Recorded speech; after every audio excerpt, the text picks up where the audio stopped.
Chapter 85. The Enlightened Scoundrel of the Mortal Realm. If one were to inquire about the most sensational variety show at present, the answer would be met with unanimous certainty.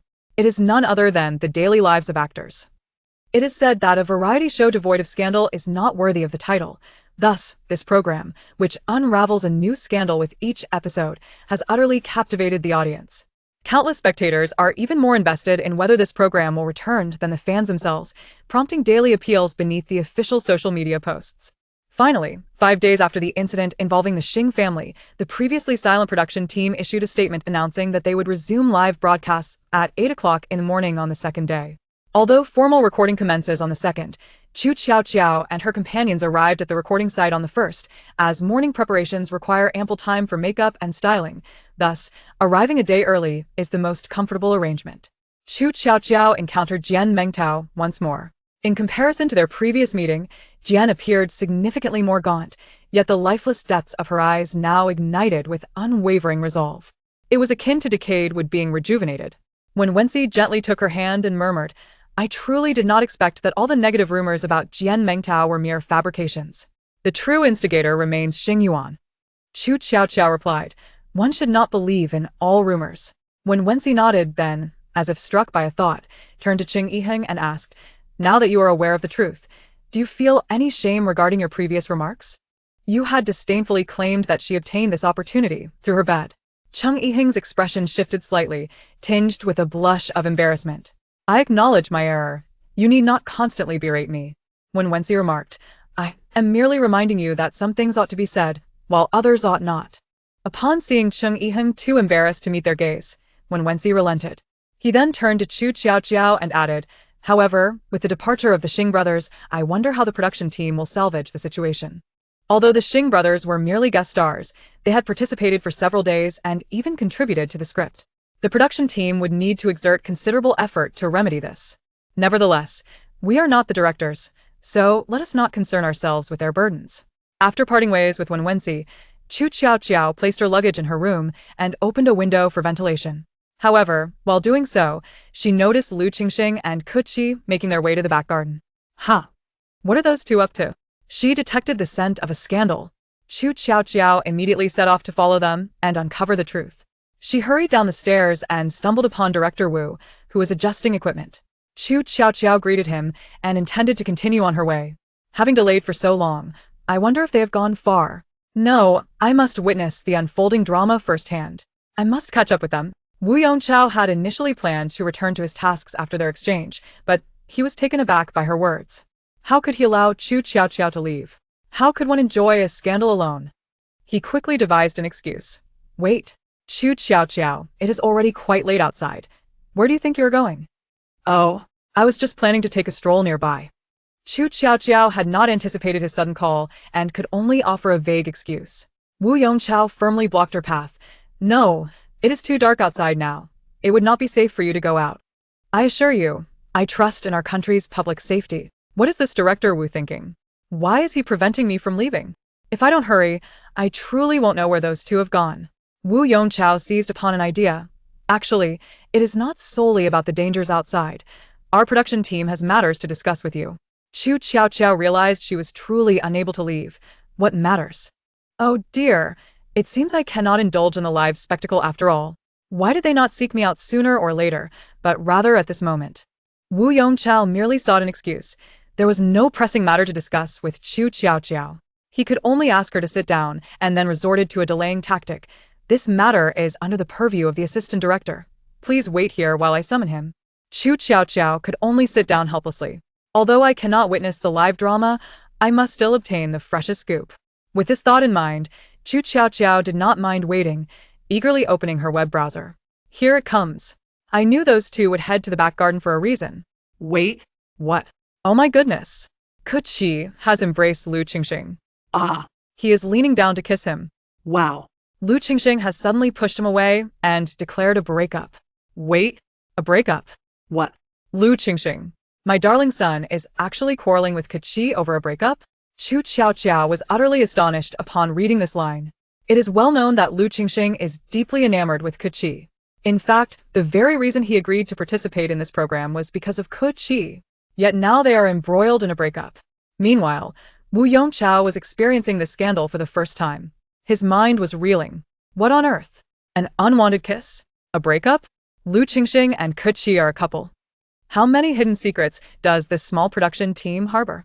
What other scandals might exist that even I, as the director, am unaware of?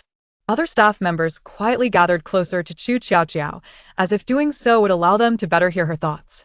Qu Tiaotiao remained in shock from this revelation, unaware of the shifting dynamics around her. She continued to voraciously consume the unfolding drama. Moreover, this breakup was initiated by my darling son. My heavens! My dear son, you have finally liberated yourself from Qu Qi's manipulative grasp. The origins of this situation trace back to that day at the amusement park, when Qu Qi sensed that my son began to distance himself. However, at that time, he merely believed it was due to their participation in the program, and thus avoided getting too close. Furthermore, with so many scandals surfacing, Qu Qi, the scoundrel, had his own concerns, and thus accepted this growing distance. However, as my son continued to ignore messages and calls, Qu Qi began to panic. He could not afford to lose my son at this juncture, for he was acutely aware that without Lu Qingxing, he was nothing. It must be said that although Qu Qi is a scoundrel, he is also a remarkably enlightened one. Chapter 86. This show is truly a miracle at this moment. Lu Qingxing was indeed breaking up with Qu Qi in the past few days. He had contemplated broaching this subject numerous times. The only reason he had refrained from doing so was not out of reluctance, but rather due to the distractions of various gossip and engagements that had caused him to forget. It was only when Qu Qi abruptly pulled him aside and attempted to kiss him that he was reminded of this matter. Qu Qi stared at him in disbelief. "Ah Xing, what are you saying? Break up?" Lu Qingxing replied with unwavering resolve. "Yes." "Why? Have I done something to upset you?"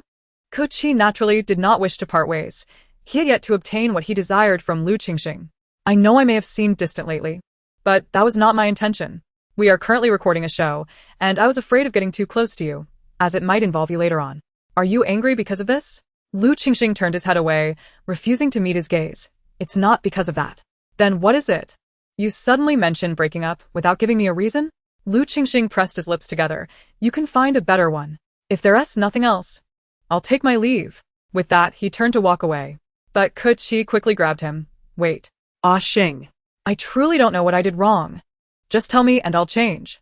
I love you. I don't want to break up. You love me?" In former times, Lu Qingxing would have felt elated upon hearing this. Yet now, he only felt a bitter pang. When immersed in the situation, many things were subconsciously overlooked. However, once he stepped outside of it, everything became painfully clear. Qu Qi did not love him for who he was, but for the resources he possessed.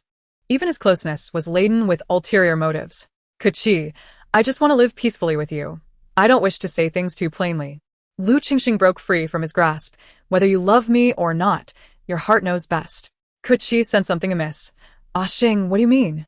Are you doubting me?" Lu Qingxing fixed his gaze upon him. "It's not doubt." Qu Qi stared at him in shock. After uttering those words, Lu Qingxing turned and left. This time, Qu Qi did not pursue him further. Upon returning to the villa, Lu Qingxing was struck by the peculiar expressions on everyone's faces, those who wished to look at him but dared not meet his eyes. A foreboding sense washed over him as he scanned the room, and sure enough, he spotted Qu Tiaotiao at the center of the group. It suddenly dawned on him. She was the one who had been gossiping. And this time, the gossip revolved around him.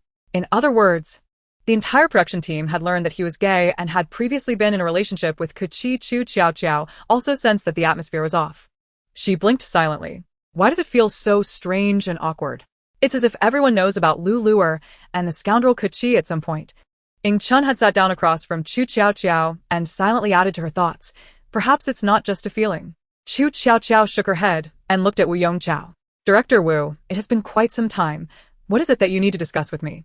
You asked me to sit down, but there has been no follow-up." Qu Tiaotiao was utterly perplexed.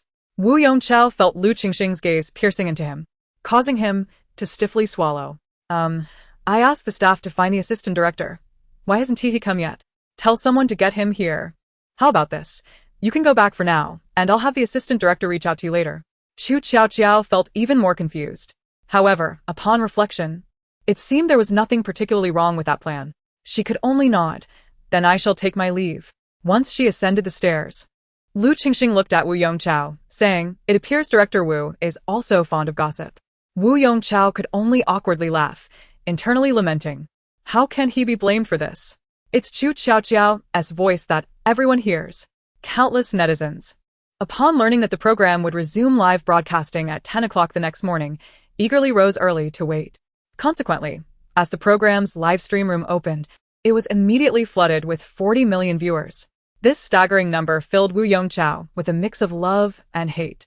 He knew all too well that these viewers were not there for him, but for the gossip surrounding Qu Tiaotiao. Watching her blissfully ignorant on the sofa, tears of longing welled up in his eyes. He had to admit, he had relished yesterday's gossip. What juicy tidbits awaited today?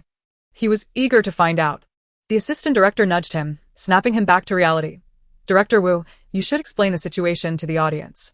Wu Yongqiao finally regained his composure and quickly cleared his throat, delivering the well-prepared statement to the camera. In essence, 2 flying guests had withdrawn due to unforeseen circumstances. And as a result, 2 new supporting actors would directly participate in the script performance. The comments rolled in, laughing to death.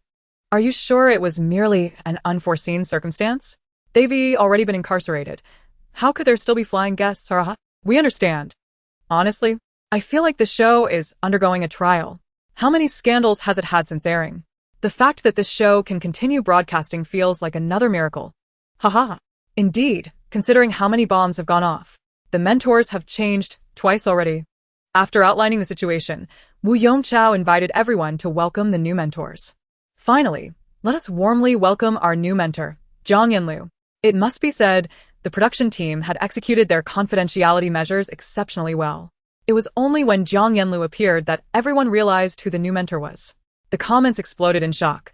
My goodness, what a divine show. Jiang Yanlu has actually been invited to be a mentor? Help. It's Jiang Yanlu, the goddess Yanlu. Whoa, goddess. It's been so long since you participated in a show.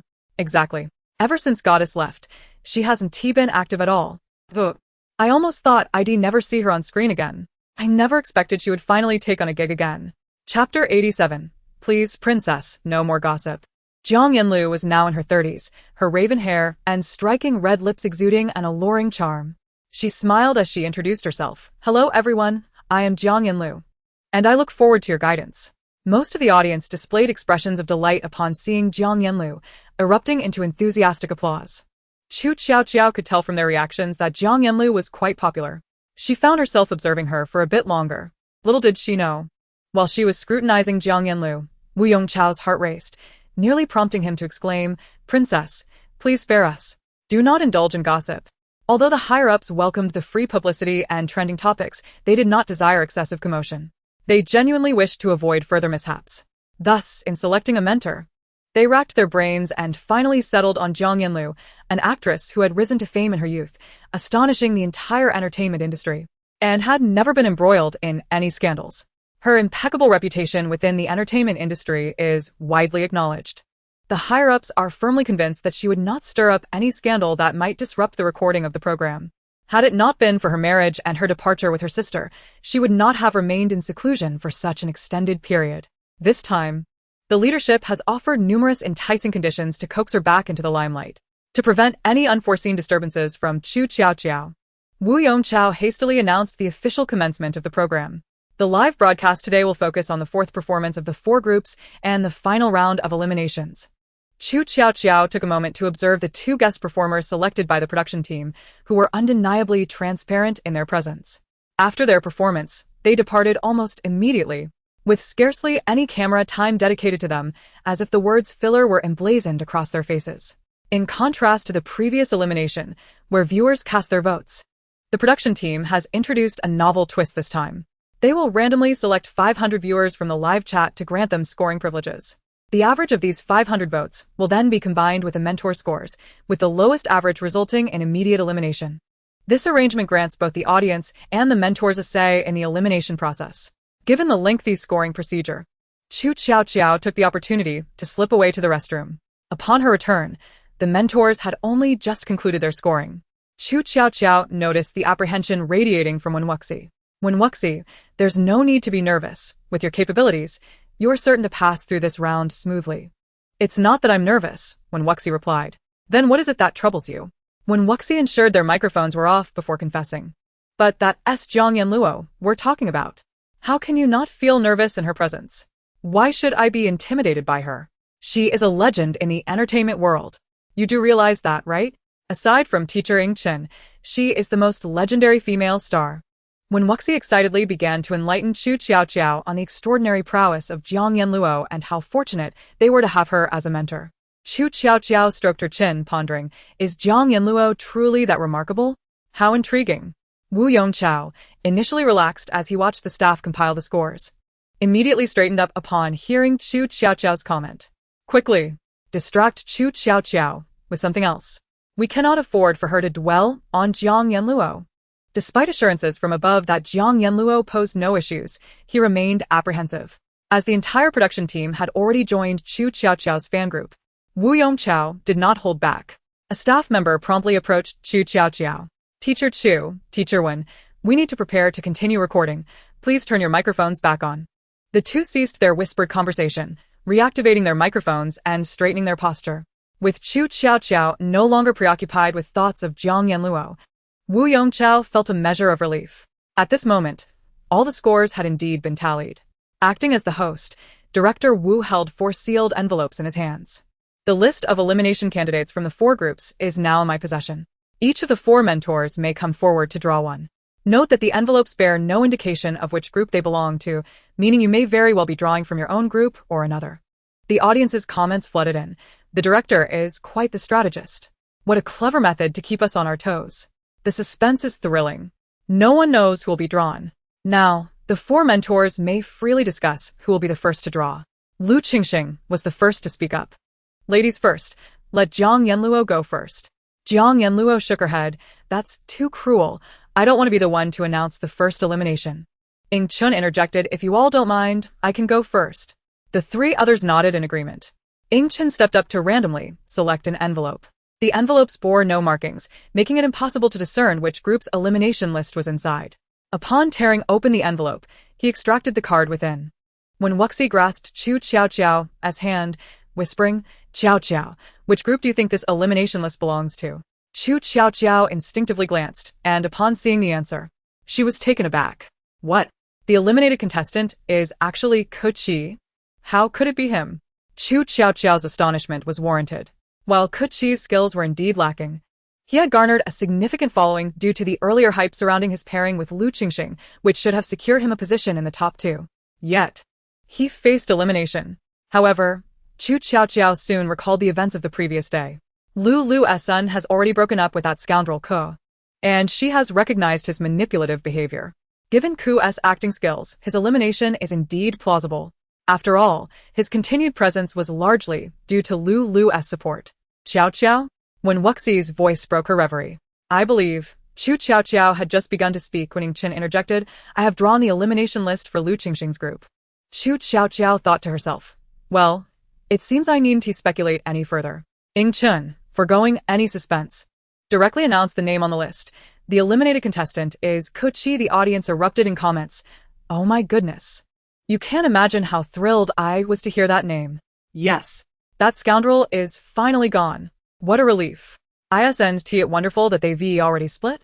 Our son has finally awakened. Mama is so happy. What on earth are these bizarre comments appearing again? As Ying Chen's words echoed, the large screen behind him displayed the scores of the 3 individuals. Indeed, Qi had the lowest score. He shot a glare at Lu Qingxing, his eyes ablaze with fury. Just yesterday, Lu Qingxing had ended things with him, and now he was facing elimination. If he believed there was no foul play involved, he would never accept it. After announcing the name, Ying Chen returned to his seat, catching sight of Qi's expression and subtly signaling Lu Qingxing. Lu Qingxing received the hint, lowering his gaze and offering only a bitter smile. He had anticipated that Qi would be furious upon seeing the results. It was simply the consequence of his actions. If you all don't mind, I'll go second, Lin Zhengyu offered, and neither Zhang Yanluo nor Ying Chen objected. Lu Qingxing stepped forward to draw another envelope. The envelope I have drawn belongs to Zhang Yanluo's group. After a brief pause to build suspense, Lu Qingxing read out the name on the card. The third to step up was Zhang Yanluo, who drew from Ying Chen's group. After announcing the name on her card, Song Shichang's expression fell. With his last good friend now eliminated, only he and Qu Tiaotiao remained in their group. As the final participant, Lin Zhengyu undoubtedly drew the envelope belonging to their own group. To him, as long as Lin Wanjun was not eliminated, he had no qualms about anyone else leaving. So he quickly read the name and returned to the mentor's seat. Wu Yongchao invited Qu Qi and the other three to the stage to share their thoughts on their elimination. They uttered the usual platitudes, while Qu Tiaotiao, feeling utterly exhausted, struggled to keep her eyes open, her eyelids drooping in a battle against fatigue. Fortunately, this dreary segment did not last long and eventually came to a close, signifying the end of this recording session. As the camera shut off, Qu Qi approached Lu Qingxing and whispered in a tone only they could hear, "Is this how you want me to leave?" Lu Qingxing pressed his lips together. "I merely cast the correct score." "Qu Qi, are you implying that, without my genuine acting skills, I could never have arrived at this point, correct?" Lu Qingxing remained silent, which was tantamount to acquiescence. Qu Qi gazed at him quietly for several seconds. "I understand." He ceased further conversation, retreated to his room to gather his belongings, and departed. He appeared to have fully accepted reality, no longer causing trouble. Lu Qingxing felt a sense of relief. A harmonious parting was indeed the best outcome for both parties. It wasn't until the following day that Lu Qingxing realized he had relaxed far too soon. Early in the morning, he was roused by a phone call from his manager. "Vivian." "Lu Qingxing, are you awake? There's been an incident." Lu Qingxing instantly sat up in bed. "What happened? What's going on?" Vivian fell silent for a few seconds, then advised, "Just check Weibo yourself." Lu Qingxing hurriedly grabbed his phone and logged into Weibo. To his horror, the trending topics displayed the top rank as Lu Qingxing's video leaked. Upon seeing the words video, a dreadful premonition gripped his heart. This video couldn't possibly be. Upon opening the video, the worst of his fears materialized. Indeed, it was the video featuring him and Qu Qi. In the video, Qu Qi did not appear. Rather, it was filmed from his perspective, showcasing Lu Qingxing. He vividly recalled how, at that moment, Qu Qi had insisted he film this video, while he had been shy and reluctant to comply. It was Qu Qi who had persistently coaxed him until, utterly entranced, he had finally agreed. He had thought of such a recording as merely an intimate exchange between the two of them, and since he was deeply in love with Qu Qi, he believed he would not be harmed by it, hence he had brushed it off. Had it not been for the sudden resurfacing of this footage, Lu Qingxing would have completely forgotten about this humiliating and boundaryless video he had filmed. At that instant, his mind went blank. As this video was solely in Qu Qi's possession, it was easy to deduce who would release it online. Why? Why would he do such a thing? Their call had yet to be disconnected, and Vivian, having overheard, interjected. What else could it be? Revenge. I've already instructed the PR team to handle it. If all goes well, the trending topic will be removed shortly. But I must inform you that while the trending topic can be taken down, those videos may have already been saved by numerous individuals. Moreover, the repercussions of this incident are likely to linger for some time. Lu Qingxing felt his mind clouded, to the point where he could scarcely hear Vivian's words. He merely stiffly scrolled through the comments from netizens. Shocking, the person who leaked this is incredible. My heavens. Is that Lu Qingxing? Yes, actually, I thought he was always portraying a tough guy image. I apologize. I know it's inappropriate under these circumstances, but dear God, that physique is truly stunning. You, a dead gay man. And yet, he has been maintaining this straight man persona. Am I the only one curious about who filmed this? What kind of hatred would compel someone to release this video? His submissive demeanor is such an eyesore. Help. I feel like I'm going blind. The attacks and insults in the comments felt like knives incessantly tearing at his flesh.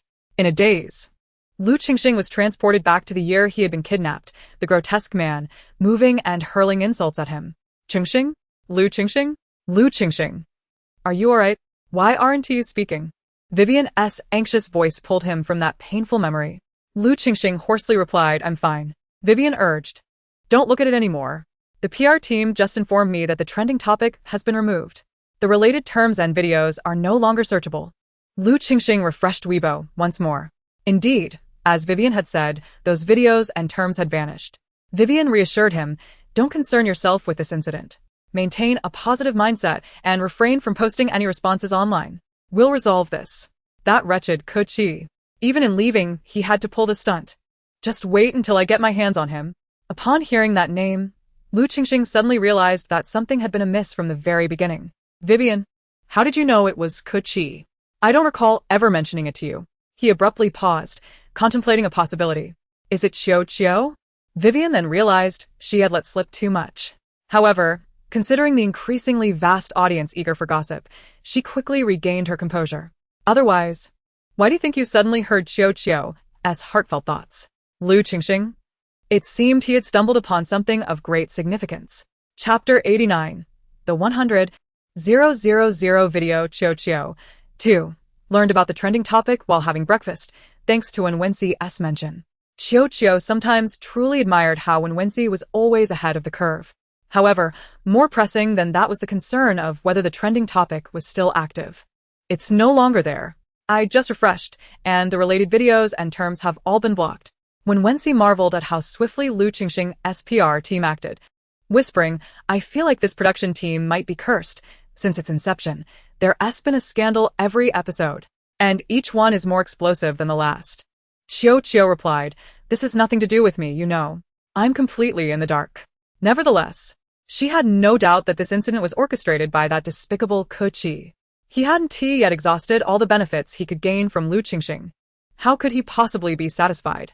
She just hadn't anticipated he would go so far as to throw the video online. Qiaoqiao quickly logged onto Weibo to investigate the situation. Although the relevant terms were blocked, the voices of the masses could not be silenced.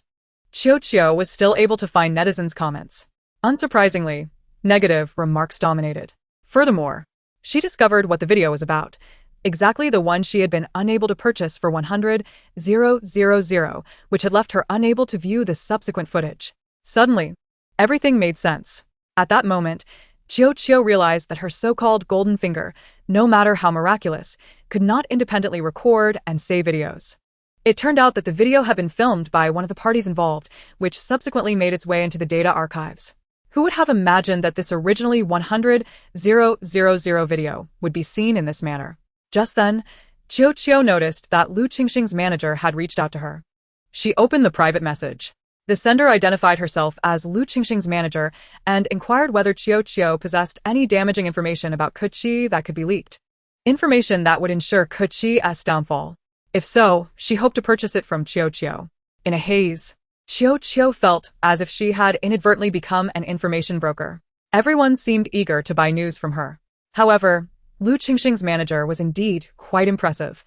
They had uncovered that Qu Qi was the one pulling the strings behind the scenes. After confirming the authenticity of the account, Qiaoqiao replied, I do.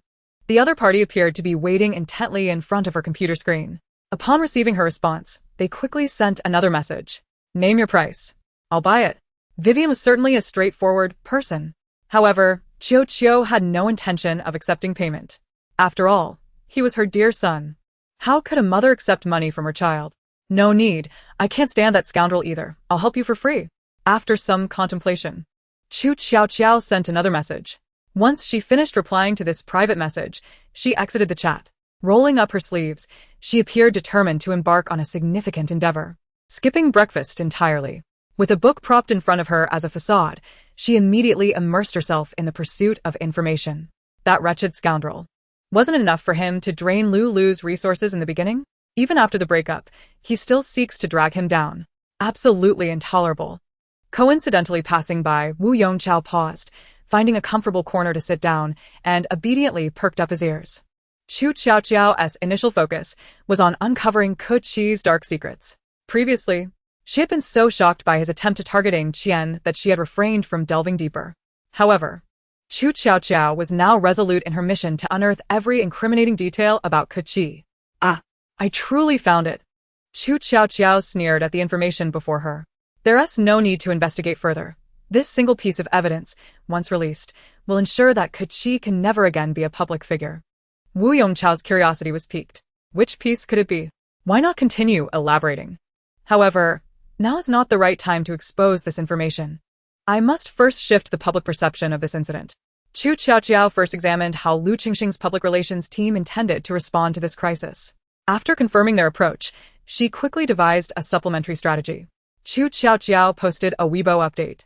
The only true gossip source in the entertainment industry, a recent event has taught us that, especially when someone proposes filming intimate videos, one must never foolishly agree. After all, you never know whether those images will be viewed by just one person or many. Not long after Qu Tiaotiao's post, a deluge of comments flooded in. Good news. The gossip source has posted again. Bad news. This time there's no juicy gossip. This seems to be the first time the gossip source has posted without revealing any scandal.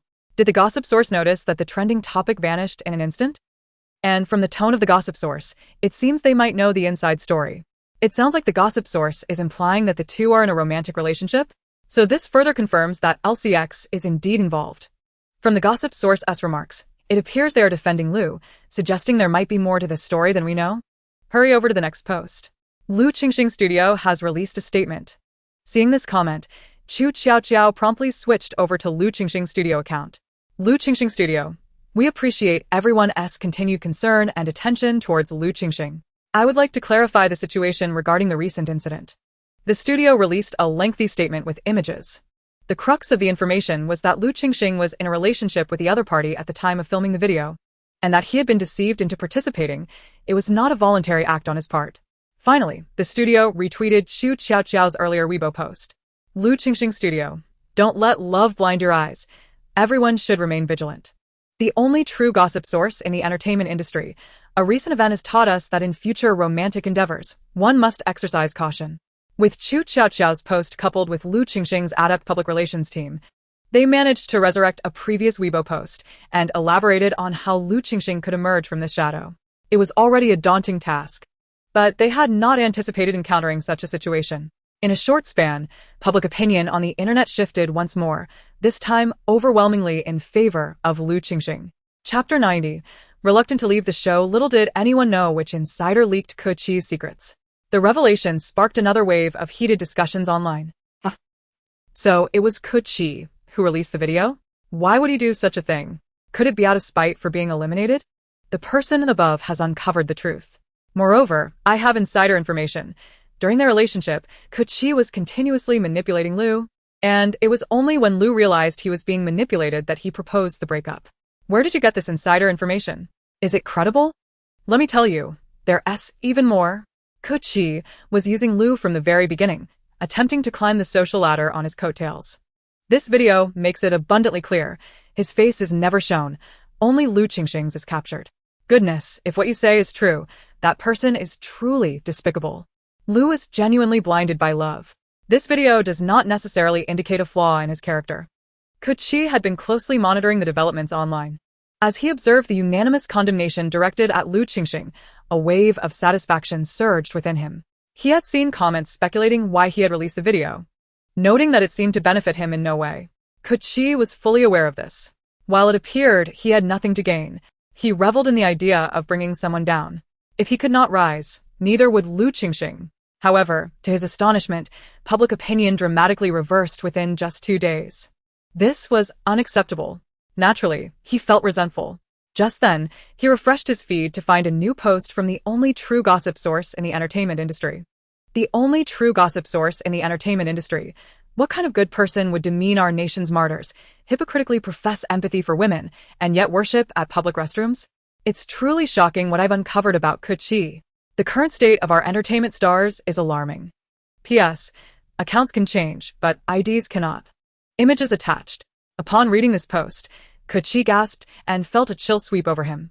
No. I distinctly remember deleting all those comments. How could they still resurface? No. Qu Qi, not being foolish, understood that if these statements went public, he would face immediate cancellation. Thus, prior to entering the industry, he had deleted all those comments made out of frustration, even changing his account. Yet now, those long-deleted statements had resurfaced. Qu Qi could not bear to see what the ensuing comments would entail. What terrified him further was the ringing of his phone, displaying his agent's number. At that moment, aside from Lu Qingxing and a few others, the most concerned individual was Wu Yongqiao. He desperately did not want to change mentors.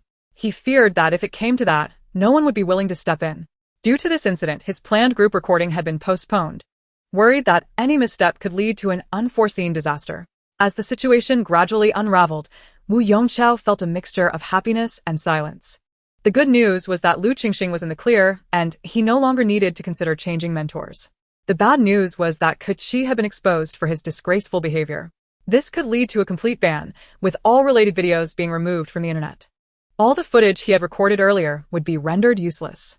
At some point, the assistant director had appeared behind him, quietly remarking, "Old Wu, do you know what I'm most grateful for right now?"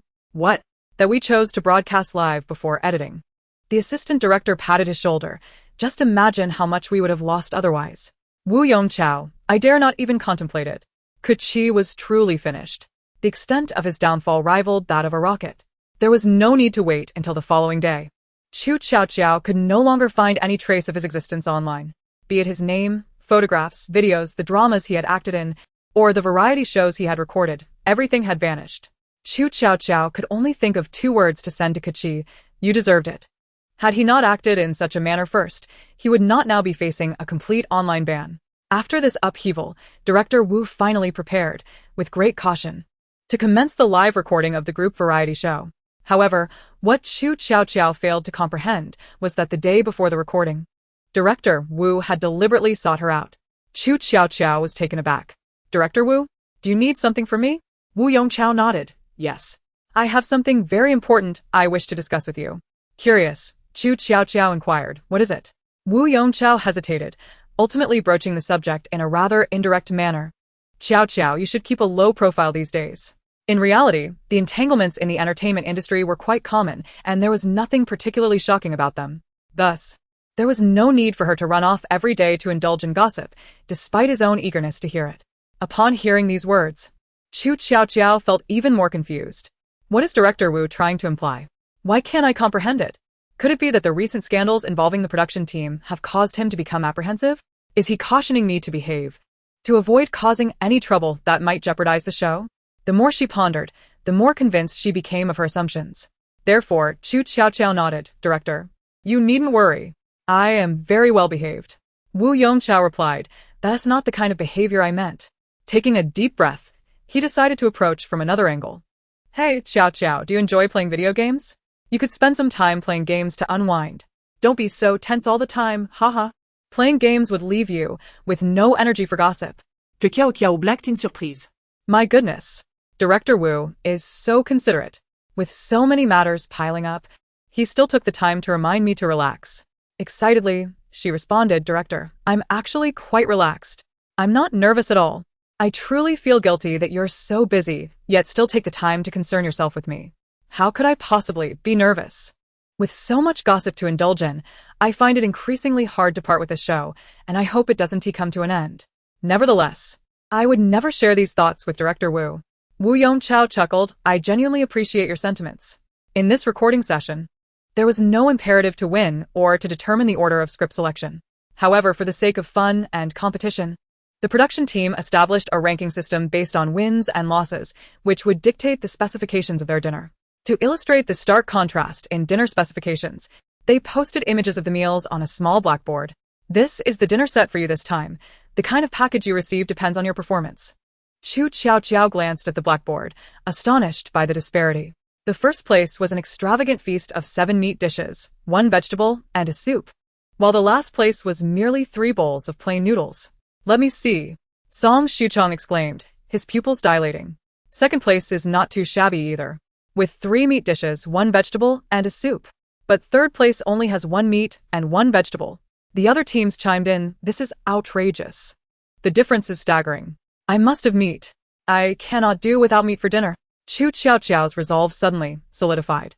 "This time, I absolutely must secure first place. In the previous script selection, I could care less about winning or losing, but when it comes to food, I cannot afford to lose. I want meat."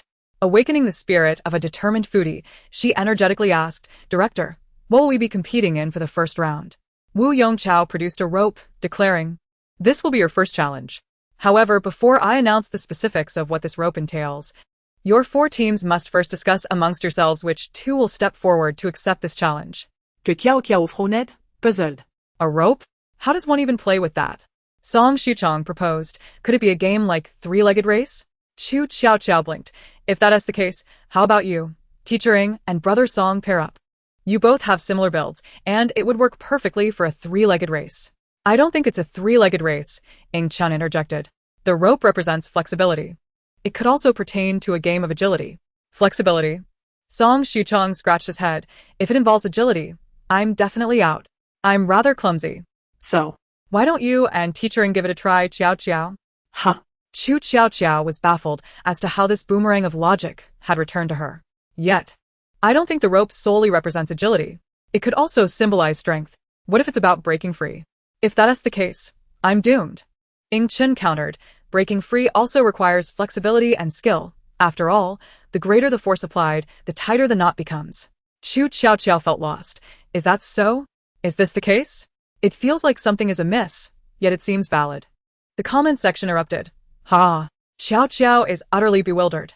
Qiaoqiao, trust your instincts. This is wrong. I see through it. Good just wants to be paired with Qiaoqiao. Exactly. After all this talk, he just wants to cuddle with his wife. Unfortunately, Qiaoqiao could not see the comments from the fans, and thus, in a daze, she agreed to partner with Chen. Once Wu Yongqiao saw that the groups were settled, he instructed the staff to prepare. It was then that Qiaoqiao finally understood the purpose of the rope. Her and Chen's hands were bound by a rope, with their ropes intertwined. They must find a way to separate themselves. Qiaoqiao felt like crying. I was careless. I never anticipated this would be a test of intelligence. Oh no. My IQ is about to be exposed. Once everyone was properly tied, Wu Yongqiao announced that the game had officially begun. The first team to untie themselves would earn 3 points, with subsequent teams receiving decreasing points, while the last team would receive none. Qiaoqiao immediately attempted to twist her body to untangle the rope. However, after a full rotation, the ropes remained intertwined. What on earth do we do? She asked. Teacher, do you know how to untie this? Chen remained silent for 2 seconds before responding no. With neither of them knowing what to do, they could only attempt every possible maneuver. Qiaoqiao gazed at the tangled area and suddenly thought of a solution. I got it. Shouldn't someone crawl through and then untie from there? Like what? Like this. Realizing she couldn't articulate it well, she began to demonstrate. She crawled into the ropes, wrapping it around her head and spinning around. Then, Qiaoqiao discovered that when she finished her spin, she had landed directly in Chen's embrace. He lowered his gaze at her. And due to the length of the rope and the need to coordinate with her movements, it created the illusion that he was holding her. Qiaoqiao felt the heat radiating from his body and the gentle rise and fall of his chest. Chen's voice was slightly hoarse. It seems this hasn't actually untangled anything. Qiaoqiao snapped back to reality, her ears involuntarily turning red. Ah, right. I think I made a mistake. Help. I was so engrossed in figuring out how to untangle this knot that I completely forgot about this situation. No. I must retreat. I can't let anyone think this was intentional. With this thought, she immediately stepped back a few paces. However, at that moment, she completely forgot that she was still in Chen's embrace, with a rope enclosing them. As she stepped back, the rope tightened, causing her to stumble and nearly fall. Ah. This is the end. As Qiaoqiao felt a surge of anxiety, contemplating how to steady herself, a warm hand encircled her waist, stabilizing her wavering steps. Be careful, she thought, as she nearly stumbled into Chen's embrace due to the force of the reaction. Fortunately, she managed to regain her balance. I'm so sorry. Teacher I didn't mean to. After studying her, Chen released his grip, reassuring her it's all right. Yet, Qiaoqiao felt an overwhelming urge to weep. What a lifesaver. How many times has this happened now? Ah. If it weren't for my own experiences, I would certainly think I was doing this on purpose. But I swear, I truly am not. Oh. Chen replied, indeed, you did not intend it. It is I who acted intentionally. The barrage of comments flowed in. Ah, is Qiaoqiao at it again? Is it impossible for her to be near my dear Chen without causing a stir? So many scandals have surfaced about this show, yet nothing new about Qiaoqiao has emerged. May the divine be merciful. I beseech the gossip gods to strike down Qiaoqiao. Let her exit the entertainment industry. To the person ahead, I read your comment and am momentarily at a loss for words. The foolishness in your eyes, I find quite endearing. Allow me to prove it. Qiaoqiao is truly not at fault. However, whether Chen is intentional, I cannot say, hee. Chapter 92. Everyone holds a script. Once Qiaoqiao emerged, she dared not act recklessly. What appeared to be easily untangled turned out to require a bit of intellect upon further attempts. She glanced over at the neighboring group, equally perplexed in their endeavors. No, I must quickly devise a solution. How on earth do we untangle this? I must secure first place. Meet awaits. Qu Tiaotiao resumed her attempts, this time with utmost caution, resolutely avoiding any contact with Chen. Yet, regardless of her efforts, the noose seemed impervious to her manipulations. Suddenly, Chen spoke. I believe I know how to untangle it. Qiaoqiao sister spinning, You know? Please give it a try. Chen began to move, and within mere seconds, the knot was undone. Seeing their ropes separate, Qu Tiaotiao remained momentarily stunned. Huh? It's untangled? How is it undone? Why can't I comprehend it? I feel utterly outsmarted. Meanwhile, Director Wu announced that their group had secured first place with 3 points. The other groups turned their attention towards them. When Wenxi sought Qu Tiaotiao's aid, Qiaoqiao, how did you manage to untangle it? I have no idea. It was Teachering who did it. Teachering, could you demonstrate again? When Wenxi looked on eagerly, with others echoing the request, Qu Tiaotiao shared in their anticipation. I, too, wish to understand how this was accomplished. It's truly remarkable. Chen replied, certainly. Thus, he took Qu Tiaotiao's hand and demonstrated once more. This time in slow motion. Observing Qu Tiaotiao's inquisitive gaze, he provided commentary as he performed the task. Upon completion, when Wenxi quickly managed to untangle her own rope. Hey. It really worked. Then, it was the turn of Jiang Yanlu's group and Lin Zhengyu's group. Qu Tiaotiao soon grasped the simplicity of the operation. After this round concluded, Director Wu announced the second game. The name of the second round was True or False Storytelling Contest. Each group was to draw an identity card from 3 available options, with one person assigned to concoct a false story while the others told true tales. There would be 4 individuals tasked with fabricating stories, 1 from each group. The group that identified the most liars would earn the highest score, starting from 3 points and decreasing thereafter. Now let the drawing commence. The production team had prepared 4 sets of cards, each containing 3 cards. Qu Tiaotiao and her companions approached their group's card set to draw their identity cards. Cards within the group were non-transferable. Whatever card one drew would dictate their role. Director Wu announced, you may now reveal your identities. Qu Tiaotiao turned her card to find the words false story emblazoned upon it. How did I draw this? Help! What am I supposed to say? Chen remarked, perhaps you need not say anything. Before the competition began, 2 groups were assured a point. Lu Qingxing spoke up. Shall my group commence? No one objected, and thus, Lu Qingxing's group began to share their stories in turn. Qiaoqiao listened attentively. However, she soon realized the absurdity and implausibility of each tale being spun. They all felt like fabrications. Director Wu announced, all 3 have completed their storytelling. It is now time to vote. Raise your hand if you believe Lu Qingxing's tale was a falsehood. Song Shuchan quietly inquired, Teachering, Qu Tiaotiao. Who do you think it is? I find them all quite ridiculous. Qu Tiaotiao replied. Coincidentally, I share the same sentiment. I don't believe Lu Qingxing is the one. Chen pondered for a moment. The liar is Wenxi. Song Shuchang, intrigued, asked, how did you deduce that? Chen explained, while telling her story. Her body was tense, and she paused involuntarily, indicating she was contemplating and anxious. Is that so? Yet I feel it could be Teacher Lu? Qu Tiaotiao protested. Lu's story was equally outrageous. But I can't find any evidence against it, can I? Suddenly, Qu Tiaotiao recalled a hidden advantage she possessed, but had not utilized until now. Without hesitation, she activated her advantage. Let me see who the fabricator of falsehoods truly is. What? The liar is indeed Wenxi? Chen actually guessed correctly. Chen remarked, excellent. It seems 3 groups will attain first place this time. Upon hearing Qu Tiaotiao's revelation, Wu Yongchao internally lamented. How could he have overlooked Qu Tiaotiao's extraordinary ability? After her discovery, Qu Tiaotiao swiftly reversed her stance. However, I believe Teacher Ying's earlier deduction holds merit. Thus, we shall vote for Wenxi. There was no need for further discussion. With Qu Tiaotiao's advantage in play, the identity of the fabricator was instantly discernible. She correctly identified 3 out of 3 groups. At this moment, the standings revealed that Chen's group guessed 3 correctly. Lin Zhengyu's and Lu Qingxing's groups guessed 2, while Jiang Yanlu's group guessed 1. Taking a deep breath, Qu Tiaotiao assessed the situation. Oh no. It seems I must ensure no one suspects me of lying if our group is to claim first place. What sort of falsehood should I weave? I've got it. Why not say I? Qu Tiaotiao mentally rehearsed her tale, ensuring there were no logical flaws. Satisfied, she smiled. I am indeed a genius. No one will ever suspect that my story is a fabrication. Haha. Ing Chen, the comments flowed in. Ha! I'm about to die from laughter at Qu Tiaotiao. Where does she get her confidence?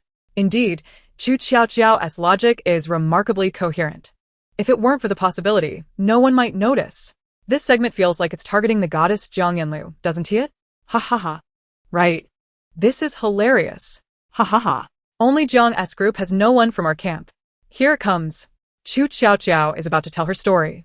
The individuals grasping the script of truth gazed at Qiaoqiao and said, "Please commence your performance." How amusing. Director Wu's face was etched with the words miscalculation, as his tone of announcing the voting had lost its vigor, eliciting laughter. Indeed, after Wu Yongchao declared the voting open, aside from Jiang Yanluo's group casting their vote for Ing Xian, the other two groups unanimously voted for Qu Tiaotiao. Qu Tiaotiao, bewildered, exclaimed, "What? How could my cleverly crafted false narrative still be uncovered?" Chapter 93, delivering you to today's headlines. Lu Qingxing and Lin Zhengyu gazed at the sky and the ground, feigning busyness. They were equally oblivious, knowing they could not simply reveal the answer. Qu Tiaotiao resigned herself to her fate. However, a pressing issue arose. Director Wu, with three groups tied on points, how should this be resolved? Wu could only declare, "Then we shall declare them all tied for first place, and each group shall receive an additional 3 points." He immediately scrapped the originally planned third round of the game, as that game was also susceptible to cheating. The game that could not allow Qu Tiaotiao to cheat must be one of immediate competition. Wu quickly devised, "Now, we shall commence the third round of the game. The game is called Frenzied Assault on the Scream Chicken." He swiftly explained the rules of the game. In this game, one member from each group would be blindfolded and wield a plastic stick to strike others. Those struck by the plastic stick would be immediately eliminated. The remaining participants would stand on a pressure board, with one foot in a shoe bound to the Scream Chicken. Points would be awarded based on the sequence of bells attached to the attacker. Ultimately, the rankings would be determined by the total time taken to collect the bells over 3 rounds. If a group failed to collect any bells in this round, they would be eliminated, with a maximum time of 10 minutes counted. Qu Tiaotiao ventured to try the pressure board and immediately contorted her expression. Everyone else who tried it also exhibited faces of pain and cries. To avoid foot pain, the best solution was to walk using the shoe bound to the Scream Chicken, but this would cause the Scream Chicken to emit loud sounds, revealing one's position.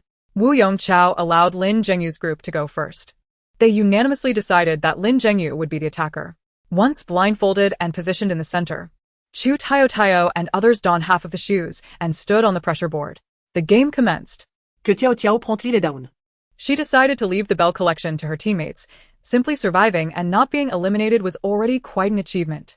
As she observed the scene descend into chaos, Lin Zhengyu quickly eliminated 2 participants due to the crowd's density. Consequently, the remaining individuals grew increasingly cautious. At that moment, Cheng Yiheng, standing before Qu Tiaotiao, made a sound that attracted Lin Zhengyu's attention. Seeing Lin Zhengyu immediately turn towards him, he swiftly fled, leaving Qu Tiaotiao wide-eyed. No way. It can happen like this? She realized she had no choice but to escape. Initially, Qu Tiaotiao intended to crawl away, but her knees and palms indicated otherwise. With Lin Zhengyu approaching, Qu Tiaotiao gritait d'hortite. "If I must perish, let it be." Taking a deep breath, she chose to counterattack, reaching for the bell tied to Lin Zhengyu's waist. To her surprise, she actually managed to grab it. However, in the next instant, Lin Zhengyu's plastic stick struck her. Yet it was too late. Qu Tiaotiao succeeded. Wu Yongchao announced, "The Ing Xian group has claimed the bell, and their timing stops." As Qu Tiaotiao and her team exited the game, it seemed the other groups realized that mere evasion would not suffice. They had to attack. Soon enough, they too determined the victors. After 4 rounds, the Ing Xian group emerged victorious, with Qu Tiaotiao earning the top spot and a sumptuous dinner of 7 meat dishes, 1 vegetable dish, and a soup. Meanwhile, the group that ranked last was Jiang Yanluo's, who had failed to cheat in the second round. "What? It's my first time on this show, and I've ended up in last place," Jiang Yanluo lamented. "Is it really just 3 bowls of noodles?" Indeed, it was merely 3 bowls of the most basic vegetable noodles. Wu Yongchao had the dinner delivered. For Jiang Yanluo's group, there were indeed only 3 bowls of exceedingly plain noodles. While the feast for Qu Tiaotiao's group arrived, 7 meat dishes, 1 vegetable dish, and a pot of hearty chicken soup. For the first time, Qu Tiaotiao experienced the exquisite joy of victory. If only I had been rewarded like this earlier. I would have certainly strived for first place all along. Wu Yongchao replied, I genuinely thank you for the invitation. Ultimately, he was quite satisfied with the content of today's recording and live stream. What pleased him most was that Qu Tiaotiao had been utterly engrossed in the game all day, allowing him to relax his anxious heart. At that moment, Lin Zhengyu noticed Lin Wanjun seemingly fixated on her phone, completely neglecting her meal. Wanjun, the food will get cold. Please put your phone down. Lin Wanjun quickly shut her phone and offered Lin Zhengyu a gentle smile. Apologies, brother. I had some urgent matters to attend to. But it's all resolved now. She tucked her phone back into her pocket, lowering her gaze to conceal the depths of her thoughts. She had previously underestimated Qu Tiaotiao, failing to anticipate how formidable she could be, unable to suppress her beneath her heel. Furthermore, both her elder and third brothers were now aware of Qu Tiaotiao's true identity. However, she took comfort in knowing that both brothers were diligently keeping her secret, not even revealing it to their parents. Yet, this was not the conclusion she desired. Until Qu Tiaotiao was thoroughly subdued, she would remain restless. But the time was drawing near. She had already found someone to assist her. After Qu Tiaotiao and the others completed this episode's recording, they paused filming as originally planned. Unrelated to the matter with Qu Tiaotiao intended to enjoy a few peaceful days at home, lying low. However, sometimes when one seeks tranquility, certain individuals inevitably come to stir trouble. Qu Tiaotiao had not anticipated encountering the biological parents of the original character after such a long time, or rather, they should be referred to as her adoptive parents. Qu Tiaotiao blinked, expressionless, as she closed the door she had just opened. The two outside, taken aback, began to pound on the door with urgency. Qu Tiaotiao. Open the door. Qu Tiaotiao. Don't play dead. After a considerable time, Qu Tiaotiao finally reopened the door, gazing at the two standing at the threshold with an overwhelming sense of disbelief. I can't believe you two are still alive. Qu Tiaotiao swore she was genuinely expressing her surprise. After all, since her arrival in this world, she had not seen this couple.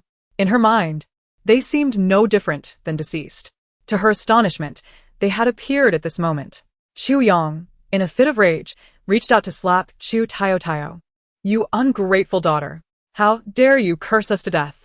Qu Tiaotiao frowned and stepped back to evade. Let us converse calmly. There's no need for theatrics. Otherwise, I might just end up sending you to today's headlines. Chapter 94. Did you think I would waste words with you? Qu Tiaotiao could hardly muster the energy to feign civility any longer. She spoke directly. It was Lin Wanjun who sought you out, wasn't he it? This statement left the couple, who had been hurling accusations, utterly speechless. What are you saying? Chen Xinlan's face was one of flustered disbelief. I don't even know who this Lin Wanjun is. Qu Tiaotiao smiled slightly. If you truly don't know who I'm referring to, then why the sudden panic? She scrutinized the couple with keen interest. I had nearly forgotten your existence, and had no intention of exposing the deeds you have committed, nor of confronting Lin Wanjun at this juncture. Yet, you both have audaciously presented yourselves. Qu Qiaoqiao's words left the couple in utter bewilderment. Chen Xinlan could no longer contain herself, exclaiming, You already know about this matter? Just as she was about to utter more, Qu Yang abruptly interrupted her, casting a wary glance at Qu Tiaotiao. I have no idea what you are talking about. What deeds could we possibly commit? Qu Yang retorted coldly. After such a long absence, are you truly so indifferent towards your parents that you would keep them waiting at the door? Why persist in this charade? Qiaoqiao blinked. Incredulous that they believed they could step foot into her home. Do you genuinely think I am oblivious to your actions? You two are hardly deserving of the title parents. You are traffickers, exchanging children to experience a fleeting elevation in status. Is that not exhilarating? Qu Tiaotiao clearly observed the dramatic widening of their pupils upon her revelation.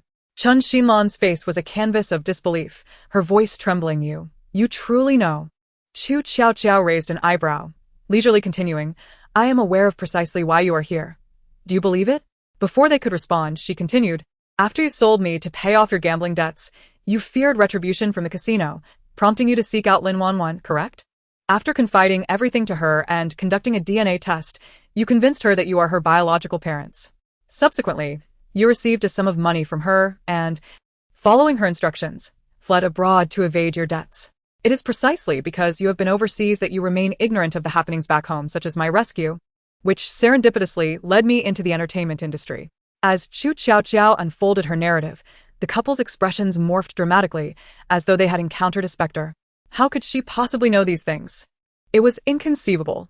Ignoring their expressions, Qu Tiaotiao continued at her leisurely pace. It is precisely because you are unaware of my foray into the entertainment realm that you have not returned to exploit me further. I am acutely aware of your characters. No need for a fortune teller to reveal such truths. What nonsense are you spouting? To call it bloodsucking is utterly distasteful. Chu Yang bellowed in impotent rage. We are your parents. Even if we are not your biological parents, we are your adoptive ones. We raised you. What is wrong with taking a little from you? Taking a little? Qu Tiaotiao scoffed. Let me clarify. What you are doing is not merely taking, it is human trafficking. Secondly, let us establish the sequence of causality. If not for your actions, how could I have been switched? I remain the daughter of the Lin family, not your ward.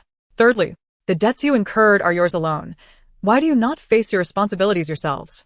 You exploit me because you know I am not truly your daughter, do you not?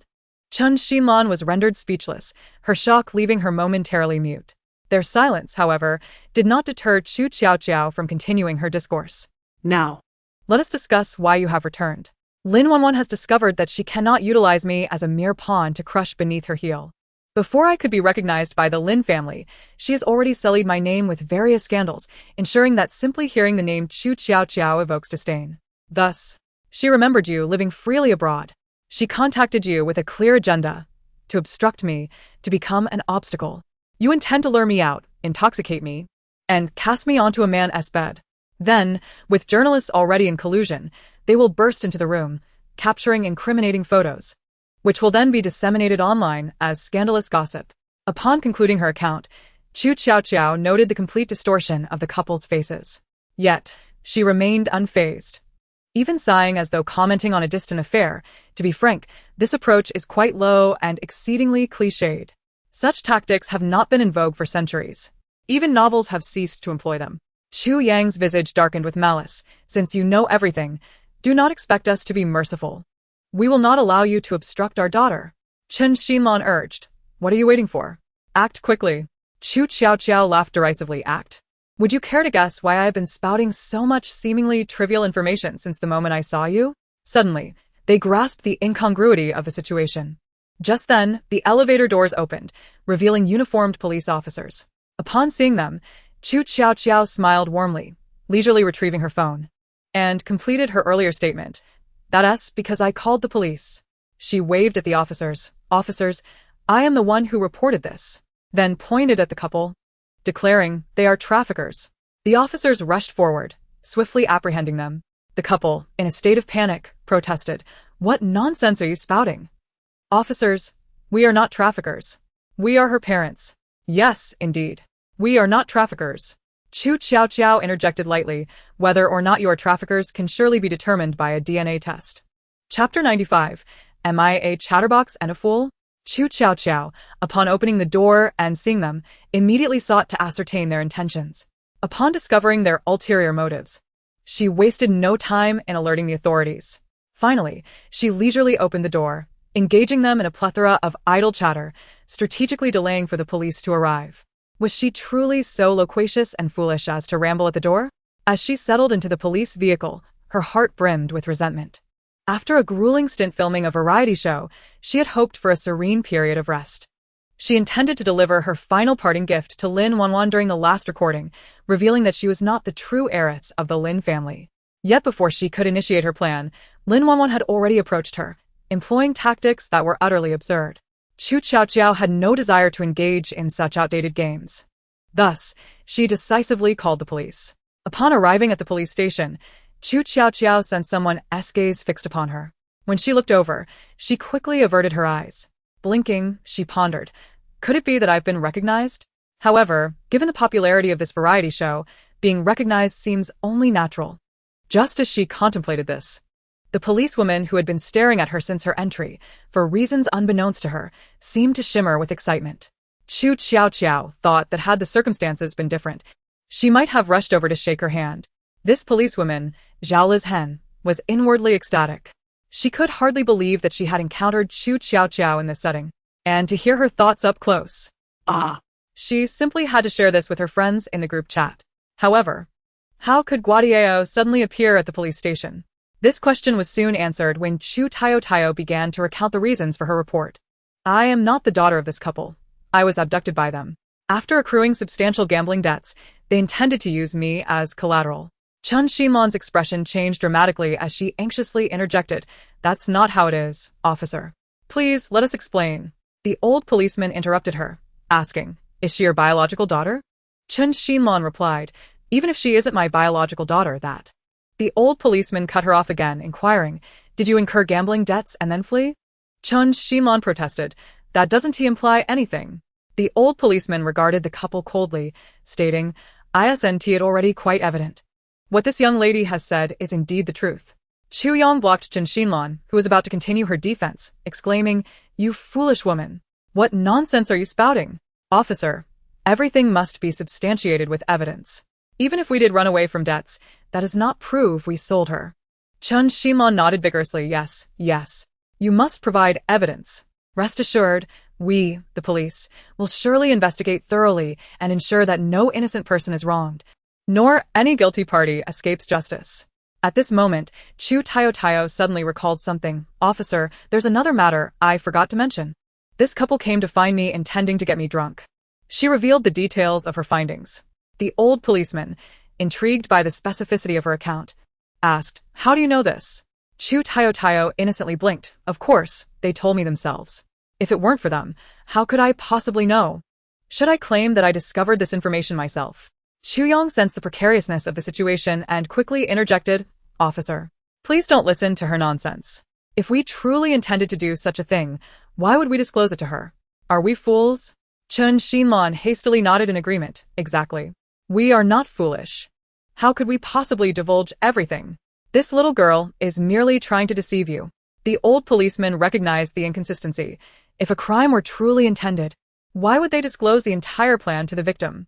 Zhao Lizhen, noticing the old policeman's wavering stance, stepped forward. "Senior, I believe she has no reason to deceive us.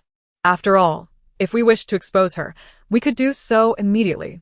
I am inclined to believe that this couple indeed said those things. And if we want to ascertain the truth, we can simply investigate." Qu Tiaotiao glanced at her several times, feeling an inexplicable sense that she was advocating for her. Zhao Lizhen straightened her posture, her expression resolute. "Senior, it is better to trust in its existence than to dismiss it." Ultimately, the old policeman concurred with Zhao Lizhen's assertion. The greatest fear for a policeman is the possibility of overlooking the truth. Thus, they proceeded to investigate. The results, naturally, confirmed Qu Tiaotiao's account. A group of media personnel had been waiting there all along. When the police arrived, they were still engaged in discussions about whether their vigil would yield a significant news story, while it was uncertain if they would secure a major scoop. A visit to the police station was inevitable. The journalists' testimonies aligned closely with Qu Tiaotiao's claims, and ultimately, the police discovered the hotel and room booked under the couple's name. The truth was laid bare. The couple had no grounds for defense. Consequently, within 4 hours of encountering Qu Tiaotiao, the couple was temporarily detained. As Qu Tiaotiao departed from the police station, Zhao Lizhen could not help but rush up to her. "Qu Tiaotiao, I am your fan. May I have your autograph?" Upon hearing this, Qu Tiaotiao mused to herself, as expected. "No wonder she has been watching me since I arrived." "Of course," she replied, signing her name. Zhao Lizhen immediately cherished the autograph, exclaiming in excitement, "Qu Tiaotiao, rest assured. I will not reveal your visit to the police station." "Qu Tiaotiao? What is this appellation?" Zhao Lizhen nearly slapped herself in disbelief. Ha ha ha. No, no. "I have things to attend to, so I shall take my leave. Tiaotiao, you must succeed. Hurry and deal with that Lin Wanjun. I've always found her displeasing. Lastly, I will forever support you." Once Zhao Lizhen departed, Qu Tiaotiao pondered, rubbing her chin. Something feels amiss. Although I stated upon entering the police station that those parents are not my biological ones, I don't believe I ever mentioned Lin Wanjun. Why did she suddenly bring that up? Qu Tiaotiao felt as though she had overlooked something crucial. Chapter 96, Aiding Qu Tiaotiao. Upon returning from the police station, Qu Tiaotiao realized that this matter could not be delayed any longer. Since Lin Wanjun had taken action, it would be remiss of her not to reciprocate. She could not afford to be idle while Lin Wanjun thrived. Qu Tiaotiao promptly, began drafting a message. The only true gossip deity in the entertainment industry. Guess what I've uncovered? No wonder a certain little princess and a certain three-letter star have been at odds. It turns out one has usurped the other's position. Lin Wanjun, the little princess, has long been aware of her true identity. Why not disclose it? Is she afraid others will reclaim what was once theirs? Lin Group, are you aware that your heiress has already been swapped? Lin Zhengyu, why do you protect this false sister so fiercely? You've already uncovered the true sister's information, yet you maintain such secrecy for this impostor. The most unfortunate of all is Qu Tiaotiao, who not only had her identity stolen but was also used by those despicable traffickers to settle debts. As soon as Qu Tiaotiao's Weibo post was published, her fanbase erupted. Qu Tiaotiao has finally exposed this matter. I have been waiting for ages. Family, Qu Tiaotiao has taken action, so what are we waiting for? Let's rally together. I've long found Lin Wanjun displeasing. Now we can finally criticize her openly. No more talk, family. I'm off to unleash some vitriol. This princess may not possess much, but I certainly have money. I'm going to buy Qu Tiaotiao several trending topics. Let us lend her a helping hand. Shortly after a fan made this statement, Lin Wanjun's name suddenly appeared on the trending topics list on Weibo. Coupled with the inherent popularity of Qu Tiaotiao's post, this trending topic went viral. What is happening? I feel like I recognize every word in Qu Tiaotiao's post, yet when combined, I cannot comprehend it. So Lin Wanjun is not the true heiress of the Lin family? Qu Tiaotiao is. Goodness, this revelation has left me bewildered. The amount of information is overwhelming. Gossip deity, you are truly my idol. Where do you get all this information? It's astonishing. Is there anything in this world you don't know? So Lin Wanjun has long known she is not the Lin family's true daughter, and Qu Tiaotiao is. Yet she has not disclosed this to anyone. Wait, your logic is flawed. It is Lin Zhengyu who knows Qu Tiaotiao is the Lin family's true heiress. But he remains silent. Indeed, Lin Zhengyu has not spoken, but at that time, Lin Wanjun was already aware. I've long found the coffin's occupant unsatisfactory, always exuding a white lotus vibe. Today, it seems she truly is a white lotus, contentedly taking what belongs to others. When Lin Wanjun learned of the events unfolding on Weibo, she was enjoying a harmonious dinner with her family. Lin's father was lamenting. Our Wanjun has grown up so much. Soon she will be married off to someone. Lin Jingrong frowned slightly. Sister, Wanjun can choose not to marry. What nonsense are you spouting? Lin's mother smiled kindly, remarking that as girls grow up, they inevitably must marry. No matter how much he adores his sister, he cannot possibly bind her to him and prevent her from marrying.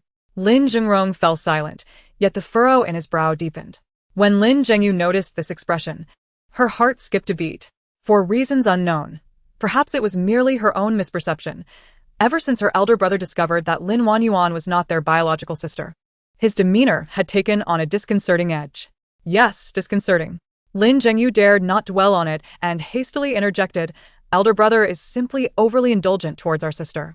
However, if Wanjun does find a good man to marry, I believe both you and I would be genuinely delighted. Elder brother, you agree, don't you? Lin Jingrong regarded her for a prolonged moment before eventually conceding with an affirmative nod. Lin Wanjun observed the exchange with a sense of quiet satisfaction. She knew precisely when to interject with the right words. She threw her arm around Lin Jingrong's, assuring him, elder brother, rest assured. I would never hastily marry just any man. Lin Jingrong smiled but refrained from further comment. At that moment, Lin Wanjun's phone chimed, revealing a call from her agent. Who is it? Lin Jingrong inquired. It's my agent, likely regarding some program details. I'll take the call. Just as she was about to answer, Lin Zhengyu and their father's phones rang in succession. My agent is calling too. It must be something urgent from the production team. The three of them answered their phones almost simultaneously. Lin Wanjun maintained her gentle smile. Sister, what's the matter? However, upon hearing the content of the call, her expression faltered, losing its warmth. Suddenly, a realization struck her, and she glanced sharply at Lin Zhengyu and their father. From their faces, she discerned the very expressions she dreaded to see. It was over. They knew. Lin Jingrong was the first to notice her discomfort. Wanjun, what's wrong? Why do you look so pale? Is there an issue with the production team? I'm not. Before Lin Wanjun could finish, their father erupted in fury. This is absolute nonsense. Lin's mother looked at him in bewilderment. What's happening? What's going on? Their father's face darkened as he spoke. I don't know which gossip account it was, but they posted on Weibo claiming that our Wanyuan is not our biological daughter. That our real daughter is someone else. What's more, countless netizens believe this to be true. This is utterly ridiculous. How could I not know who my own daughter is? Lin Zhengyu, standing to the side, turned pale. He understood that this was the work of Qu Tiaotiao. Truth be told, since he learned of this news, he had been pondering when Qu Tiaotiao would finally reveal it. Despite his trepidation, he felt a faint sense of relief. Lin's mother found the news laughable. What utter nonsense! Are today's paparazzi and gossip accounts so desperate for money that they fabricate such tales? Come now, let us not get upset over such unfounded rumors. Sit down and eat. We haven't finished our meal. Lin Jingrong chimed in. Yes, Dad, it's just a false rumor. No need to be so angry. Let us continue eating. Lin Zhengyu, observing his brother's attempt to smooth over the situation, could no longer contain himself. But what if the rumors online aren't false? What if it's all true? Chapter 97. Is there a throne to inherit? Regardless of the Lin family's chaos, at this moment, Qu Tiaotiao's home was alive with drama. Qu Tiaotiao and Liang Tian were engaged in an extreme performance battle.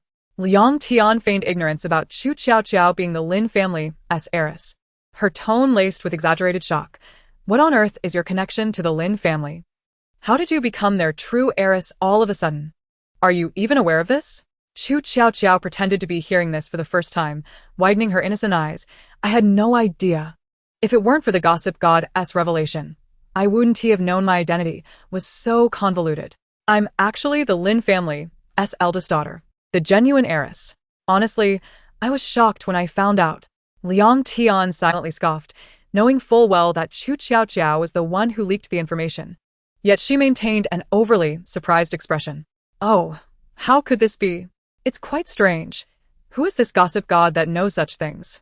Qu Tiaotiao nodded in agreement, subtly praising herself. Indeed, I wonder who this person is. How clever to uncover such information. Liang Tian remarked. She is so shameless. She decided to skip the charade of feigning ignorance and got straight to the point. The Lin family must have received this news by now. We won't worry about that for now. What are your plans? Qu Tiaotiao had already anticipated the repercussions of disseminating this information, and she had devised a strategy. She earnestly replied to Liang Tian, I have no intention of returning to the Lin family, nor do I plan to acknowledge this relationship. It was precisely because she had never intended to return that she had withheld the news until now. Liang Tian cautioned, It's not as simple as saying you want to return. Qu Tiaotiao countered. Why not? Sister Liang. The gossip clearly states that Lin Wanjun is not the true daughter of the Lin family. I am. Lin Zhengyu, the third son of the Lin family, has always known. Yet he chose to remain silent, protecting Lin Wanjun. From this, it's evident they may not welcome my presence. At this point, Qu Tiaotiao couldn't help but think that Lin Zhengyu and Lin Jingrong's secrecy was somewhat advantageous. After all, who wouldn't appreciate being handed leverage against their rivals? Understanding Liang Tian's concerns, Qu Tiaotiao reassured her, Sister Liang, don't worry. The ones truly anxious about this situation are not us. After careful consideration, Liang Tian realized this was indeed true. Why should she worry about someone with all-knowing insight? Instead of fretting over that, Liang Tian insinuated, Indeed. I wonder how the Lin family is faring right now. Qu Tiaotiao blinked, who knows? Oh. Sister Liang just reminded me. The Lin family must be in quite the uproar. Let me see what those disrupting my peaceful day of leisure are up to. Qu Tiaotiao eagerly began to investigate. Oh. Lin Wanjun is actually crying? What's going on? How far has this escalated while I was oblivious? But goodness.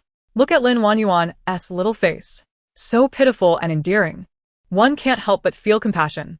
No wonder those 7 powerful figures are so concerned for her, willing to risk everything for her. Look at Lin Jingrong, cradling her in his arms, softly coaxing her, as if he fears she might melt in his embrace. Truly, he is like a devoted admirer. As Qu Tiaotiao indulged in her gossip, Liang Tian's ears perked up.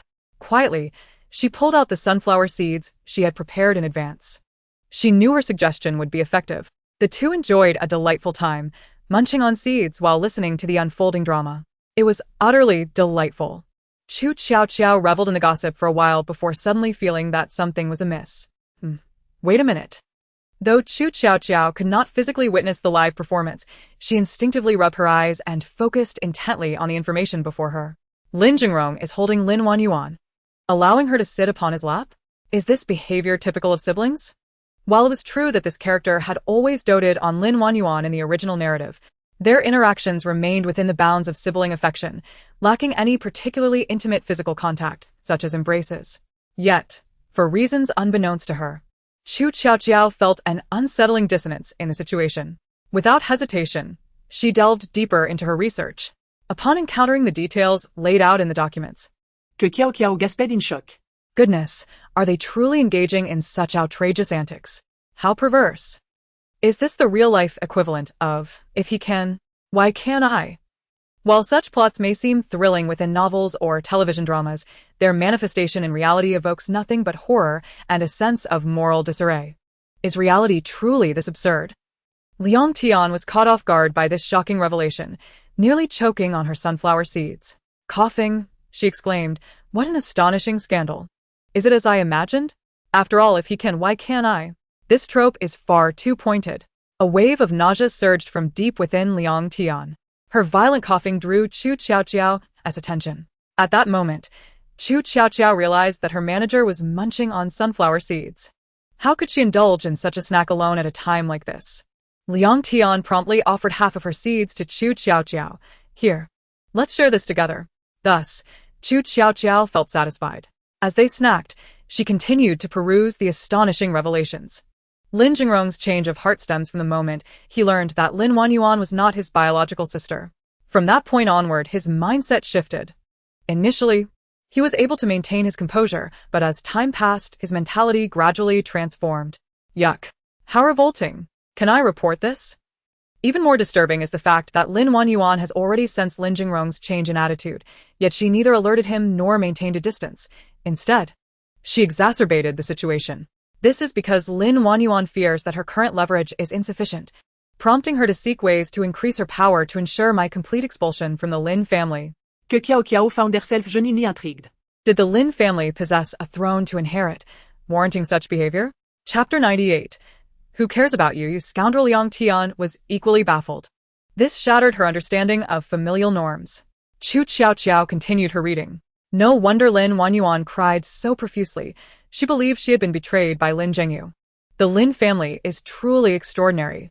Upon learning of my scandal online, their immediate response was to suppress it, firmly believing it to be false, with no intention of investigating its veracity. It was Lin Zhengyu who spoke out, suggesting that if this were indeed true. Consequently, Lin Zhengyu was interrogated. He concealed his prior discussions with Lin Wanjun and Lin Jingrong, failing to disclose them to Lin Chunqing. After reviewing the information, Lin Chunqing decisively decided to pursue a paternity test with Lin Wanjun. What a grand spectacle. Too bad I couldn't witness it live. Liang Tian clenched her teeth in frustration. The Lin family was utterly outrageous. It was no wonder they raised a white lotus like Lin Wanjun. Yet, the drama did not end there. After weeping in Lin Jingrong's presence, Lin Wanjun received his promise, declaring that she was his only sister and that no one else deserved such a title. Pa. That scoundrel. Who would want to be his sister? Having someone like him as a brother is the greatest misfortune of my life. Qu Tiaotiao's anger boiled over. As if anyone would care for Lin Jingrong. Once Lin Jingrong, that fool, departed, Lin Wanjun immediately called that couple, eager to ascertain their progress. Of course, the call could not connect, as they had already been sent to the police station by me. This was the first time Liang Tian had heard of this. She was bewildered. What couple? What police station? Could it be that this was the reason Qu Tiaotiao suddenly shared this information online?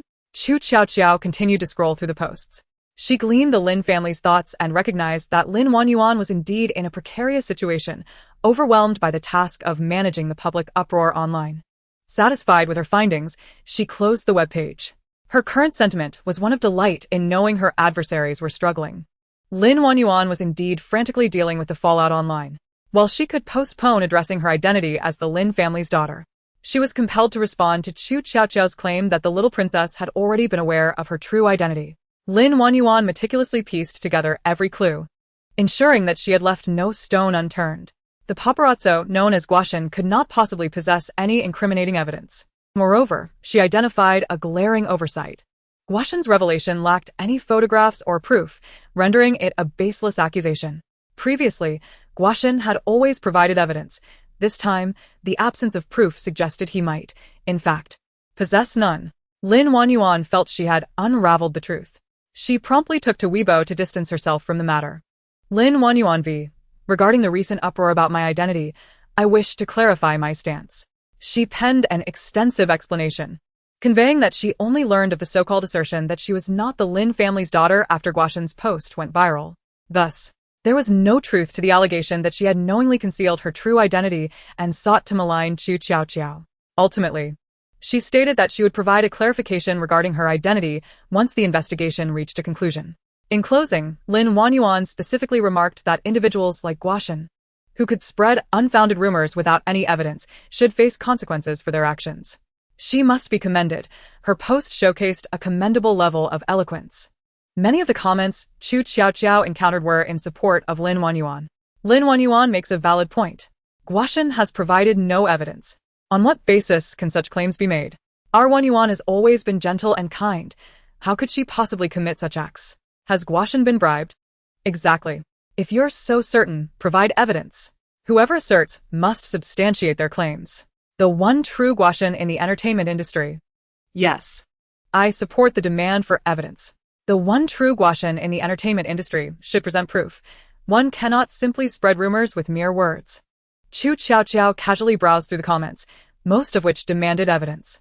A smile involuntarily crept across her lips. She had intentionally refrained from presenting direct evidence, awaiting Lin Wanjun's response. She had not anticipated that her trap would ensnare Lin Wanjun as she had hoped. However, Qu Tiaotiao was not inclined to respond just yet, for the Lin family members had finally arrived after confirming through DNA testing that Lin Wanjun was indeed not their child. The visitors were Lin Zhengyu and Lin Jingrong. Qu Tiaotiao's gaze settled squarely on Lin Jingrong, who showed no inclination to offer an explanation. It was Lin Zhengyu who broke the silence. Qiaoqiao. This is your elder brother Lin Jingrong. Qu Tiaotiao responded with a particularly indifferent "oh," and then fell silent, regarding Lin Zhengyu, without uttering a word. Lin Jingrong pressed on. Qu Tiaotiao, have you seen the news online? This time, Qu Tiaotiao finally replied with a few more words. So what if I have? And what if I haven't? Before Lin Zhengyu could finish his thought, he was abruptly interrupted by Lin Jingrong. Why are you wasting your breath with her? Since you are aware of the rumors circulating online, you should come with us for a paternity test. Qu Tiaotiao shook her head slightly. TSK. This is quite alarming. All this hostility towards me just for Lin Wanjun. Oh, but it's hardly surprising. After all, he adores her. He has completely disregarded normal ethical perspectives. What's more, she is merely a half-sister with whom he shares only a slight blood connection. Lin Zhengyu's eyes widened in shock. What does Qu Tiaotiao mean by that? Before he could comprehend, Qu Tiaotiao spoke again. I am willing to accompany you. But before we proceed with the test, I wish to clarify a few points. Even if the paternity test confirms that I am indeed a daughter of the Lin family, I hope we can refrain from interfering in each other's lives. Let us maintain a respectful distance, as familiar strangers. I do not expect the Lin family to welcome me. Rather than becoming someone you despise for no reason, I prefer to enjoy my freedom. Chapter 99. Qu Tiaotiao was not wrong. It was indeed quite repulsive. Qu Tiaotiao had no desire to return to the Lin family. However, the DNA test was necessary, otherwise, her identity would remain in ambiguity. Yet, prior to the DNA test, certain truths needed to be articulated plainly from the outset. Lin Jingrong narrowed his eyes. What do you mean by that? Qu Tiaotiao replied, I believe I have been exceedingly clear. If you aren't deaf, you would grasp my meaning. Or is your comprehension lacking? With a resigned sigh, Qu Tiaotiao continued, since that is the case, I must break it down for you. You saw me out because you've already conducted a paternity test with Lin Wanjun and discovered she is not a biological daughter of the Lin family. The credibility of this online revelation in your minds must exceed 80. Yet, even so, neither of your parents is here. They only sent the two of you. Does this not already indicate their stance? Coupled with your earlier demeanor, it is evident that you do not welcome me. Do you need me to spell out everything you have done? You already knew yet chose to remain silent. This attitude has been apparent from the start. Lin Jingrong's expression darkened, but he found himself at a loss for words to refute her because Qu Tiaotiao was entirely correct. Not only he, but their parents had not exhibited any joy upon learning this information. If given a choice, They might even wish for the paternity test to have yielded an error. Lin Zhengyu felt suffocated. Qu Tiaotiao was right. Ever since he agreed to help his elder brother conceal this matter, his own attitude had indeed been made clear. Noticing their silence, Qu Tiaotiao smiled again. In truth, you should appreciate my stance more. You won't have to endure the discomfort of seeing me daily. Lin Zhengyu, for some reason, suddenly felt anxious. It's not like that. Regardless of your feelings. Qu Tiaotiao, uninterested in further discourse, replied, in any case, discussing this is premature. As I have yet to complete the paternity test, and you cannot confirm whether I am truly a member of the Lin family. Lin Jingrong glowered at Qu Tiaotiao, ultimately uttering a single word, go. Qu Tiaotiao followed the two brothers into a car, heading towards a private hospital. 2 hours later, the expedited DNA test results were released. Qu Tiaotiao and Lin Chunsheng were indeed confirmed as biological father and daughter, and Lin Zhengyu and Lin Jingrong were confirmed as siblings. Lin Zhengyu had already known this result half a month prior. However, upon seeing it again, a medley of emotions surged within him. Qu Tiaotiao was truly his sister. Qu Tiaotiao yawned. The results are out? Then I shall take my leave. Lin Jingrong squinted at her. Don't you want to know the result? I do not. Qu Tiaotiao replied decisively. As I stated earlier, I have no interest in the Lin family. Thus, regardless of whether the result is affirmative or negative, my stance will remain unchanged. Is Lin Jingrong truly deaf? I've repeated this countless times. Must I say it over and over again? He may not find it tiresome, but I certainly do. Qu Tiaotiao turned to leave. Yet, Lin Jingrong blocked her path. You cannot leave. What do you mean? Your words hold no weight. Since you are a daughter of the Lin family, my sister, I cannot allow you to remain outside. Lin Jingrong fixed his gaze upon her. You will come back with us now. Lin Zhengyu stared in astonishment at Lin Jingrong. Had his elder brother changed his mind? Was he no longer opposed to Qu Tiaotiao? For some inexplicable reason, a flicker of joy sparked within him. However, Qu Tiaotiao's expression grew cold. What is happening? Lin Jingrong should be pleased that I am not returning to usurp Lin Wanjun's position. That is the position he cherishes most. So, why is he behaving like this now? No, I must investigate. Good heavens. What have I discovered? I hadn't even considered this angle. Lin Jingrong is perhaps the one in the entire Lin family who welcomes my return the most. For if I return, Lin Wanjun will no longer be his sister. His path to be with her will suddenly clear. Ugh. How revolting. Oh, this scoundrel. Using me as a mere tool? Very well. He has thoroughly enraged me. This was the second time Lin Zhengyu had heard such words. He could no longer pretend he had misheard as he had the first time. His complexion turned pale. So, his elder brother truly harbored feelings for Wanjun? What is all of this? Has he lost his mind? Qiaoqiao declared. I will not return with you. She attempted to pass him. Yet, Lin Jingrong was unwilling to relent. He seized Qu Tiaotiao's hand. You have no say in this. Let her go. Qu Tiaotiao and Lin Jingrong turned simultaneously to look at Lin Zhengyu. Lin Zhengyu grasped Lin Jingrong's hand. Release her. Let her go. Third brother? Did you not claim she is our sister?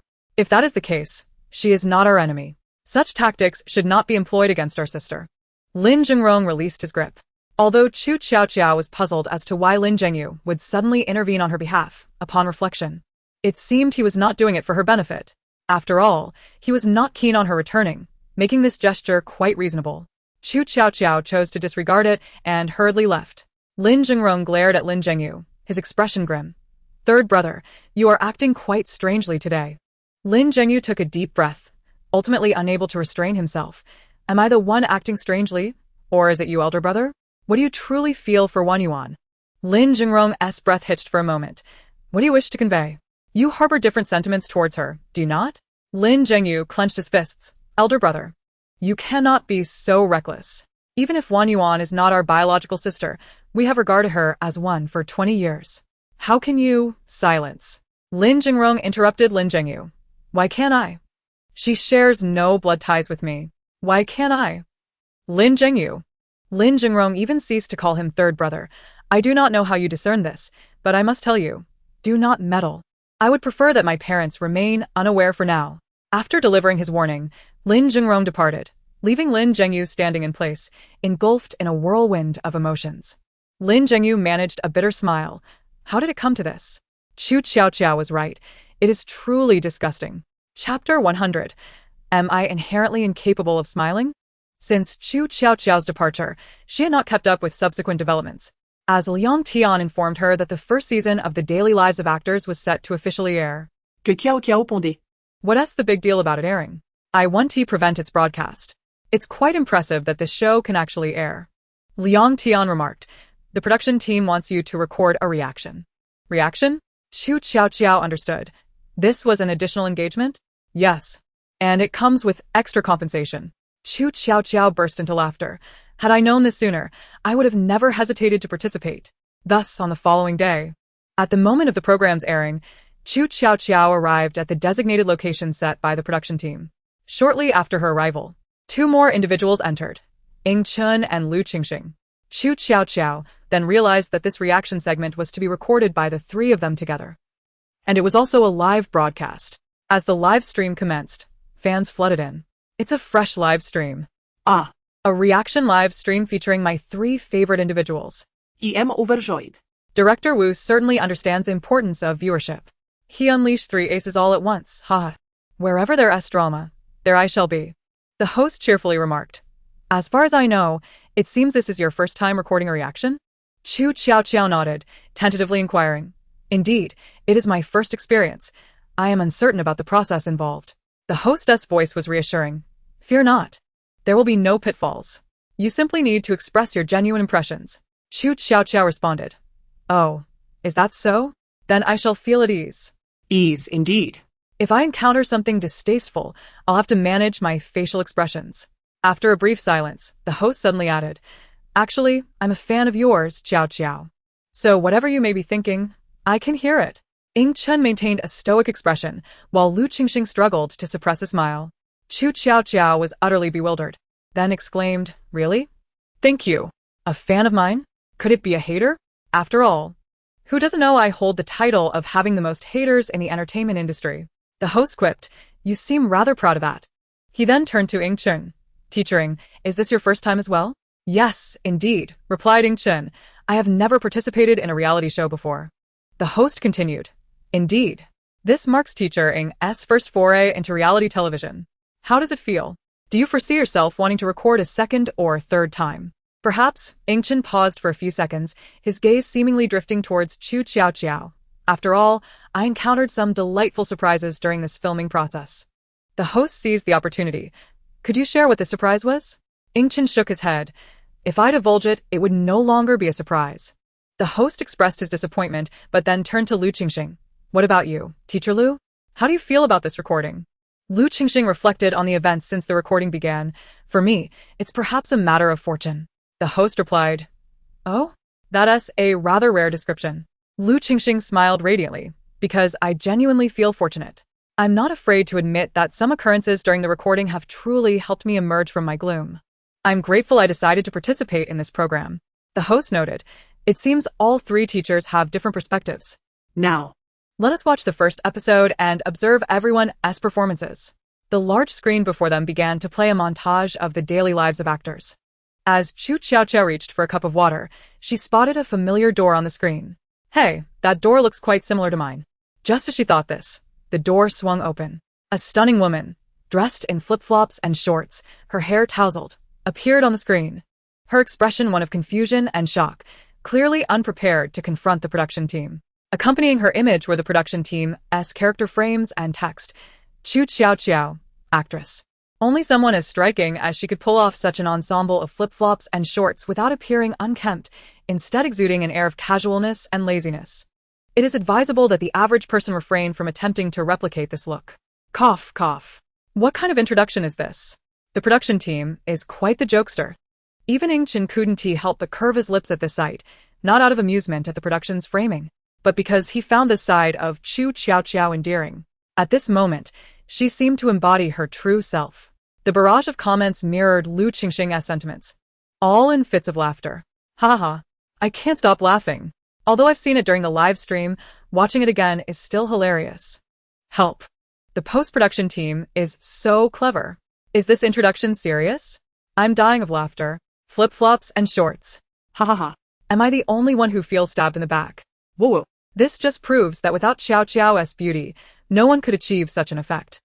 Alright, I was going to order this outfit, but the previous comments have successfully made me cancel my order. Lulu, don't hold back. Your smile has already given you away.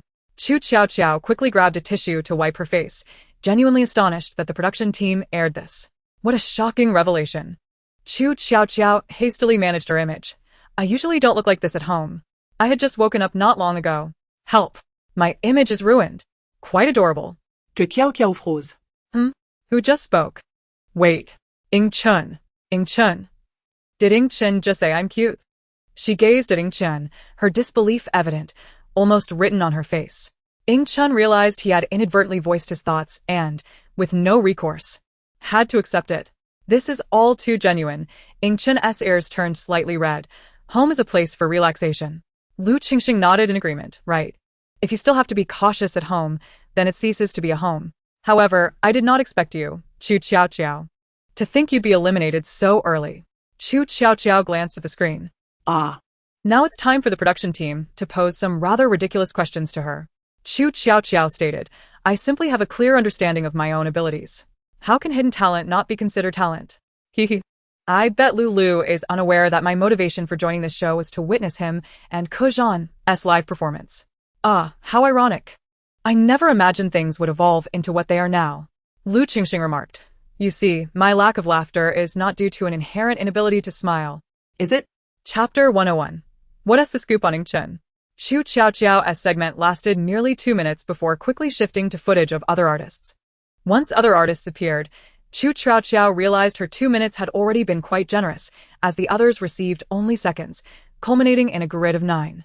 After several artists flashed by, the camera turned to a villa. As the camera gradually advances, a man clad in a gray-black striped loungewear comes into view. He holds a spray bottle, nurturing the blossoms before him with gentle care. At this moment, the radiant sunlight streams through the glass, enveloping him in a golden glow. The shimmering droplets of water surrounding him further enhance his ethereal presence, rendering him akin to a noble figure emerging from a Western oil painting. With his loungewear failing to conceal his dignified aura, the post-production elegantly overlays the text, Ying-chun, actor, film emperor. God has bestowed upon him a visage that transcends the mundane, along with unparalleled acting prowess. He is indeed a true favorite of the divine. Qu Tiaotiao feels a pang of jealousy in her heart. The post-production shouldn't be so sycophantic.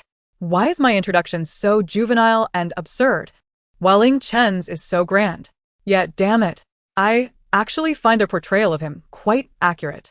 The host, suppressing her desire to ship CP in the moment, professionally inquires, it has long been said that teacher Ying enjoys gardening. Are the flowers in this garden all cultivated by you? Not entirely, Ying-chun replies. As many know, my work is quite unique. While I have some leisure time, when I am busy, it is not always feasible to keep a constant eye on the flowers. Thus, some of the blooms I admire are tended to by others. The host continues, what kind of flowers do you like the most, teacher Ying? My favorite flower?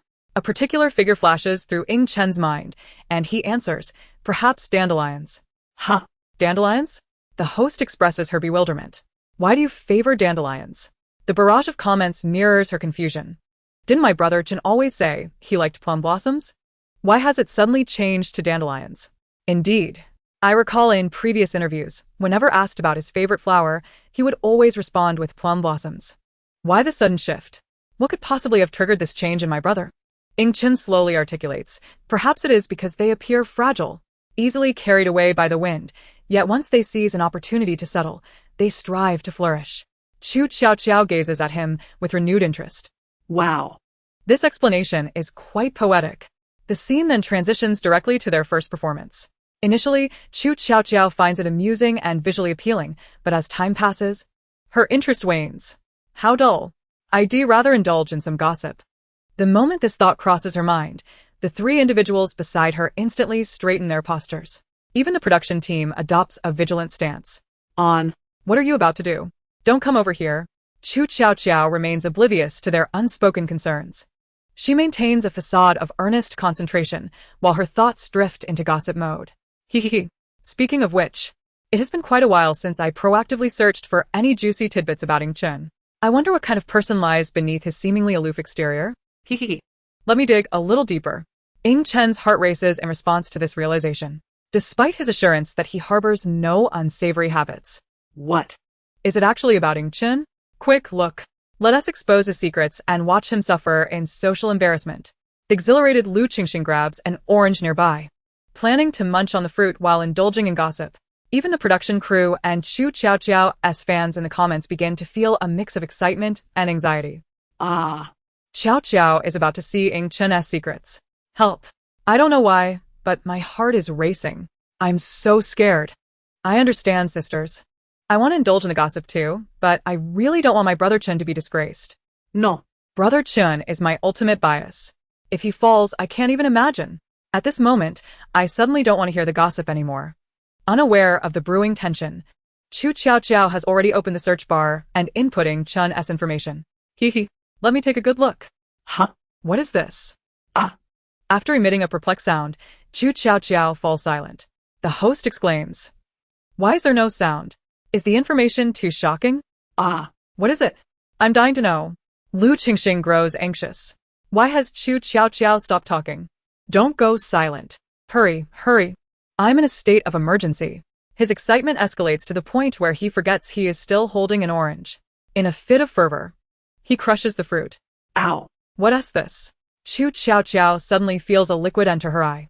The host, momentarily stunned, attempts to reach for a tissue for Qu Tiaotiao, only to be outpaced by Chen, who swiftly grabs the tissue box and offers a few sheets. Quick, wipe it. Qu Tiaotiao squints, unable to discern who is who, and blindly reaches out. Instead of grasping the tissue, she inadvertently holds Chen's hand. He feels the warmth and smoothness of her hand, but as soon as she realizes, she reflexively lets go, deftly retrieving the tissue from his grasp. Thank you. Qu Tiaotiao hurriedly uses the tissue to cover her eyes, rubbing them gently. Chen retracts his hand, clenching it tightly. Lu Qingxing quickly looks down and spots the remnants of the crushed orange in his hand, his evidence of guilt. I didn't mean to. Qu Tiaotiao, are you alright? Fortunately, the orange juice that splattered into her eye was minimal. After a brief moment of discomfort, Qu Tiaotiao can open her eyes again. Her eyes, reddened from the recent irritation, resemble those of someone who has been crying. Even if you don't like oranges, you shouldn't waste them. Lu Qingxing's face turns beet red. Yes, I'm sorry. He had not anticipated he would become so overwhelmed as to crush the orange. Thankfully, it's not a significant issue. Qu Tiaotiao doesn't consider it a major event. She's just left with a sense of puzzlement. Why on earth did Lu Qingxing crush the orange in his hand? What on the television could have caused such a reaction? Qu Tiaotiao glances at the screen, which is currently showcasing Qu Qi's performance. Oh. So it's Qu Qi. I never expected that even after all this time, Lu Qingxing still holds a torch for him. Lu Qingxing retorts. Don't spread rumors. Chapter 102. When one becomes contemptible, they become invincible. After this brief interlude, Qu Tiaotiao has lost all desire to indulge in gossip and dutifully watches the remainder of the episode. What she didn't anticipate was that the production team would end the episode on a cliffhanger, leaving viewers to ponder whether Chen would choose her or if she would face elimination. Goodness. For viewers who have not previously watched the show live or encountered any spoilers, the production team has truly crafted a suspenseful moment. After all, they have established an atmosphere of my imminent elimination throughout the episode. Thus, viewers will undoubtedly be eager to see my reaction if I were to be eliminated. The production team is quite clever. All members of the production team glare at her with resentment. Who would craft such a cliffhanger? They certainly do not possess her knack for creating suspense. There is no logic in consuming half the gossip and then leaving the other half unspoken. Help! They are desperate to know what transpired after that exclamation. It's all Lu Qingxing's fault. If he hadn't been so overly excited, crushing that orange and causing that little incident, Qu Tiaotiao might not have paused and could have completed her gossip. It's all Lu Qingxing's fault. Their frustration becomes palpable, and Lu Qingxing feels it acutely. He subtly shrinks further back into the sofa. Please don't look at me like that. I didn't mean to. I wanted to continue indulging in gossip too. After the recording of the program concluded, Lu Qingxing made a special trip to apologize to Qu Tiaotiao. Is your eye alright? He inquired. What could possibly be wrong? Qu Tiaotiao blinked. It's not as if I was exposed to some caustic substance that could blind me. Rest assured I am fine. Only after confirming that her eyes were indeed unharmed did Lu Qingxing finally feel relieved. Qu Tiaotiao was still preoccupied with the thought of returning home after the recording. However, As soon as she stepped out of the studio, she encountered two individuals she had hoped to avoid, Lin Zhengyu and Lin Chunqing. You are Qu Tiaotiao? Lin Chunqing, wearing a similarly icy expression as Lin Zhengyu, introduced himself. I am Lin Chunqing. My father and I are here to discuss something important with you. Lin Zhengyu added. Qu Tiaotiao's interest was piqued. What could this father and son duo possibly want to discuss with me? She mused, voicing her curiosity aloud. Lin Chunqing scanned the surroundings. I believe this is not an appropriate place for conversation. Qu Tiaotiao raised an eyebrow. Since you sought me out to discuss a matter, I presume you have already identified a suitable location. Let us proceed to wherever you deem safe. Lin Chunqing regarded her silently for several seconds before replying. Very well. Let us go. The three of them arrived at an upscale private club, a domain owned by the Lin family, undeniably the safest and most clandestine of locations. Qu Tiaotiao smirked inwardly as they entered a private room. After the server had prepared and served the tea, Qu Tiaotiao cut straight to the chase. Let us not dilly-dally. What is it that you wish to discuss? I heard from Zhengyu that you do not wish to return to the Lin family, Lin Chunqing stated bluntly. Indeed. Ironically, I too have no desire to acknowledge you as my father, he added, his tone equally frosty. This revelation left Lin Zhengyu visibly astonished. When Lin Chunqing had insisted on bringing him to meet Qu Tiaotiao, this had not been the anticipated discourse. Tilting her head slightly, Qu Tiaotiao began to piece together his intentions. So, your purpose in seeking me out is to ensure that I remain silent on this matter henceforth? You are not a fool, Lin Chunqing remarked, his meaning unmistakable. Father? What do you mean by that? Lin Zhengyu interjected anxiously. Did I grant you permission to speak? Lin Chunqing silenced him with a glance, then turned his steady gaze back to Qu Tiaotiao. Since you, Miss Qu, do not wish to return to the Lin family, and I have no intention of claiming another daughter, let us consider this matter a mere fabrication circulating on the internet. Qu Tiaotiao felt as though she had forgotten something crucial. After a lengthy contemplation, she finally unearthed a long-buried memory from the recesses of her mind. Indeed, in the original narrative, the Lin family had no desire to acknowledge the original protagonist as their own. However, when the original protagonist discovered she was the true daughter of the Lin family, she assumed the identity of the Lin family's heiress. Yet, the Lin family had never officially recognized this fact up until that point.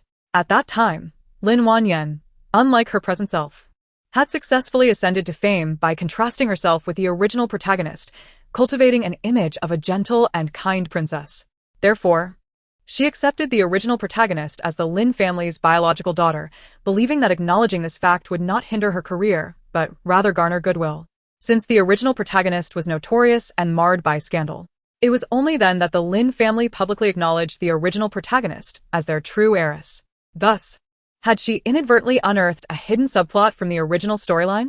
To avoid misconstruing the intentions of others, Qu Tiaotiao conducted further research. Indeed, I was not mistaken. Neither Lin Chunqing nor my biological mother, in name only, wished to acknowledge me. After all, they had invested considerable effort in nurturing the present Lin Wanjun.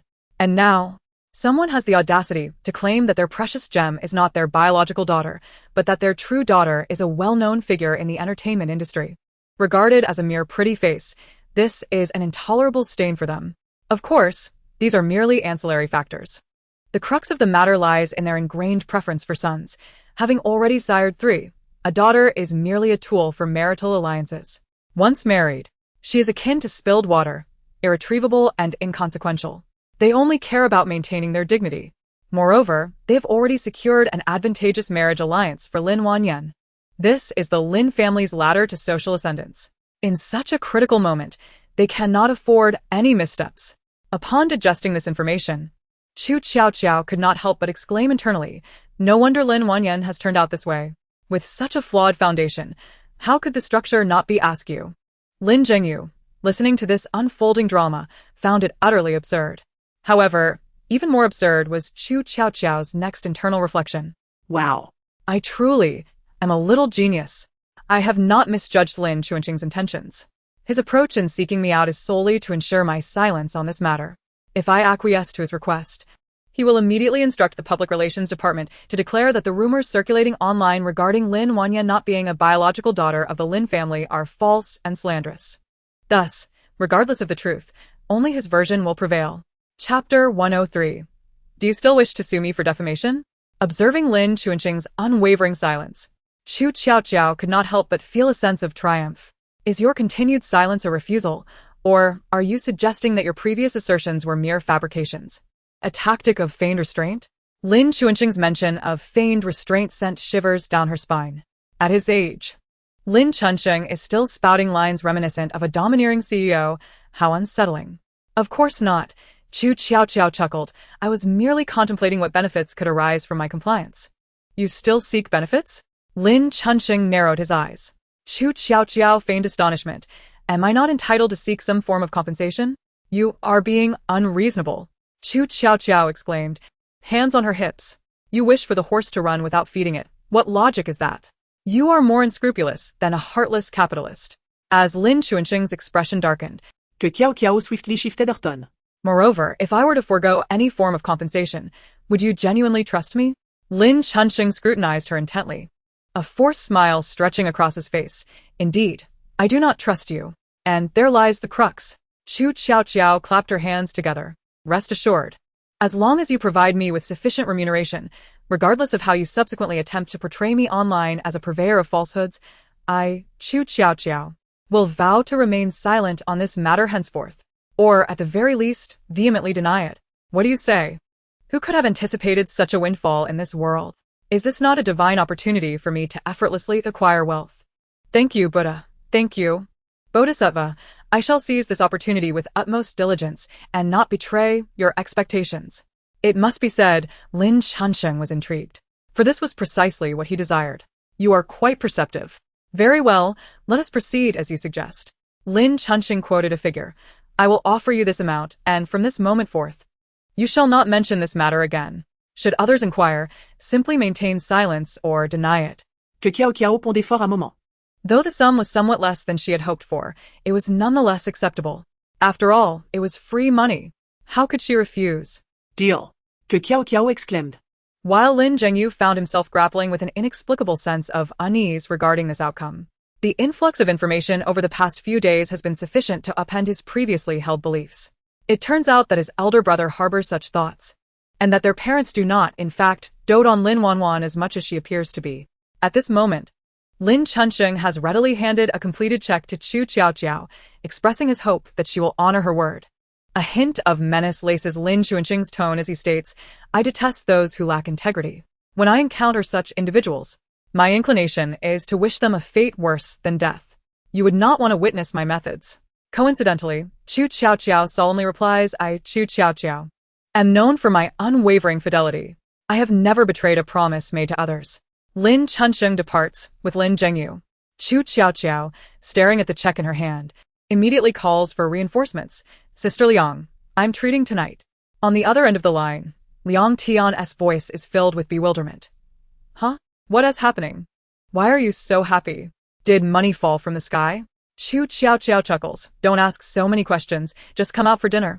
After inviting Wenwensi, she tucks her phone back into her pocket. Rest assured, she will uphold this promise. She guarantees it. She will remain silent. However, whether the gossip god chooses to speak or spill the beans is beyond her control. After all, she had promised not to disclose anything from the beginning to the end. After a considerable time, the online uproar regarding the Lin family's true and false daughters finally received an official response. Lin Group v. Support.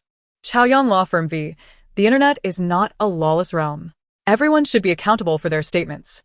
Regarding the recent rumors about the genuine daughter of the Lin family, this legal team, representing Lin Group as head Lin Chuanqing, hereby issues the following statement. 1. There is no such thing as a true or false daughter. Lin Wanjun is indeed the genuine daughter of our Lin family. A paternity test has been conducted. It cannot be forged. 2. The account known as the only true gossip god in the entertainment industry has infringed upon my client's right to reputation. Our company has collected evidence. Qu Tiaotiao meticulously reviews the statements and discerns two crucial points. The Lin family has indeed swiftly denied the allegations and has engaged lawyers to sue her. Oh no. To sue the gossip god for slander. Meanwhile, netizens below the Weibo posts seem eager to exacerbate the situation, each one trying to add fuel to the fire. Only true gossip god in the entertainment industry. Did you know you're being sued? Wow. Someone has sent a lawyer's letter to the only true gossip god in the entertainment industry again. I wonder if this time they will succeed? Thinking back to the last person who sent my gossip god a lawyer's letter, they ended up in jail. Ah. To be fair, I actually support what the Lin family is saying. After all, this time the gossip god really has provided no evidence. It seems quite like slander. Exactly. I also believe the gossip god is definitely spreading rumors. Look, Lin Wanjun's Weibo has been up for so long, yet there has been no response. Doesn't that already clarify the issue?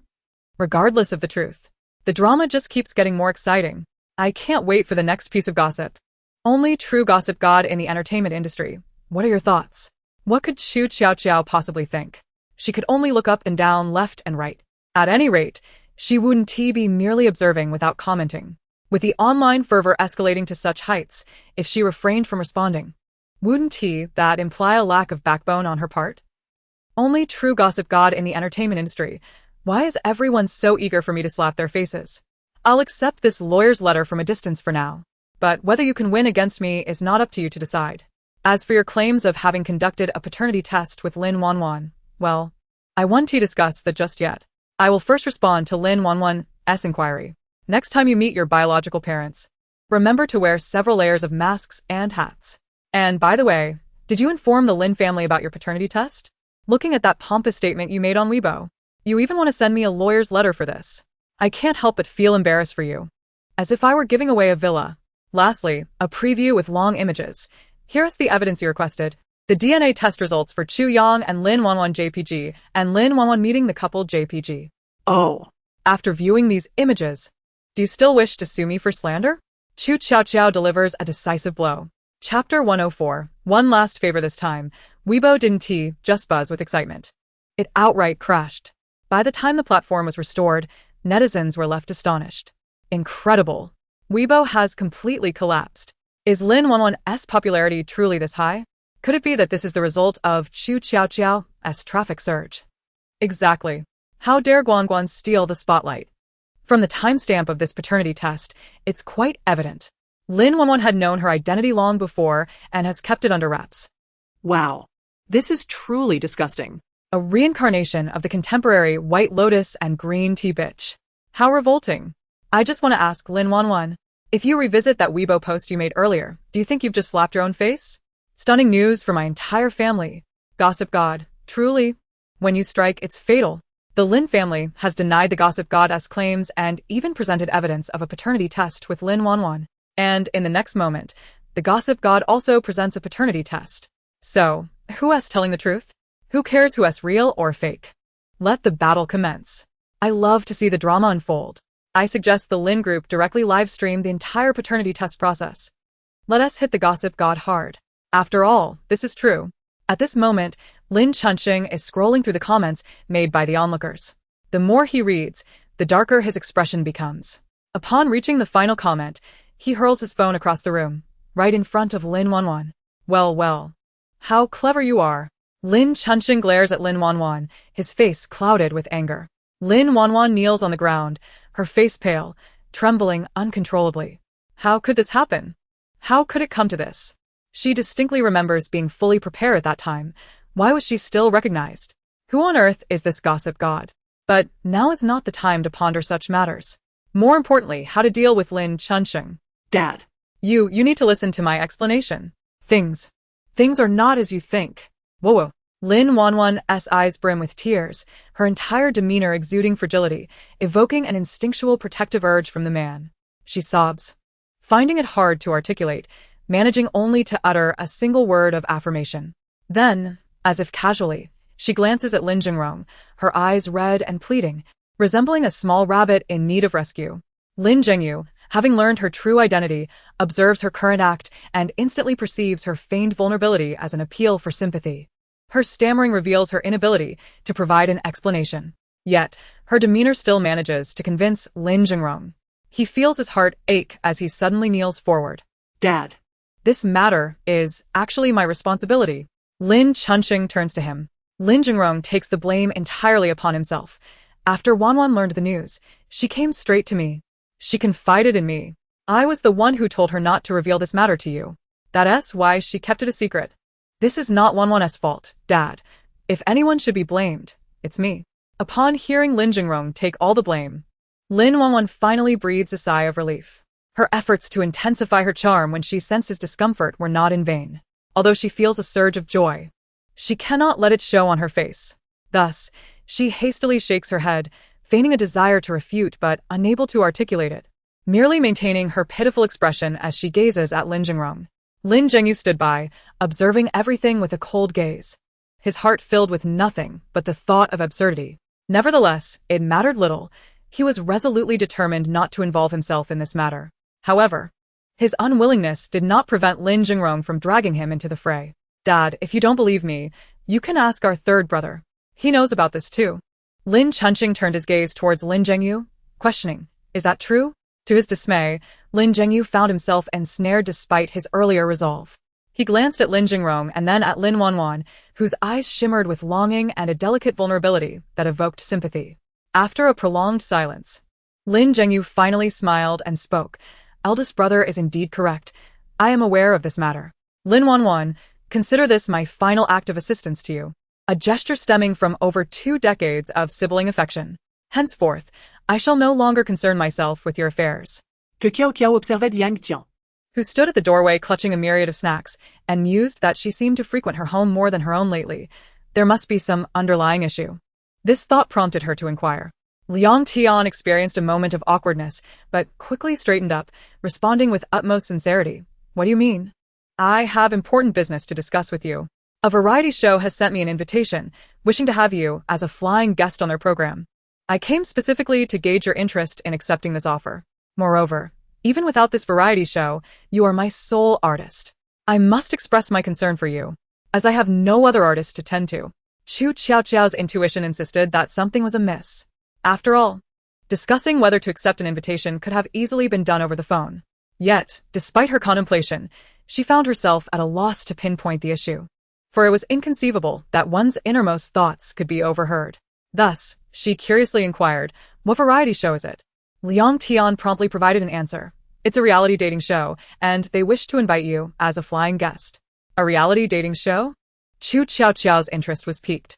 Am I to be an observational guest for the panel? What? Do you intend to participate in the dating show yourself? Liang Tian shot her a sidelong glance. Certainly not. Qu Tiaotiao immediately shook her head. Here, this is their program outline, you may peruse it. Liang Tian produced a document. Qu Tiaotiao flipped through it and quickly grasped the concept. It was indeed a reality dating show, and her role as a flying guest would merely involve sitting aside, offering commentary, and to sit back, enjoy snacks, and engage in casual conversation while earning money. How could she possibly refuse? Qu Tiaotiao decisively declared, Sister, I accept. I knew you would. Liang Tian swiftly called to confirm the job, and after hanging up, she informed Qu Tiaotiao, all set. We'll head to the recording in 2 days. Qu Tiaotiao, puzzled, asked, what about the meals, the actors' daily routines? Liang Tian replied, don't think I'm unaware that you were about to say snacks. How dare you bring that up? Chapter 105. Displeasure with her distant address. You still have the nerve to mention it, Liang Tian retorted. Qu Tiaotiao, bewildered, replied, why would I feel embarrassed to mention it? Realizing her slip, Liang Tian shifted the topic. Haven't you seen the trending topics? Right now, Lin Wanjun is causing quite a stir. And the production team is still assessing the situation. That's why the originally scheduled time has been postponed. Otherwise, why would I have taken on this variety show? Liang Tian pulled out the snacks. Enough of that. Come on. Try these. I just discovered a new snack brand. It's absolutely delicious. You must taste it. The work is already handled. It's time to focus on the important matters. What could be more significant than indulging in snacks while gossiping? Nothing. Eating snacks paired with gossip is the most delightful experience. Thus, Qu Tiaotiao, you understand, right? Liang Tian concealed her unspoken words within her eager gaze. Qu Tiaotiao, however, remained oblivious, merely finding the snacks quite enjoyable. After waiting for what felt like an eternity, without hearing what she longed to, Liang Tian grew impatient and began to hint. Qiaoqiao, have you checked the trending topics on Weibo? It's been revealed that the parent-child verification involving Lin Wanjun and the Lin family is false. At this moment, the Lin household must be in complete turmoil. If only I could witness it firsthand, I would certainly applaud enthusiastically. Wow, how malicious of you. Qu Tiaotiao never anticipated that her agent possessed such a nature. What is the point of merely applauding? It would be far more exhilarating to strike while the iron is hot, Liang Tian retorted, who is truly more malicious here. However, Liang Tian's words sparked Qu Tiaotiao's curiosity about the aftermath within the Lin family. As she munched on potato chips, she began to investigate. Oh. So Lin Zhengyu and Lin Jingrong are taking the fall for this? Truly, what deep sibling bonds they share. Oh, wait. Lin Jingrong's motivation stem from something more profound than mere sibling affection. It's love. Ah? Look what I've discovered. The Lin family has begun investigating me, or rather, to be precise, they are probing into the identity behind the accusation. Upon seeing this, Qu Tiaotiao felt no surprise. Before establishing this account, she had anticipated that countless individuals would attempt to uncover the identity behind it following the revelations. It was precisely because of this foresight that she refrained from creating a real-life account, opting instead to utilize the Golden Finger website for its establishment. This account was effectively a phantom, leaving no trace to be uncovered. Thus, Qu Tiaotiao harbored no concern regarding this matter. Investigate all you wish. This account is inherently non-existent. If you can uncover it, consider yourselves impressive. Upon hearing the first half of Qu Tiaotiao's statement, Liang Tian's heart tightened, her mind racing with thoughts of how to protect her in the event of wrongdoing. Yet, upon hearing the latter half, she realized her worries were unfounded. Why should she fret for someone with a golden finger? However, there was another intriguing aspect. Qu Tiaotiao savored another bite of her potato chip. Fascinating. Both Lin Wanjun and Lin Jingrong are now aware that Lin Chunxing intends to use her for a marriage alliance. Regardless of Lin Jingrong's approach, Lin Wanjun's actions are quite intriguing. She has approached another powerful figure. Upon learning of the Lin family's intentions, he was incensed, for in his eyes, Lin Wanjun is already his. Yet, that is not the crux of the matter. The key point is that if Lin Jingrong does not relent, he will undoubtedly clash with this powerful figure. Qu Tiaotiao was instantly filled with excitement. Wow. The ensuing developments of this situation promised to be thrilling. However, it seemed she would have to wait a while longer to savor the aftermath. Qu Tiaotiao contemplated and decided to refrain from hastening matters for now. When the time was ripe, she would stoke the flames and add fuel to the fire, making the situation even more lively. As she gazed at Ing Chun before her, she momentarily lost her focus, silently stepping back to survey her surroundings. Indeed, she had not gone astray. This was not the recording venue for actors daily, but rather the set for the moment of heartbeat. Why, then, was she still encountering Ing Chun here? It is always prudent to greet first. Qu Tiaotiao decisively approached. Hello. Teacher Ing. Ing Chun merely nodded slightly in acknowledgement, replying hello. Qu Tiaotiao tentatively asked, are you a permanent guest on this show? No, like you. I am a flying guest. Qu Tiaotiao's eyes widened. How does Ing Chun know I am a flying guest on this show? Why am I left in the dark? Ing Chun silently regarded her. Certain individuals respectfully address Ing Laosher, while secretly referring to him as Ing Chun in their hearts. He inexplicably feels a touch of displeasure. This is not a variety show. There is no need to continuously call me Ing Laosher. Qu Tiaotiao, lost in her thoughts, suddenly hears Ing Chun's words. Well, she is even more bewildered. Huh. What on earth?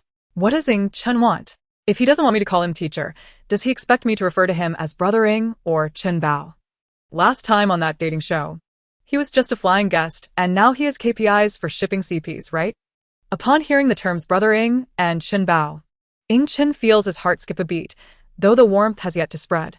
Qu Tiaotiao's next utterance hits him like a bucket of ice water, bringing him back to his senses. No, you may call me whatever you wish. With that, Ing Chun leaves, leaving Qu Tiaotiao in a cloud of confusion. Ah. The heart of a man is as elusive as a needle in the ocean. It is truly difficult to decipher. She shakes her head and quickly proceeds to do her makeup. This season of Moments of Attraction has already aired 3 episodes featuring the ordinary guest participants, and Qu Tiaotiao is currently recording the 4th episode. As she walks to the recording site after finishing her makeup, she encounters another familiar face. Is that you? I never expected this host to be familiar. But oh no, what was his name again? I didn't remember from last time. Indeed, the host before her is the very one who claimed to be her fan while she was recording daily lives of actors. The host, though internally lamenting, smiles and greets. Teacher Chu, hello. We meet again. He deliberately flashes the name tag pinned to his chest. Upon seeing the name on his badge, Qu Tiaotiao immediately responds, yes. Brother Chun. I didn't expect to see you again so soon. Chunli motions for her to take a seat. As Qu Tiaotiao sits down, she remains oblivious to the gaze fixated upon her. Chapter 106. Artificial saccharine director Ouyang Zhou of Moments of Attraction couldn't help but scratch his ear. He absolutely did not miss here. He definitely did not miss C. Although Qu Tiaotiao's mouth was not moving, he could still hear her voice. This implies that the damned old man Wu Yongqiao was telling the truth. As long as one becomes Qu Tiaotiao's fan, they can hear her innermost thoughts.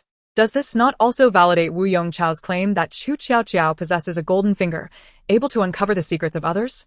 No wonder that old codger insisted he invite Qu Tiaotiao to participate in this variety show. How extraordinary. It turns out this really is the key to traffic.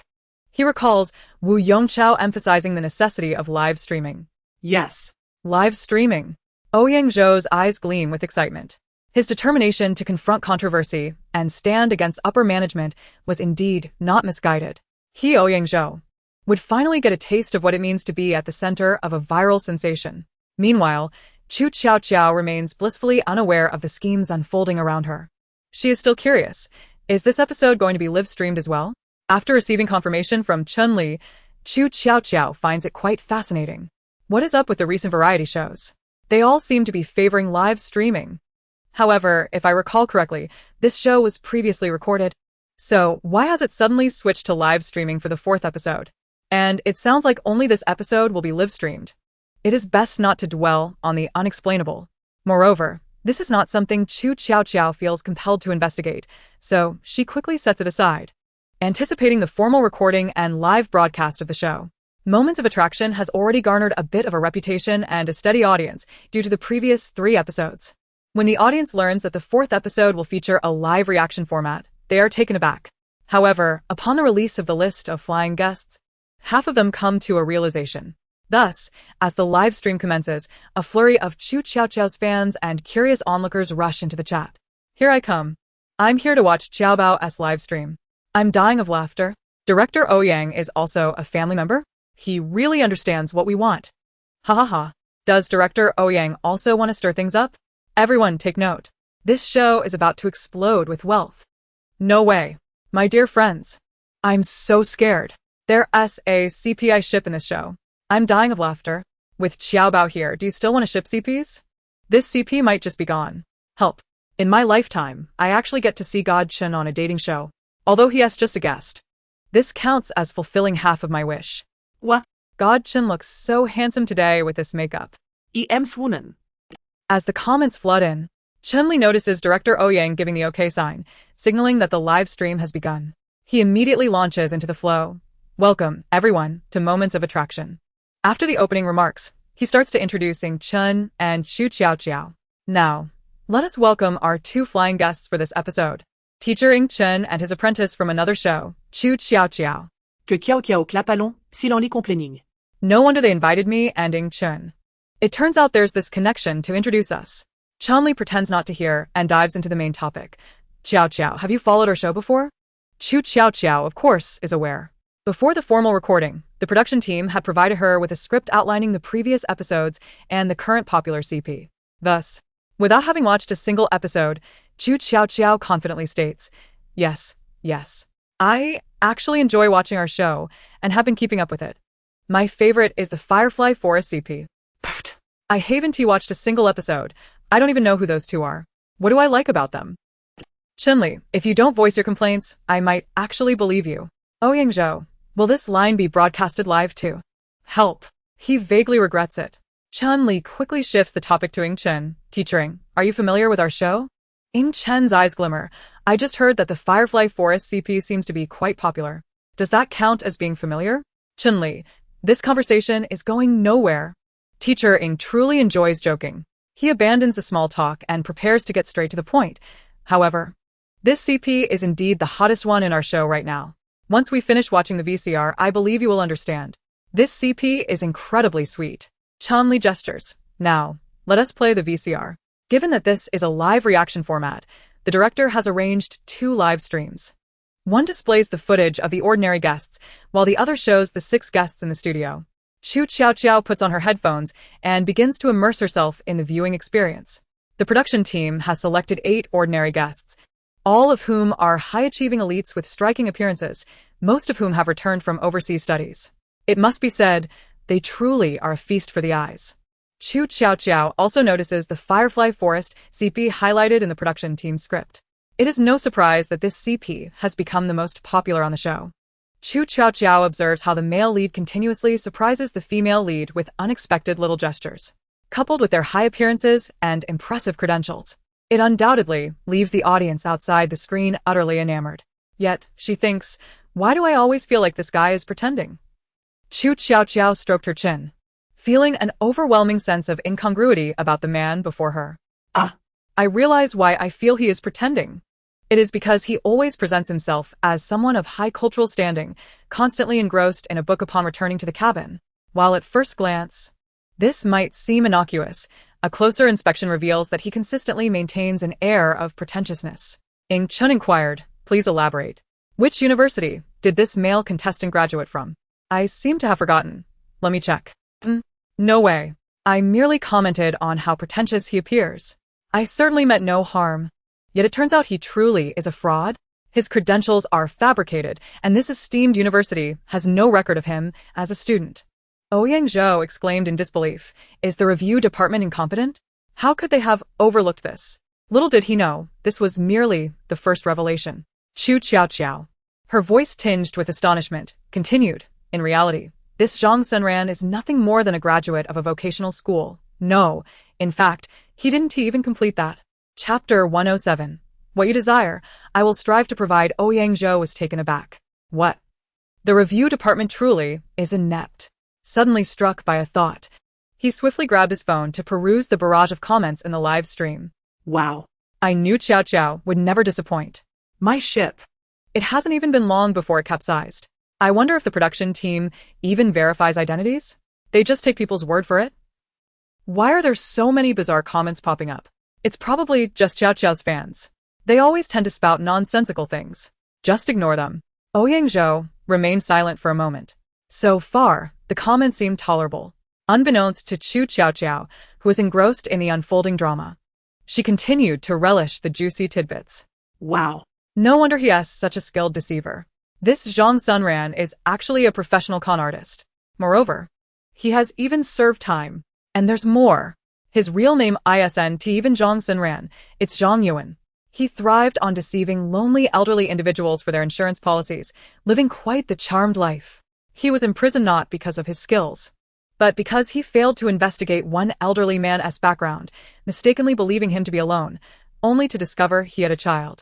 The amount he swindled was substantial, leading the elderly man's child to report him, which resulted in his arrest. After his release, this Zhang Yuan assumed a new identity as Zhang Sunran, forging a plethora of overseas academic credentials and documents. With his somewhat attractive appearance, he signed with an influencer agency and participated in this show.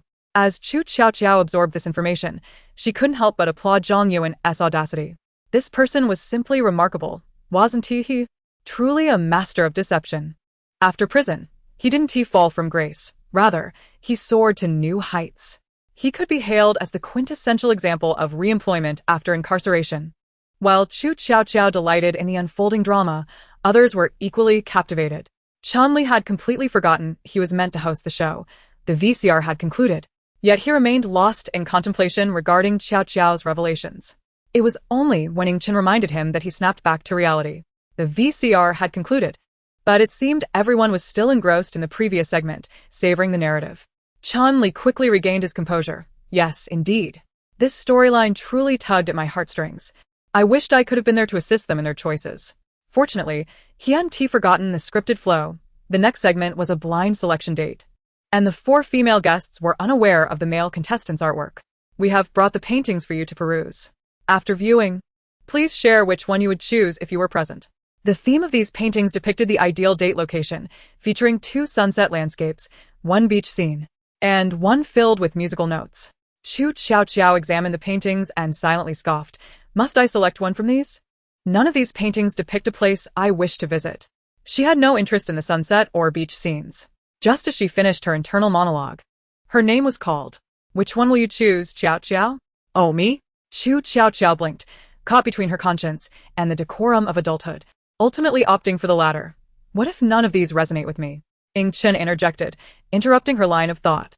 Chun-Li realized he had been too absorbed in the gossip, and he could also articulate his own ideal date location without being confined to these 4 paintings. Qu Tiaotiao quickly adjusted her stance. Actually, I was about to say that none of these paintings represent my ideal date spot. My dream date location might not even exist in reality or could be quite difficult to achieve. The interest of everyone piqued. How so? Because the place I envision for a date is an abandoned amusement park. Ing Chen gazed at her, his eyes filled with curiosity. An abandoned amusement park? Que Qiaoqiao no dead. Yes. I mean one that has long been forgotten, where the rides have fallen into disrepair and can no longer operate. Chun-Li emitted a sound of confusion. Why would you want to visit such a place? If the rides can't operate, what would you even do there? Well, it's not that they can't be repaired at all. With some work, they could be functional again. Qu Tiaotiao earnestly explained. How do I convey this to you? Let me paint a picture of the scene in my mind.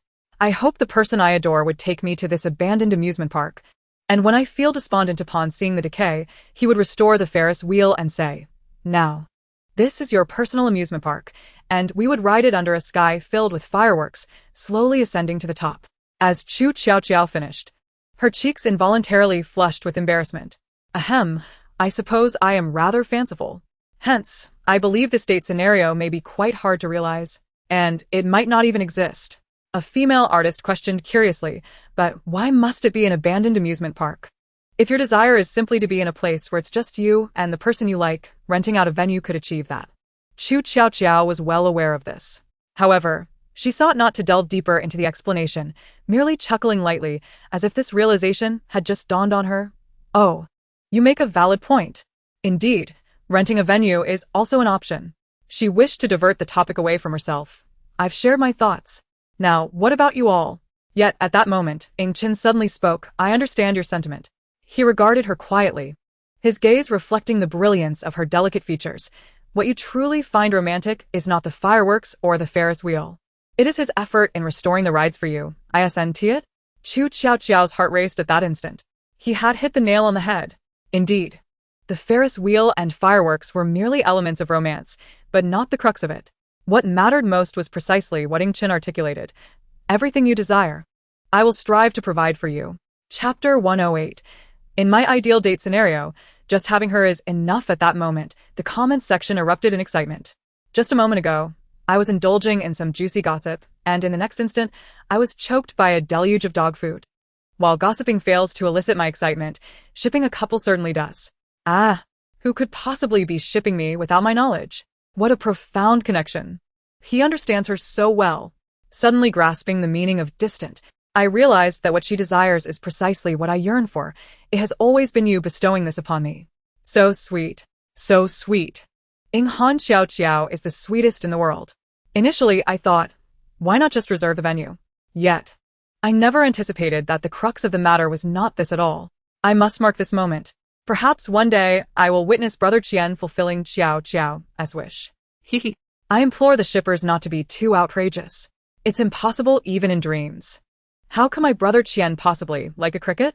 As the barrage of comments erupted, other guests had finished speaking, and it was Ing Qian's turn. The place I wish to go on a date is not depicted in any of these paintings. So, where could it be? Qiaoqiao's curiosity was nearly overflowing. Her intrigue stemmed from having researched Ing Qian's background previously. Initially, she sought to indulge in gossip, hoping to uncover any past scandals concerning him. To her astonishment, the last time I looked up Ing Qian, there was not a shred of scandal. No close female friends, nor any promiscuity. Moreover, there were no issues regarding his sexual orientation. He is as pure and reserved as a monk. No wonder he appears so aloof and ascetic. Such a person truly piques my curiosity. Could he really have someone he likes? Does he envision any romantic scenarios? Everyone. Caught off guard by a colossal revelation. Alas, wait, this hardly qualifies as gossip. It's akin to the seer in a game of werewolf directly bestowing blessings upon the good players. Qiaoqiao eagerly awaited Ing Qian's response, only to wonder if she was imagining things as she thought she saw a fleeting smile at the corner of his lips. His smile was faint, merely a momentary flicker. Qiaoqiao thought she must have been mistaken. I do not envision any romantic scenarios. Ing Qian gazed at Qiaoqiao, because the romantic scene I imagine is simply the one that the person I adore envisions. In my romantic scenario, All I need is her presence. His voice, typically cool, bore a hint of tenderness and affection as he spoke these words, captivatingly enchanting. His cool, piercing gaze seemed to draw one in. Qiaoqiao felt her heart racing uncontrollably once again. Damn it, why is my heart racing so fast? Calm down. Qiaoqiao. He is not even speaking to you. Why are you reacting like this? It's all Ling Qian's fault. If he had simply answered the question, why did he have to look at me while doing so? After this thought crossed her mind, her heartbeat steadied significantly. Yet, a twinge of sourness lingered. Qiaoqiao shook off her errant thoughts, striving to maintain an expression and tone of indifference. Oh, is that so? Comments. Ah. This scene. I'm going crazy. Qiaoqiao is smitten. I said it. Who could remain unaffected by that face? The couple I ship is becoming a reality. Yay. Qiaoqiao on the surface. Oh, really? Inner self. Aw. My heart is racing so fast. Damn it. Why can't I hear Brother Qian's inner thoughts? I so wish to know what he is thinking. Whoa. Sisters before me. Who wouldn't you want that? A reasonable guess. At this moment, Brother Qian's inner thoughts are, aw. My wife is so adorable. I like her so much. Chun-Li, delightedly indulging in the on-site couple, resumed hosting. Now, let us continue watching the VCR to see which painting the 4 female guests will choose. As the VCR continued to play, Qiaoqiao's mind was far from the task at hand. Her thoughts were a chaotic whirl, and only halfway through the VCR did she manage to refocus. At this point, the date of the couple Firefly Forest was underway. Coincidentally, in this couple, the female lead Lu Ying selected Zhang Sunran's painting. The scene unfolded with an abundance of sugary, high-energy moments. Qiaoqiao finally returned to her initial purpose of indulging in gossip. It's all because I was interrupted earlier. I hadn't finished my gossip yet. The reason this couple appears so sweet and popular is that it is all artificially manufactured saccharin. Zhang Sunran is signed under a popular agency that has charted his course as an influencer through couple shipping. Once he becomes thoroughly famous, he'll directly engage in live commerce. Moreover, all the so-called deep emotions and sweet nothings he flaunts before the camera are scripted by professionals in his agency. He merely needs to follow the script. With a vast company and a professional marketing team backing him, it's no wonder he is gaining fame. After consuming the entirety of this gossip, Qiaoqiao observed the scenes in the program, complete with a specially edited pink bubble filter and music, and could not help but feel it was all synthetic. She could hardly bear to watch any further. And it wasn't just her. The viewer Lin Wanjun felt similarly. Ever since the revelation regarding Lin Zhengyu, she had lost all feelings for him. Heartbroken and distressed, she stumbled upon this reality dating show, hoping to indulge in some couple shipping to mend her spirits. She fell into the trap of marketing, believing the Firefly Forest couple was especially sweet. Consequently, she settled into the pit. Little did she expect that barely 2 episodes in, Qiaoqiao would deliver a crushing blow. This couple was, in fact, fake. The male lead was a fraudulent career con man who had even served time. How could she tolerate such an affront? If I don't expose you, then I don't believe it, Lin. In her fury, Lin Wanjun thought of Qiaoqiao's gossip account, a sinister smile creeping across her lips. Don't you seek attention? Very well, I shall grant you that. Zhang Sunran. Pa. Zhang Yuan. Zhang the fraud. I will give you your desired attention. Her fingers danced across the keyboard as she messaged Qiaoqiao's dedicated work email. Yes, after the incident with Wu Yongchao and Jian Mengtao from the last program, Qiaoqiao realized that if anyone wished to collaborate with her, the plethora of messages in her private inbox would render it unreadable. Thus, she applied for a work-specific email, which she included in her Weibo bio. Now Lin Wanjun was sending a private message to that very email. Chapter 109. This couple is also fake. Just as Qiaoqiao was about to exit her gossip mode, she noticed an email had arrived in her work inbox. Huh, is there work? Qiaoqiao opened the email. Upon reading the contents, she felt quite surprised. What an extraordinary coincidence. Just as she had finished consuming the gossip about Zhang Sunran, someone was willing to pay to inquire if she had any information regarding him, and if so, they wished to purchase it. Of course, she must have something. Qiaoqiao quickly responded. This client was exceptionally straightforward. After she quoted her price, the money was transferred instantly. Their only stipulation was that she must release all information about Zhang Sunran. Now. Immediately, Qiaoqiao pondered how great the animosity must be to wish for such hasty retribution. However, respecting the client's privacy, she felt no need to pry. After receiving the payment, Qu Tiaotiao promptly commenced her operations. Is there anything more exhilarating than earning extra money while still on the job? There's not. Immersed in her endeavors, Qu Tiaotiao lost track of her thoughts. Ouyang and Chunli were perplexed, wondering why Qu Tiaotiao had ceased her gossiping. What does it mean to be busy? However, Ouyang did not remain in doubt for long, as he soon discovered what Qu Tiaotiao had been up to during her moment of silence. He took the phone handed to him by a nearby staff member, puzzled. What do you want me to do with this phone? Director, you must check the Weibo of the Gossip God. Huh. The Gossip God's Weibo. What has he posted now? If one were to inquire of those working in the entertainment industry who they most dread seeing post on Weibo, the unanimous answer would undoubtedly be the one and only true gossip god of the domestic entertainment scene. Conversely, if one were to ask those outside the entertainment industry whom they eagerly anticipate seeing post on Weibo, the answer would also be the same, the one and only true gossip god of the domestic entertainment scene. Indeed, this account is a source of both love and hate. And now, this account has posted on Weibo, the one and only true gossip god of the domestic entertainment scene. Can we take some care with certain programs? Just because someone claims a high education doesn't mean it's true. A person who hasn't even graduated from secondary school and who was imprisoned for insurance fraud can still present themselves as an esteemed returnee with a high degree. It's truly eye-opening. I advise those shipping CPs not to get too carried away. The person has already signed with a company, and the promotion of this program is merely a ploy to hype up the CP and profit from your adoration through live broadcasts. Do not be deceived by appearances. Oh. And I'll share a resume before and after a certain individual's name change. I hope you enjoy the gossip. Picture, picture, picture. This Weibo post by Qu Tiaotiao did not name names. However, upon the release of the accompanying images, it unequivocally pointed to Zhang Sunran, the male guest of the currently trending Moments of Heartbeat variety show, part of the Firefly Forest CP. Ouyang finally grasped what Qu Tiaotiao had been up to. Goodness. This a major revelation. The gossip god's current clout could rival that of a top-tier star. Mere moments after posting, it skyrocketed to the trending topics list. Countless gossip-hungry netizens flocked in. The gossip god is stirring the pot again.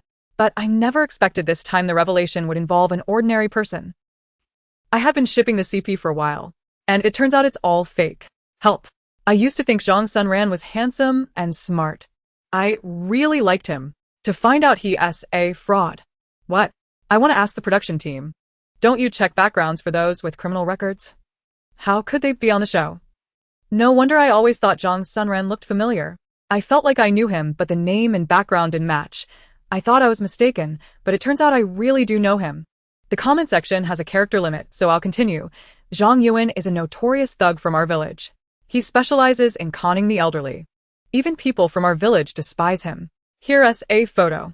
Although his hairstyle has changed, upon closer inspection, it's still the same person. As the fervor of the discussion escalated, more insiders emerged to provide confirmation. Zhang Sunran is indeed Zhang Yuan. At this point, Ouyang heart nearly stopped. This was not the kind of attention he desired. He desperately wanted to shout like a character from a film, urging everyone to stay away. He clutched his chest, nearly breathless. Have the ratings for our program dropped? The staff member wore a complex expression. No, the current ratings are the highest since our program aired. And they continue to rise. Ouyang what? Then perhaps this traffic is not entirely unwelcome. After Qu Tiaotiao posted on Weibo, she paid it no further mind. Having just received the payment, her spirits were soaring, and everything seemed delightful to her. However, this was a source of distress for Chunli. The CP that the production team aimed to promote turned out to be false, and the male counterpart's scandal was so utterly damaging. How was he to proceed with a subsequent script? After all, most of the script had already referenced this couple. If it were confirmed as false, the later interviews regarding these two would surely need to be significantly reduced. Chun-Li could only bring the other couple up after the VCR concluded. Having watched the VCR, did you all find this date sweet? This couple actually carried a delightful enemies to lovers vibe. Qu Tiaotiao, listening intently, recognized that this pair was the production team's secondary CP. Although they did not garner as much buzz as the Firefly Forest couple, they still attracted a decent following within the show. Yet, Qu Tiaotiao felt an overwhelming urge to yawn. Sigh, what uses it to speak so sweetly? This CP is fake too. Chunli stumbled over his words mid-sentence. What? Ouyang was equally taken aback. Did you come here to participate in a dating show and ship CPs, or to dismantle them? Qu Tiaotiao, oblivious to the tense atmosphere, was merrily enjoying the spectacle. Although I just checked Zhang Sunran's information, I inadvertently glanced at the profiles of these individuals as well. One of them has a girlfriend in real life and hasn't he broken up yet, while the other is still entangled with her ex-boyfriend. Participating in this dating show is akin to Zhang Sunran's attitude. They both seek attention and aim to become internet celebrities. After all, if one could garner a bit of fame, even shooting a commercial could earn them 300,000. Who wouldn't want to earn money effortlessly? Chapter 110. Should we accept this traffic? Chun-Li, stuttering, instinctively completed his remaining thoughts. So, Qiaoqiao, what do you think of the female third and male second CP? Due to the initial difficulty in remembering their names, they were distinguished by the order of their entrance, from early to late, with female 1 to female 4 in ascending order. However, once Chun-Li posed the question, he regretted it. This CP was already confirmed as false. Why was he asking her opinion? Qu Tiaotiao, hearing her name, snapped back to attention. Is that so? I think they are indeed quite sweet. And I look forward to their future development. Having taken the payment, I must fulfill my duty. I've earned the appearance fee. I can't just eat and then throw the bowl aside, renouncing my obligations. I might as well speak ill while I'm at it. Sigh. I truly possess a commendable work ethic. Chun-Li and Ouyang, we genuinely appreciate you. The comments flooded in. Pfft. Qiaoqiao. You're going to make me laugh to death. I completely understand this mindset. In front of the boss, how could one speak ill of them? That's a path to nowhere. Qiaoqiao, I'm just a pitiful, weak, and helpless brick mover. I'm dying of laughter. Am I the only one enraged by this deception? No way. I truly feel nauseated by this scam. I must retaliate. Huh? What provoked this? Retaliate against what? Haha. ISNT, this a coincidence. My friend told me he knows this male second. He mentioned he indeed has a girlfriend. How could he join the show? I'm going to ask him for more detailed evidence. Aha. What a coincidence. I also know the female third, and her ex-boyfriend. Their saga is quite the tale. The comment section has a character limit.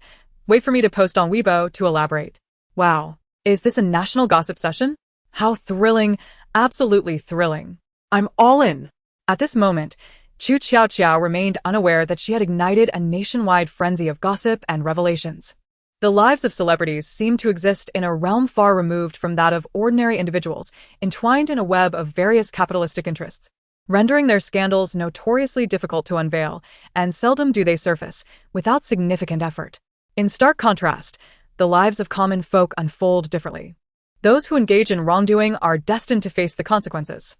Once the recording of this particular show concludes, a torrent of unsavory revelations about these ordinary participants will undoubtedly emerge. However, that is a matter for the future. Presently, Qu Tiaotiao continues to obediently record the program. Chun-Li has resigned himself to the futility of attempting to salvage the situation. Who knows, in one moment they might elevate the third couple, only for Qiaoqiao to quip that this couple too is merely a fabrication. Thus, he begins to adhere strictly to the script. If this game were to be played by Nge and Qiaoqiao, do you think you could last for 30 seconds? Chun-Li refers to a challenge within the VCR where the female third lead and the male second lead must interlace their fingers and maintain eye contact for 30 seconds without averting their gaze. Qiaoqiao cautiously responds, I believe it's feasible. Chun remains silent for a few moments before responding in a similarly cautious manner, perhaps.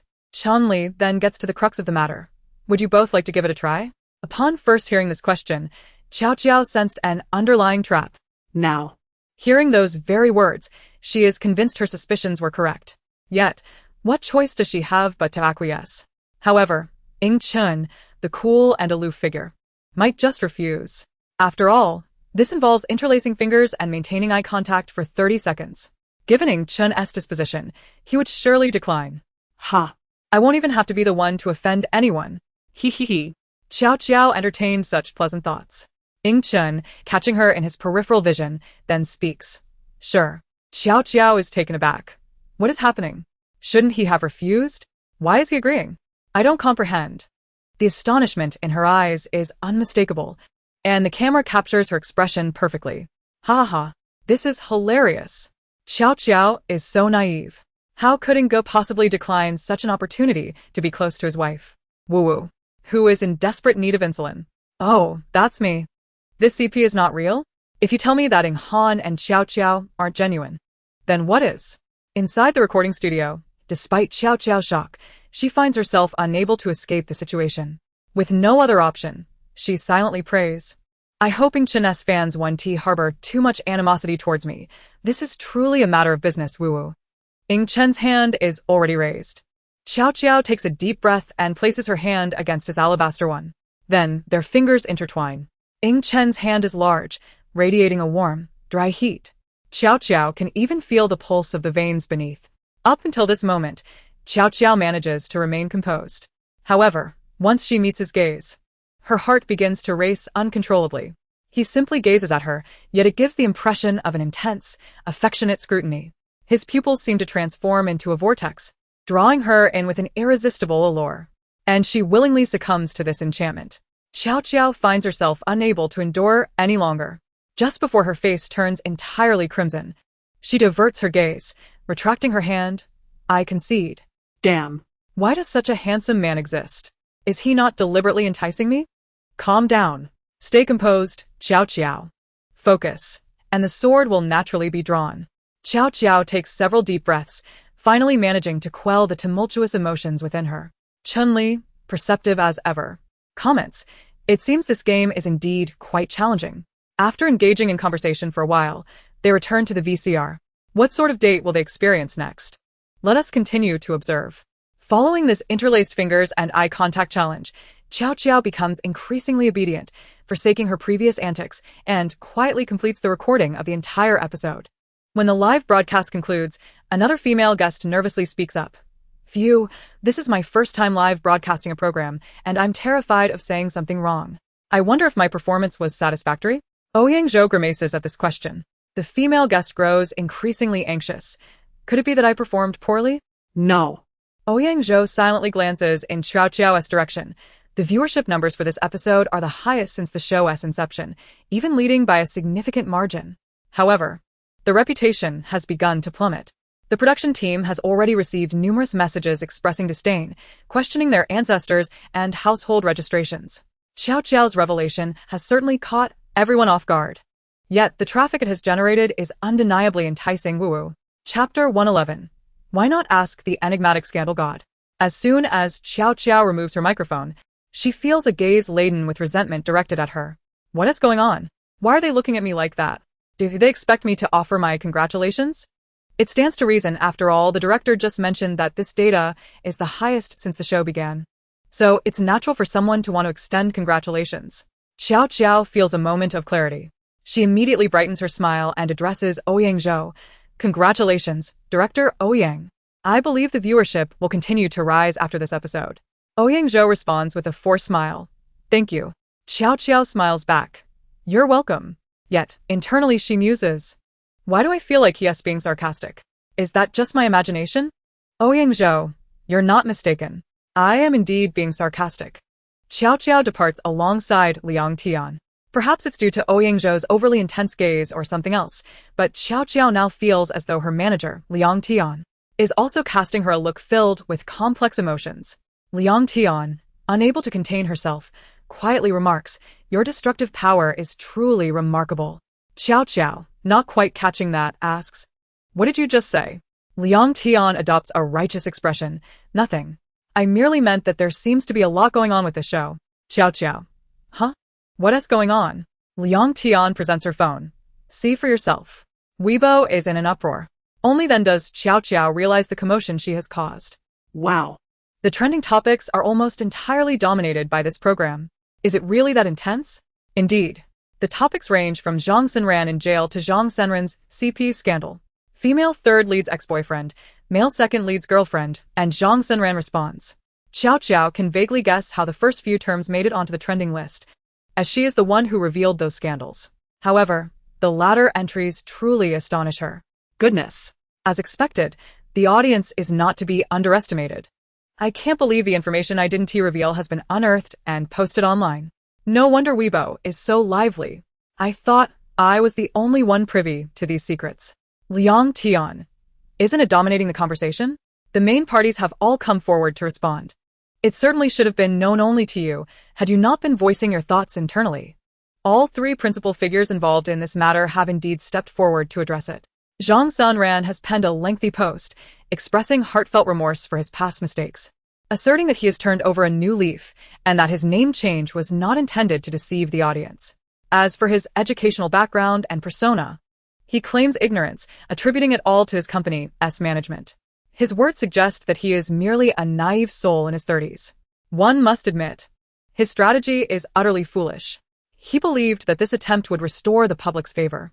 Yet it turned out that not a single viewer possessed the kind of naivety to believe him. The comments section was rife with vitriol.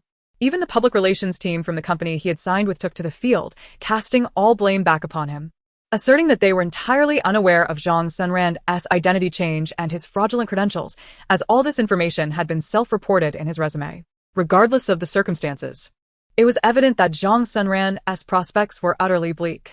Meanwhile, the third female lead and the second male lead also felt compelled to respond.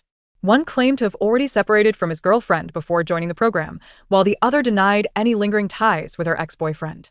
Yet, soon after, both were confronted by their respective partners, who produced evidence that confirmed they had indeed entered the dating show while concealing their relationships, with one still entangled with an ex. The Weibo Plaza was ablaze with excitement. Although Qu Tiaotiao had already consumed this gossip, revisiting the commentary from netizens still proved to be quite entertaining. Ultimately, Qu Tiaotiao reflected with profound sentiment that fortunes gained through sheer luck are destined to be lost in another guise. What does this signify? It suggests that while the heavens observe our actions, retribution is merely a matter of timing. Therefore, one must live in accord with their conscience and refrain from engaging in unscrupulous activities. Liang Tian remarked, "I always feel that something is amiss, yet I cannot quite articulate it." She retrieved her phone, stating, "All right, let us discuss serious matters. Director Wu has notified me that normal recording will resume next week." Qu Tiaotiao's interest was piqued once more. "Is Lin Wanjun still participating? You're asking me?" Liang Tian shrugged. "How could I possibly know such clandestine matters? You'd do better to consult the gossip oracle." Upon hearing the term gossip oracle, Qu Tiaotiao felt her heart skip a beat. The one and only true gossip oracle in the entertainment industry. Currently, everyone in the circle spoke of this account's remarkable insights, wondering what kind of seasoned paparazzo was behind it, possessing knowledge of everything. Liang Tian continued, "Thus, many are saying that if you wish to know any juicy information, you can simply purchase it from her." Qu Tiaotiao exhaled in relief. "Oh, I see. Phew. I thought I had been discovered, but it turns out to be this. However, as my reputation as the goddess of justice already echoed throughout the entertainment realm, it seems that the dream of achieving wealth through this is not far off." Nonetheless, Liang Tian's words prompted Qu Tiaotiao to take matters into her own hands. The results she uncovered were not particularly shocking. Lin Wanjun had not withdrawn from the competition. The reasoning was quite simple. After experiencing such a series of events, if she were to withdraw, it would certainly mitigate some turmoil, yet it would invite further scrutiny. If one harbors no guilt, why would they retreat? Wouldn't such an action merely validate their guilt? Thus, even at this juncture, Lin Wanjun could only muster the strength to see the show through to its conclusion. However, Lin Wanjun was not idle. She had already enlisted the help of a significant figure. Once this influential person appeared, Lin Chunsheng clearly recognized Lin Wanjun's value and chose to align himself with her once more. As for the initial negotiations concerning the alliance, that influential figure had already made an entrance. Thus, what significance did that alliance hold now? Qu Tiaotiao monitored the developments, but refrained from further observation. The time for her to stir the pot had not yet arrived. When that moment comes, Qu Tiaotiao would bestow upon them several grand surprises. Qu Tiaotiao lounged lazily for an entire week. After this week had passed, the daily lives of actors finally resumed filming. Chapter 112. Judging by his expression, he was utterly elated. The show The Daily Lives of Actors resumed its broadcasts, and the most delighted were not the fans of various artists but rather the throngs of onlookers, whose comments below were filled with excitement. "Is my favorite show finally resuming recording? I can hardly wait. At last, I can joyfully indulge in the gossip once more. Hooray!"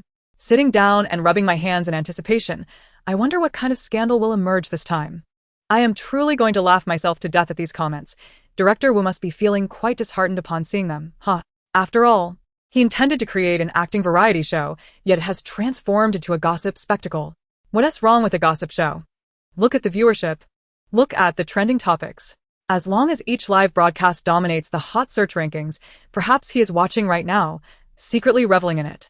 Wu Yongqiao stared blankly at the barrage of comments, tears of sorrow streaming from the corners of his mouth.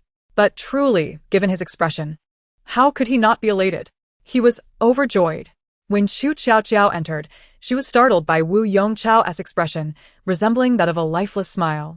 It seems these recent tribulations have truly deprived Director Wu of sleep. His dark circles rival those of a national treasure panda. Yet, can anyone blame him? Who wouldn't he go mad in his position?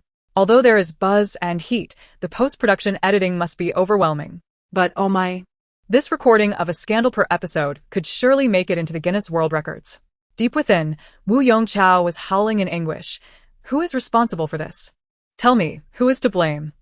After lamenting, Qu Tiaotiao sauntered back to her room. She had scarcely settled when the doorbell rang. Who could it be? Curiously, she approached the door, only to find an unexpected visitor, Lin Zhengyu. Qu Tiaotiao was puzzled. What brings you here?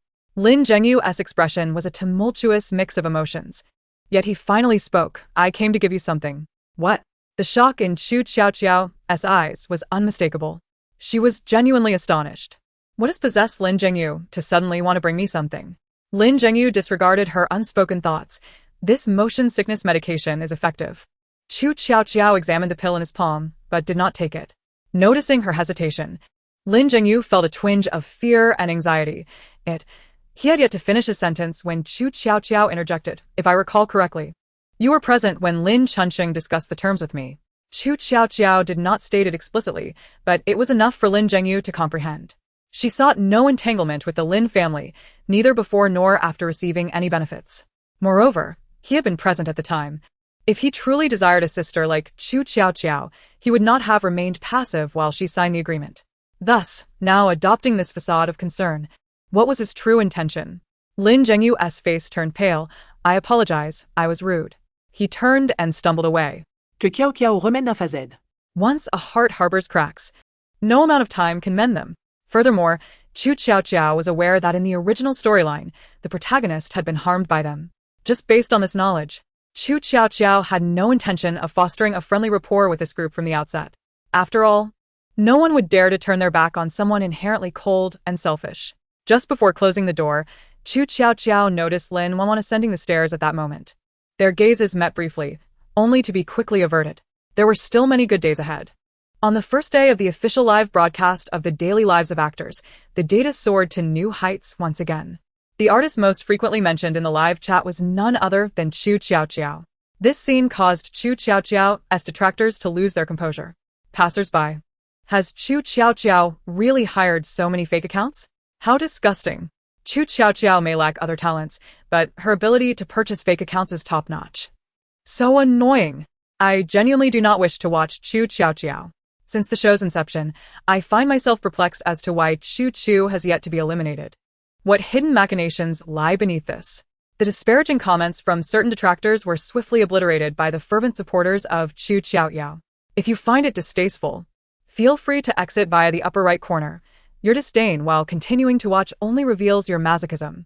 To the individual earlier who criticized, do refrain from feigning neutrality. The scent of the white lotus you speak of is overwhelming. Amidst the barrage of comments during this war of words, Wu Yongqiao calmly seized the microphone to elucidate the rules for this round of competition. This marks the final opportunity for participants to select their scripts, and on this occasion, each individual must perform 2 distinct scripts. One script involves a 3-member group, which includes the mentors, while the other script comprises a collaboration among 2 different groups, along with the mentors, forming a 6-member ensemble. Upon completion of all performances, the 3-member script will be evaluated by 3 other mentors, while the 6-member collaboration will be assessed by 2 additional mentors. The final scores will be averaged, and the group with the lowest average will lose their chance to vie for the ultimate championship title. The rules, reminiscent of certain popular reality shows, may sound exceedingly convoluted, primarily designed to confound. However, comprehension is not paramount. The outcomes will suffice. Wu Yongqiao produced 4 bamboo sticks. Now, we shall determine which 2 groups will collaborate, decided by a draw. Those who draw sticks of the same color will form a group. Naturally, this drawing requires the presence of all 4 mentors. Ingchen casually selected a stick, which bore a red mark at the bottom. Simultaneously, Lu Qingxing drew a stick, revealing a blue mark. A flicker of disappointment crossed his face, for he had hoped to partner with Qu Tiaotiao, but alas, it was not to be. Lin Zhengyu, harboring some anticipation, drew a stick, and upon seeing the color at the bottom, his expression shifted from hope to dismay. I drew a red label. It appears I will be in the same group as Brother Ing, spoke Jiang Yanlu, as she elegantly adjusted her flowing waves of hair, her alluring red lips curving into a sultry smile. Ing Chen cast her a sidelong glance, his brow furrowing slightly, and chose not to respond. Jiang Yanlu's expression faltered momentarily, but quickly transformed back into a smile. Brother Ing remains as aloof as ever, ignoring everyone. Finally, Ing Chen spoke. Sister Jiang, I am your junior. Jiang Yanlu replied. Thank you for the reminder of this reality. The comments in the live stream erupted with laughter. I'm dying. Brother Chen is so sassy. Ahem, dear friends in front, do wake up. That is not sass. Brother Chen is merely stating the truth. Brother Chen's prowess is derived from his emotional intelligence. Ha ha ha. However, Sister Jiang has changed quite a bit. I remember her being rather reserved in the past. Well, it's not too surprising, is it? After all, aren't the personas in the entertainment industry all crafted by teams? Chapter 113. If we are to go mad, let us go mad together with the team selected. The next step is to choose the scripts. Qu Tiaotiao immediately spotted a particularly melodramatic script among the selections, one that epitomized every cliché imaginable. The male protagonist, shaken by the female protagonist's desire to break up, suffers a traumatic car accident, leading to amnesia and the loss of memories of his beloved. The reason for the breakup? The female lead, aware of her terminal leukemia, wishes not to burden the male lead. However, after his accident, she learns that her illness was misdiagnosed. Consumed by guilt for causing his amnesia, she embarks on a journey of atonement. Yet, the male lead's friends, unaware of her past struggles, perceive her actions as betrayal and actively sabotage her efforts. Naturally, the conclusion sees the male lead regaining his memories, understanding the female lead's hardships, culminating in a perfect reunion. Qu Tiaotiao gazed upon the script, her face a portrait of disbelief. Whose benevolent soul penned the script? The melodrama is overwhelming. It could induce a bout of breast cancer. Yet, what was even more shocking was the script's rating, 81. What on earth? This melodramatic script has an 81 rating? The audience's taste has truly plummeted. Is this madness? Ah. A script from 15 years ago? I see, that makes sense. Smiles. Nevertheless, Qu Tiaotiao's heart harbored but one fervent wish. Ing Chen must not draw this script. Oh. Dear God, grant me this favor. For Wu Yongchao had mentioned that obtaining each script would depend on luck, determined by drawing lots. Each envelope contained the name of a script, and whatever one drew would be their fate. Qu Tiaotiao was not merely muttering her thoughts internally, she voiced her concerns aloud. Teacher Ing, I am counting on you. Please do not draw this script. Ing Chen had also noticed this script. Upon reading it, his expression mirrored Qu Tiaotiao's. The silence was deafening. It was he. Song Shuchong, having overheard Qu Tiaotiao's plea, quipped, sometimes, the more you wish to avoid something, the more it finds you. Do be cautious of making promises. Qiaoqiao panicked. Shut up. Please be quiet. She truly did not wish to draw such a ludicrously absurd script. Her disdain was palpable, eliciting amusement from the audience. Isn't it true? The more you wish to avoid something, the more it tends to come your way. Hee, I am the villain. I just want Qiaoqiao to draw that script. Ha ha ha. Just the thought of it is hilariously entertaining. I am even more curious. If she draws the script, she will undoubtedly play the female lead. But who will the male lead be? Surely it will be one of the mentors playing the male lead. Hee. Wow. Just imagining it is thrilling. I pray to the heavens, I am willing to shed 10 pounds in exchange for Ing Chen drawing the script. I would too. For 10 pounds. Under the watchful eyes of all, the 4 mentors began to draw their scripts. The envelopes bore no markings, merely numbers 1 through 4. What one drew was entirely random, rendering the order of selection inconsequential. Ing Chen nonchalantly picked envelope number 3. Wu Yongchao inquired, has everyone made their selections? Let us now reveal them in order, starting with envelope number 1. The first to unveil was Lu Qingxing. He cautiously opened the envelope, murmuring to himself. Though his voice was faint, it still resonated through the microphone. Please do not draw the moon comes to me. Do not draw the moon comes to me. Yes. This script, with its artsy and fresh name, was precisely the melodramatic tale of car accidents, amnesia, and leukemia that Qu Tiaotiao desperately wished to avoid. It seemed all were aware of its toxicity, as none wished to touch it. Upon fully extracting the envelope, a look of delight spread across Lu Qingxing's face. My script is toward the stars. Qu Tiaotiao's heart tightened. Oh no, now the odds have shifted to 1 in 3. Moments later, Qu Tiaotiao's expression contorted further. As the odds now stood at 1 in 2, her mind raced with desperate thoughts. No, please don't. I beg you. Oh Buddha, grant me this favor. Wu Yongchao stifled a laugh. Now, teachers Ying and Lin, please open your envelopes together. Qu Tiaotiao held her breath. As Ying Chun retrieved the card from his envelope, his expression momentarily froze. Seeing his demeanor, Qu Tiaotiao felt a foreboding sense of dread. Predictably, the next moment, Ying Chun presented the card to the camera. The script I have drawn is titled The Moon Comes to Me. Qu Tiaotiao exclaimed, No. On the surface, Wu Yongchao bore a stoic expression, but internally, he reveled in mirth. Ha ha ha. Finally, it's your turn to face misfortune. The situation had reached an irrevocable conclusion, and despite Qu Tiaotiao's inner reluctance, it was of no avail. She could only cast a resentful gaze at Ying Chen as he reclaimed the script. Qu Tiaotiao felt that perhaps her luck had been entirely exhausted during the culinary team-building event. Just look at the nature of the scripts drawn upon returning to recording. The production team was not entirely devoid of decency. At least, within the 6-person scripts, there were no pitfalls, as they provided 2 perfectly ordinary scripts. This ordinariness stood out as exceedingly precious amidst this melodramatic narrative. Since both scripts were mundane, it mattered little who drew which. Thus, Ying Chun was permitted to draw.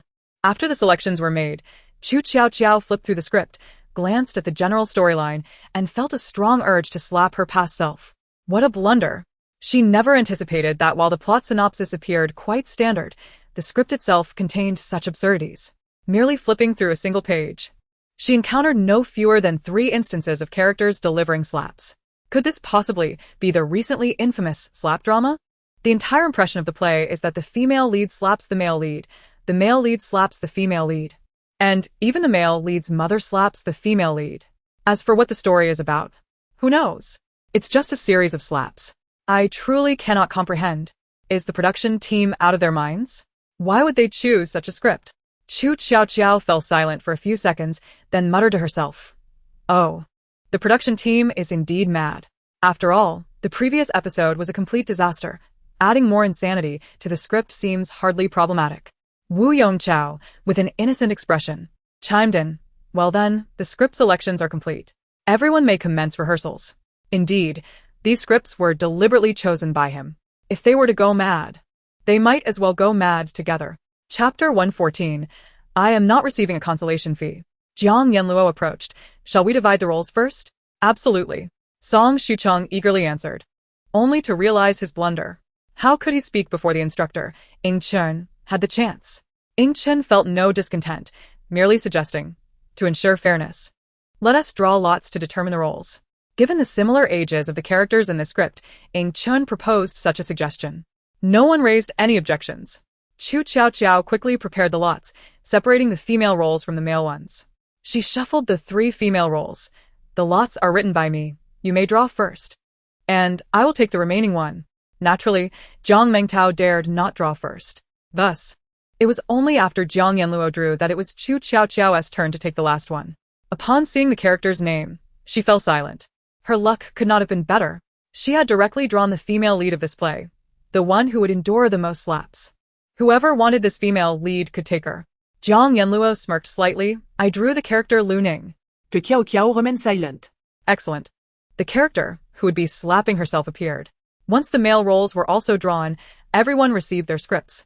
Qu Tiaotiao felt a headache coming on upon seeing the plethora of slaps within. I would rather shoot that melodramatic, heart-wrenching script than this slap drama. However, having accepted the payment, how could she refuse to work? Qu Tiaotiao could only reluctantly begin memorizing her lines and rehearsing. During this process, she also assigned roles within her group. Of course, she was the sole leading lady, so only Ying Chen and Song Shucheng drew lots. When Ying Chen drew the role of the male lead involved in a car accident, Qu Tiaotiao felt an inexplicable delight. Indeed, when one is down on their luck, the best way to find joy is to see another suffer. Ing Chun, you have your day of reckoning. Just the thought of Ing Chun portraying the foolish male lead in this drama filled Qu Tiaotiao with glee. Just imagining that cold, ascetic face roaring in the drama. Twisted and crawling, ha ha ha. I can't help but find it utterly amusing. Ing Chun merely replied with a chuckle. Qu Tiaotiao's smile was far too evident. Even without a close-up from the camera, it remained unmistakably clear. Look at Qu Tiaotiao's smug grin. She must be overjoyed. Finally, she gets to perform alongside the god of churn. How dare she? Help! What a smug little face. It makes me want to slap her. I warned you not to be too outrageous. Qu Tiaotiao is indeed happy, but it's not because she gets to act with Ing Chun.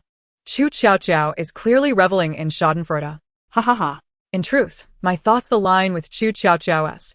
I too wish to see Ing Chun's magnificent face roaring and crawling in the shadows. Haha.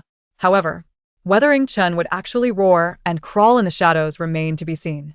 Qu Tiaotiao was on the verge of roaring and crawling herself. This drama was indeed a slap drama. Yet there were techniques to delivering a slap, such as using positioning. If executed well, it would appear as if one had struck, while in reality, they barely made contact. Most actors employ such techniques during filming. After all, who would genuinely slap someone across the face without any enmity? Qu Tiaotiao had initially thought the same. However, at that moment, Zhang Yanluo spoke up. Actors must emphasize true listening, true seeing, and true feeling. Some things cannot be conveyed without a genuine physiological response, so I believe we should really slap. Qu Tiaotiao furrowed her brow, not responding immediately. What nonsense is she spouting? Wu Yongqiao also found this quite inappropriate. Although he had deliberately selected the script, he had no intention of actually allowing anyone to slap. Zhang Yanluo blinked, revealing a seductive smile. Of course, it's merely a suggestion. If you feel it's unsuitable, Qu Tiaotiao, you're entirely free to refuse. I suggest this only because we filmed that way at the time. No matter what, we always went all in, never half-heartedly. If Qu Tiaotiao had yet to grasp the meaning in the earlier part of her statement, Zhang Yanluo's latter words made it abundantly clear. What a beautifully crafted sentence. The preceding part appears to offer you the freedom of choice, yet the latter part completely blocks your path. It easily creates an impression for fans that since she filmed that way, why can't you? But it makes no sense. I have no grudges against Zhang Yanluo. Why would she deliberately set me up? Qu Tiaotiao did not comprehend, but it did not prevent her from directly refusing. In the past, slapping was merely to enhance the performance. I believe I can act well, so there is no need for actual violence. Only a fool would agree to her request for real slaps. I am merely receiving a wage for my work, not a fee for humiliation. Zhang Yanluo narrowed her eyes with a sly smile, tinged with sarcasm. Oh, you believe you can perform well? Very well, then. After which she fell silent. Qu Tiaotiao assumed the matter had passed, yet when rehearsals began, she soon realized that Zhang Yanluo's silence did not imply that the issue would be overlooked or that she would not actually slap. As the slap loomed closer, with no place to evade, Qu Tiaotiao was reluctant to simply extend her hand to block. When Qu Tiaotiao seized Zhang Yanluo's wrist, a flicker of surprise crossed Zhang Yanluo's eyes, as if she had not anticipated Qu Tiaotiao would intervene. She wished to retract her hand and speak. Yet, Qu Tiaotiao did not release her grip. Instead, she continued reciting the lines scripted for the scene. Originally, the script depicted the female protagonist being slapped by her sister, Luning, followed by a sorrowful lamentation. Qu Tiaotiao's interruption, rather than feeling out of place, rendered the character more profound and believable. After the performance concluded, Qu Tiaotiao finally loosened her hold, seemingly oblivious to Zhang Yanluo's earlier malice. Teacher Zhang, I've just realized that this approach works quite well. There's no need for a slap to convey the essence of this play. Zhang Yanluo reclaimed her hand, choosing not to respond to Qu Tiaotiao's comment, but instead smiled and said, "Are you suggesting a revision of the script?" This statement was too sly and insidious. I am not proposing a rewrite. I merely offer my suggestion. Qu Tiaotiao laughed in response. Both you and the writer are free to disregard my advice, but I cannot refrain from voicing it. For that is my liberty. Confirmed. This Zhang Yanluo truly seems to harbor a dislike for me. Could it be that I have some past grievance with her? Yet, I do not recall any such character in my memory. When faced with uncertainty, one should seek small guidance. Qu Tiaotiao made her way to the lobby, settling into a comfortable sofa before opening the search bar. Chapter 115. The birth of an annual shocking scandal upon discovering Zhang Yanluo's background. Qu Tiaotiao instantly comprehended why she seemed to target her. What the heck? This Jiang Yanluo is actually Jiang Yuqing's aunt. No wonder she is always looking to create trouble for me. Everyone perked up their ears. Who is Jiang Yuqing? Just then, Lin Zhengyu emerged, his expression shifting drastically. Jiang Yuqing? So, it is Jiang Yuqing. That explains everything. Qu Tiaotiao's mind was entirely consumed by the gossip. I see. After Jiang Yuqing learned from Lin Wanjun that I am the true heiress of the Lin family, he began to take a disliking to me. Moreover, Lin Wanjun maintained her facade before him, constantly urging him not to bother me. Ironically, the more she said that, the more Jiang Yuqing grew to resent me. He thought to himself, he might refrain from acting, but he could certainly incite others to do so. Thus, he called upon his aunt, Jiang Yanluo. What a predicament. It's like the story of the Calabash brothers rescuing their grandfather, one trouble after another. Wait, hold on. I'm not that snake demon. Why use such a metaphor? Just then, Ing Chen returned from the previous segment, having overheard everything. He lowered his gaze, concealing the coldness in his eyes. What had Jiang Yanluo done to Qu Tiaotiao while he was away? Lu Qingxing frowned slightly. Why are the Lin family members so vile? He shot a fierce glare at Lin Zhengyu standing beside him and rolled his eyes, distancing himself a bit. Qu Tiaotiao continued her internal tirade. It seems I've received far too little from the Lin family. This amount is only sufficient to sever my ties with them and deny my identity as a Lin family member. It hardly compensates for my emotional distress. Everyone was once again taken aback. What on earth is this shocking scandal? What does it mean to buy off a relationship? The Lin family actually paid Qu Tiaotiao just to sever ties. To prevent Qu Tiaotiao from acknowledging her identity as a Lin family member? What a revolting scheme. Now it wasn't just Lu Qingxing rolling his eyes at Lin Zhengyu. All the staff couldn't help but express their disdain for Lin Zhengyu and Lin Wanjun. Meanwhile, the live chat erupted with excitement. What the heck? Did I just hear an unbelievable scandal? The Lin family is utterly disgusting. Help. No wonder this situation escalated so much, yet Qiaoqiao has never posted anything on Weibo. Oh my god. I can't even imagine how heartbroken Qiaoqiao must have been. But would she really feel sad? This is hilarious. Just look at Qiaoqiao now. It's evident she was never going to be upset. She has long known the true nature of the Lin family. It's good that she has distanced herself from them. But won't this lead to them retaliating with a report about the money? This could easily backfire. What on earth are the comments saying? Isn't it already proven that Qu Tiaotiao being the Lin family heiress is a rumor? Exactly. For those commenting earlier, are you on a village internet connection? It's a rumor. Although Lin Wanjun is indeed not the true heiress of the Lin family. As of now, no one knows who the Lin family heiress truly is, and the gossip god hasn't appeared with evidence. So, let us consider it an unsolved mystery. Speaking of this, I believe the gossip god has evidence, but for some reason hasn't disclosed it yet. It feels like he is holding back a big reveal. While some fans were concerned that Qu Tiaotiao might face a retaliatory report from the Lin family over the money she accepted, they suddenly heard Qu Tiaotiao's heart-wrenching confession. Moreover, I donated all that money. Woe is me. This is utterly futile labor. Qu Tiaotiao wasn't foolish. How could she not anticipate that the Lin family might attempt to turn this against her? Thus, upon receiving the check, she promptly donated it to charity. If one were to say she accepted money, she indeed did. However, she never kept it for herself. If the Lin family dared to expose this matter, they would find themselves in a more precarious moral position than she. Qu Tiaotiao merely vented her frustrations, quickly moving past the topic. After all, there were more pressing scandals awaiting her attention. Among those commenting in the chat were Wu Yongqiao and other staff members, none of whom could have anticipated that what Qu Tiaotiao was sharing now was merely the appetizer. Next, they were about to hear something from Qu Tiaotiao that would leave them utterly incredulous. This scandal is truly the most absurd of all the scandals I know. What the heck? What the heck? What the heck? After 9 years of compulsory education, at such a critical moment, all I can say are these 2 words. Because this is simply too shocking.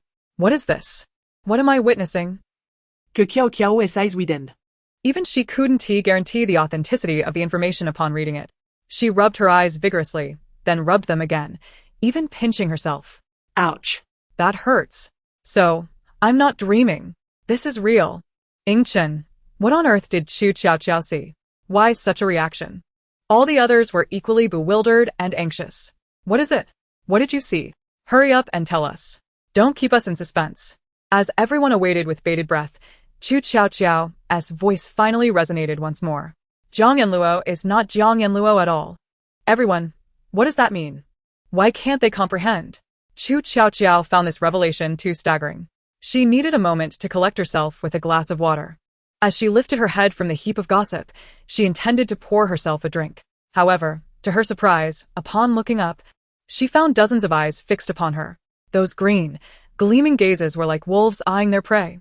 The sensation was as though she were about to be devoured. My goodness! Qu Tiaotiao was so startled that she cried out. Why is everyone staring at me? Once she regained her composure, she was utterly perplexed. Hastily touching her face and glancing down at her attire. Is my makeup smudged? Is my outfit disheveled or dirty? Ying Chun was the first to snap back to reality. No, your makeup looks great, and your clothes aren't dirty. Qu Tiaotiao frowned in confusion. Then why are you all looking at me like that? Ying Chun replied. I was spacing out. It's as if everyone is just here to gossip. Lu Qingxing hastily interjected. I wasn't watching you at all. I was merely observing the courtyard outside.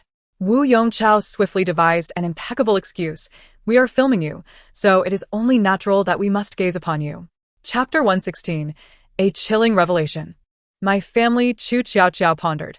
It seems somewhat logical, yet there lingers an unsettling feeling of dissonance. Unable to unravel her thoughts, Qu Tiaotiao dismissed them altogether.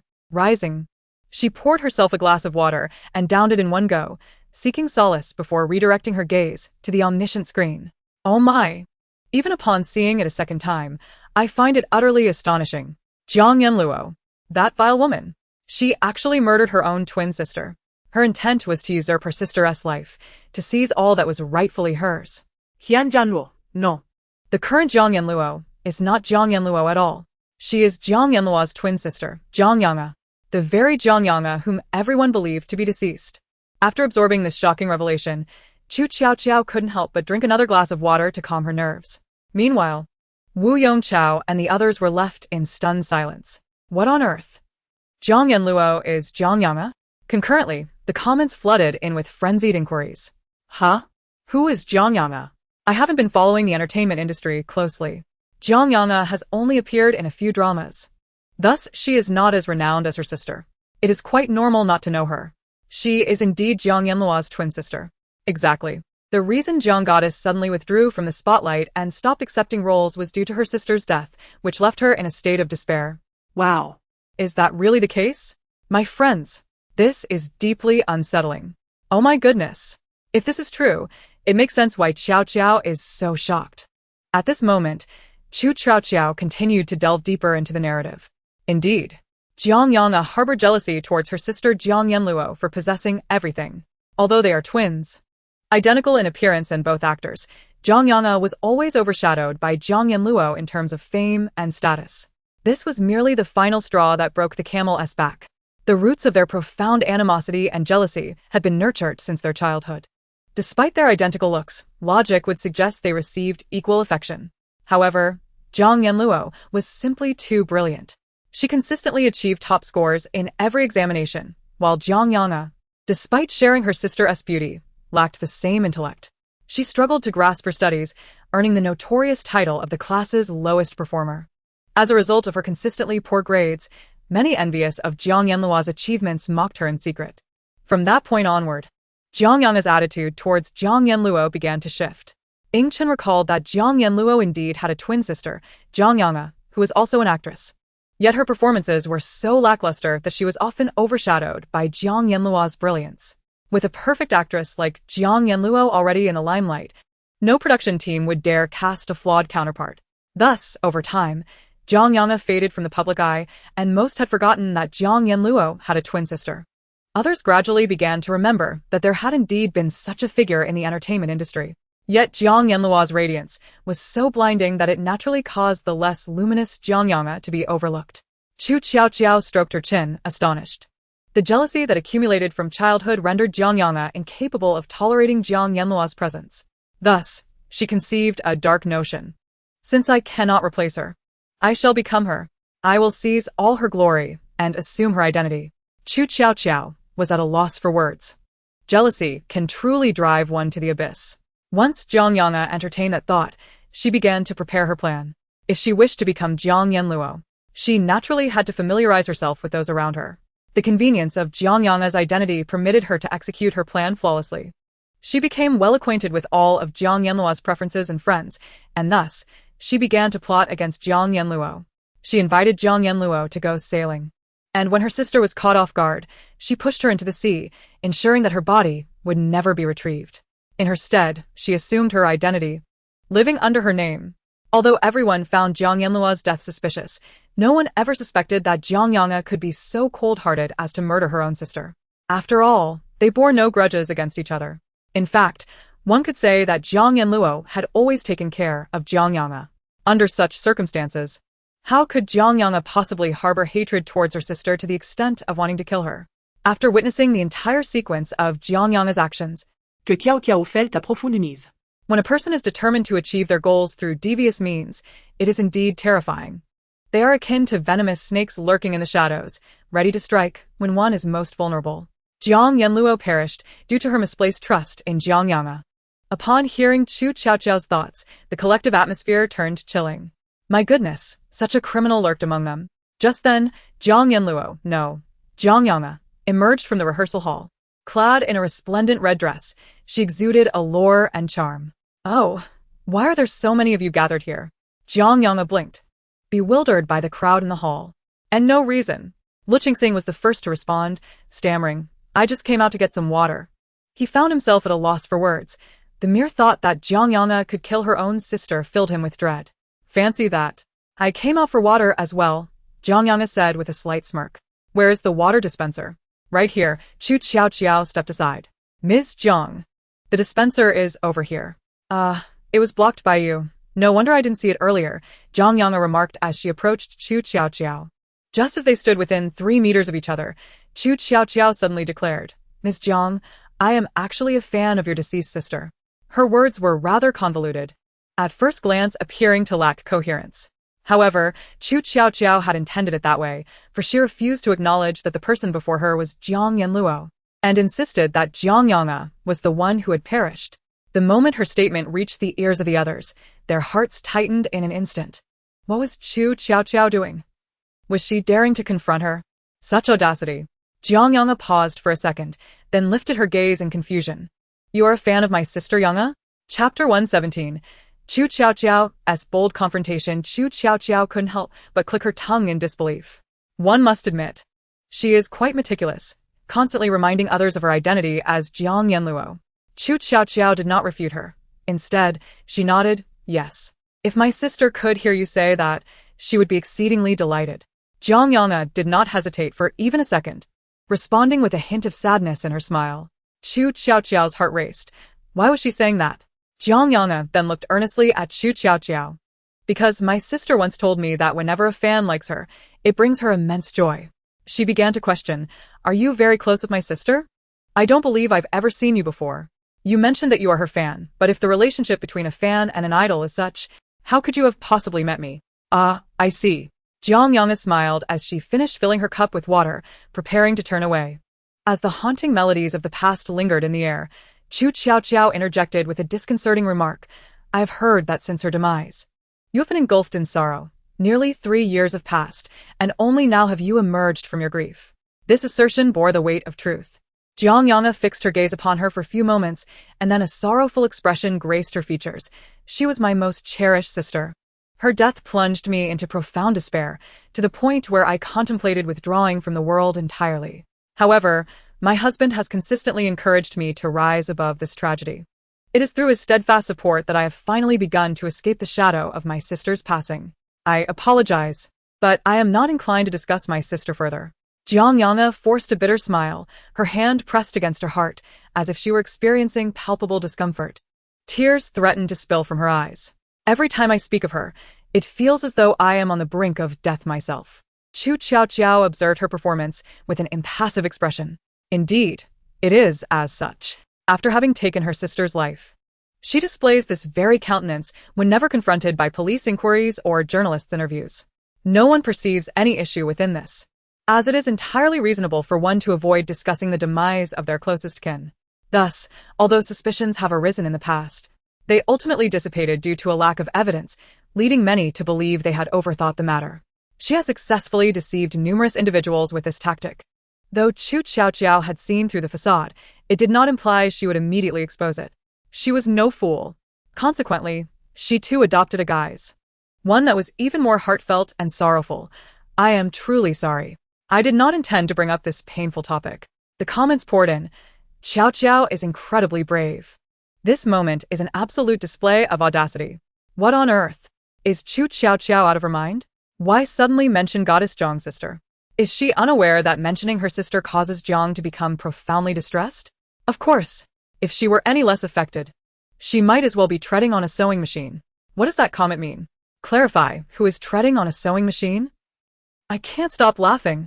Look at my dear Qiaoqiao's sorrowful expression. How genuine, how deeply felt. Anyone who claims she lacks acting skills will have me to contend with. Going back to the earlier point, does it matter who I refer to? Is it not permissible for Qiaoqiao's fans to express their enthusiasm? This is hilarious. Let the haters walk a path of despair. Jiang Yanga managed a bittersweet smile. It is quite all right. You too are fond of my sister, Yanga. She wiped away the tears gathering at the corners of her eyes. However, I must sincerely apologize. Please allow me a moment to retreat to my room and compose myself. With that, she turned and made her way to her chamber. After Jiang Yanga's departure, Qu Tiaotiao suddenly realized a troubling fact. Where did Director Wu go? He was just here a moment ago. How could he vanish so quickly? Ying Chun pressed her finger to her temple. Where could Wu Yongqiao have gone?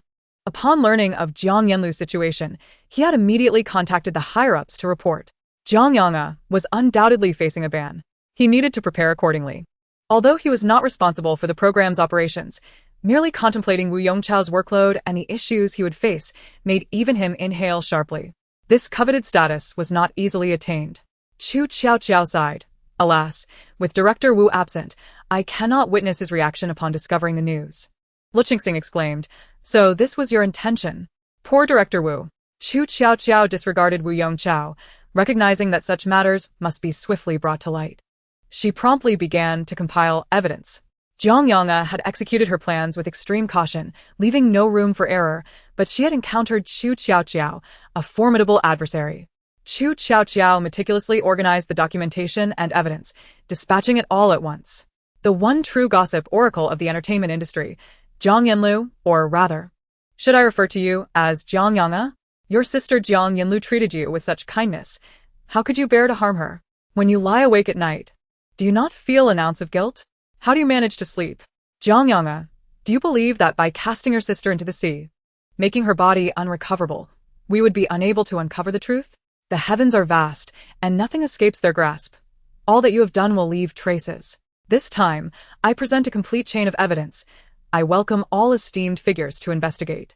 Yes, you bear a striking resemblance to your sister. But just as no two leaves are identical, you and your sister are undoubtedly different. Furthermore, you remain oblivious to a critical flaw you have neglected. Shortly after Qu Tiaotiao's post, those who had set her as a special concern received alerts and flocked to the scene. Wow. First, the gossip oracle has tweeted again. I have no idea what the scoop is, but I'll grab the front row first. What is this? Am I seeing things? Or am I still half asleep? Jiang Yanlu's real name was Jiang Yanga? No. Pay closer attention. The oracle is stating that the current Jiang Yanlu is not the real Jiang Yanlu. Instead, it is her twin sister, Jiang Yanga. What? So the oracle implies that Jiang Yanga killed her sister? And is now masquerading as her? Help. This can't possibly be true. You all must see the evidence in the images. This is horrifying. If these pieces of evidence are confirmed as authentic, what are we waiting for? Call the police. I'm immediately contacting my friend who studies criminal investigations to examine this data. Eagerly awaiting results. Chapter 118. Irrefutable evidence at that moment. Jiang Yanga sat in her room, staring blankly at her reflection in the mirror. She harbored a deep disdain for anyone who dared to mention the events of 3 years prior. The memories of Jiang Yanlu's gentle smile as she fell echoed in her mind. How could she smile even as she was thrust into the abyss? Shouldn't she have felt hatred, fury, or resentment? As death loomed, why did she still smile? Why? Jiang Yanga clenched her fists, gritting her teeth. Do you not understand that this very expression is what I despise most? It appears as though no event can ruffle your composure. You can forgive the world. Jiang Yanlu, you overestimate your hold on me. I would never relinquish my resolve to strike. I wish for your immediate demise. Only then will the possessions you hold become mine. Jiang Yanga unleashed her pent-up emotions, and at that moment, her phone rang abruptly. Why is my manager calling me? For reasons unknown. She instinctively felt an overwhelming sense of impending danger closing in. Hesitating for a few seconds, she ultimately answered the call. Hello? Is this Jiang Yanga? Jiang Yanga's pupils dilated in shock. Her heart skipped a beat. She was unsure of how long she had been frozen in disbelief before finally regaining her voice. What are you saying, Sister Yen? I am Jiang Yanlu. This just is in poor taste. Are you truly Jiang Yanlu? Then you should go online and explain yourself to the netizens. The manager concluded with this statement and abruptly hung up, leaving Jiang Yanga gasping for breath. What does this mean? What does it all signify? Is it possible that my actions have been uncovered? This cannot be. It has been 3 years, and no one has discovered the truth. How could it come to light now? In that instant, she felt an acute apprehension toward the online world. What awaited her there? She was filled with trepidation, yet she could not refrain from looking. Jiang Yango, her complexion ashen, logged onto Weibo, only to be confronted with a trending topic that soared to the top. Jiang Yanluo murdered by her own sister Jiang Yango. Jiang Yan is pretentious. Impossible. Absolutely impossible. I was exceedingly cautious at that time. Logically, there should be no evidence to implicate me. Swiftly, Jiang Yango traced the trending topic back to its source, the one true gossip god of the entertainment industry. It was him. Even though she had been away from the entertainment circle for 3 years and had only recently returned to accept work, she was well aware of this individual's existence. It was said that every single one of his revelations had been authentic. He had never once disseminated false information. He was the most dreaded paparazzo in the industry today. Consequently, any revelation from him left all within the circle on edge, fearful that their own secrets might be unearthed. What was even more terrifying was that, to date, no one had been able to ascertain the true identity behind the account. Neither their gender nor any other details were known. No one had any idea from where he procured such information. This was the core reason everyone feared him. Yet, Jiang Yango refused to be cowed by this ominous specter. I refuse to believe it. He cannot possibly find my flaw. With a pallor in her face, Jiang Yango meticulously scrutinized the gossip god's Weibo. However, after viewing the evidence contained within the images, she realized she could no longer refute it. She was done for. The moment that thought crossed her mind, rather than fear, an unexpected sense of relief washed over her. Chun, upon learning that Qu Tiaotiao had posted on Weibo, quickly took to the internet for information.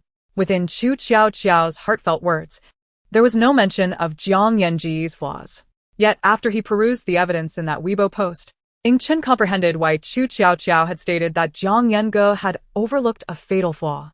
Jiang Yanluo had just been diagnosed with breast cancer the day before she and Jiang Yango set sail. However, at that time, Jiang Yanluo had not gone to the hospital for her report, thus she remained unaware of the situation. Furthermore, fearing that the police investigation might reveal inconsistencies, Jiang Yango had staunchly maintained from the outset that Jiang Yanluo had accidentally fallen into the sea and drowned. Additionally, since taking Jiang Yanluo's place, she had not undergone any medical examinations, leaving her oblivious to Jiang Yanluo's illness.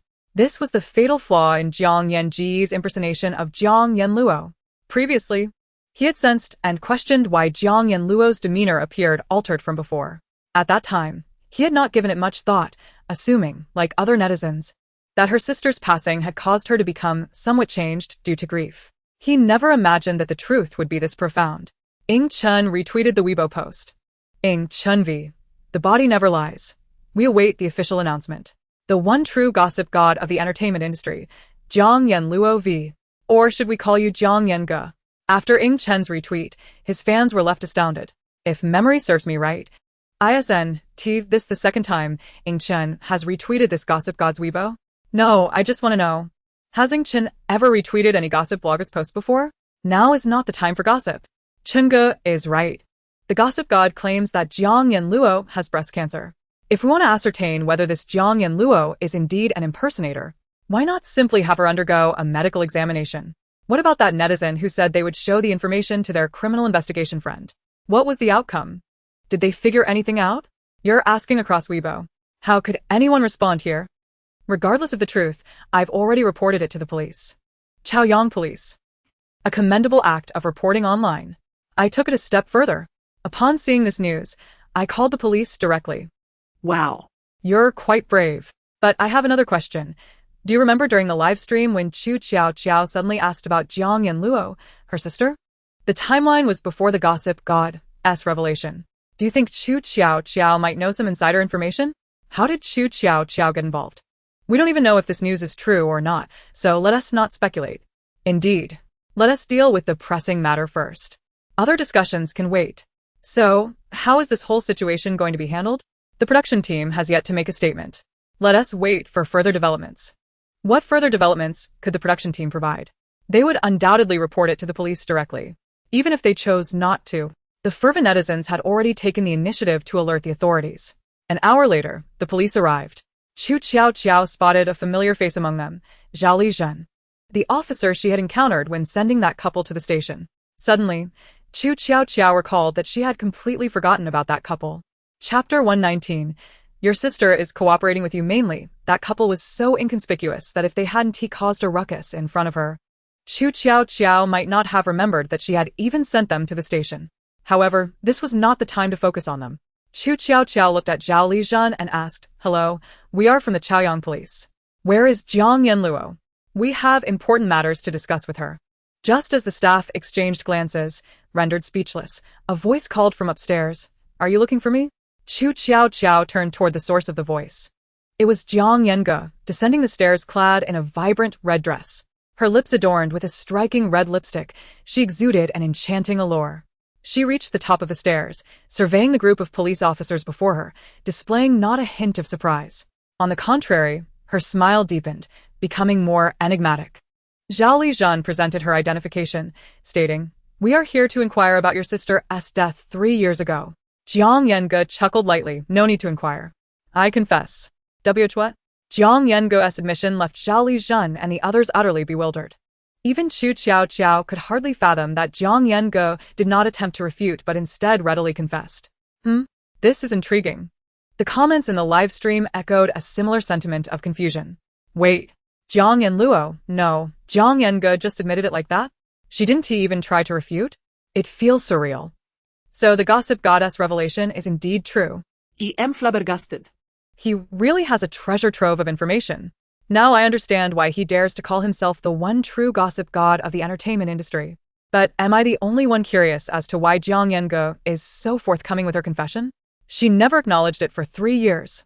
Not only the audience was intrigued, Qu Tiaotiao shared the same curiosity, unable to comprehend Jiang Yange's sudden ease in admitting. Thus, she decided to investigate further. Eventually, she came to understand. So that's it. Upon seeing the evidence I released, Jiang Yange instantly realized that, at this point, there was no ground left for her to argue. If the police were to investigate, she would undoubtedly be apprehended.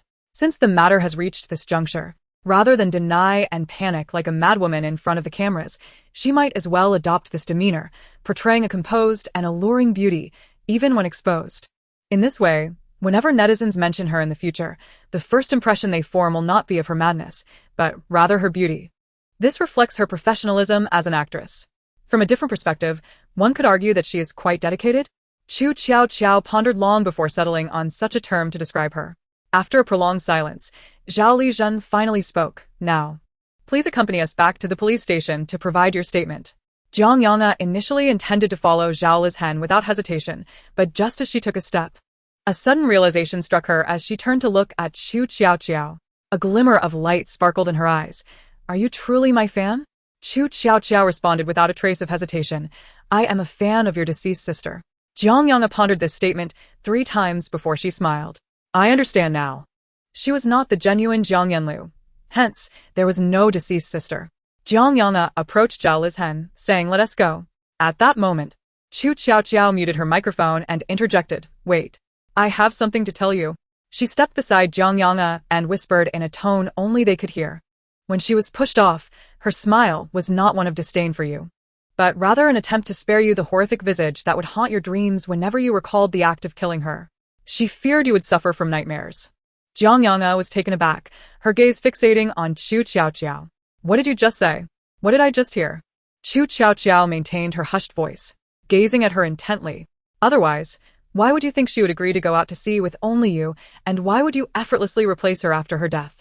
Without any evidence to the contrary? Because she was complicit with you. Even she, at that time, did not foresee her diagnosis of breast cancer. Indeed. Jiang Yanlu had long been aware of her twin sister Jiang Yang's murderous intentions.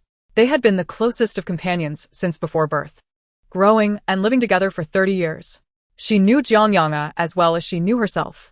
Upon vaguely sensing Jiang Yang's thoughts, her first instinct was not to be cautious, defensive, or angry, but rather to assist her in ending her own life, allowing Jiang Yang to successfully assume her identity.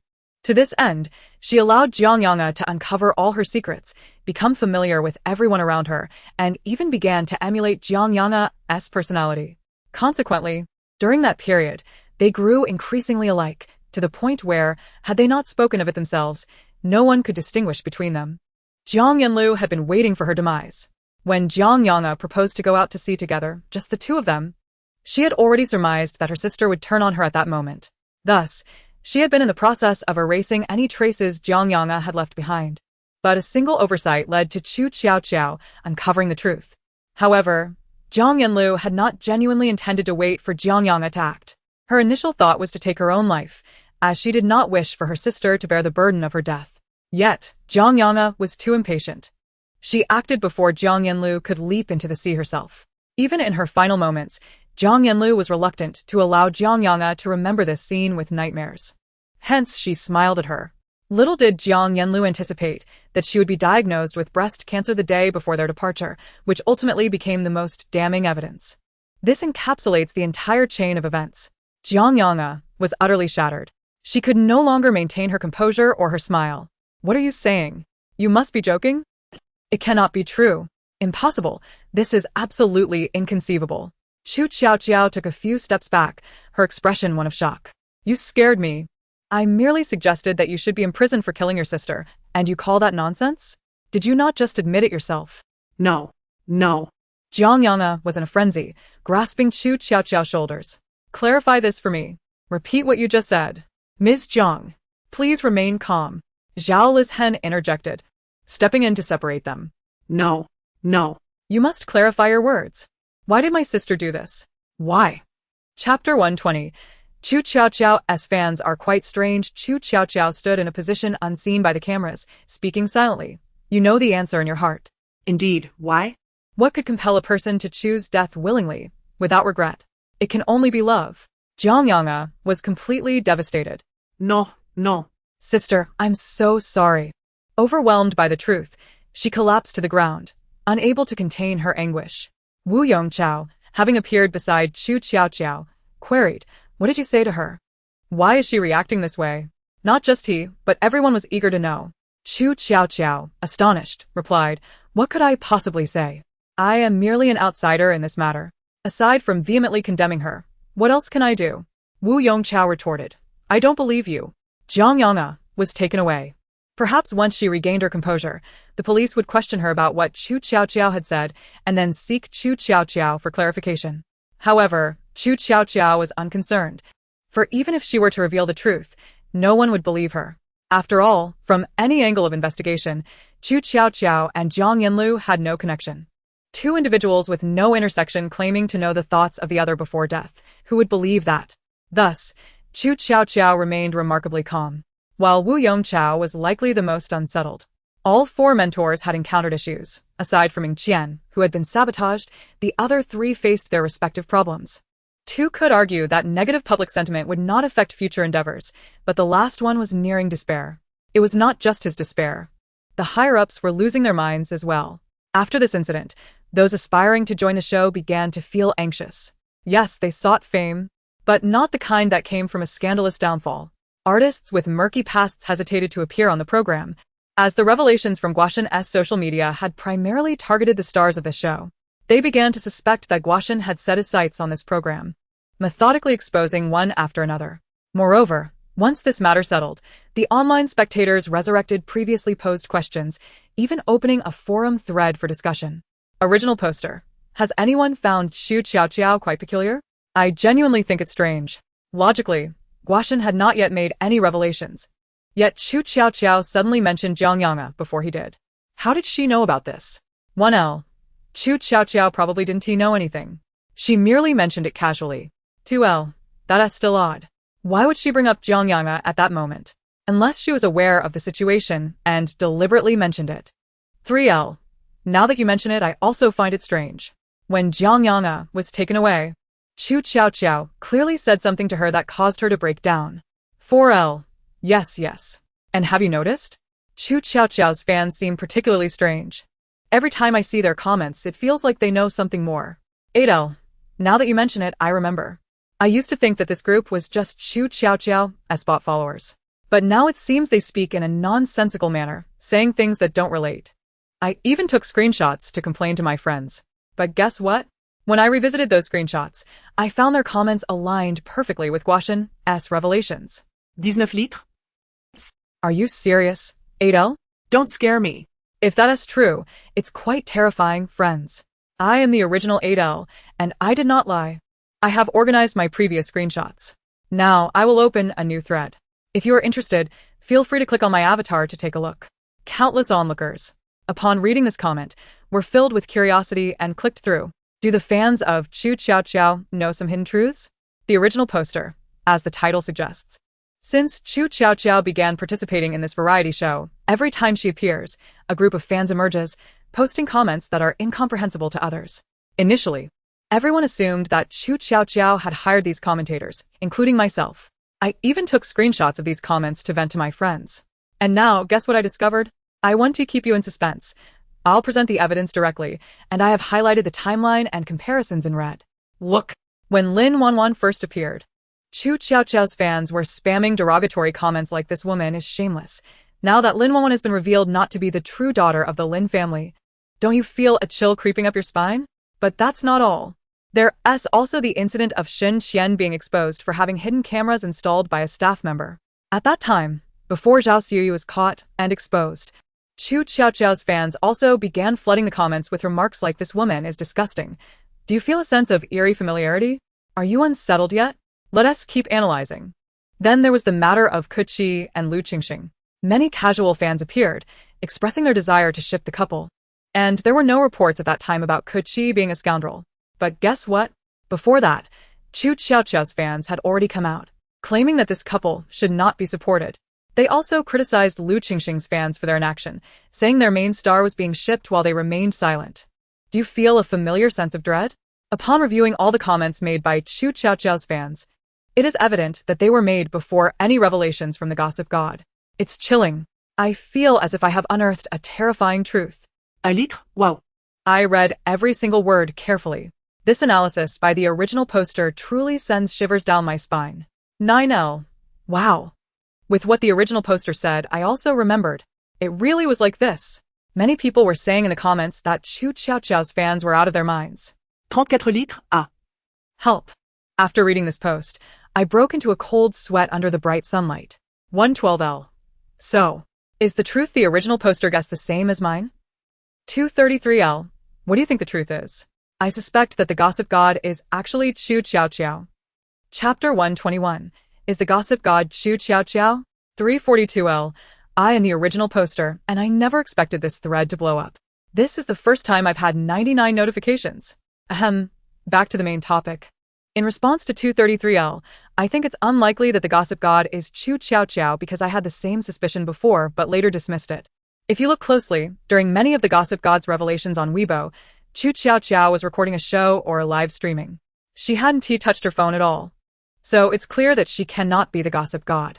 666L. I finally finished reading. What a chore. I also tend to think that the gossip god cannot be Qu Tiaotiao. What the original poster said makes a lot of sense. So my guess is that the gossip god is likely one of Qu Tiaotiao's fans. 1314L. In response to 666L, my guess aligns with yours. I also believe the gossip god is a fan of Qu Tiaotiao. Thus, upon learning those details, they shared them within the fan community. This is also the reason why Qu Tiaotiao's fans have been posting those bizarre comments. 3344 litres? Are there really such benefits to being a fan of Qu Tiaotiao? How could I not be in the front lines of this gossip? I must apply immediately. 1669 litres, dame. To be at the forefront of the gossip, after reading this post, I immediately applied to become a fan of Qu Tiaotiao. But guess what? The official response said that due to the influx of applications, those wishing to join must first undergo extensive data screening. Seeing all that dense data made my scalp tingle. 23340L. Thanks for the invitation. I've already begun my data entry work. For the sake of gossip, I've sacrificed so much. After reading through the entire thread, Liang Tian felt a tremendous sense of relief as the comments had been led entirely by her and her devoted fans towards the notion that the gossip god is a fan of Qu Tiaotiao. She never expected that someone would go to such lengths, capturing all those comments and comparing them to the present. Thankfully, regardless of how things unfolded, they had managed to keep Qu Tiaotiao's identity under wraps for now. As for whether any revelations would emerge after joining the fan community, can you guess why so many people are aware of the situation, yet no one dares to expose it? The reason is quite simple. Qu Tiaotiao is akin to a nuclear weapon. The only outcome of detonating this nuclear weapon would be total annihilation. However, this nuclear weapon cannot be disregarded. Its existence maintains a balance among all forces. Amidst the intertwining interests, everything remains as it is. Everyone continues to pretend to be oblivious. Qu Tiaotiao is unaware of what is happening outside, but she knows that Wu Yongqiao is on the verge of collapse.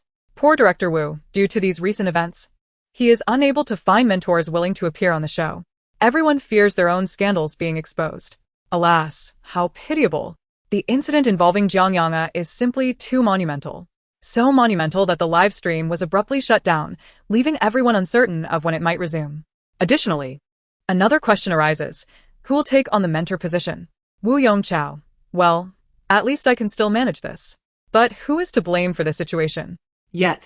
He should also consider thinking outside the box.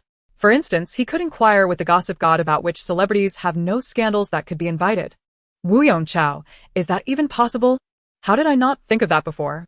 Before he could revel in his newfound optimism, he heard Qu Tiaotiao continue. However, even so, those individuals would probably still be too afraid to come. Haha. After all, everyone is scared. Haha. Wu Yongqiao, do you see the smile on my face? Does it resemble a smile? Yet, in truth, one could also consider inviting celebrities who already have scandals. Oh, of course. Those scandals are merely fabrications. Like someone such as Jian Mengtao. Qu Tiaotiao pondered, flipping through the omniscient search pages in her mind. For instance, there, S. Yongzhongnian. TSK. Once everyone S-idol. He received the Best Actor award at the age of 30, with a promising career ahead. Unfortunately, his judgment faltered at that time, succumbing to the whims of romance. And marrying a social media influencer. Of course, being a social media influencer doesn't imply she is of low caliber, but prior to marrying him, she was already exposed as a playgirl. Yet Yang Zhongnian, in his infatuation, refused to believe it. Not only did he marry her, but he also unwittingly donned a green hat and became an involuntary father. However, that's not the worst of it. As Qu Tiaotiao examined the information in the files, she deeply felt the gravity of this man's misfortune. The most tragic aspect is that despite his kindness towards the influencer, she turned around and betrayed him for her ex-boyfriend, the biological father of her child. She ruthlessly backstabbed him. She directly accused him of domestic violence and claimed he was involved with multiple women. Yang Zhongnian, deeply in love and believing her to be the mother of his child, chose not to refute these accusations, allowing all this mud to be slung at him. It wasn't until he learned that the child was not his that he finally came to his senses, resolved to clarify the situation. But alas, it was all too late. As Ing Chen contemplated the familiar name, the visage of Yang Zhongnian surfaced in his mind. He was a senior who had once taken him under his wing. Back then, he was not the sensation he had become today, merely a fledgling in the industry. Yang Zhongnian, at that time, was unaware of Ing Chen's true identity, yet he willingly supported him. Ing Chen vividly recalled the gentle, exhilarated smile on Yang's face as he spoke of his impending marriage. Thus, when the incident of domestic violence erupted years later, he had considered extending a helping hand. However, he perceived the resignation in Yang's eyes and heard his insistence to refrain from intervention. Consequently, he ceased to monitor Yang's situation, for their relationship was, after all, rather tenuous. Yet now, having learned of Yang's desire for clarification and wishing to repay a kindness, Ing Chen retrieved his phone and sent a direct message from his verified account to Qu Tiaotiao using the handle Guashen. Coincidentally, Qu Tiaotiao was logged into the Guotian account at that moment. Upon noticing a message from one of the two individuals she followed, Lu Qingxing and Ying Chen, she was utterly taken aback. How could one of them be reaching out to her? Overwhelmed with curiosity, she hastily opened the message, revealing Ying Chen's inquiry. Ying Chen V. Are you aware of the truth behind Yang Chongnian's domestic violence incident? The mere mention of Yang Chongnian sent her heart racing. What on earth? How is it possible that just as I was researching the domestic violence allegations against Yang Chongnian, Ying Chen coincidentally reaches out to me? Chapter 122. Ying Chen. I want to have your children. Qu Tiaotiao felt a jolt of realization. No way could he actually be able to hear my thoughts. The more she pondered, the more she sensed something awry. Out of the corner of her eye, she kept glancing at Ying Chen while internally berating him. Ying Chen is such a fool. Oh. How naive he is. His wife must be cheating. He's being cuckolded. Ying Chen, however, thought to himself, he has no wife. Qu Tiaotiao continued her mental tirade, cursing him dozens of times, yet he displayed no reaction. Could I have misjudged? But Ying Chen has no wife, so his indifference seems justifiable. Qu Tiaotiao blinked, a smile suddenly gracing her lips. Ying Chen, I like you. I want to have your children. I want to strip you bare, then pin you to the bed. Tear off your tie, bind your hands and feet, and do unspeakable things to you. I want you to kneel, gazing up at me with your eyes glistening with helpless tears, begging me for mercy. Just as Lu Qingxing returned from the restroom, having re-entered a 10-meter radius of Qu Tiaotiao, he was struck by the explosive thoughts emanating from her. He gasped in shock. What on earth had transpired in his brief absence? The revelation was shocking to his entire family. How could Qu Tiaotiao be contemplating such things about Ying Chen? Not only him, but even the staff members lowered their heads, desperately concealing their flushed faces. Oh. The thrill was simply too intense. Ying Chen, if you remain indifferent, you are no man. Meanwhile, Wu Yongchao was silently sweating for Qu Tiaotiao. Thankfully, he had not gone live at that moment. Otherwise, if her thoughts were to be exposed, he would truly be mortified for her. Ying Chen felt his heart racing, as if it were no longer his own. An inexplicable heat surged within him, yearning for an outlet. He longed to cover Qu Tiaotiao's mouth, urging her to stop speaking. Yet he knew he could not. To do so would be to confirm that he could indeed hear her innermost thoughts. He maintained his customary icy demeanor, seated on the sofa, fixated on his phone, feigning ignorance of all that transpired around him. However, the crimson hue of his ears and cheeks betrayed his true emotions. Regrettably, Qu Tiaotiao remained oblivious to this. At that moment, the sun began to set, casting a warm orange glow upon him, which Qu Tiaotiao misinterpreted as the source of his flushed features. No reaction at all? So it truly is just a coincidence? Perhaps I misjudged? After a prolonged silence, Qu Tiaotiao felt an overwhelming sense of foolishness wash over her. Such occurrences could hardly be real. It must be mere coincidence. After all, some coincidences can be so absurd that they defy belief. With a light heart, she dismissed the matter and replied to Ying Chen's private message. Guotian of the entertainment industry. I have information, do you want it? Once she sent the message, she realized that her words might have been misconstrued. Oh, how I regret that earlier nonsensical rant. It has certainly clouded my judgment. Ying Chen responded. How shall we proceed with the transaction? Qu Tiaotiao, thrilled by his straightforwardness, quickly relayed her terms and conditions. In less than a minute, the funds were transferred. Ying Chen then articulated his request. He wanted her to disclose the truth behind the incident. This was a simple task. Qu Tiaotiao swiftly began to draft her response, publishing the findings she had just uncovered. Guotian of the entertainment industry. Unbeknownst to many, I've exposed the dark secrets of numerous individuals. Upon seeing my post, do any of you feel a chill? But, in truth, I'm not always the devil. Sometimes, I assist artists who have been wronged, seeking justice. Yang Chongnian. Does anyone remember him? He was divorced due to allegations of domestic violence and infidelity, leaving him with nothing. At the time, many felt a sense of vindication for the woman involved. However, we were all deceived. Yang Chongnian has never been abusive, nor unfaithful. It was all a fabrication orchestrated by the woman to seize his wealth. The following images reveal the shocking actions she took, screenshots of conversations with hired publicists, DNA test results proving the child is not Yang Chongnian's, and chats with her ex-boyfriend, the child's biological father, discussing how to acquire Yang's entire fortune. Transaction complete. Qu Tiaotiao joyfully exited, then merrily returned to her room. As for what Ing Chen intended to do next, that was no longer her concern. Now. Qu Tiaotiao had another matter to address.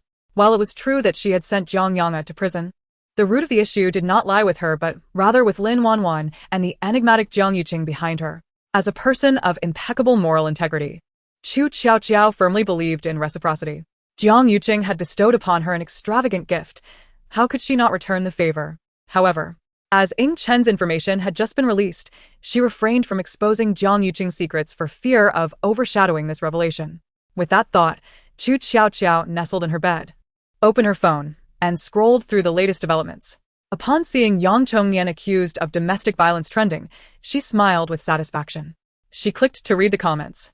My first reaction: Guoshen has revealed yet another scandal. Someone in the entertainment industry is about to fall. Second reaction: wait, after reading this post, I suddenly feel something is off. This doesn't seem like typical gossip about an artist? Is it really Yang Chongnian? I remember him. He used to be my idol. Then it was exposed that he was an abuser and a cheater.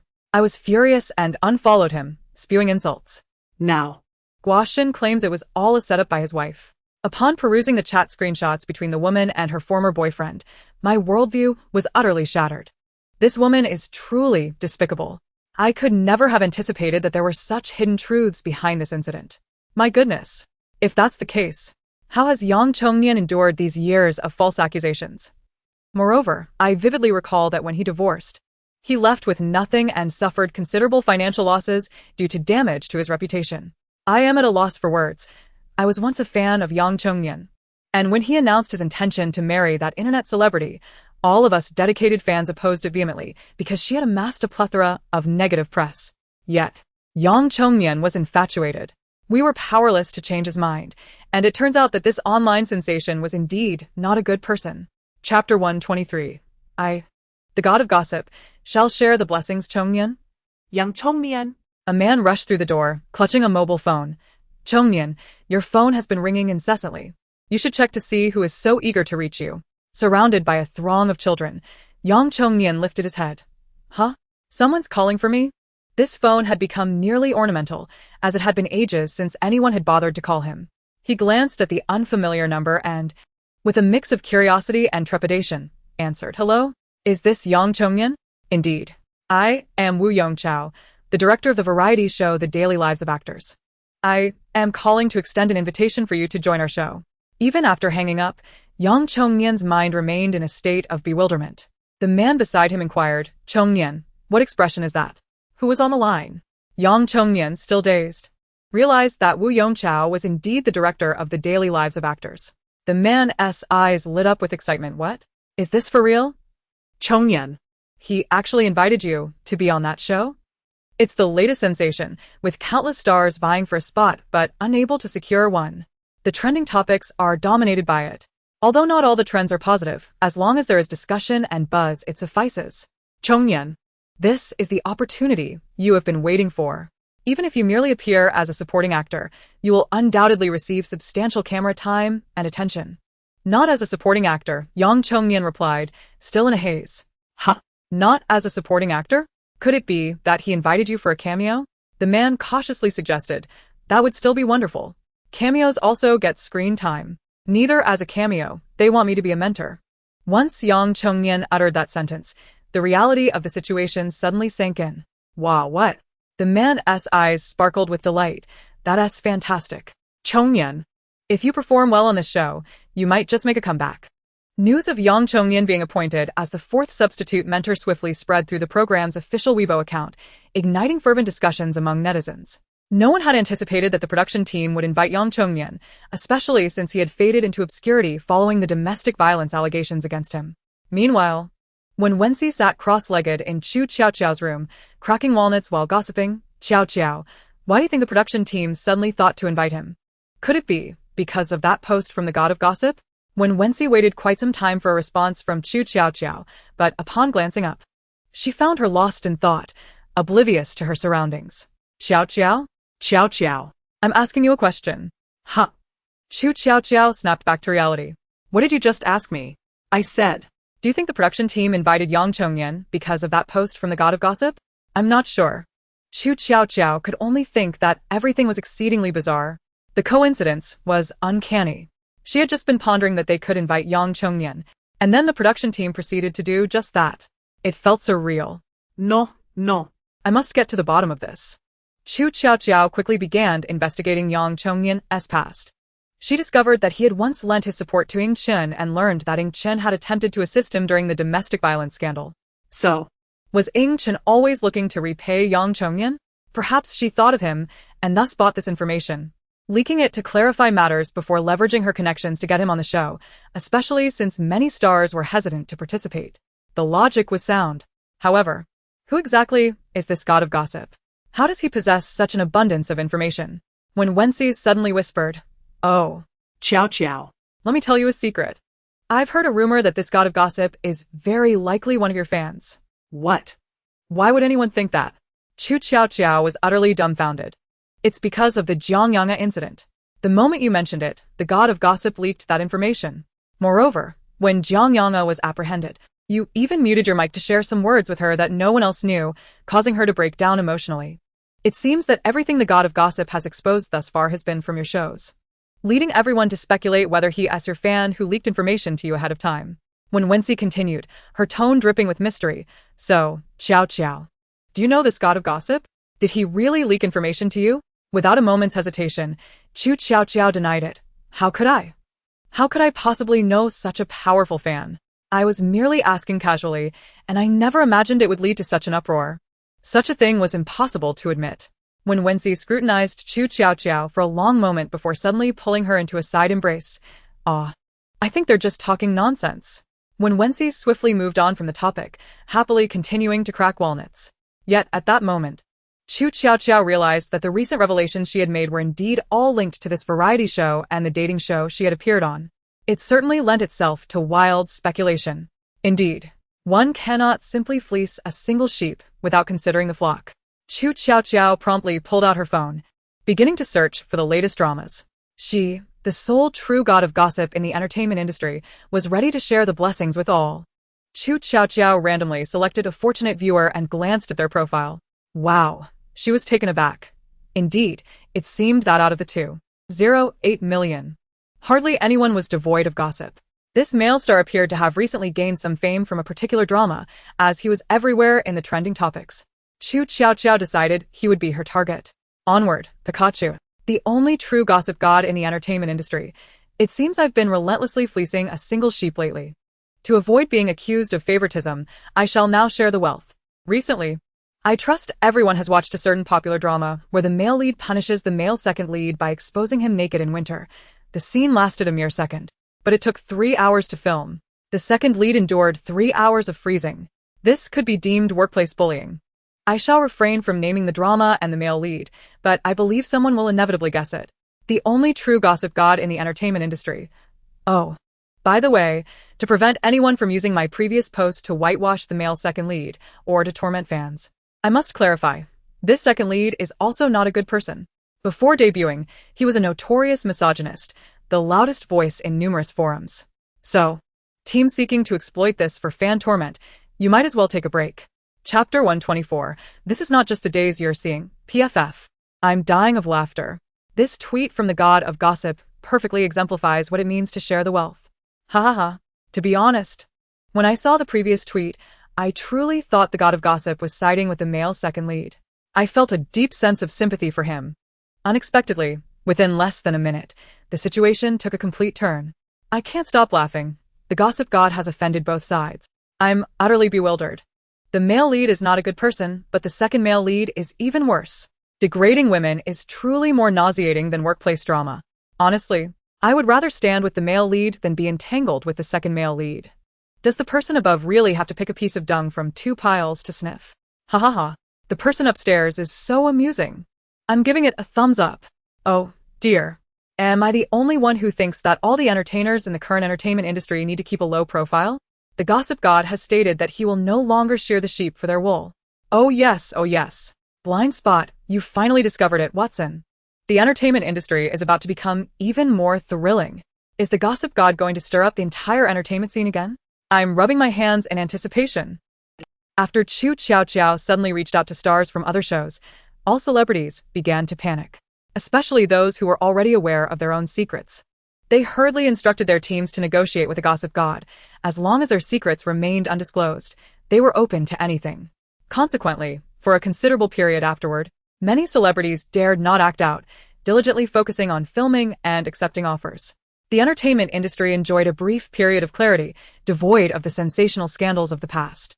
However, whether it will remain captivating in the future is uncertain.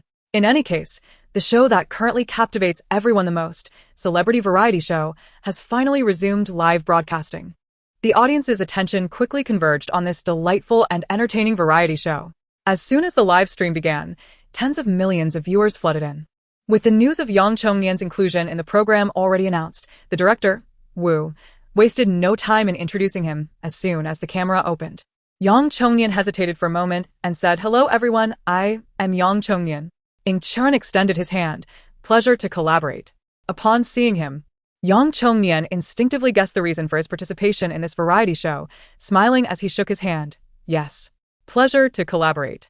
Yang Chongnian is an acclaimed actor, and his skills require no further elaboration. With his addition, the pace of rehearsals accelerated significantly. Even Qu Tiaotiao found the seemingly trivial play no longer bothersome. For a more challenging script, The Moon Comes to Me had also commenced rehearsals. Qu Tiaotiao was engrossed in her script on the subway. Which talented playwright penned this masterpiece? As she read lines like, "I love you, but I cannot burden you, and in my barren 20-plus years of life, you have suddenly brought a ray of light." Her mind felt on the verge of exploding. Yet, this script could not be altered. The atmosphere and the female lead's character were inherently tied to these words. Changing them would equate to altering the essence of the character and the play itself. Qu Tiaotiao had no choice but to forge ahead. The first act reveals the female lead's diagnosis of leukemia, prompting her to propose a breakup with the male lead. Qu Tiaotiao mentally recited the actor's mantra for a long while before finally embracing her role. "Xiaoyang, let's break up." Ing Chen gazed at her quietly. Why? Qiaoqiao. Adhering to the script, dared not meet his eyes. What more could there be to say? Breaking up simply meant she no longer loved him. Such a straightforward matter. "You don't love me anymore?" Ing Chen repeated softly, then grasped her hand, compelling her to meet his gaze. "I don't believe it. Look me in the eye as you say that." Did she think that by looking at him, she could not utter the words? Qu Tiaotiao found herself at a standstill as she finally met his gaze. Ing Chen, who usually exuded a cool and aloof demeanor, devoid of overt expression, even rarely smiling, now bore an intensity that filled his eyes with deep emotion. It was a warmth that could captivate and dissolve anyone within its depths. He was the kind of person who, knowing that succumbing to such feelings could lead to destruction, would still dive headfirst into them. Coupled with his breathtaking looks, Qu Tiaotiao found herself at a loss for words. Ing Chen reminded her, "It's your turn to deliver your lines." Qu Tiaotiao inexplicably felt her face flush. With a mixture of indignation and defiance, she exclaimed, "Of course, I know it's my turn. But I just forgot my lines. What are you rushing me for? Do you think I don't know that it's my turn? Was I not just momentarily distracted?" Ing Chen was momentarily taken aback, then, as if scalded, abruptly released Qu Tiaotiao's hand and turned his head away. "Let's start over." Qu Tiaotiao realized she could not afford to slack off.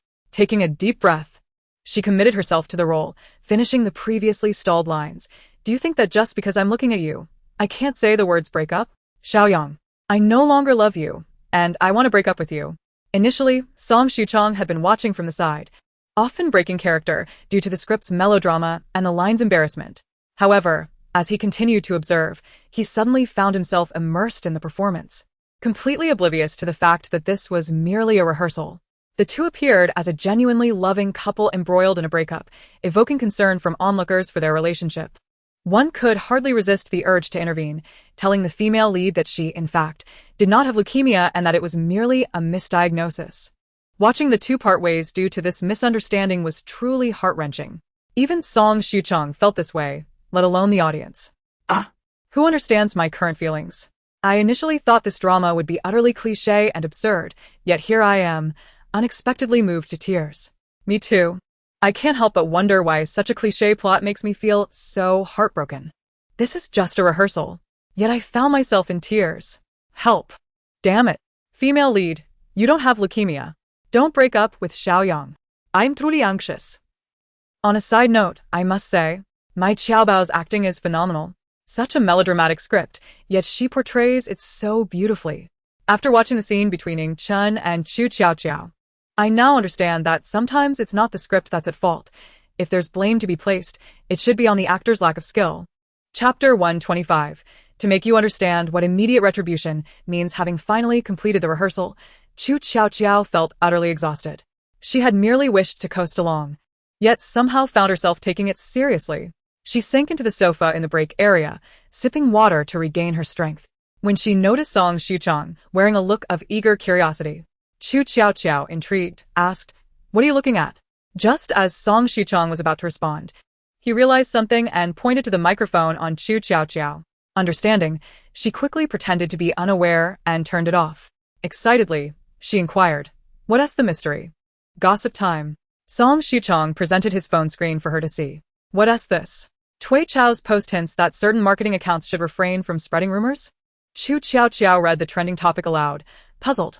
What's the big deal about this trending topic? What's there to gossip about? Huh? Why does the name Tui Chao sound so familiar? Haven't I seen it somewhere before? Wu Yongchao silently shot her a glance. Did you forget, so soon after just showering him with praise on Weibo? Tui Chao might actually cry. You don't know yet? That Gossip God account you must have heard of, right? Gossip God? Of course, I know. How could I not be aware of my own account? After Song Xichang's hint, Qu Tiaotiao finally recalled why Tui Chao's name seemed familiar. ISN, he the male artist who posted about workplace bullying? Song Xichang began to express his thoughts fervently. The Guaxian posted a Weibo message alleging workplace bullying against other actors, but his team swiftly intervened, asserting that he had not engaged in such behavior. They claimed that the filming was merely a professional obligation and not an intentional act of malice towards the second male lead. Furthermore, they insisted that Guaxian's post lacked any corroborative evidence, clearly suggesting that he was merely leveraging his substantial fanbase to spread falsehoods. Following his team's statement, his fans surged forth, inundating Guaxian's Weibo with vitriol. Curious, Qu Tiaotiao took Song Xichang's phone and accessed Guaxian's account. Indeed, the likes section was suddenly flooded with high-praise comments exonerating Tui Chao, asserting that he had not engaged in workplace bullying. As Song Xichang had indicated, a multitude of fans had indeed flocked to hurl insults at Guaxian, accusing him of being a habitual purveyor of rumors and invading others' privacy. They threatened to report Guaxian, demanding his imprisonment. Song Xichang interjected with a knowing click of his tongue. Guaxian is likely unaware that Tui Chao's fanbase is notoriously rabid, infamous in the entertainment industry for their viciousness. They bite anyone they can. Qu Tiaotiao retorted, "So, you believe Guaxian's revelations are unfounded? I am, after all, an insider." Song Xichang let out a cold laugh. How could I possibly be oblivious to Tui Chao's true nature? Frankly, the revelations Guaxian has shared seem rather mild in comparison. Noticing the disdain he struggled to conceal, Qu Tiaotiao surmised, have you also been a victim of his workplace bullying? Ahem, I never said such a thing. Song Xichang neither confirmed nor denied. Qu Tiaotiao turned her gaze back to Weibo. The venomous rhetoric of the rabid fans was indeed astonishing. Who is this Guaxian? Utterly disgusting. My brother works diligently, and you? This fiend, twisted into workplace bullying. How can you be so audacious? Absolutely revolting. Is this Guaxian in elementary school? Must he air every matter online? If my brother hadn't said he didn't want to affect the production, I would have been messaging you daily with insults. The cost of fabricating rumors has become non-existent. Have you been paid by the female lead's family? Be careful, your future daughter may be subjected to ridicule. I'm truly baffled as to who is supporting this marketing account. Suddenly, it dawned on me. The answer is elementary students and immature young girls. They must be so discontent with their lives that they resort to glorifying this marketing account online. Qu Tiaotiao observed the comments with a stoic expression, then burst into laughter. Seeing her smile, Song Xichang felt an inexplicable chill creep up his spine. What are you laughing at? Huh? Qu Tiaotiao blinked innocently, returning the phone to him. I wasn't laughing. Really? Then, why do I find you rather unsettling? Song Xichang refrained from voicing the last 5 words. Qu Tiaotiao maintained her impassive facade, but her heart brimmed with indignation. You're dedicated, aren't you? Spreading rumors, I see. I was initially inclined to let your trivial misdeeds slide, but since you insist on being so relentless, don't blame me for taking severe action. Let us not even discuss fan behavior. Idols are not accountable for it. It was evident that the team had laid the groundwork, followed by a leading fan initiating the whitewashing campaign. If they enjoyed washing their slate clean so much, then let them indulge. The only true Guaxian in the entertainment industry. Why am I being accused of defamation from afar? Some people only realize the gravity of their actions when it's too late, don't they? I didn't even name names, yet you insist I expose all your transgressions for your satisfaction, right? What have you done? Do you have no conscience? You incited your fans to insult me on Weibo. Since you are so eager for evidence, brace yourself. I'm curious how you will exonerate yourself from this proof. Qu Tiaotiao, I now name you directly. Why did your wife divorce you? Do you not have a shred of self-awareness? You treated her as a mere companion. And her refraining from exposing your deeds is already a testament to her lingering affection for you. Oh, to prevent you from claiming this as slander, I'll release the marriage certificate along with photos of you visiting gay bars post-marriage. Here they are. Now it's your turn to perform. Let us see how you intend to justify yourself. Que Qiaoqiao droppe ta bombshell. Her fans reveled in delight. This is hilarious. What is karma? Here it is. I was just pondering how bold Qu Tiaotiao is, not fearing Guaxian's wrath to expose him fully. Now, who wouldn't he say he deserves it? Wait. The crux isn't that Qu Tiaotiao is already married, is it? And he treated his wife as a mere companion. He has been marketing himself as a single male star. And now, surprise. He was married all along and treated his wife as such. This is truly a splendid show. Guaxian had previously spared him some dignity by not exposing this scandal. This incident profoundly illustrates, do not provoke Guaxian. He possesses a wealth of information. Chapter 126. He provoked the wrong person after posting this Weibo message. Qu Tiaotiao ceased to monitor the subsequent developments. As the script for their collaborative project was set to enter formal filming, the fourth group finally convened. Que Qiaoqiao spotted Lin Wanjun, whom she hadn't seen in quite some time. Despite being in the same vicinity, their encounters had been remarkably rare, giving her the impression that Lin Wanjun was deliberately avoiding her. In truth, Lin Wanjun was indeed evading Qu Tiaotiao.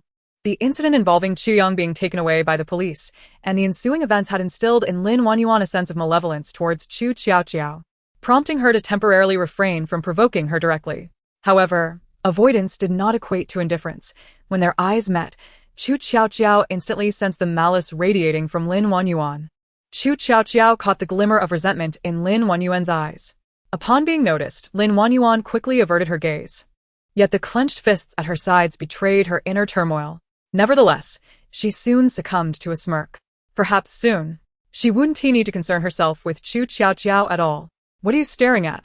When Wenxi's gentle voice pulled Qu Tiaotiao back from her reverie. Huh. I wasn't staring at anything, Qu Tiaotiao lied effortlessly. She had seen Lin Wanjun's sudden, sinister smile, reminiscent of a villain reveling in success. It was clear that Lin Wanjun had been up to something. Suppressing her thoughts for the moment, Qu Tiaotiao turned to Wenxi. Don't worry about what I'm looking at. You need to prepare for your performance soon. Better hurry and cram for good luck. When Wenxi pouted, I'm about to go on stage. Indeed, the host was already calling Group 1 to prepare. The results of this competition wouldn't be announced on the spot, as audience votes would also be factored in. However, since this was the final showdown, the rules were stringent. All actors were required to perform in one continuous shot without any interruptions or forgotten lines, presenting a significant challenge for everyone involved. Qu Tiaotiao noticed when Wenxi visibly stiffening before taking the stage. Wenxi, just relax. Imagine everyone out there is just a field of cabbages. Huffed. When Wenxi's rigid demeanor was instantly lightened, are there cabbages as good-looking as you? All right, I'm no longer nervous. Here I go. With newfound confidence, she strode towards the backstage, ready for her performance to commence. Qu Tiaotiao gazed intently at Wenxi's performance. Although there were moments when the acting fell short of appropriateness, it was sufficient for a melodramatic production. As for Lin Wanjun, she had consistently embodied the persona of a noble and benevolent princess for 2 decades, rendering such a role second nature to her. Qu Tiaotiao genuinely wished to shield her eyes from the tarnish of this performance. Each time she watched Lin, it felt as though she could hear the whispers of an ancient malevolent deity echoing in her mind, a form of mental pollution. Instead of enduring her performance, it would be more gratifying to glance at Qu Tiaotiao's situation and see if he had mustered the courage to refute the claims against him. Qu Tiaotiao indeed desired to counter the allegations, but found himself paralyzed by fear. The truth of his marriage was undeniable, as was the reality of treating his wife merely as a companion. The additional reason for his reluctance to dispute was fear itself. Initially, Everyone proclaimed that the most accurate and merciless gossip in the entertainment industry emanated from the one true gossip god of the domestic scene. His sources were a mystery, but he dared to expose the secrets of anyone, regardless of their stature. Qiaoqiao struggled to believe such a formidable gossip existed. He dismissed the notion that anyone could possess such power, attributing it instead to mere luck or baseless speculation online. Consequently, upon witnessing the gossip god expose his history of marriage and deceit, he was thrown into a state of sheer panic. He realized his grave error in dismissing warnings. After a scathing reprimand from his agent, he could not argue back, as the fault lay squarely with him. Now, what could he do? What options remained? He could only concede. With a stern expression, his agent instructed him to go live and admit the truth, crafting a persona of honesty. But how could he address the issue of his marriage deceit? Qiaoqiao pressed for clarity. Are you foolish? Such matters are not for me to answer. How could one possibly admit to that? His agent shot him a disapproving glance. Naturally, you must obfuscate. Claim that she was merely a friend. Yet, should the gossip god persist, it was ultimately about money for these paparazzi. I will handle that side of things. Just follow my instructions. Qiaoqiao could only nod in acquiescence and proceeded to broadcast the explanation as advised by his agent. When Qu Tiaotiao opened Weibo, she encountered his live clarification and the private messages in her agent's inbox. After perusing the contents of the emails and live stream, she had to admit, this agent possessed a certain acumen. He readily admitted to having married and subsequently divorced, yet adamantly denied any claims of deception. The agent's email presented a proposal that quickened Qu Tiaotiao's heartbeat, a figure she found astonishing, yet undeniably justified, for he desired her to cease exposing Qiaoqiao's scandals henceforth. This was a blatant attempt at a buyout. Naturally, Qu Tiaotiao was unwilling to comply. How could she? Knowing the depths of deceit from a man who treated women as mere vessels for reproduction, accept such a sum? To clarify that he was not gay? That he hadn't engaged in fraudulent marriage? She was ready to unleash her ultimate weapon. The one true gossip god of the domestic scene. Alas. Some individuals truly need to be reminded of their mortality. Do they believe the 2 images I posted lack impact? They think they can continue to wash their hands of this? Would they like to listen to this recording instead? Audio MP4. Qu Tiaotiao's latest Weibo post was succinct yet packed a significant punch, immediately trending on the headlines. Goodness. After listening to this recording, I was stunned. What kind of friend invites someone to their room for a night of pleasure? My ears have been tainted. My mind asked if I had slept, and I replied that I had. My mind. Don't be angry. I married not for you but for the child. Otherwise, would I have wed that woman? I do not discriminate against the same sex, but deceivers truly disgust me. Chapter 127. Her heart raced wildly. At this point, Qiaoqiao's words held no weight. Unless a miracle occurred, he would likely vanish from the entertainment industry. Yet, Qu Tiaotiao was not devoid of compassion. Given the sincerity of the agency and the agent's desire to collaborate, she could not be so ungrateful. Therefore, after posting on Weibo, Qu Tiaotiao sent a message to the agent. If memory serves, Yang Zhongnian was once your artist, correct? I have clarified all the material regarding him. Why not redirect your efforts towards him? His talent and looks far surpass those of Qiaoqiao. I trust you comprehend my intent. Once the message was dispatched, Qu Tiaotiao ceased to concern herself with the matter. Meanwhile, Qiaoqiao's agent was infuriated to discover that Qu Tiaotiao had disregarded his offer and leaked the information. This gossip god was utterly ungrateful. Did he truly believe no one could ensnare him? Yet, all his rage transformed into a complex emotion upon reading Qu Tiaotiao's reply. Yang Zhongnian had indeed been one of his artists, in whom he had invested countless hopes. Yang had displayed exceptional talent and skill, and he was confident that, with the right management, Yang could ascend to elite status. However, when Yang announced his intention to marry during his peak, and to a relatively unknown internet celebrity, the agent was left fuming. Despite multiple attempts to dissuade him from marrying at such a pivotal moment, Yang had stubbornly refused. When news of domestic abuse and infidelity broke, the agent's anger intensified. When he sought to assist Yang in his career, Yang rejected his help, prompting the agent to terminate their contract and sign Qiaoqiao instead.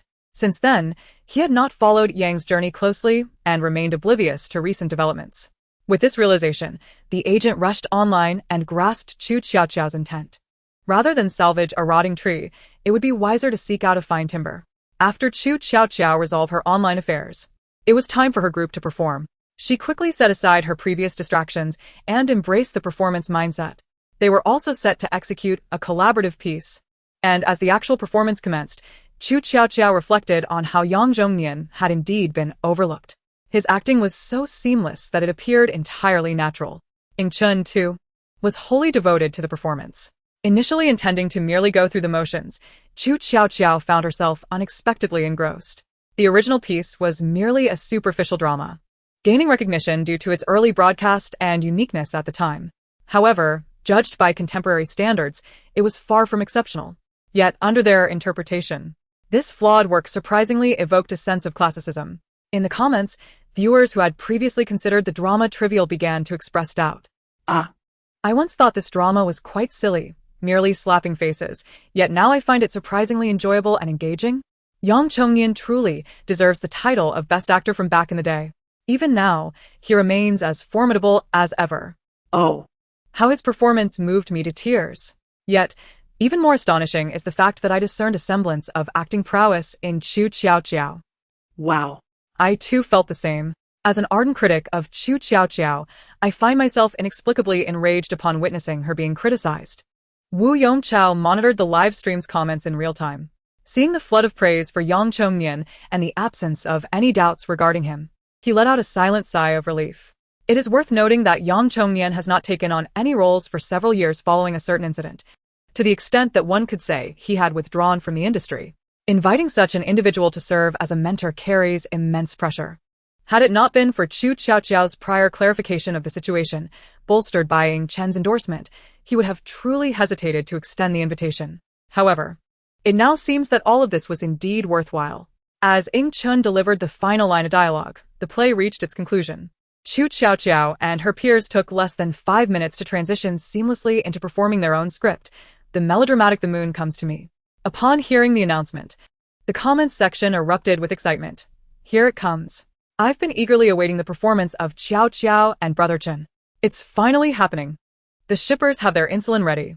Humph. The director is being so mysterious. How could they not live stream the crucial rehearsals? This is utterly outrageous. The performance commenced with Qu Tiaotiao portraying the female lead, a Xian, who was on the verge of breaking up with the male lead, Xiaoyang, played by Ying Chen. In a dramatic twist, just as a vehicle approached, he pushed her out of harm's way, resulting in his own accident. Such melodrama. Yet it captivates the audience utterly. Even Qu Tiaotiao, upon witnessing the deep affection and relief in Ying Chen's eyes as he saved her, could not help but feel tears welling up. The audience was equally moved. It was heartbreaking, but this was merely the beginning. Upon regaining consciousness, Xiaoyang remembered everyone. Yet he had completely forgotten Xian. Meanwhile, Xian discovered that her leukemia had been misdiagnosed. She desperately sought to make amends. However, Xiaoyang's friends, wishing to protect him from a second heartbreak at Xian's hands, refrained from revealing her identity as his ex-girlfriend and threatened her to keep it a secret, citing the accident as her fault. At that moment, Xiaoyang stared expressionlessly at Xian, demanding to know who she was and how long she intended to follow him. He warned her that if she did not leave, he would call the police. I'm not stalking you. I merely noticed your hand was injured and thought I could offer assistance. Xiaoyang frowned, perplexed by the actions of this stranger, and coldly replied that he did not require help, striding away. Xian felt an urgent need to chase after him. In that instant, her foot stumbled, and just as she was about to fall, Xiaoyang caught her in his arms. While Qu Tiaotiao internally berated the plot's predictability, she enacted the cliché with great fervor. There was no way she would fall to the ground. As per the script, Ying Chen would catch her. She had known this plot twist all along. Yet, when Ying Chen enveloped her in his embrace, her heart began to race uncontrollably. Chapter 128. We have agreed to this marriage. His perfectly sculpted biceps tensed, showcasing an exquisite contour of muscle as his palm firmly gripped her waist. The heat radiating from his hand spread through her entire being. Even his voice, previously foreign, now bore an unprecedented tenderness. Are you all right? In that moment, Qu Tiaotiao nearly lost her grip on reality, unsure if she was in the midst of filming or if this was a genuine encounter. Fortunately, she eventually regained her composure and promptly recited her character's line, "I'm fine." The final scene of the play depicted the male lead regaining his memories, leading to the resolution of all misunderstandings between the protagonists, culminating in their union. The two clasped hands and exchanged a knowing smile. As this moment unfolded, the comment section became a flurry of activity. Am I experiencing a degradation in taste? Or has my aesthetic evolved? I find this ridiculous melodrama somewhat enjoyable now. And I'm actually shipping it? Help. Does anyone understand? Chun-Shin's precision in acting is simply extraordinary. I felt truly sorrowful when he was heartbroken. As a staunch supporter, I thought as long as my brother isn't sad, what does it matter if he has a girlfriend? My goodness, this scene had my heart racing like that of a 30-year-old aunt with 2 children. Are they truly acting? This doesn't feel like work. It feels like they are in a romantic relationship. Who could witness this scene and not exclaim, I'm shipping this. Qiaoqiao is the real deal. You two stand still. I'm going to bring the Civil Affairs Bureau to you. I hereby declare my approval of this marriage. The data surged at this moment, causing Wu Yongchao's pupils to widen. Were these individuals not merely here to spectate? Was there nothing more to their interest? Yet, the fervor of shipping the couple outstripped even that of mere spectatorship? This was utterly absurd. Amidst Wu Yongchao's musings, all 4 groups completed their performances. The time had come for them to exchange scores. Once the scoring concluded, the live broadcast finally reached its end. This time, the final results would remain undisclosed until championship night. At last. It was all finally over. When Wenxi released her microphone, allowing her true self to shine through, her face glistening with tears of emotion, this has been the most arduous program I have ever recorded. Qu Tiaotiao could not resist reminding her, we still have championship night to film. You could choose to remain silent. Qu Tiaotiao blinked innocently, preparing to speak, when Wenxi swiftly covered her mouth. She pressed Qu Tiaotiao down, speaking in a voice only they could hear. Qiaoqiao, look over there. Huh. Qu Tiaotiao turned to see Lin Zhengyu and Lin Wanjun. They were currently hiding beneath the bar, blissfully unaware of their presence. From their close proximity, Qu Tiaotiao could clearly hear their conversation. First, Lin Wanjun's voice, tinged with grievance. Third brother, why have you been avoiding me lately? Then, Lin Zhengyu's voice, laced with resignation. I'm not avoiding you. You're lying. You never used to ignore my messages. You've been dodging me every time we meet. Is it because I'm not the true Lin family heiress? But third brother, I've been your sister for over 20 years. Even if we're not biological siblings, surely we can be considered friends? It's not because of that. Then what is it? I don't understand. Qu Tiaotiao found herself utterly disinterested in their trivial exchanges. Help. What kind of melodrama are these two enacting? Had I known it was them, I wouldn't have hidden with Wenxi. Lin Zhengyu soudainly sensed que Qiaoqiao saute. However, glancing around, he found no sign of her. She must be hiding somewhere close. Meanwhile, Lin Wanjun continued her futile lamentations. Had it been the old him, he might have felt pity for her, reluctant to inflict any pain. But now, Qu Tiaotiao's sentiments mirrored his own. What a farce. How utterly ridiculous. Stripped of the halo of sisterhood, she was no different from the other women eager to curry his favor. Lin Zhengyu grew impatient. Have you finished? Lin Wanjun was taken aback. Third brother? Who is your third brother? Lin Zhengyu finally remembered his sharp-tongued persona and successfully logged into his account. If others are unclear, aren't you aware of your own heart? You are not my biological sister. Lin Wanjun's pupils trembled. You're saying this to me because you wish to evoke my sympathy. To make yourself the center of attention like our elder brother, aren't you? Lin Zhengyu, unwilling to engage in pretenses any longer, directly exposed her intentions. Lin Wanjun, the incident at home last time was the last time I would assist you. You need not waste your thoughts on me. I will not, like our elder brother, disregard even the most basic ethics. Lin Wanjun, I am neither your backup plan nor a mere fish in your sea. Lin Wanjun had never anticipated that all her darkest thoughts would be laid bare. When did Lin Zhengyu become aware of them?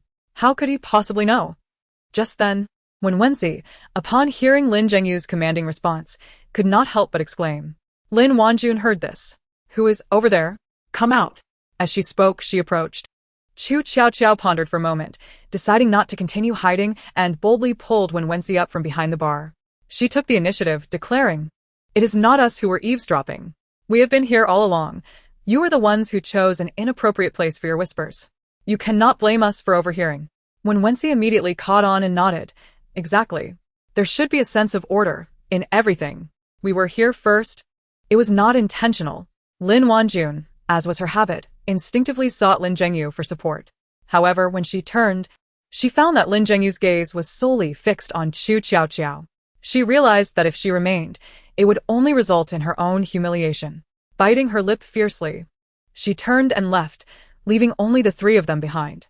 When Wenxi, feeling frustrated, spoke candidly in front of Lin Zhengyu, "I apologize, Qiaoqiao. I got too excited just now. I never expected that this brainless Lin Zhengyu would suddenly have a brain." Lin Zhengyu retorted, "Who are you calling brainless?" When Wenxi innocently looked at him, deliberately adopting a sarcastic tone. "Oh dear, how did you overhear that? Why are you still here?" Just as Lin Zhengyu was about to reply, when Wenxi interrupted, "I was talking about you. This green tea BTCH, Lin Wanjun, had not been a problem for just a day or two. If you only just realized it now, doesn't tea that imply you are rather foolish?" Having logged into his sharp-tongued account, Lin Zhengyu instinctively wanted to retort. However, upon noticing Qu Tiaotiao beside him, he held back. "I do not argue with women." He dropped that line and walked away. When Wenxi scoffed softly, the way he said that made it seem as if he had always been a gentleman. He had offended plenty of women in the past. After saying this, she turned to Qu Tiaotiao. "Once this variety show concludes, I have no idea when we will be able to record together again." Qu Tiaotiao replied, "Even if the show is not being recorded, does that mean we cannot meet up when we have free time?" That was indeed true. When Wenxi perked up again, then it settled. "If we have time, we must frequently meet up." All right. The two readily made their agreement. The championship night would commence a week later. Thus, in the meantime, Qu Tiaotiao returned home, once more lounging idly. She took the time to investigate where that couple had gone. To her astonishment, upon inquiry, she discovered that Lin Wanjun was indeed a ruthless individual. Upon learning that the couple had been taken to the police station due to her actions, she immediately realized that she was not someone to be trifled with. If she allowed the couple to remain, it might ultimately implicate her. Therefore, Lin Wanjun swiftly whispered sweet nothings into Jiang Yuqing's ear, subtly suggesting that if the couple stayed, they would undoubtedly attempt to extort her. Consequently, Jiang Yuqing promptly sent the couple off to Africa on Lin Wanjun's behalf. Seeing this, Qu Tiaotiao could only remark, "Indeed, she is the beloved of the original plot. Truly remarkable." However, with the couple sent abroad by Jiang Yuqing, Qu Tiaotiao no longer needed to intervene or worry herself. After all, if they constantly harassed her, it would indeed become quite bothersome. After checking the couple's fate, Qu Tiaotiao turned her attention to the dynamics between Jiang Yuqing, Lu Qingxing, and Lin Jingrong. After confirming that Lin Wanjun had firmly grasped both individuals, Qu Tiaotiao felt it was time for her to make her appearance. She intended to completely unravel the relationship among the three. Engaging in a clandestine romance was an unacceptable behavior. She had no desire to become the infamous vicious female supporting character from novels and dramas.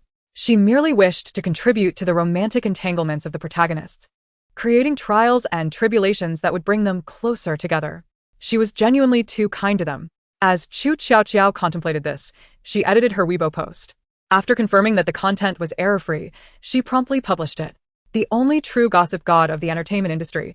It's been a few days. Did you all miss me? During these quiet days, I have not been idle.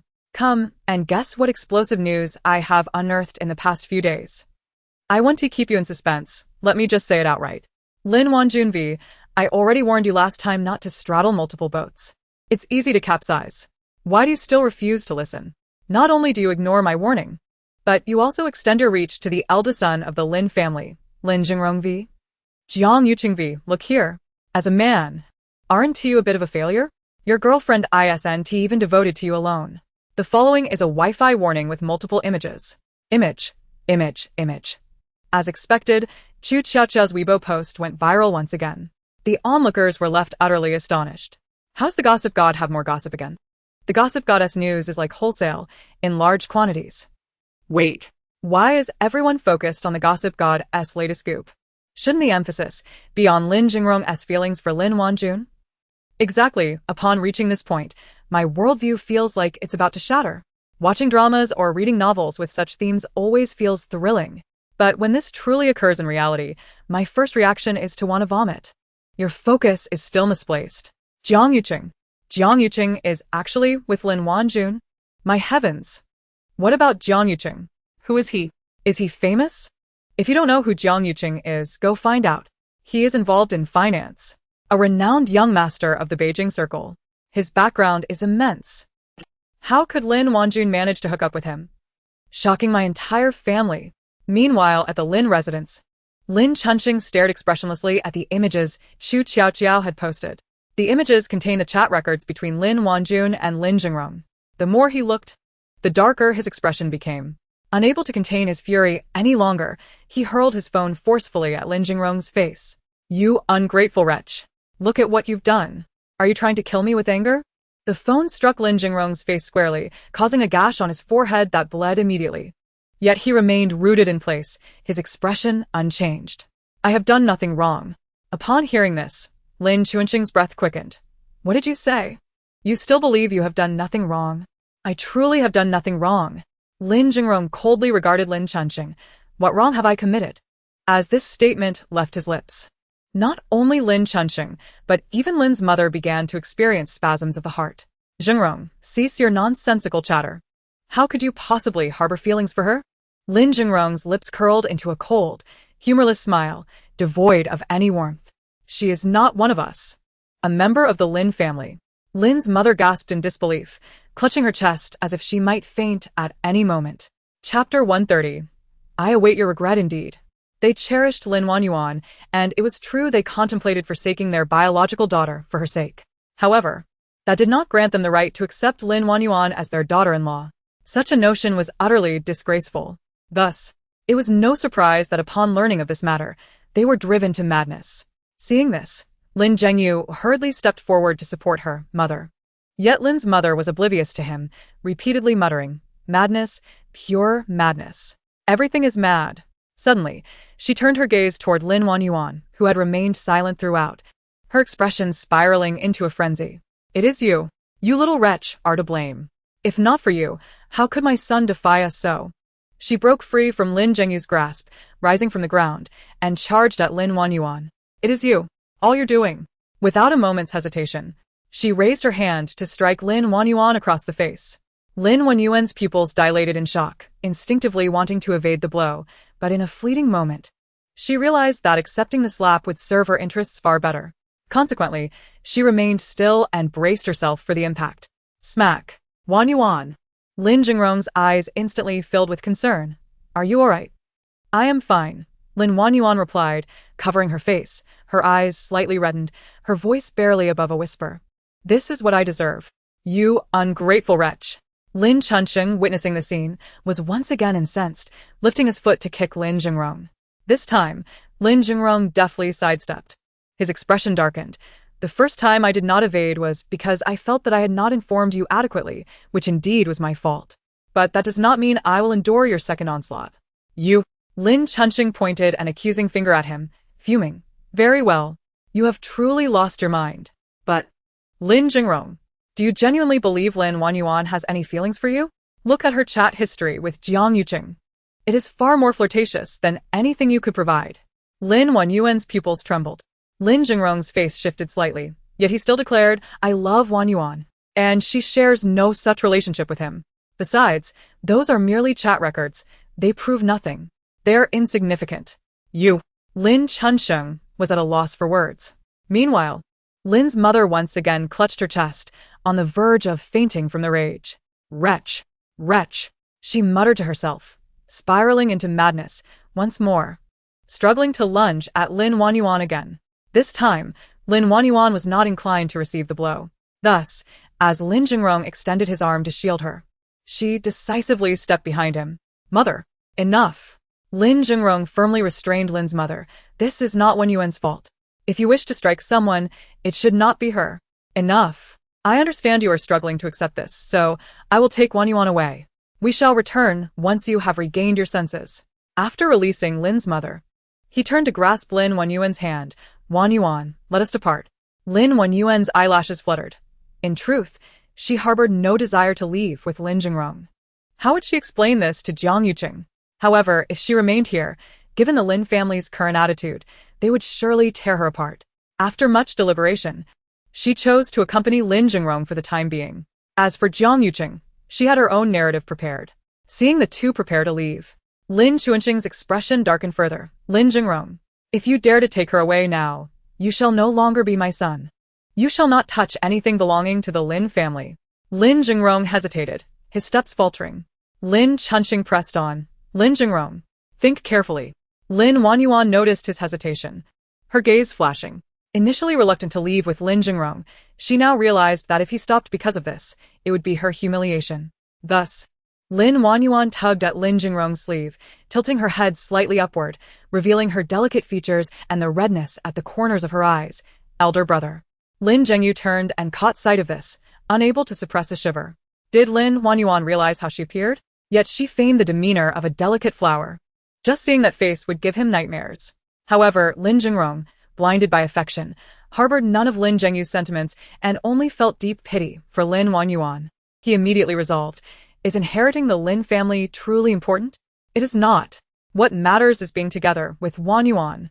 As for everything else, he could build it all from scratch. After all, his abilities were sufficient. Moreover, he had his own backup plan. He grasped Lin Wanjun's hand firmly. Wanjun, let us go. As they were about to leave, Lin's mother went into a frenzy. Zhengrong, stop. Zhengrong, do not act foolishly. Lin Chunqing interjected. Let him go. I have no son like that. Lin Zhengyu watched the two retreating figures, suddenly laughing. Elder brother, I call you that one last time. I hope you do not regret the choices you are making now. I await the day when you are thoroughly discarded by Lin Wanjun after she has used you. He listened daily to the melodious whispers of his heart, and they were not without merit. He knew Lin Wanjun all too well. Her departure with Lin Jingrong was merely an opportunity to escape. As for the future, how could she possibly part with Jiang Yuqing? Thus, Lin Zhengyu awaited the day Lin Wanjun would abandon Lin Jingrong. He could not help but wonder if Qiaoqiao was aware of the events unfolding here. If she were, she would surely find it amusing. Indeed, Lin Zhengyu was correct. Qiaoqiao was monitoring the developments at the Lin family in real time. Given the drama's intensity, how could she not keep a watchful eye? As expected, she witnessed this captivating scene unfold. Wow. Qiaoqiao couldn't resist applauding. What a twist. Disavowing one's own son. Given this, she decided to lend a hand. With a mischievous smile, she compiled the evidence she had gathered regarding Lin Jingrong's embezzlement of public funds into a document and sent it to Lin Chunqing. Old ghost. Do not merely speak empty words. Qiaoqiao had not anticipated discovering this while investigating Lin Jingrong. He had long been aware of Lin Chunqing's character, fearful of his son's ambitions. Therefore, Lin Jingrong had secretly embezzled funds to launch his own business. Such matters could not be concealed. Thus, Qiaoqiao, with a sense of righteousness, exposed the truth. Chapter 131, New Variety Show Invitation. At this moment, in the Lin household, Lin's mother sat on the sofa, her eyes swollen from crying. Lin Chunqing erupted in anger. Why are you crying? Stop the tears. Your sobbing is driving me mad. How did you raise such an ungrateful child? Lin's mother pressed her lips together, visibly more distressed. What about me? What does this have to do with me? Zhengrong is not my doing. What do you mean by that? Lin Chunqing's expression hardened. Are you implying my parents are at fault? Lin's mother lowered her gaze, remaining silent, clearly believing that to be the case. As the two prepared to argue once more, Lin Chunqing's phone chimed with a text message, notifying him of an important email waiting in his inbox. In the dead of night, who could possibly be sending him an important email? Lin Chunqing, puzzled, logged into his inbox. The sender was an unfamiliar account. Ordinarily, he would have dismissed such a message as mere spam without a second thought. However, at the very moment he hovered his cursor over the logout button, his hand inadvertently clicked to open the email. From that instant, Lin Chunqing found himself utterly captivated, unable to divert his gaze from the screen. The deeper he delved into its contents, the darker his expression became. By the time he finished reading the entire message, his countenance was so grim it seemed as if it could rain. Well. How splendid. He repeated the word well thrice. Yet both Lin Zhengyu and his mother keenly sensed something was amiss. The terror etched across his face was palpable. At that moment, Lin Zhengyu, as if struck by a sudden realization, tentatively asked, Dad, what's wrong? Did someone send you information about Big Brother? Lin Chunqing narrowed his eyes at him. Did you send this email? What email? Lin Zhengyu replied, bewildered. Yet in an instant he grasped the truth. Indeed. Qu Tiaotiao had been keeping a close watch on them. She must have uncovered some secret about Lin Jingrong that could not be spoken of and sent it to Lin Chunqing. Observing Lin Chunqing's dark demeanor, Lin Zhengyu realized the gravity of the secret. Noticing that Lin Zhengyu's expression did not betray any deceit, Lin Chunqing relented. What email? Ha. It was your dear elder brother, your beloved son. The things Lin Jingrong has done. Lin Mu, too, sensed the unease. Chunqing, what on earth has happened? Lin Chunqing sneered. What has happened? Your son has embezzled funds to start his own company while I am still alive. He is wishing for my demise. Upon hearing this, Lin Zhengyu felt a jolt in his heart. In that moment he understood. Big brother no Lin Jingrong. He had been completely abandoned by Lin Chunqing. No one understood Lin Chunqing better than the brothers themselves. Qu Tiaotiao had made a masterful move. Yet, he knew all too well that he had no intention of intervening. Qu Tiaotiao had received a new variety show from Liang Tian, who mentioned that she was invited to be a permanent guest. Building a beautiful life? What kind of show was this? Qu Tiaotiao pondered the title, still perplexed. Liang Tian stammered. Isn't the name quite clear? It's about building a beautiful life. I'm your manager. I wouldn't harm you. So, will you accept? Observing Liang Tian's evasive demeanor, Qu Tiaotiao initially considered investigating further. However, she soon reflected that if she scrutinized everything, life would be devoid of surprises. Hence, she relinquished the idea but casually inquired, who are the other permanent guests for this show? Liang Tian hesitated. I don't really know. She looked genuinely innocent. You know how it is. These variety shows have confidentiality agreements, and they want to disclose who is participating. Qu Tiaotiao stroked her chin, recognizing the truth in that. Liang Tian pressed, so, will you accept? Qu Tiaotiao contemplated her lack of commitments. I will accept. Great. Liang Tian signaled an okay with her hand and proceeded to confirm the subsequent processes with Qu Tiaotiao. Next up was the final championship night of the daily life of actors, along with its reaction segment, to be recorded the following day. Que Qiaoqiao interrupted? Reaction? Didn't we already record that? Liang Tian hesitated. The last reaction was only for the first episode. It's not that there want to be more. In fact, the subsequent reactions were initially not intended for her. However, due to the outstanding performance of her first episode, they decided to let her record additional segments. What Liang Tian did not express was that the initial response was not merely good, it was a staggering hit in terms of viewer engagement. After the second episode's reaction featured a different cast, the viewership did not merely decline, it plummeted. For this reason, the production team urgently adjusted their lineup to include Qu Tiaotiao as a reaction guest. The variety show Building a Beautiful Life was also keen on featuring Qu Tiaotiao for this very reason. It could be said that any production team aware of Qu Tiaotiao's unique appeal was fervently vying to have her join their projects. Qu Tiaotiao acknowledged her understanding. Liang Tian continued, once you finish recording the daily life of actors, we will head straight to record Building a Beautiful Life. The next day, Qu Tiaotiao arrived at the studio, encountering familiar faces. Ying Chun and Wen Wenxi. Upon seeing her, Wen Wenxi's eyes sparkled, and she waved, Qiaoqiao. Qu Tiaotiao approached. Wenxi, I didn't expect to be recording with you today. Ha. I didn't expect it either. I was quite worried since I've never recorded a reaction segment before, but seeing you instantly put me at ease. However, what astounded Qu Tiaotiao the most was the sight of Ying Chun. Teacher Ying, it's good to see you again. It feels like I've been seeing Ying Chun much more frequently lately. Is it just my imagination? Ying Chun nodded in acknowledgement. He silently added, There's no illusion here. What you perceive as coincidence is the result of meticulous planning by others. The host was the familiar Chen Li, who greeted everyone with ease. Hello, here we are again. Today, we will be reacting to our third episode. After outlining the procedures, he promptly announced, now let us dive into our third episode. The third episode featured clips from their later performances interspersed with a barbecue gathering. As Qu Tiaotiao watched halfway through, she felt her embarrassment rising. At this point, there had been no eliminations yet, and many performances were so cringeworthy, they made her want to dig her toes into the ground. Chapter 132. I am also your CP fan, help. This acting is painfully excruciating to watch. What on earth is this performance? I feel my eyes have been insulted. Heavens, is she genuinely crying? Her expression looks more like she's laughing, and it's a particularly schadenfreude-like laugh. My ears declare they cannot endure this cacophony any longer. It sounds like a broken gong. Get a grip. Silence is the only sound in this evening's Cambridgeshire, and my silence is deafening. Who am I? Why am I sitting here? Why must I endure their excruciating performances? Qu Tiaotiao's face remained impassive, as if she were engrossed in the viewing. Yet, in reality, She was on the verge of bursting with critiques. Was she truly watching an awards show for acting and not a disaster film? Unbeknownst to her, her sarcastic comments were being heard by fans, who flooded the screen with their reactions. Whoa, at this moment, Qiaoqiao is my mouthpiece. Your words are as sweet as honey. Keep talking. ISNT this the confusion I felt while watching the second episode?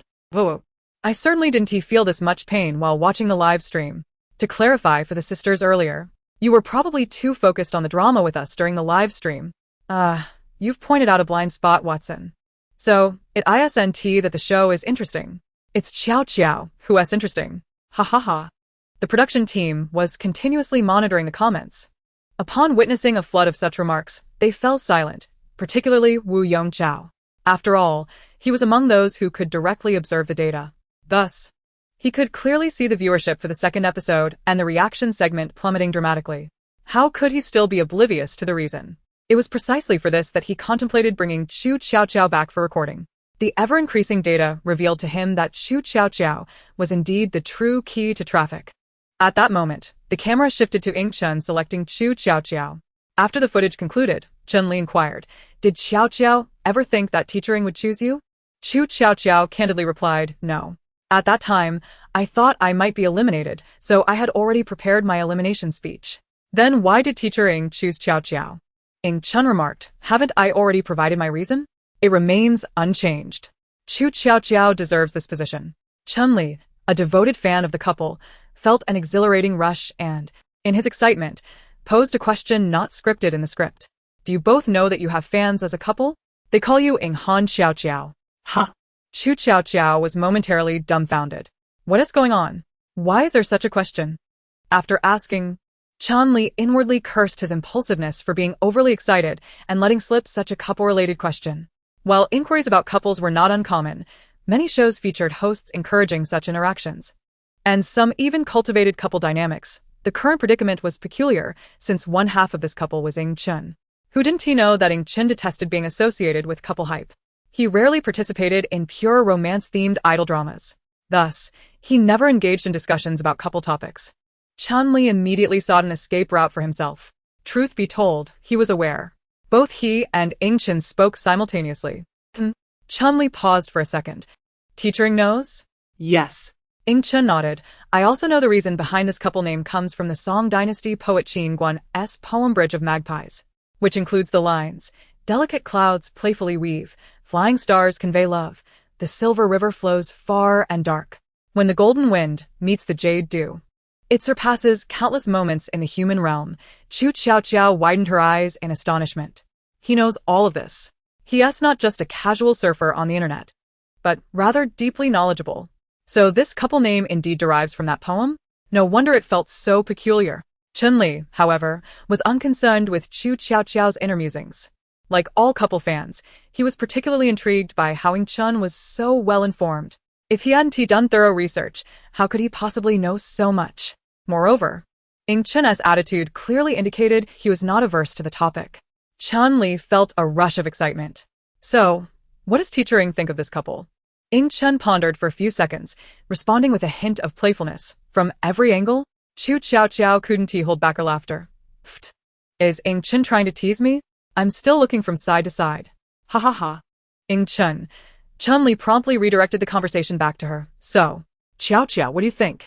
Qu Tiaotiao, with a polite yet slightly awkward smile, replied, Honestly, I only learned about it from what teacher Ing and you just said. As for my perspective, she offered a very official response. If I were to express my thoughts as a fan of couples, I'd say that often. Being a fan of a couple is merely about enjoying the atmosphere on screen, or the scenes they share together. It doesn't necessarily mean that these two must end up together or anything. As long as it's not too heartfelt, causing real emotional distress, I believe everyone should just enjoy it. After all, happiness is what matters. While Qu Tiaotiao spoke, she internally grumbled, Who is even shipping me and Ing Chen? How can we seem compatible in any way? Moreover, this couple clearly looks like it could end at any moment. Who has the heart to ship this? The barrage of comments erupted. Does anyone understand? One moment I feel my couple is saying, Go ahead, ship us, we're real. The next moment, the main parties are saying, Stop shipping us, it's impossible. Qiaoqiao, are you being polite? No, I want to listen. I say you're real, so you are. I don't care. Brother Chen has made the couple name so clear. He must have some thoughts on it. I have a strong heart. I love shipping this kind of couple. Wah. Amidst the cacophony of comments, when Wenxi suddenly interjected, can one truly ship if they genuinely wish to? Qu Tiaotiao was momentarily taken aback before nodding. Yes. Do you also ship couples? Which couple? At that moment, Qu Tiaotiao wished she could turn back time and silence herself before asking that question. For when Wenxi suddenly exclaimed with delight, then I can confidently ship you and teachering. Heh? To be honest, I'm a fan of the Ing Han Qiaoqiao couple, ha ha ha. Chapter 133. Teachering, as ever thoughtful nature. Qiaoqiao? What are you trying to stir up? Shen Li. A kindred spirit. Ing Chen. His ears felt slightly warm. Qu Tiaotiao sensed that this topic was not suitable for further discussion. Alright, let us continue watching the V-Star. She would rather endure the awkwardness of the acting awards than linger in this inexplicable atmosphere. The barrage of comments instantly turned into laughter. Qiaoqiao is shy, ha ha ha. Qiaoqiao, stop shipping. Let us hurry and watch the video. I'm turning red. Brother Chen ISN, to even stopping us from shipping. Qiaoqiao. What are you stopping for? Dog. Chen Li nearly burst out laughing but managed to hold it in. You've stolen my spotlight. Now. Let us continue watching the VCR. The video resumed. The awkward acting awards that had everyone cringing were now over. It shifted to the barbecue scene. Qu Tiaotiao then caught sight of herself, looking particularly awkward amidst the barbecue. The subsequent text read, the only prime spot for gossip in the entire venue, accompanied by a cartoon figure eating melon seeds. Upon seeing this, Qu Tiaotiao felt the editor truly understood her. At that moment, she indeed believed it was the best observation point for gossip. Since Ku Qi had been edited out, there were no shots of him, which caused a disconnect between the visuals and the storyline. However, the editor cleverly employed another element to create continuity. Thus, aside from those who had watched the entire scene, first-time viewers would not find anything amiss. As the video progressed, Qu Tiaotiao observed how Ing Chen had managed to make her barbecue unbearably spicy. He clearly didn't eat spicy food but had recklessly added an abundance of chili. Ultimately, he ended up guzzling water in an attempt to quell the heat, stuffing himself to the point of discomfort. Then, she witnessed the moment he encountered Ku Qi and Lu Qingxing. Qu Tiaotiao had initially thought she was merely grumbling internally. But unexpectedly, her first words slipped out. You clearly don't eat spicy food, so why did you add so many chilies? Even though I love adding chili when I barbecue, that was just excessive. Consequently, when Wenxi and Chen Li both turned their gaze toward Ing Chen, their eyes brimming with curiosity, eager for an explanation, Ing Chen fell silent for a few seconds. What had been on his mind at that moment? Oh. It was because Qu Tiaotiao had been constantly murmuring and anticipating Ku Qi's flirtation with him. Ing Chen, with a straight face, replied, don't you like spicy food? Qiaoqiao? My preference for spicy food and my feelings for you are two entirely different matters. Shen Li. What is this bold statement? The barrage of comments erupted with excitement. Help! Is this truly what I can hear? Guisha. Such perilous words. Withdraw them at once. Though I understand, Qiaobao, that you did not mean it that way, I do not care. To me, it means what it means. Amidst the flurry of comments, Qu Tiaotiao suddenly recalled something. She discreetly cast a glance at Ing Chen, her eyes brimming with confusion and suspicion. Wait a moment. How does Ing Chen know I relish spicy food? Could it be that he is merely toying with me? Ing Chen mused, even without reading her thoughts. Her intentions are easily discernible. The only true civilian present, when Wenxi was wide-eyed, utterly captivated. Chen Li cleared his throat. I see. Teacher Ing is as considerate as ever. The video clearly indicated that everyone was quite fond of this barbecue gathering. Additionally, the production team reported that many expressed a desire for a repeat after indulging in this feast. Hence, today we have specially prepared barbecue for the three of you, fulfilling your wish. As his words concluded, the staff wheeled in a cart laden with barbecue. Countless sauces were arrayed beside it, including mustard, debanjiang, and various other condiments that one would not typically associate with barbecue. Upon witnessing this, Qu Tiaotiao sensed that something was amiss. Surely these bizarre sauces are meant for us to add at our discretion, only to have others consume the result. In the next moment, Qu Tiaotiao realized her suspicion was correct. Chen Li announced, here are 3 portions of equal barbecue. You may add any sauces you desire. The rule is that the first person to finish their portion will win today's mysterious grand prize. However, the key point is that the barbecue you season may not necessarily be the one you eat. Qu Tiaotiao grasped the implication. In essence, if she added delectable sauces, she would undoubtedly consume quickly, yet uncertainty loomed over whether it would be her own. Should she fail to draw her own concoction, it would benefit another. Chumley gave a thumbs up. Exactly. Thus, you must decide what sauces to add. Will you choose to torment others, potentially suffering in turn, or will it be a harmonious affair for all? Now, you may commence. Qu Tiaotiao approached the barbecue, squinting slightly, then cast a sidelong glance at Ing Chun. No. I must avenge the last spicy barbecue incident with Ing Chun. With this mantra echoing in her mind, Qu Tiaotiao's hands began their task. She seized a bottle of chili powder and liberally sprinkled it atop. This scene left Wenwensi, standing nearby, in sheer horror, prompting her to caution, Qiaoqiao. Are you really adding that much chili? Aren't you worried you'll end up eating it? Qu Tiaotiao replied with righteous indignation. This is how the game is meant to be fun. I respect the rules. If I draw my own, I will certainly eat it. Humph. Just wait and see. I possess a golden finger. How could I possibly draw my own? With a sense of pride, Qu Tiaotiao continued to heap on the spices. Ing Chun paused briefly, his hand that had reached for the chili now shifted towards honey. Comments flooded in. My goodness. Qiaoqiao is truly ruthless. Just look at that chili. I feel it from here. Qiaoqiao is even adding mustard. Is this for real? Uft. Chili, fermented tofu, mustard, chocolate sauce. One can hardly fathom how this barbecue could taste. Qu Tiaotiao is so heartless. What a disgusting individual. I wish her the best of luck in drawing this barbecue.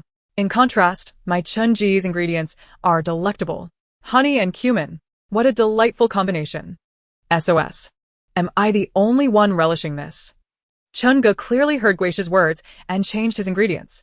If Ing Han Qiaoqiao isn't genuine, then what is real? Chapter 134. What is this if not a mutual pursuit? Once Qu Tiaotiao finished adding her ingredients, she noticed that Ing Chun and Wenwensi had already completed theirs. Chunli asked, have you all finished adding your sauces? Qu Tiaotiao and Wenwensi replied in unison, yes. Ing Chun nodded in agreement. Chunli signaled for the camera to zoom in. Having noticed the fiery barbecue before Qu Tiaotiao, he shuddered, feeling a pang of sympathy for Ing Chun. What immense animosity must lie behind this? Yet, he felt an inexplicable anticipation to witness Ing Chen's expression upon tasting it. He retrieved 3 neatly folded paper slips he had prepared earlier. Ahem. Since you are all ready, here are 3 slips with everyone's names inscribed. The next step is to draw a slip, and whoever's name you draw will be the barbecue you must eat. At this moment, Qu Tiaotiao interjected. Wait, there should be an order to the drawing, right? I cannot be the last. Before Chun-li could respond, Wenwensi, perplexed, remarked, it's just drawing lots. The order shouldn't matter. Qu Tiaotiao countered. That may be so, but I wish to draw first. Chun-li discreetly glanced at Ing Chen. Well, Ing Chen's lips curled slightly, revealing a fleeting smile, unnoticed by others. He took a step back. All right, you may go first. Then, I shall not hold back. Qu Tiaotiao disregarded any notions of courtesy. She hastily opened the draw. The all-knowing search proved to be a true marvel. Qu Tiaotiao indeed discerned which name was inscribed on each of the 3 slips. Without a moment's hesitation, she drew the slip bearing Ing Chen's name. Ing Chun. Here I come. Haha. I just saw that all Ing Chen added was honey and cumin. Clearly, it looks delicious. Who else should I draw, if not his slip? After decisively taking her choice, her gaze unwittingly drifted to the far right slip. The slip on the far right bears my name. Oh heavens, may Ing Chen draw it? Ing Chen quietly stepped forward, reaching for the right side. Then I shall take this one. However, Wenwensi was quicker, snatching the slip inscribed with Qu Tiaotiao's name. Qu Tiaotiao, who had been radiating joy upon seeing Ing Chen reach for the slip, suddenly froze in disbelief. Wait. Huh? Wenwensi, realizing she had chosen the same slip as Ing Chen, paused in confusion. Teacher Ing also wanted this one? After her words, she noticed Qu Tiaotiao's expression. Qiaoqiao. What's wrong? Why the sudden urgency? You seem even more anxious than I am. Under the scrutiny of everyone's gazes, Qu Tiaotiao hurriedly adjusted her expression, clearing her throat. No.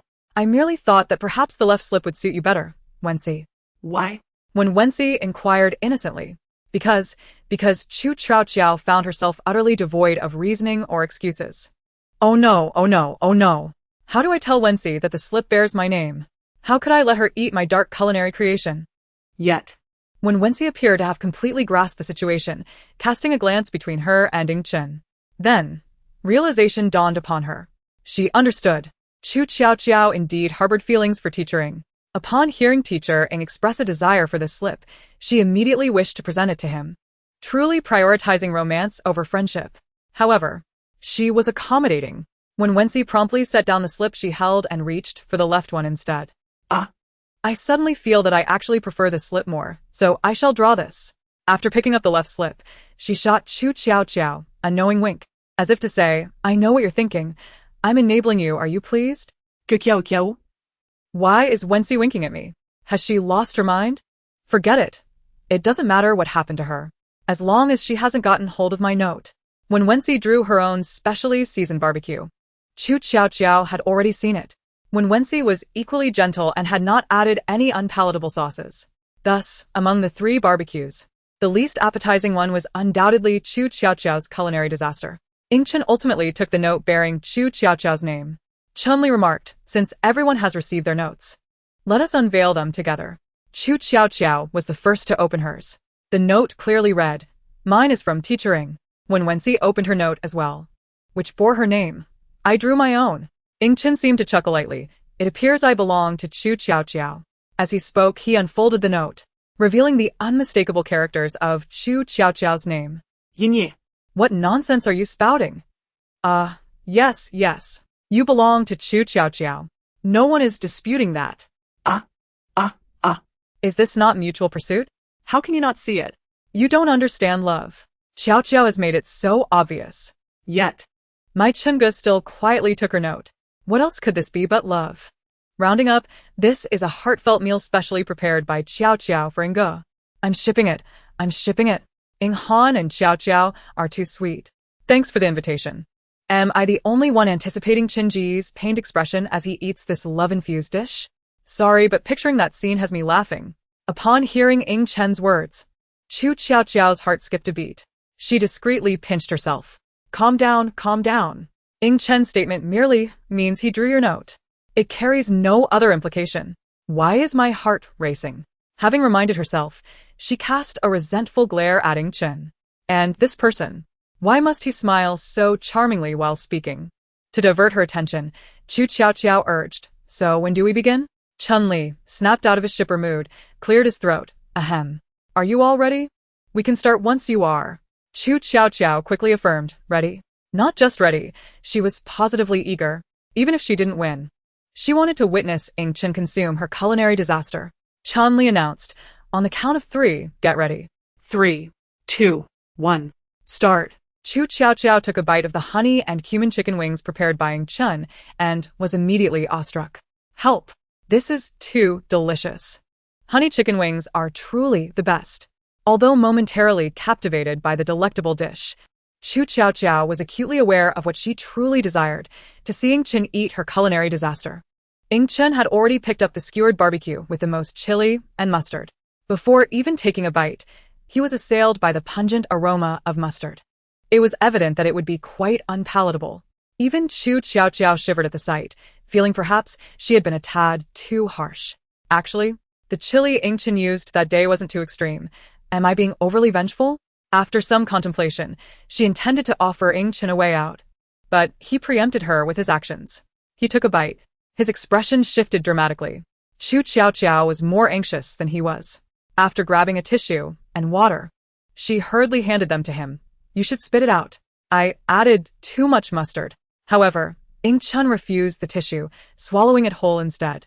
Moreover, after finishing that bite, he continued, devouring the entire chicken wing. Qiaoqiao stood by, utterly dumbfounded. She could even see his complexion turning pale. Ing Lao, sure, are you alright? Ing Chen took the water, gulping down half a bottle to suppress the bizarre taste in his mouth before murmuring 2 words, still alive.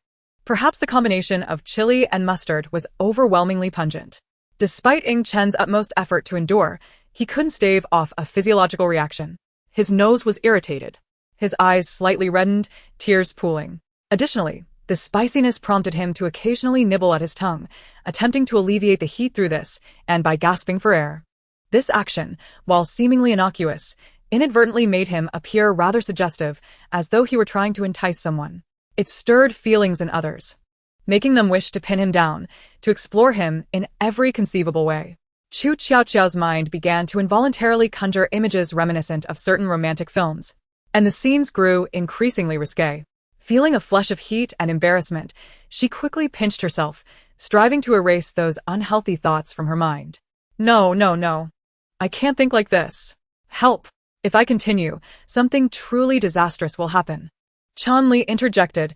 What fantasies are you conjuring in your mind? Why not share them with everyone so we can all indulge in the imagination together? Ying Chen replied, for some reason, I feel like Qu Tiaotiao's thoughts are rather inappropriate.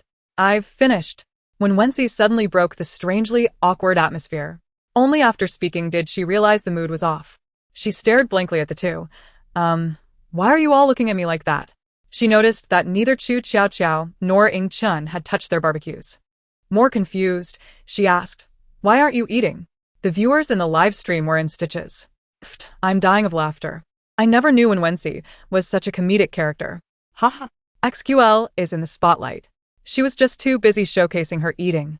Honestly, when I saw that scene, I laughed until I cried. When Wenxi was so formally devouring her food, utterly oblivious to the thoughts of the two beside her. It was only then that Qu Tiaotiao realized she was still in a competition. How had she spent the entire time focused solely on Ying Chen? I just got choked. I didn't expect you to finish so quickly. Wenxi, congratulations on securing first place. Chun-Li resumed his hosting duties. And now, the recipient of our ultimate mystery prize is none other than Wenxi. Our mystery prize is an annual unlimited refill voucher provided by our program's benefactor, XX Milk. When Wenxi exclaimed, actually, I didn't really want this prize. Yet, despite her inner thoughts, she wore a delightful and surprised smile. That's wonderful. After the three of them wrapped up the final segment with Chun-Li, the live stream finally concluded. When Wenxi could finally express the words she had long suppressed. Qiaoqiao. I truly adore you. If it weren't for you, I would have ended up eating your barbecue. Qu Tiaotiao glanced at Ying Chen from the corner of her eye before quickly averting her gaze. Ahem. It shouldn't be that inedible, right? Though I did aim for the most unpalatable flavor when seasoning, is it truly that awful? Ying Chen reached for a skewer. Do you want to give it a try? Qu Tiaotiao hesitated for a few seconds before accepting the barbecue he offered. Could it really be that terrible? You'll find out once you try. Qu Tiaotiao gazed at the dark culinary creation she had concocted, ultimately unable to resist the curiosity bubbling within her, and took a tentative bite. Then you. Qu Tiaotiao's expression shifted dramatically as she hastily grabbed a tissue, expelling the contents into it. This was utterly inedible. Ying Chen is truly ruthless. How could such a dish possibly be swallowed? Moreover, he actually managed to consume an entire chicken wing. At that moment, her gaze towards Ying Chen transformed into one of admiration. Silently, she gave him a thumbs up. The fact that teacher Ying could finish an entire chicken wing without batting an eye filled her with genuine respect. Indeed, a man must be fierce to maintain his position. Fierce. You certainly are fierce. Ying Chen remained silent. He did not wish to recall the flavor he had just endured. Had it not been prepared by Qu Tiaotiao, he would never have dared to taste it, for that was not eating, it was self-torture. After completing the reaction recording, the final championship night live broadcast of the daily life of actors was upon them. Today's live session required no acting or activities. It resembled more of an award ceremony. Consequently, the production team mandated that everyone dress to the nines. Qu Tiaotiao was awakened early by Liang Tian for styling. By the time she arrived at the recording venue, still half asleep, her first sight was Lin Wanjun. Clad in a flowing white gown, she had transformed herself into a princess. However, her face bore a stark contrast to her usual serene smile, now shadowed with an air of gloom. The dark circles under her eyes revealed her recent struggles with sleep. Que Qiaoqiao instant l'hypercadup. Oh. It seems there's a juicy story here. Chapter 136. Are these three really this exciting? Qu Tiaotiao was eager to delve into Lin Wanjun's drama, yearning to uncover what had transpired. Unfortunately, a staff member approached, prompting her to prepare for the red carpet. She reluctantly set that matter aside, planning to investigate after traversing the red carpet. One must admit, this championship night orchestrated by Wu Yongqiao truly resembled a grand award ceremony. They even invited actual reporters to capture the event. For a fleeting moment, Qu Tiaotiao genuinely believed she was at a red carpet event rather than filming a variety show. She wasn't walking the red carpet alone. She was accompanied by Ying Chen and Song Xichang. After all, they were a team. Today, Song Xichang appeared particularly refined, looking entirely different from his usual self. Upon seeing her, his eyes instantly lit up, radiating a look of sheer astonishment. My heavens! Qiaoqiao, you look absolutely stunning today. Qu Tiaotiao was adorned in a striking begonia red cheongsam accentuated with golden trim, highlighting her figure exquisitely. This resplendent hue made her long, slender legs appear even more fair. Qu Tiaotiao relished the compliments. But the thought of having been awakened early to achieve this look momentarily dampened her spirits. If after spending hours this morning on my makeup, I still didn't look beautiful, I would truly be infuriated. Song Xichang couldn't help but chuckle. You're so honest. I call it being straightforward. As the two bantered, a sudden commotion erupted outside. Qu Tiaotiao, curious about the source of the noise, quickly discerned the cause of the excitement. It was Ying Chen.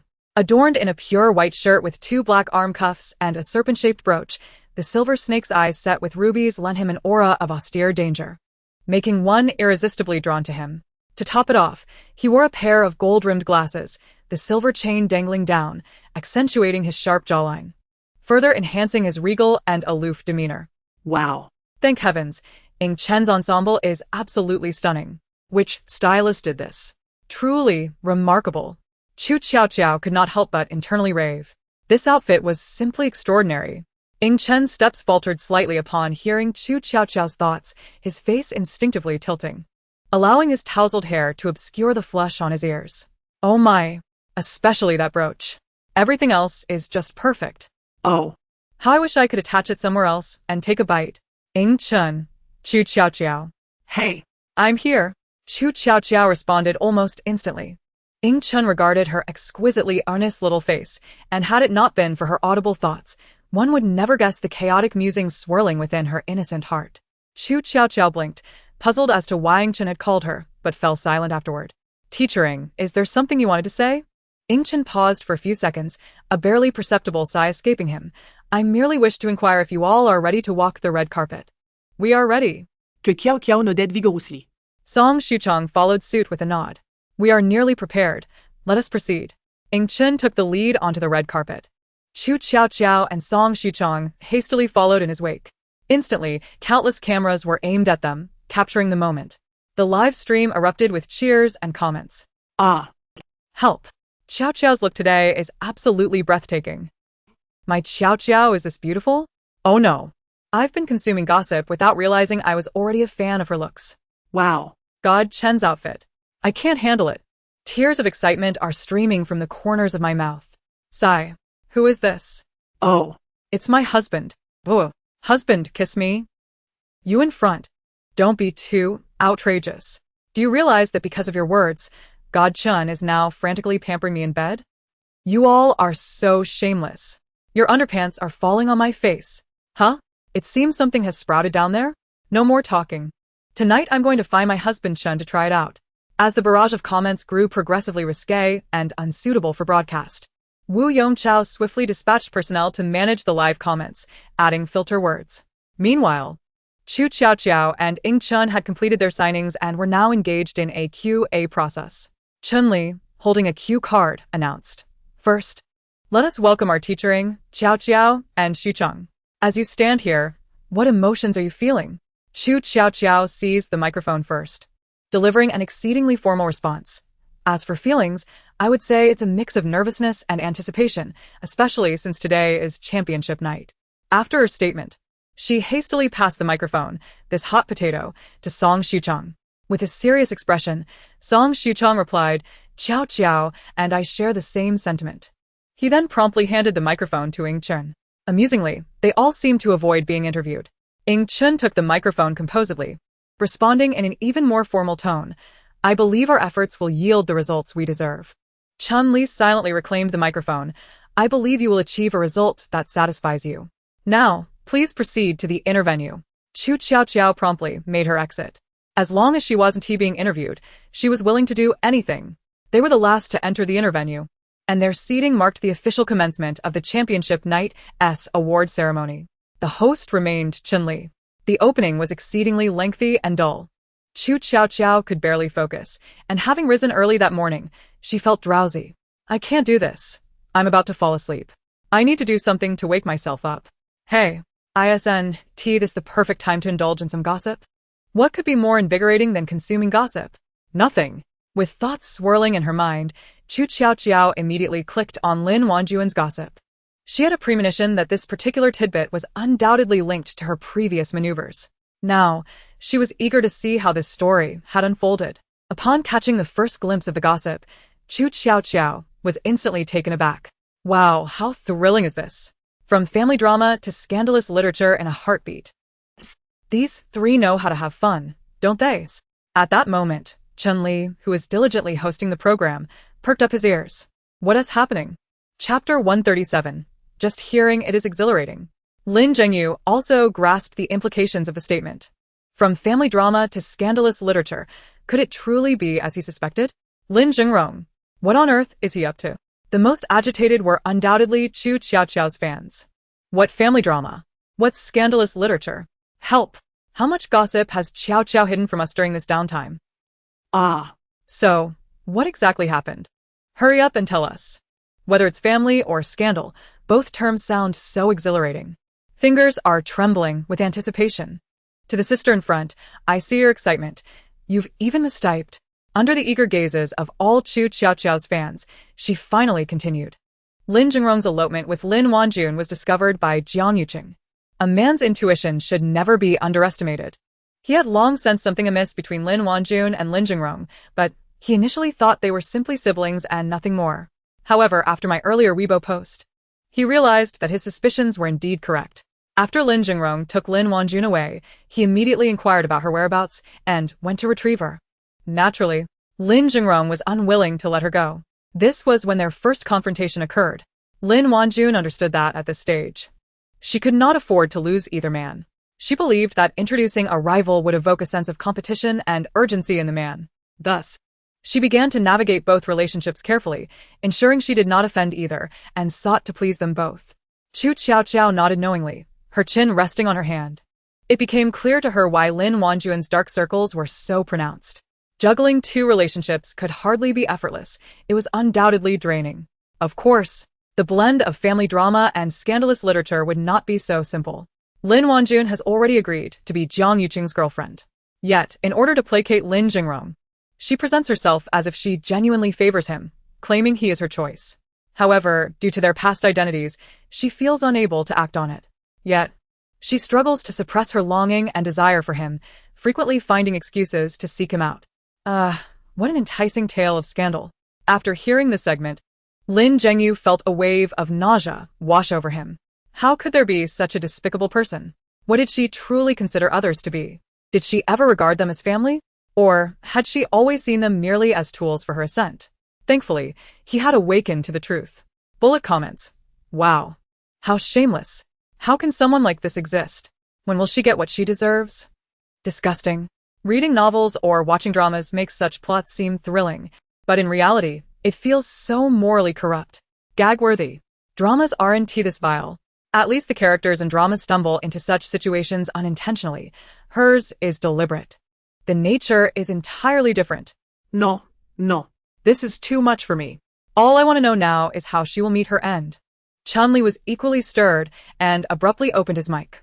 Wow. This is too vile. He halted mid-sentence, suddenly realizing his blunder. He was hosting a variety show. What was he doing? Qu Tiaotiao also heard him, her expression one of shock as she snapped back to reality. Did I miss something juicy while consuming gossip? Why did Qinli suddenly sound so revolting? Qinli hurried to amend his slip. I apologize. I was overly excited just now. What I meant to convey is that this truly delights me. I believe the recipient of this award deserves it wholeheartedly. So now, I announce that the recipient of our Best Atmosphere Creator Award is Qu Tiaotiao. Qu Tiaotiao. What on earth is this award? And don't think I can't tell you initially wanted to say something disgusting. In that instant, Qu Tiaotiao realized. Indeed. Chunli's claim of being my fan is a facade. He finds me repulsive. Being ostracized is my destiny. I understand. Chunli, no. That's not true. He doesn't think that. Don't say such things. I really am your fan. With a sorrowful expression, Qu Tiaotiao received her award, and the program resumed its course. The production team emphasized a policy of offending no one, ensuring everyone received an award. A series of haphazard accolades were handed out one after another. Once all were distributed, Chunli finally arrived at the grand finale. Now. It was time to announce the last champion. He held an envelope in his hand. At this moment, within this envelope lies the name of the team that has won the ultimate championship, and the film they performed. Now, let us welcome our show's chief director, Wu Yongqiao, to reveal the final champion. Amid thunderous applause, Wu Yongqiao ascended the stage, taking the envelope and microphone from Chunli. While I am the chief director of this program, I must confess that I, too, do not know the final outcome. Now, let us open this envelope together and unveil the ultimate champion. He tore open the envelope and pulled out a card. Within the daily lives of actors, the team that claimed the final championship is the Ancient Group with The Moon Approaches Me. Light illuminated Qu Tiaotiao and her companions. Song Xuchong was momentarily stunned before snapping back to reality, leaping up. Qiaoqiao. We are the champions. Huh? Qu Tiaotiao stood there, bewildered. No way. Did we actually win the championship? Initially, she had merely intended to coast along. Never did she expect that in doing so, she would achieve victory. Come. Ingchen gallantly extended his hand towards her. Qu Tiaotiao instinctively placed her hand in his, rising to follow him. After taking a few steps, she finally regained her senses. Though a gentleman's gesture like this is common civility, I can't help but recall that Ingchen has never acted this chivalrously towards any other female guest. Ingchen tightened his grip on her hand slightly. Even his heartbeat quickened involuntarily. He had acted on instinct. He even sensed Qu Tiaotiao's questioning gaze directed at him. Would he be discovered? Chapter 138. A grand surprise awaits at that moment. Qu Tiaotiao suddenly exclaimed in astonishment. Ah, I understand now. Ingchen's heart raced even more, his rhythm thrown into disarray. If Qu Tiaotiao perceived his feelings, how would she respond? Ingchen must be aware of his poor reputation and is seizing this opportunity to salvage it. It must be so, indeed. Ah. My eyes have truly seen too much, Ingchen remarked. Silence enveloped the evening at Qiaoqiao. As they proceeded, Lin Zhengyu, Chunli, and others interjected, "Please be quiet." Upon ascending the stage, Ingchen released Qu Tiaotiao's hand, who then took center stage. Wu Yongqiao presented a trophy to the trio, exclaiming, "Congratulations! You have secured the championship title for the first season of the Actors Daily." He continued, "Now, may I invite the three of you to share your acceptance speeches?" Song Xuchong took the microphone and quickly delivered a few standard remarks. I am at a loss for words due to my overwhelming excitement. All I can say is thank you, Teacher Ing, and to everyone who supported us. It is your encouragement that has led us to achieve this annual film championship. Qu Tiaotiao anticipated a lengthy discourse from herself, but was taken aback by how swiftly Song Xuchong concluded. When she received the microphone, her expression faltered momentarily. I share the same sentiments as Xuchong. Thank you for everyone's support. It is your affection that has allowed us to achieve this remarkable outcome. With that, she hastily handed the microphone back to Ingchen. Ingchen mused, the audience is nearly in stitches. It seems I've discerned that none of these three relish the prospect of interviews. Why am I always the one left with the bruises? He lamented humorously. Lin Wanjun, seated below, gazed at Qu Tiaotiao, illuminated by the stage lights, her fists clenched tightly. That should have been her place. That glory should have been hers. When did things spiral into their current state? Everything had spiraled beyond her control. All of this chaos was instigated by that marketing account known as Guaxian. And Guaxian was undoubtedly connected to Qu Tiaotiao. She would unearth her vulnerabilities. An eye for an eye. Meanwhile, on stage, Ingchen concluded his official remarks. Wu Yongqiao called everyone up for a group-ending recording. Joyful music filled the air. As everyone gathered on stage, celebratory cannon fire erupted, showering the scene with countless golden and silver confetti, creating a dazzling spectacle amidst the lights. Qu Tiaotiao instinctively reached out to catch the descending golden fragments. At that moment, Ingchen turned to look back. The delicate profile of the young woman captured his gaze. The drifting confetti reflected fragmented light, casting a dreamlike glow upon her face. He instinctively reached out to remove a piece of confetti from her hair. At that instant, Qu Tiaotiao felt something and turned to meet his eyes. Their gaze akin to a transcendent encounter through time and space, was immortalized by the camera. This moment heralded the conclusion of the championship night and the finale of the actor's daily variety show. However, while the live broadcast had concluded, there remained final post-interviews to record. Lin Wanjun was the first called in. Upon entering, she found the room utterly vacant, with all the filming equipment conspicuously turned off. Her expression shifted instantly. Was she being mocked? Had she been so thoroughly disregarded? Just then, she noticed she was not alone. A figure stood in the shadows behind the camera, a presence she initially overlooked. Immediately, Lin Wanjun adjusted her previously sullen expression, staring in shock at the person. Jingyao? The figure stepped forward, flashing her a smile. Wanjun. Jingyao. Is that really you? You're back. Lin Wanjun exclaimed, unable to contain her joy. If you're back, does that mean my second brother has returned as well? If Qu Tiaotiao were present, she would undoubtedly recognize that the man before her was the last of the 7 men in the storyline, aside from the 3 brothers of the Lin family. Luo Jinga. Why was the first thought of you my second brother? Luo Jinga feigned annoyance. What? Of course, I missed you. Lin Wanjun quickly responded. I'm just surprised to see you here. Have you completed your mission? Of course. I came to surprise you, Luo Jinga replied with a smile, and yes. Your second brother is back too. He just went to report back on his mission, so he couldn't come to see you. Don't be angry with him. Lin Wanjun suddenly lowered her gaze, concealing the shadows in her eyes, and forced a smile. How could I dare be angry with him?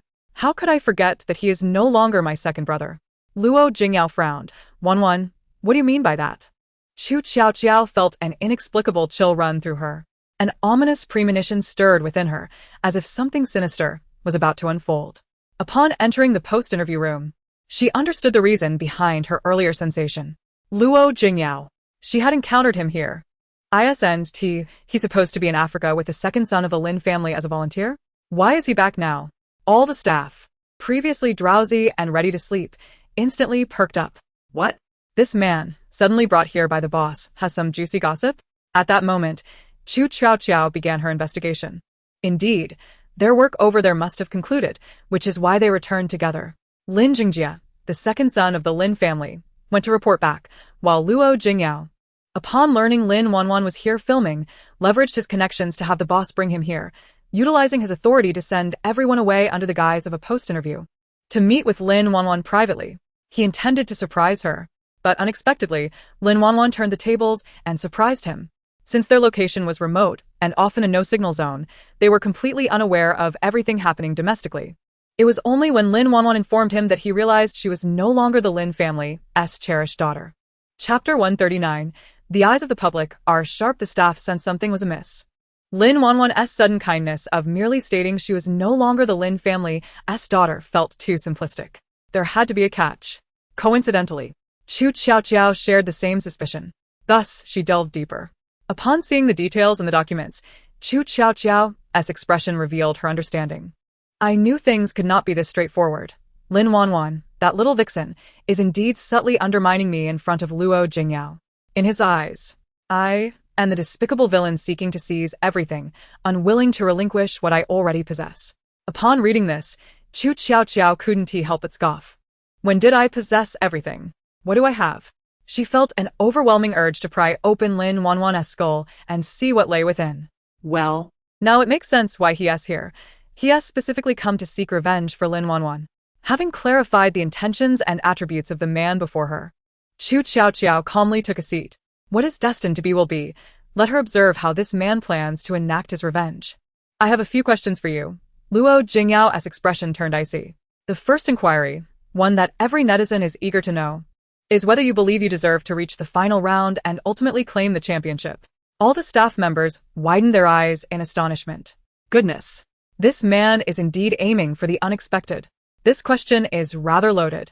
Qu Tiaotiao was rendered speechless. If you want to know, just say you want to know.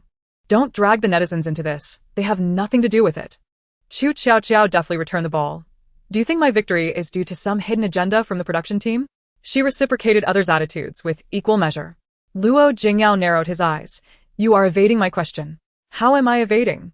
Am I not answering right now? Qu Tiaotiao blinked innocently. The one who should be accused of dodging the question is you, after all. You still haven't answered my previous inquiry. Luo Jingyao stared at her impassively. Qu Tiaotiao needed no guesses to discern his current thoughts. Ultimately, it was merely a matter of feeling that his words were challenging and that he too was a formidable opponent. It was no wonder Lin Wanjun had faltered in his presence. Qu Tiaotiao was indeed correct in her assumption. Luo Jinga was genuinely thinking along those lines. He scrutinized her for a considerable time before slowly speaking. Of course, there is no hidden agenda from the production team. This program is funded by a friend of mine, and I cannot tarnish his reputation. Qu Tiaotiao broke into a delightful smile. Then that settles it. If you believe there is no hidden agenda, what more can I say? The eyes of the public are astute. Attempting to ensnare me? Ha! Better practice a bit more. Luo Jinga understood that this topic could not be pursued further. He shifted to another question. The second inquiry. Although you have claimed this championship, proving your acting skills might be adequate, you have previously taken scripts and roles from others. Will this affect your future casting opportunities?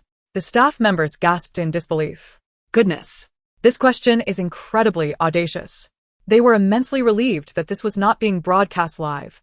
Otherwise, such inquiries could be utterly catastrophic for Qu Tiaotiao. Yet, Qu Tiaotiao perceived the matter differently.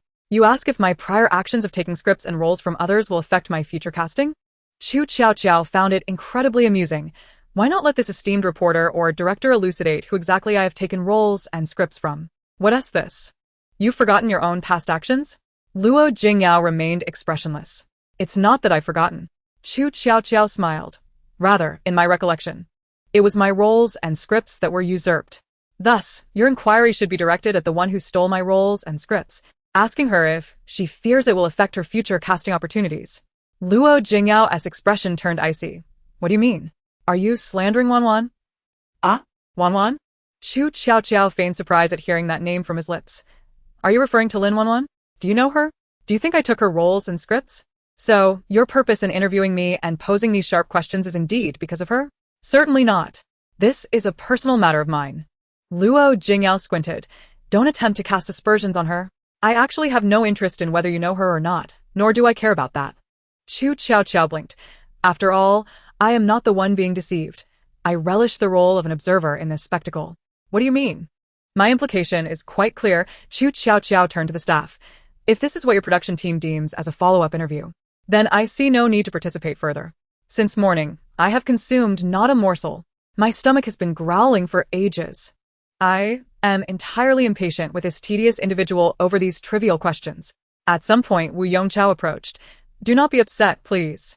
This is certainly not a follow-up matter. Mr. Luo, I have something I wish to discuss with you. Could you step aside for a moment? He disregarded Luo Jingao's response and firmly led him away. After Luo Jingao departed, the subsequent inquiries finally took a more standard tone. Qu Tiaotiao no longer radiated defensiveness. She calmly and cooperatively completed the entire follow-up. Once Qu Tiaotiao finished, she could finally enjoy the celebratory banquet. Indeed, Wu Yongqiao had organized a celebratory dinner. How could he not celebrate? In today's entertainment industry, who was unaware that his show had made a significant impact. Although the manner of its success was rather unconventional, it was still a source of traffic. As long as there was traffic, there were topics and buzz. All of this translated to revenue. However, none of this concerned Qu Tiaotiao. She simply wished to eat promptly. Who knew that in order to wear this qipao, she hadn't dared to have a substantial breakfast. She merely sipped a few gulps of water, fearing that overeating would make her belly bulge unattractively. Now, finally able to eat, Qu Tiaotiao hastily changed into a loose outfit and dove into her meal. When Wu Yongqiao approached her, he was taken aback by the mountain of food piled high in her bowl. How long have you been hungry? Since morning. Qu Tiaotiao swallowed a mouthful of cheesy bread, tears of joy streaming down her face. Wu Yongqiao, lost in thought, suddenly spoke. Then eat well now, enjoy your meal. Qu Tiaotiao immediately sensed something amiss with his words. Director Wu, what do you mean by that? Wu Yongqiao blinked innocently. Ah? I mean nothing at all. Just encouraging you to enjoy your meal.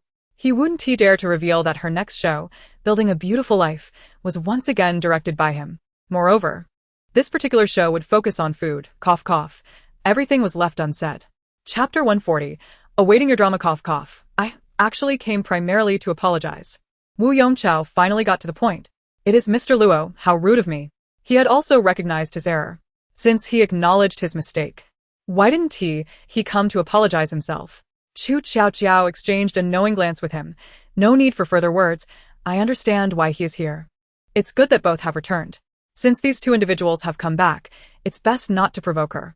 If they insist on troubling her, she shall not hesitate to retaliate. Wu Yongqiao gave a sheepish smile and ultimately fell silent. There was no need for him to lie in her presence. Meanwhile, at a prestigious private hospital, a man in a white coat held a phone, a frown etched on his handsome face. What you've said is true. I understand. Rest assured, I will handle this matter.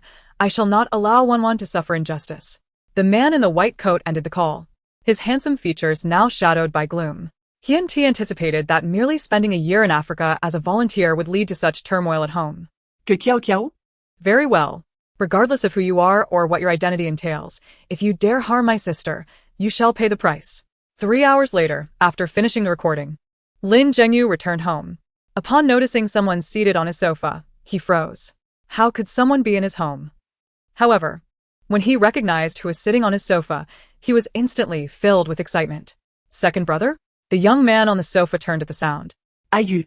Lin Zhengyu's face broke into an overjoyed smile. Second brother. It's really you? Without uttering a word, he dashed forward, scrutinizing him for several seconds before playfully punching his chest. Second brother, why didn't you inform us of your return to the country? I wanted to give you all a surprise. Lin Jingjia chuckled as he embraced him. It's been so long. Did you miss your second brother? Of course. Second brother. You've gotten darker since I last saw you. She is not a woman, so let her be dark-skinned. Have father and mother been informed of your return? Have you visited them yet? Not yet, for there is a matter I wish to clarify with you. Lin Jingjia's expression darkened at that moment. What is the truth behind the fact that Wanwan is not our sister? You must recount everything to me in detail.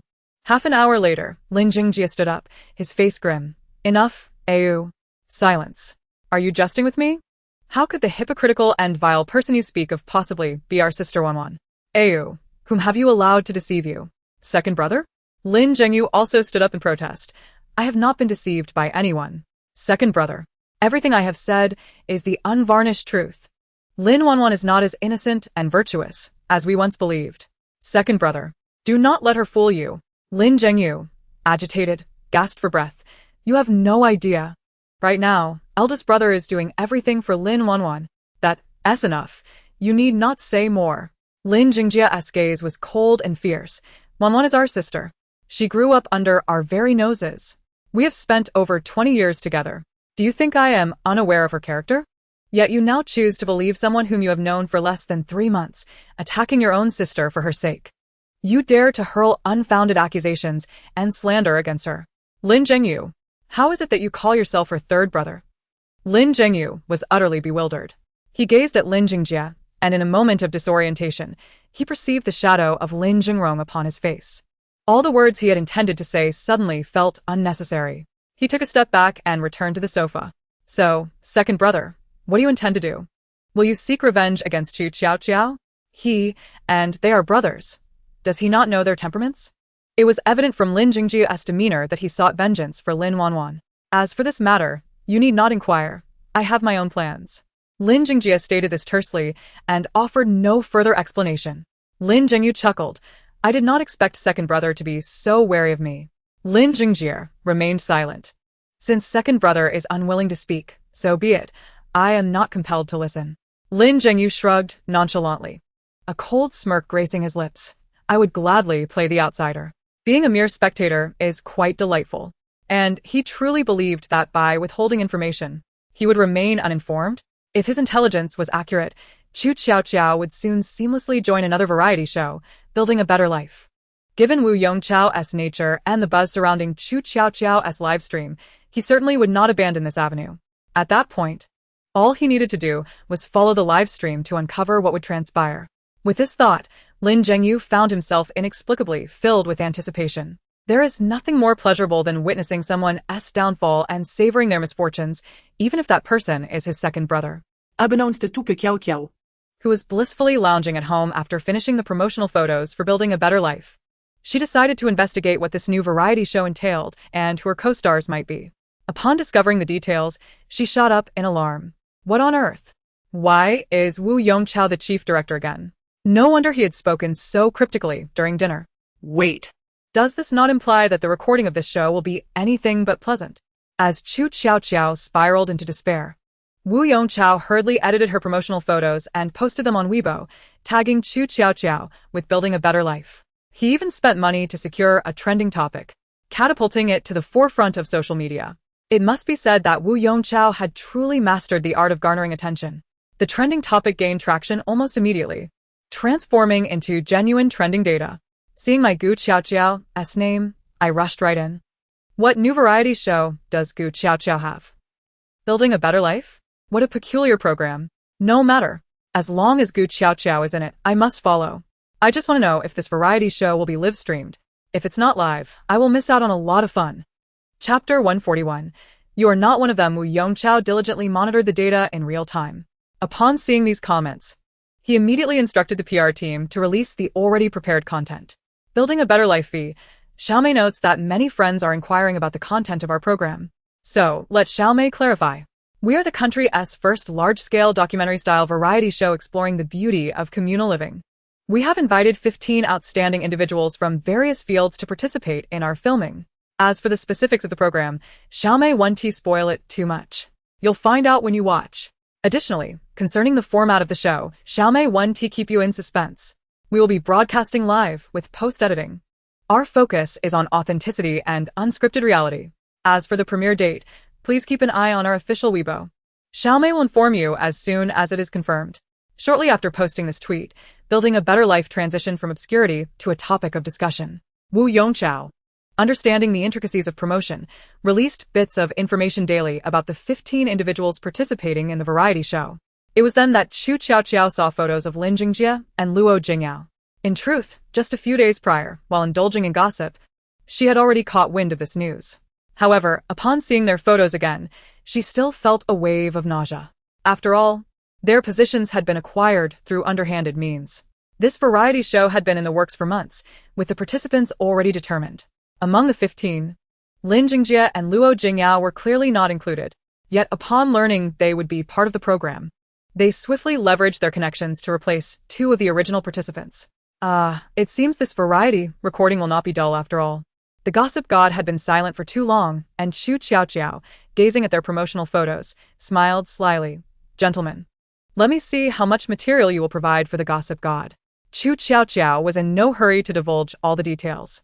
Exposing information on those lacking in popularity would garner no interest. Without attention, there would be no discussion. Thus, revealing their secrets now would be meaningless. She intended to wait until they appeared on the show, until everyone recognized who they were, before unveiling their misdeeds.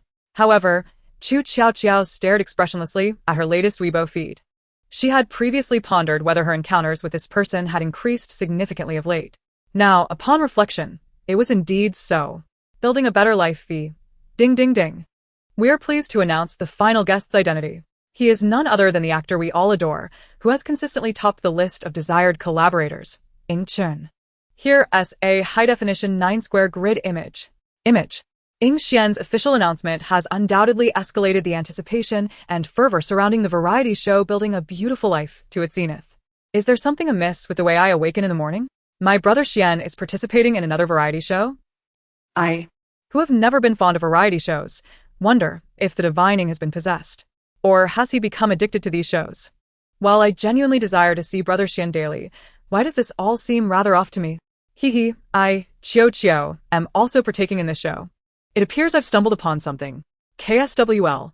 To the fans of the previous couple, please refrain from making unfounded claims. It's utterly exasperating. Clearly, my brother Xian is participating for director Wu Yongchao. Am I the only one curious about who this Lin Jinga is? That name evokes thoughts of a few individuals. No need to ponder. Lin Jinga is Lin Zhengyu's second brother. This was previously revealed in the news. Lin Zhengyu's second brother? That would also make him Lin Wanjun's second brother. How could he possibly join the show? Hiss. Everyone. I sense the echoes of smoke and gossip. Huh. Is there gossip? My anticipation has skyrocketed. So, when exactly is the recording of the show? I must be poised in the live stream room to watch. When is the filming scheduled? Qiaoqiao is also eager to know. After all, she is equally impatient to stir up some trouble. It is 3 days later that Qiaoqiao learns about the official recording date. Liang Tian repeatedly emphasizes that the recording will take place in a week. You must remember this. During this week, Take care of your diet. Avoid spicy food to prevent breakouts. Qiaoqiao pouts. Understood. I will absolutely adhere to my dietary restrictions. Whoa, I can't have my delectable barbecues anymore. And my little cakes. And my little sodas. Liang Tian, get a grip. You're a female celebrity. Qiaoqiao struggles to regain her composure. After Liang Tian leaves, she immediately orders a barbecue in secret. How can she possibly resist indulging before joining the show? The consequence of her unrestrained indulgence manifests on the day of the variety show recording as a pimple appears on her face. Qiaoqiao dares not face Liang Tian. Liang Tian, expressionless, rubs her forehead. I can already guess that you will not heed my words. Qiaoqiao, with utmost seriousness, insists. Actually, it's just a hormonal acne. It's definitely not due to my fiery temperament. Liang Tian, you're attractive, so whatever you say is valid. We've arrived, so I want to continue this conversation. You may exit the vehicle. Qiaoqiao leans out, realizing they have indeed arrived. The car halts at this moment. Qiaoqiao disembarks, retrieving her suitcase from the trunk. Gazing at the towering buildings before her, she exhibits a look of bewilderment and inquires of a nearby staff member. Which direction are we heading? Silence envelopes them. It is the Cambridge of tonight. Not a single staff member acknowledges her.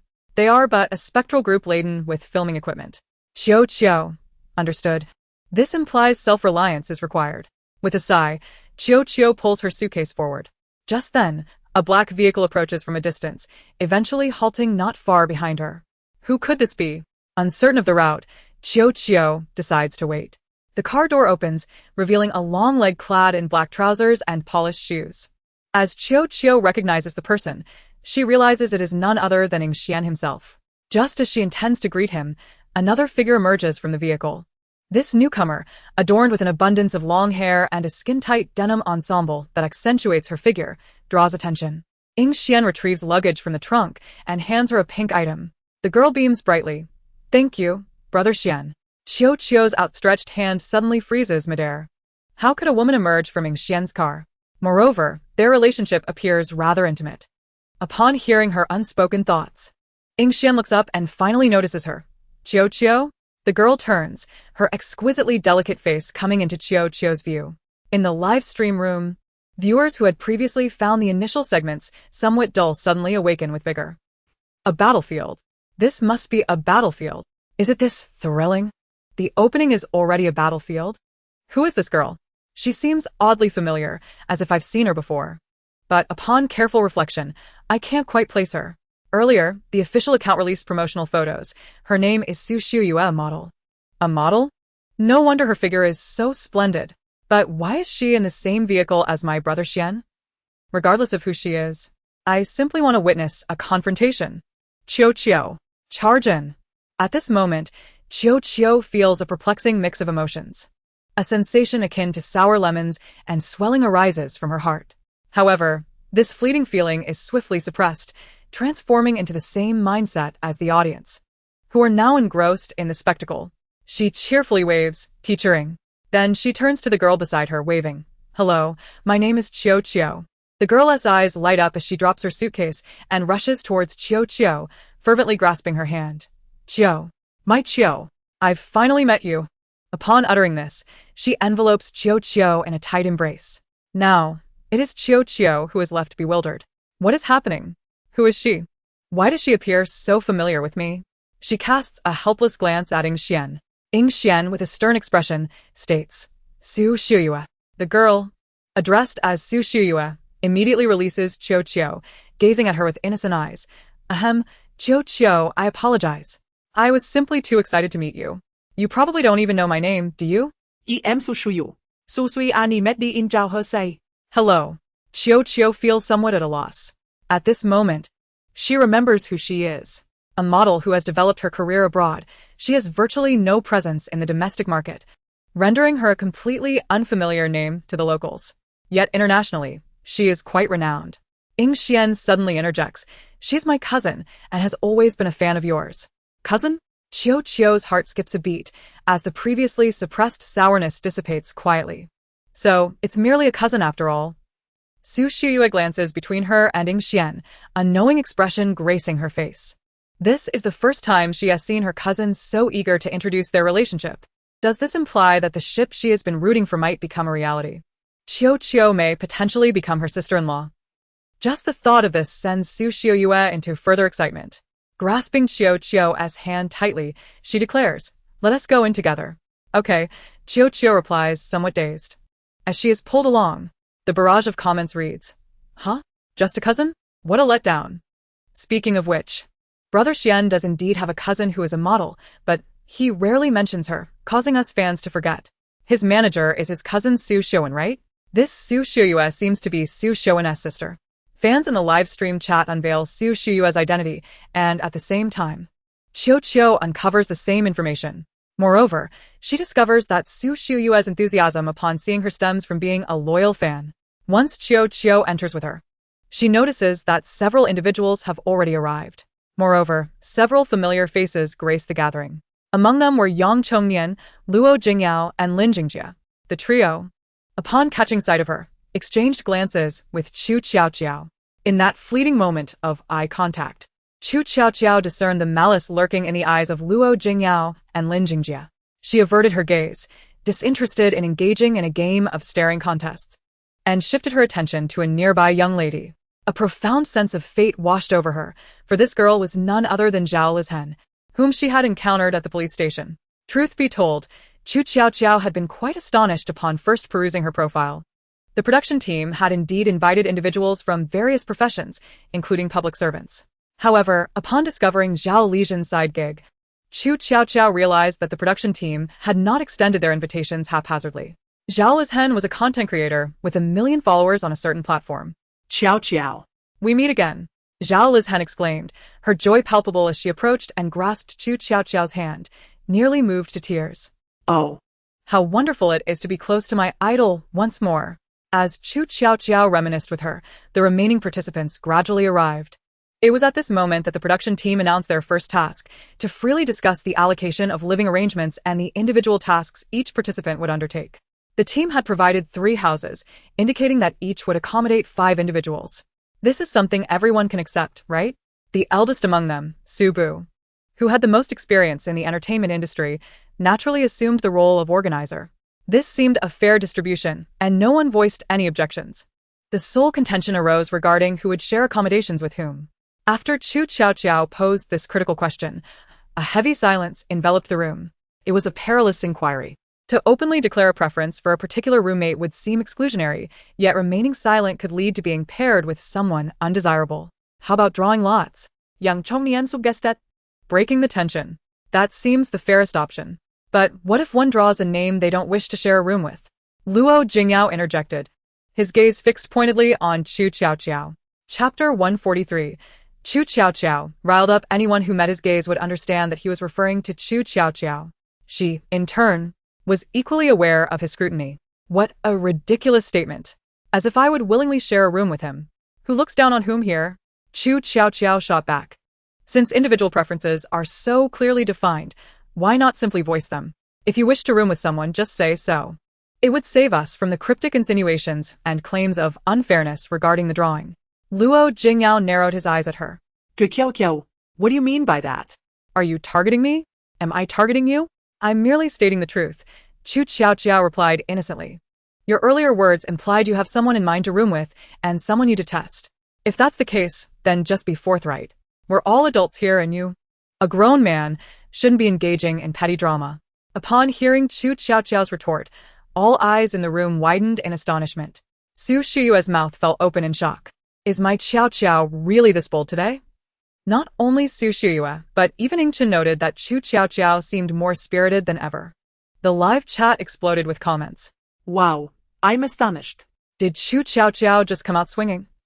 I am equally stunned. But I must say, she looks incredibly cool. Oh no, is this the first explosive moment of the show we are witnessing? How exhilarating.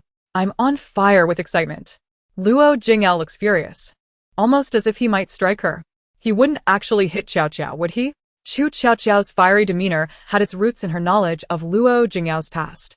To her, he was akin to the despicable actions of Tian Feiguang, who had attempted to commit a crime against a minor.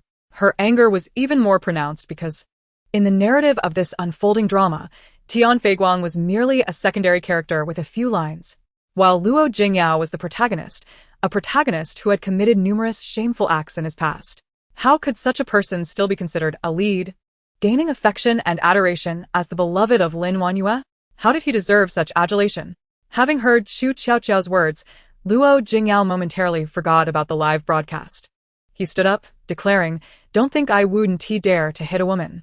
Qu Tiaotiao stood her ground, meeting his gaze defiantly. "Yes, yes, I know you can. And I know you dare." Her words only fueled his agitation. His fists clenched tightly. Ing Chen, noticing the growing tension, tensed all his muscles, ready to intervene if Luo Jinga dared to strike. As the situation escalated, the other snapped back to reality and hurriedly intervened, attempting to diffuse the atmosphere. "Ha ha ha. You two are acting quite convincingly. I almost fell for it." One participant laughed. "Right. I was startled too. Let us stop the act before the viewers genuinely think we're quarreling." "Exactly.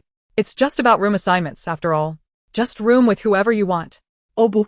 The elder brother adeptly reframed the conflict as mere theatrics. Meanwhile, the production team held up signs behind the cameras with similar warnings. Lin Jingjie quickly grabbed Luo Jinga, signaling him to refrain from escalating matters further. As for Qu Tiaotiao, she remained unfazed. Had Luo Jinga not provoked her first, she would not have retaliated. Luo Jinga initially had no intention of letting the matter slide so easily, but Lin Jingjie discreetly covered their microphones and whispered Wanyue in his ear. Instantly, he regained his composure. For Wanyue's sake, he would endure. With his eventual return to his seat, the tension began to ease. However, due to the earlier commotion, the drawing of lots was no longer feasible. They would now openly state their desired roommates. Su Shiyue was the first to embrace Qu Tiaotiao's arm, exclaiming, "Then I want a room with Qiaoqiao." "Me too. Me too." Zhao Lizhen chimed in, squeezing in to grasp Qu Tiaotiao's other arm. Their eyes met. Not with shared joy, but with a rivalry akin to that of adversaries. "That makes 3 of us," Su Shiyue declared, suddenly feeling a penetrating gaze upon her. It was Ing Chen. His expression remained inscrutable, yet in that moment, Su Shiyue grasped his unspoken thoughts. Being perceptive, she cautiously asked Brother Chen, "Would you like to join us? We still need 2 more people." She was Ing Chen's cousin, navigating a modest modeling career. Yet to avoid drawing attention to their familial ties, she referred to him as Brother Chen, just like most others. Ing Qian had long been yearning with fervent desire. Yet she maintained an outwardly composed demeanor. "Very well. May I join you?" Yang Chongyan approached, remarking, "Among so many present, you are the ones I am most acquainted with." "Of course." Qu Tiaotiao nodded in agreement. Having previously judged Yang Chongyan, she found him to be a decent person and welcomed him with open arms. Instantly, the 5 individuals in the house reached a joyful consensus. Once the participants were decided, it was time to select the accommodation. The production team had prepared 3 distinct types of houses.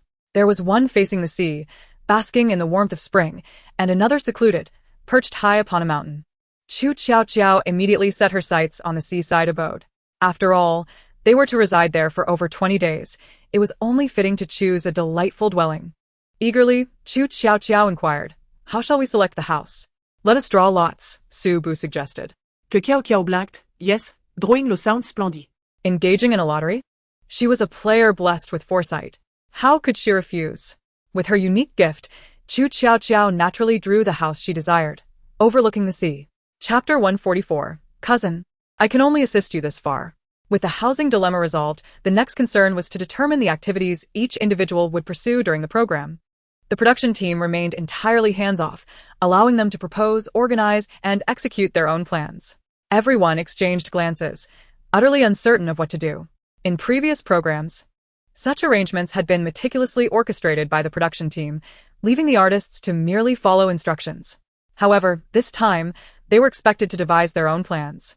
Su Bu encouraged, "Feel free to share any ideas. Let us brainstorm together." Qu Tiaotiao quietly spoke up, "Anything goes?" "Indeed. What would you like to do?" She replied sincerely, "I wish to do nothing and simply relax." Su Bu fell silent. "You truly have a knack for humor." Qiaoqiao insisted, "No. I am not jesting." Clearing her throat, she continued, "Since we are all at a loss for ideas, may I propose something? I believe we should host a bonfire party tonight to help everyone become familiar with one another. Perhaps we could incorporate some barbecuing as well." Upon hearing bonfire, Qu Tiaotiao felt no excitement.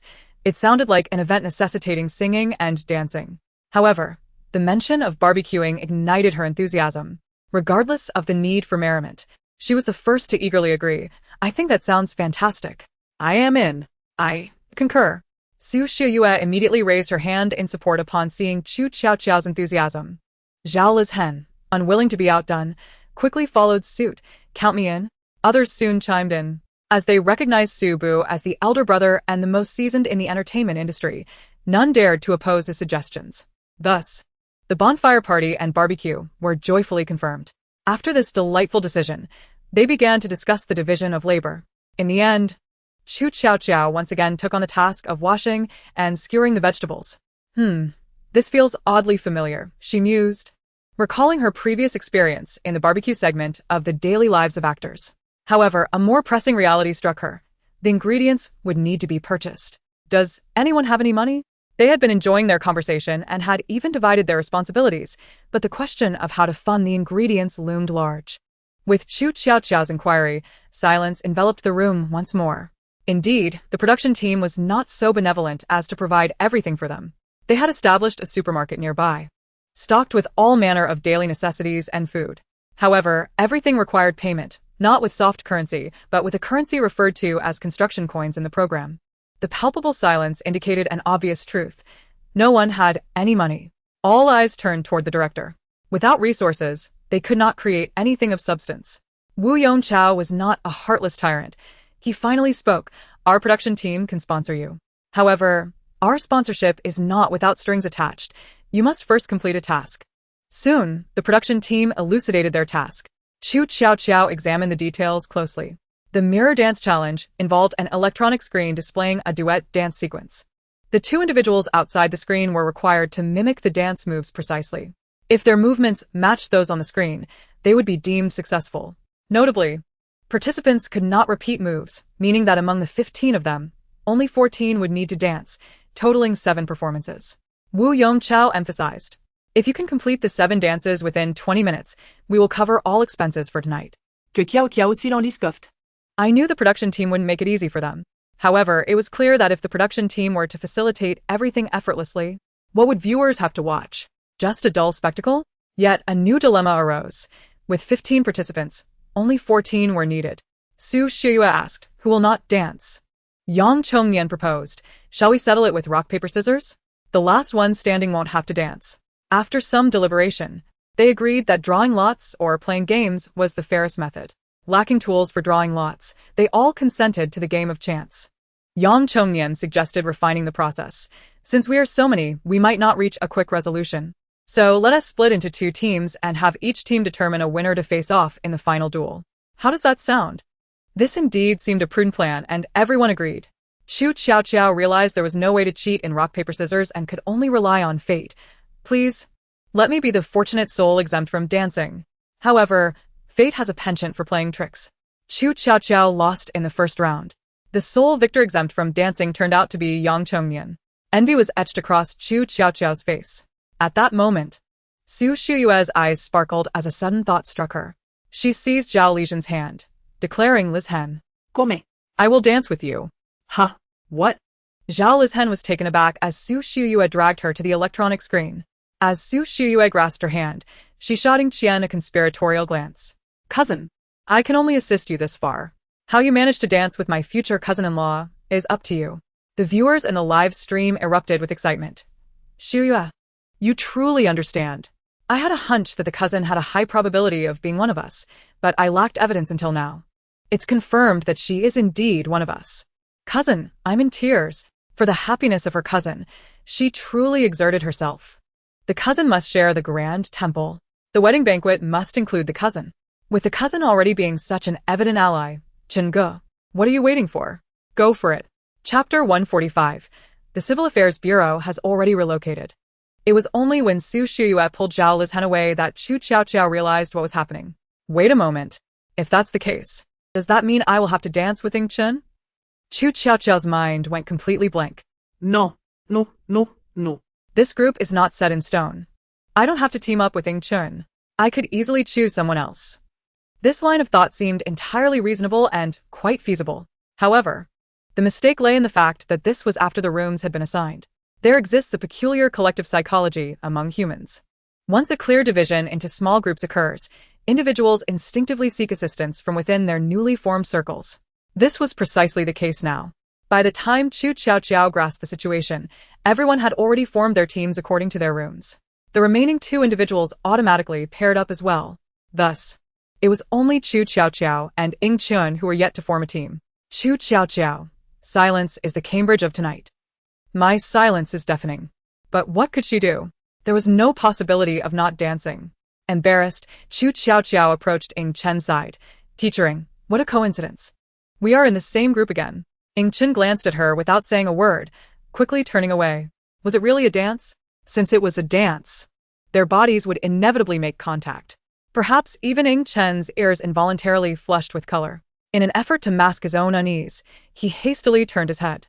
Meanwhile, Qu Tiaotiao found herself engulfed in embarrassment. Oh no.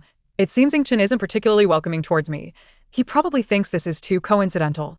Since the daily life of actors, we have always unconsciously formed teams. Does he think it's abnormal? Suspecting that I orchestrated the situation on purpose just to approach him? Qu Tiaotiao believed her speculation to be quite logical and reasonable.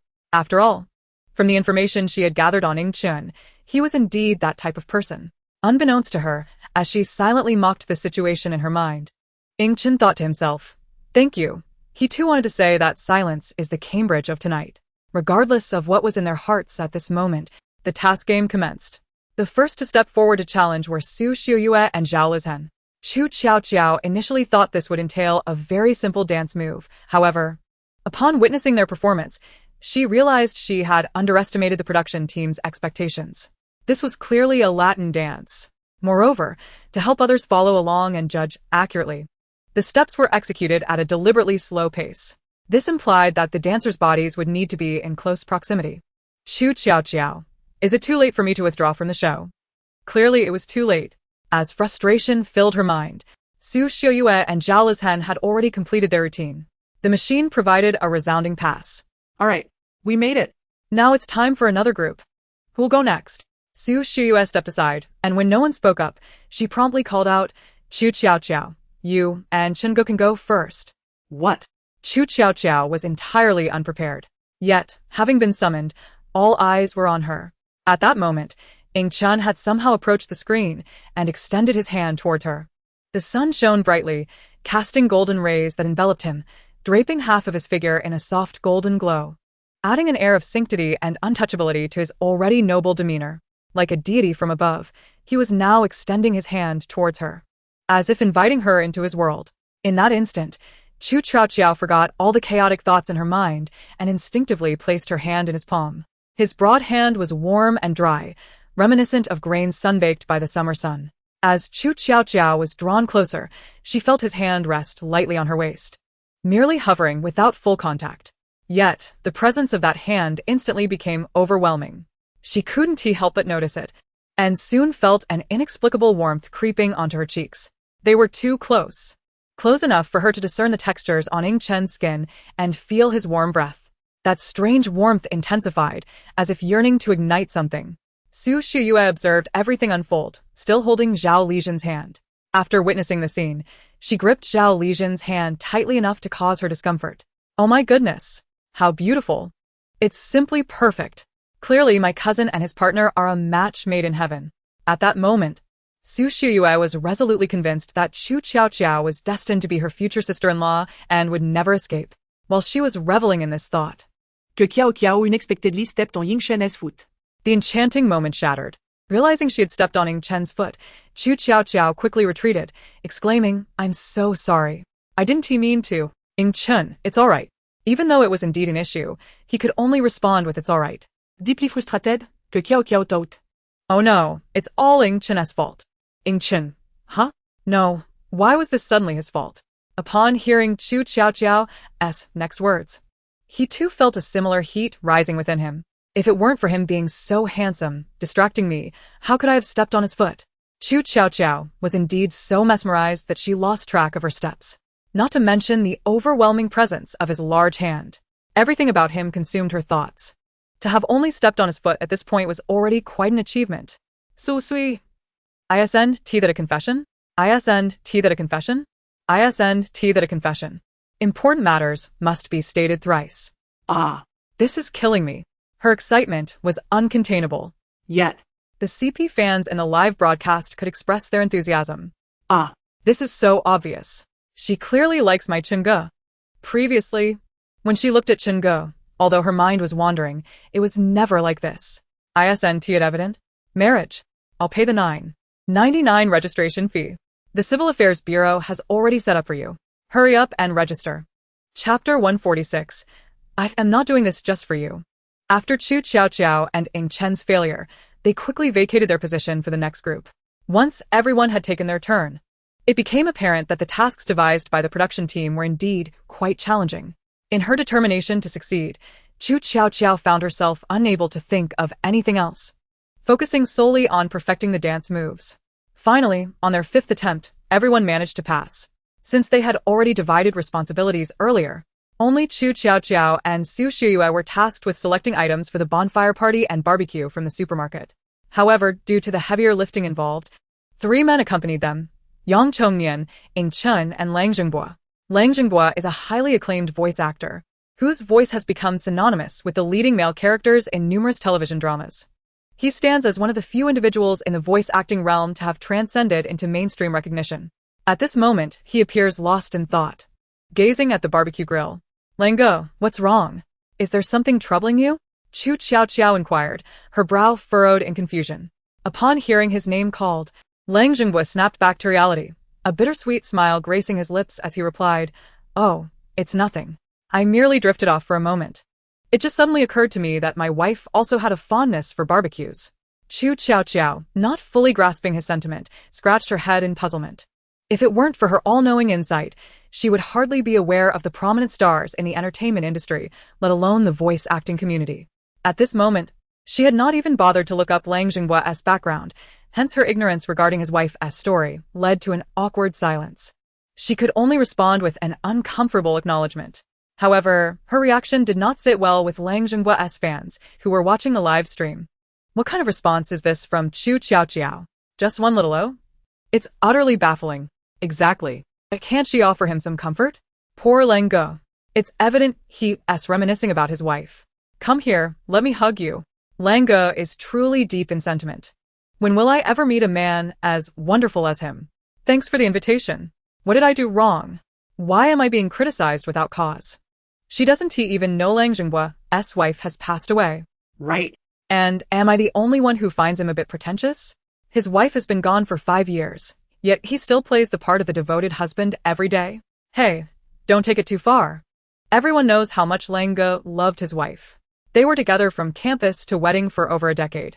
How can you call that acting? Qu Tiaotiao's fans are delusional. It was your idol who stirred the pot first. Now you're turning the tables and blaming us? This is hilarious. I don't even want to engage with you. In the live stream, Qu Tiaotiao supporters and Lang Jingbua's fans began to exchange heated remarks. Abonance tout que Qiaoqiao. Lang Jingbua remained unfazed by her response and offered, "Let me carry this barbecue grill. Is it too heavy for you? Allow me to assist." Yang Chongnian suggested. No. It's fine. Lang Jingbua chuckled innocently. I can manage this weight. After saying so, he effortlessly lifted the grill. Seeing his capability, Yang Chongnian relented and gathered the remaining items with Ing Chen. Meanwhile, Qu Tiaotiao and Su Shiyue busied themselves selecting an array of ingredients. The production team stated that all expenses today will be covered by them. So if we don't take more now, when will we? I'll grab ingredients for tomorrow as well. That way, I won't have to earn money tomorrow. Yet, the production team seemed to anticipate her intentions, and when Qu Tiaotiao attempted to take extra, Wu Yongqiao intervened. Qu Tiaotiao argued passionately, asserting that it was simply not enough. Wu Yongqiao's expression remained impassive. No more can be taken. Don't think I'm unaware of your thoughts. Faced with his stubbornness, Qu Tiaotiao unleashed her ultimate weapon. This is for our task success.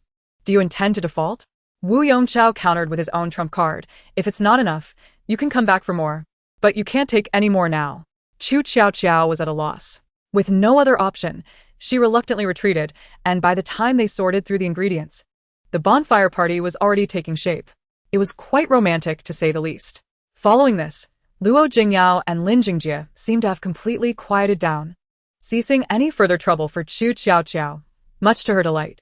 She immersed herself fully in the joys of barbecuing, preparing several skewers of honey-glazed chicken wings, yet refrained from being the first to indulge. Instead, she casually approached Ing Chun, saying, "Teacher Ing, I just grilled these. Would you like to have a skewer?" "For me?" Ing Chun responded. "Yes," Qu Tiaotiao instinctively affirmed, suddenly feeling the interaction veer into an overly intimate territory, hastily adding, "There's enough for everyone in our room." I want to mention that this is a special compensation for the atrociously bad barbecue I served him last time. The taste of that unfortunate skewer lingered in her memory. Impossible to forget. Guilt washed over her for having taken her revenge too far, prompting her to grill these delectable chicken wings as an attempt at atonement. Ing Chun's lips curled into a subtle smile as he reached out to take one, saying, "Thank you." Although she intended to keep her thoughts unspoken, he heard her. Qu Tiaotiao felt his smile was so radiant, and when he brushed against her hand while taking the skewer, a wave of warmth surged through her. She quickly averted her gaze, unable to meet his eyes. "No need to thank me." To substantiate her earlier words, Qu Tiaotiao shared the remaining chicken wings with Yang Chongnian, Su Shuyue, and Zhao Lizhen. "Yes, this is how it should be. Absolutely. I'm not doing this just for him. This is for everyone in our little abode." Zhao Lizhen teased, "I must say, as a single dog, I'm overwhelmed with dog food. What a feast. Is this the joy of shipping CP in real time? I'm loving it."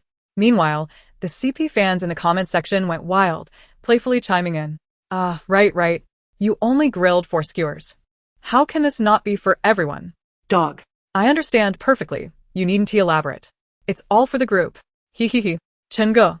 Don't think we can't see your ears turning red just because you turned your head. Who needs to take insulin right now?" It's me.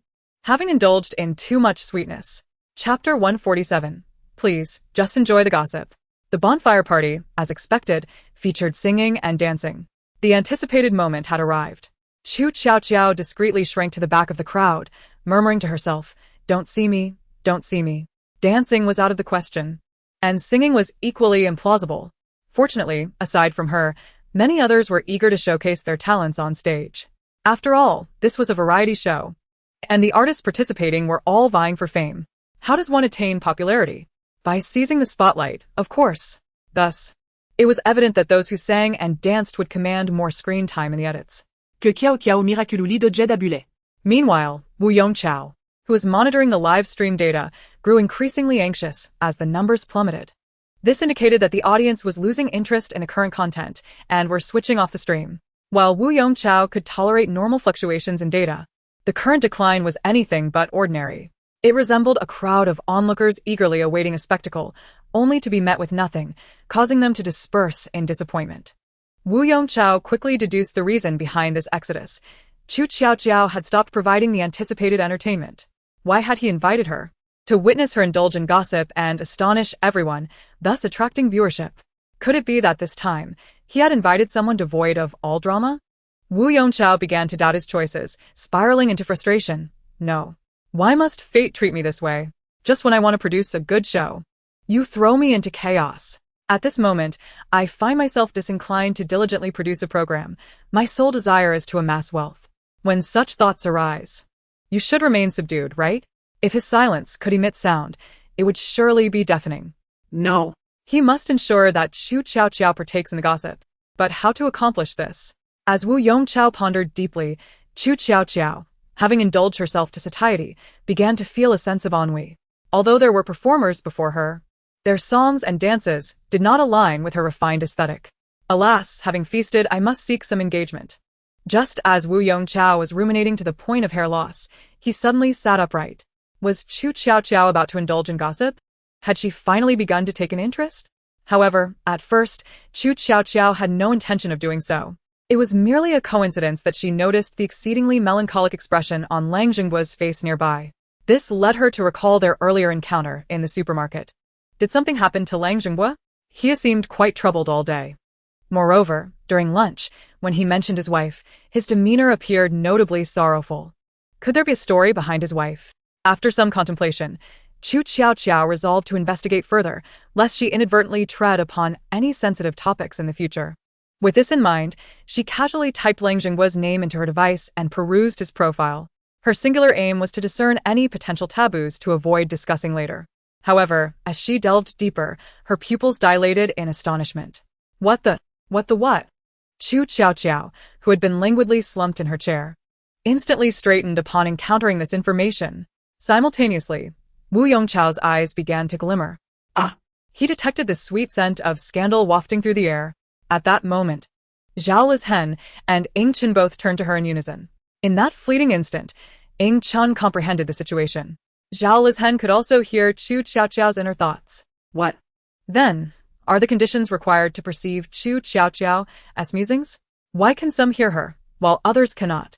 Yet this thought, though briefly entertained, quickly dissipated, as Qu Tiaotiao's subsequent revelations consumed his entire attention. Is this for real? My heavens! This is utterly mind-boggling. I initially thought my earlier words had inadvertently caused someone distress and felt a twinge of guilt, considering how to make amends. Yet, I never imagined I was merely a pawn in his act. This is absolutely hilarious. Wu Yongchao and the others exclaimed. What is happening? What is going on? Please, elaborate. Qu Tiaotiao was now meticulously piecing together the entirety of Lang Jingguo's narrative. Lang Zhengbo. Currently one of the foremost male voice actors in the industry.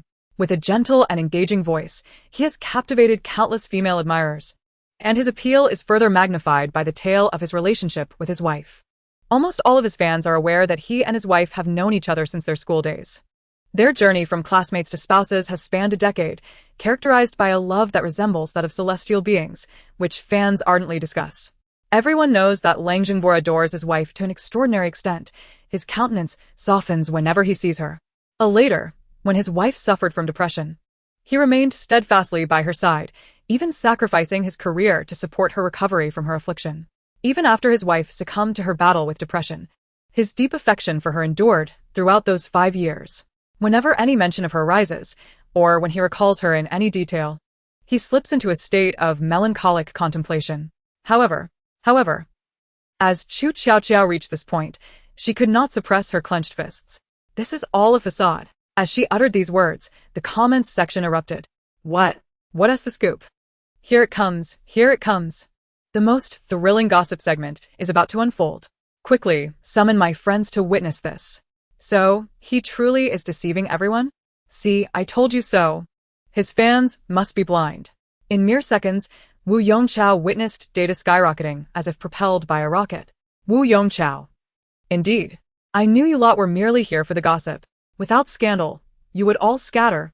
Furthermore, I had a hunch that not everyone in the entertainment industry is as virtuous as they appear. Surely, some dirt would come to light. What then? Has Lang Jingbo been concealing? Under the watchful gaze of all, Qu Tiaotiao finally divulged the remainder of her thoughts.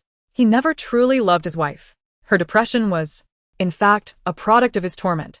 Chapter 148. Is this not a classic case of cat and mouse? Indeed. All this talk of deep affection and love is merely a facade he constructed to maintain his public image and appease his devoted fans. Qu Tiaotiao felt a surge of indignation, sensing herself deceived. At first, Lang Jingbo did love his wife. But after inadvertently stepping into the voice acting realm and gaining some recognition, his perspective shifted. He began to perceive his wife as merely an ordinary individual, unworthy of him. The initial spark of love gradually diminished, evolving into annoyance and disdain upon seeing her. However, divorce would undoubtedly tarnish his reputation, so he opted to feign an image of deep love for her, while in reality, he subjected her to emotional neglect. Little did he realize that his fabricated persona was embraced by a multitude of fans, causing his fame to soar rather than diminish. Thus, he continued to outwardly project an image of devotion, yet, in private, he treated her with utter indifference. This alternating display of affection and neglect led to her gradual descent into depression, tormented by her affliction. As Qu Tiaotiao absorbed this information, she genuinely contemplated administering poison to Lang Jingbo. I fear not the presence of a scoundrel, but rather a scoundrel with cunning. A dose of poison would suffice. Thank you. It was not only Qu Tiaotiao, but all those present who could hear her thoughts, their disdain and aversion towards Lang Jingbo manifesting openly. What a loathsome cad. Especially Zhao Lizhen. She too felt deceived. A devoted fan of Lang Jingbo's voice work, She had empathized with him for a considerable time upon learning of his past. How could fate be so cruel? Why must a man, who appeared to deeply love his wife, suffer such pain? Yet now she heard what? Men truly are nothing but swine and deceivers. Meanwhile, Lang Jingbo remained oblivious to the fact that his true nature had been stripped bare. He continued to feign a sorrowful demeanor, detached from the surrounding revelry. He was merely an ordinary man, lost in memories of his deceased wife. In the live stream, Qu Tiaotiao's fans had already begun to voice their outrage. Thank you, I have never encountered such a repugnant man. I too would like to administer poison. Count me in for that as well. I am currently only eager to know when this despicable man will be brought to justice. Indeed. This can already be considered as indirect intentional homicide, can it not? Their indignation once again attracted the attention of other fan groups and viewers.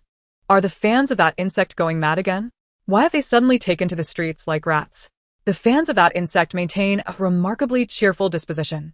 It brings me comfort. Bystanders, what is this chaotic barrage of comments? Have I stumbled into the wrong live stream channel? Meanwhile, Lang Jingbo was fortuitously called upon by Yang Chongnian to perform a song. Feeling somewhat awkward, Lang Jingbo hesitated, stating, "But I am not particularly good at singing."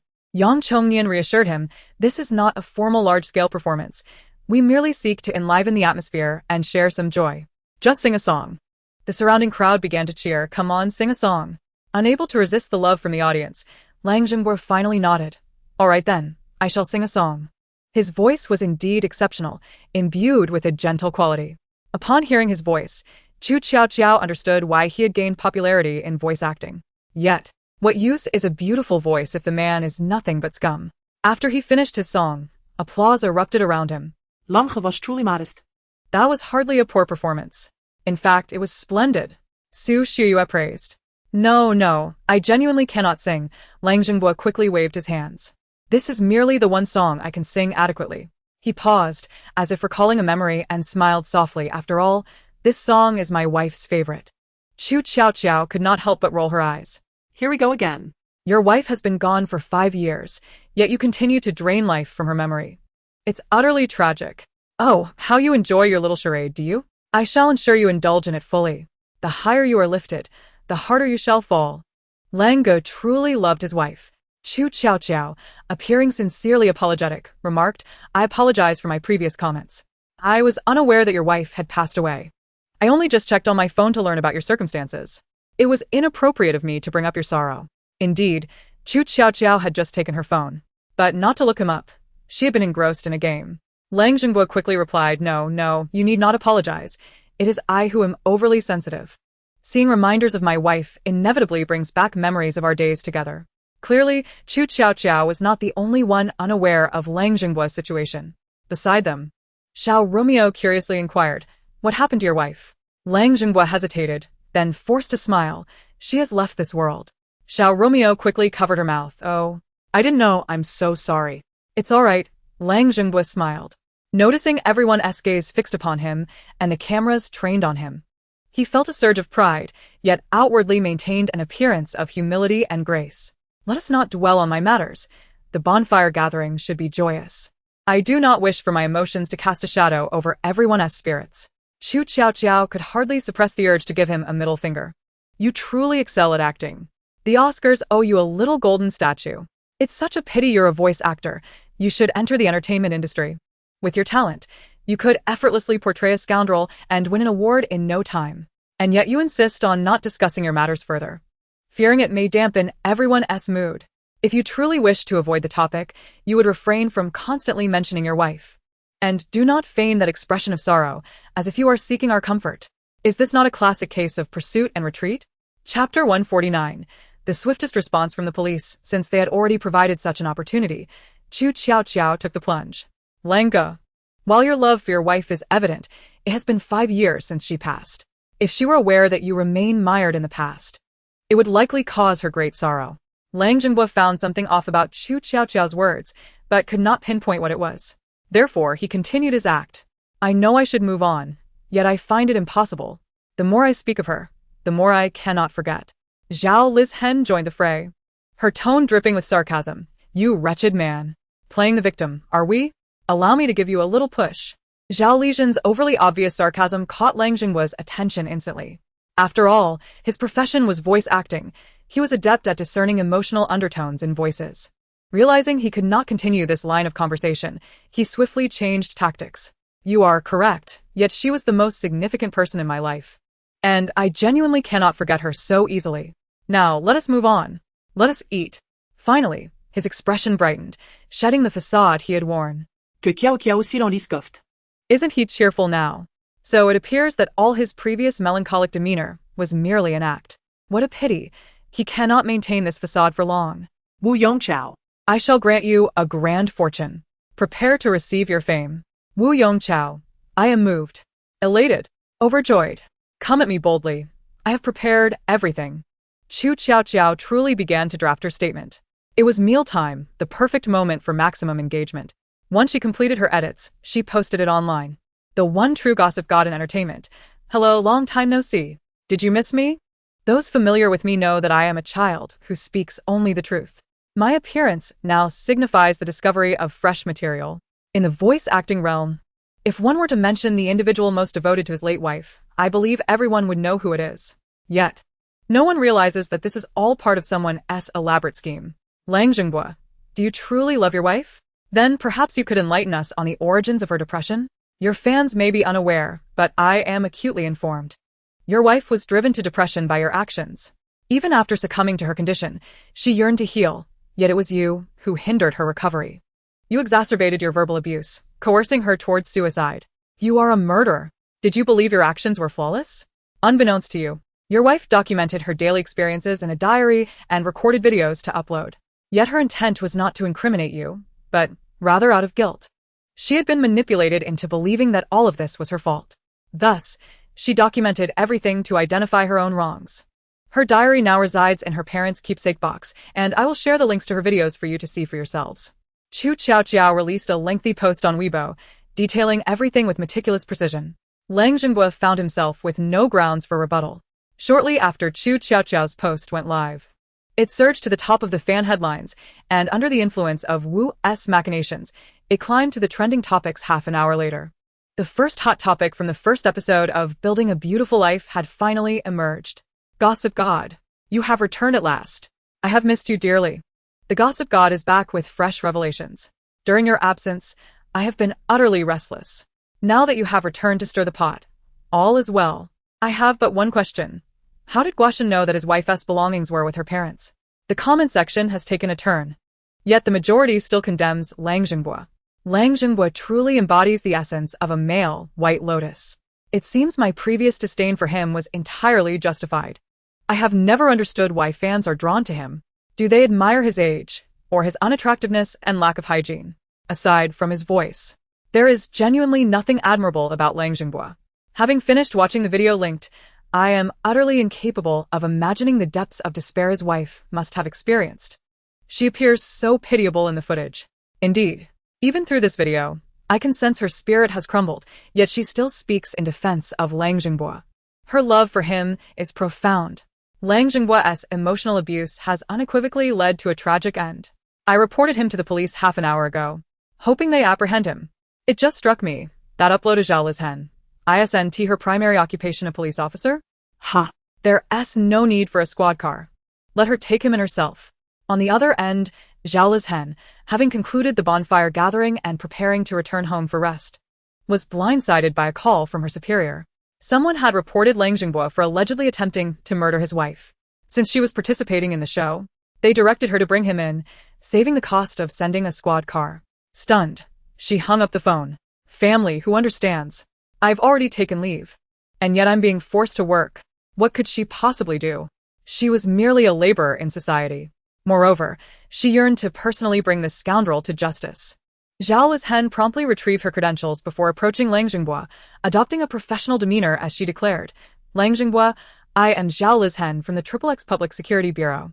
I have received a report alleging that you have attempted to murder your wife. I now request that you accompany me to the police station for an investigation. She made no effort to evade the cameras, boldly arresting him live on air. In her mind, the bonfire gathering had concluded, so the cameras would no longer be operational. Little did she know, every movement was still being faithfully recorded and broadcasted. The screen magnified Lang Zhenggua's bewildered expression. He was speechless for several seconds before regaining his composure, then laughed. Is this some sort of elaborate prank? Or are you putting on a show? I must admit, your evidence is quite convincing. You nearly frightened me. Chapter 150. He fears the investigation of Qu Tiaotiao. Everyone around stared in confusion, uncertain of what had transpired. Even Wu Yongqiao, who was about to instruct the cameraman to shut off the equipment, was taken aback. What is happening? What is Zhao Lizhen doing? Why is she suddenly arresting him? Is she unaware that we are still live? At this moment, Wu Yongqiao was torn between whether to continue broadcasting. However, if he shut off the equipment now, the audience would only speculate and gossip more fervently. It was better to keep the stream running. Everything was already unfolding publicly, so the viewers could not blame the show. Comforted by this reasoning, he continued the live broadcast without hesitation. Zhao Lizhen stated firmly, I have no interest in playing any games, Lang Zhenggua. You know exactly what you have done, don't you? Or do you need me to enumerate each transgression? Lang Zhenggua's expression remained unchanged, still appearing perplexed, though he seemed to acknowledge the authenticity of Zhao Lizhen's credentials. I truly do not know what I have done. Is your wife's death truly unrelated to you? Zhao Lizhen's seemingly casual remark stirred something within Lang Zhenggua. Yet, having faced similar situations too often, his outward demeanor remained impassive, betraying none of the turmoil within. So, this is about my wife? Lang Zhenggua managed a bitter smile, never having mentioned her before. It has nothing to do with me. Sometimes I even feel as though I caused her demise. Both Qu Tiaotiao and Zhao Lizhen paused upon hearing his words. Is this scoundrel considering confessing? Qu Tiaotiao thought it impossible. There must be a twist awaiting them. As expected, Lang Zhenggua continued, she was already suffering from depression. Yet I was not good enough to her, otherwise, how could she bear to leave me? He spoke with such emotional depth. His voice tinged with a choking sob that could shatter hearts. The advantage of his voice acting shone brilliantly in this moment. The barrage of comments echoed, help. If I didn't know the truth, I might actually believe him just from how he speaks. Exactly. His sobbing tone is utterly remarkable. Moreover, he sounds so sincere. His logic is flawless. This despicable man is truly terrifying. If it weren't for Guaxian's revelations, who would have imagined he was capable of such things? Indeed. Had Qu Tiaotiao not investigated, how could one fathom the depths of his depravity? Lang Zhenggua, the Oscars truly owe you a golden statuette. Qu Tiaotiao could no longer contain herself and leaned closer, stating, you should not pursue a career in voice acting. The entertainment industry is worse off without you. Zhao Lizhen interjected, as for that fortune, the entertainment industry can keep it. Whoever desires it may have it. With the conversation having escalated to this point, Lang Zhenggua felt compelled to abandon his mild demeanor. What exactly do you mean? Do you know Guaxian? Qu Tiaotiao suddenly inquired. Guaxian? Lang Zhenggua's expression shifted noticeably, revealing that he was indeed aware of who Guaxian was. Everything you have done has been exposed by Guaxian online. Qu Tiaotiao retrieved her phone and opened the trending topics on Weibo. Lang Zhenggua, the heavens are watching. Every deed leaves a trace. Zhao Lizhen seamlessly added, now, you will accompany me to the police station for questioning. Anything you wish to say can be addressed there. Lang Zhenggua was taken away, accompanied by Zhao Lizhen. As they departed, the remaining artists were left in a state of bewilderment. Zhao Lizhen is serious. She's not acting? She just arrested him? What kind of program is this? They could no longer concern themselves with whether the cameras were still broadcasting. Each hastily pulled out their phones to discover what had transpired online. Upon investigation, they quickly understood why Lang Zhenggua had been apprehended on the spot, suspected of deliberate murder. How could he not be taken in? One artist quietly remarked, I didn't sign up for the daily life of actors. Why is this happening? Another, stroking their chin in fear, noted, word is circulating that director Wu's show cannot air due to potential scandals. Could this actually be true? Suddenly, someone muttered quietly, is it too late for me to withdraw from the show? After this statement, an eerie silence enveloped the room. An atmosphere of mutual understanding began to permeate the space. The choice between seeking fame and fortune or preserving one's own integrity now lay in the balance for those artists who were acutely aware of their own past misdeeds. Thus, this live broadcast of swift police action drew to a close. As Wu Yongqiao concluded his live broadcast, he observed a throng of viewers lauding the session with comments such as karma for the scumbag and the swiftest response from the police. Alongside the occasional barrage of remarks like, Director Wu's show has collapsed again, with explosive gossip. Upon seeing such comments, Wu Yongqiao could only smirk derisively. Humph, what do you all know? This is precisely the outcome I desire. Whether the gossip is true or false is of little consequence.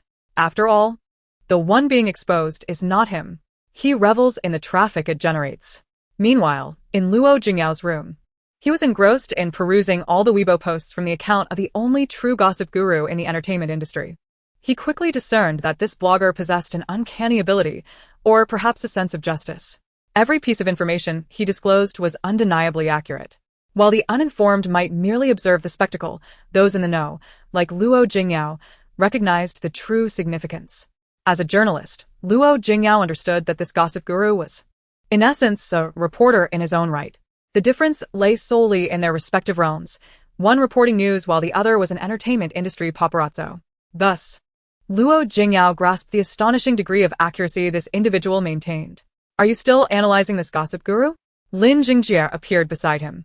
Having emerged from the bathroom at an indeterminate moment, he was privy to many secrets. Luo Jingyao's expression darkened as he uttered, "It's an abnormal amount. Are you afraid?" Lin Jingjie swiftly surmised his thoughts. Luo Jingyao remained silent.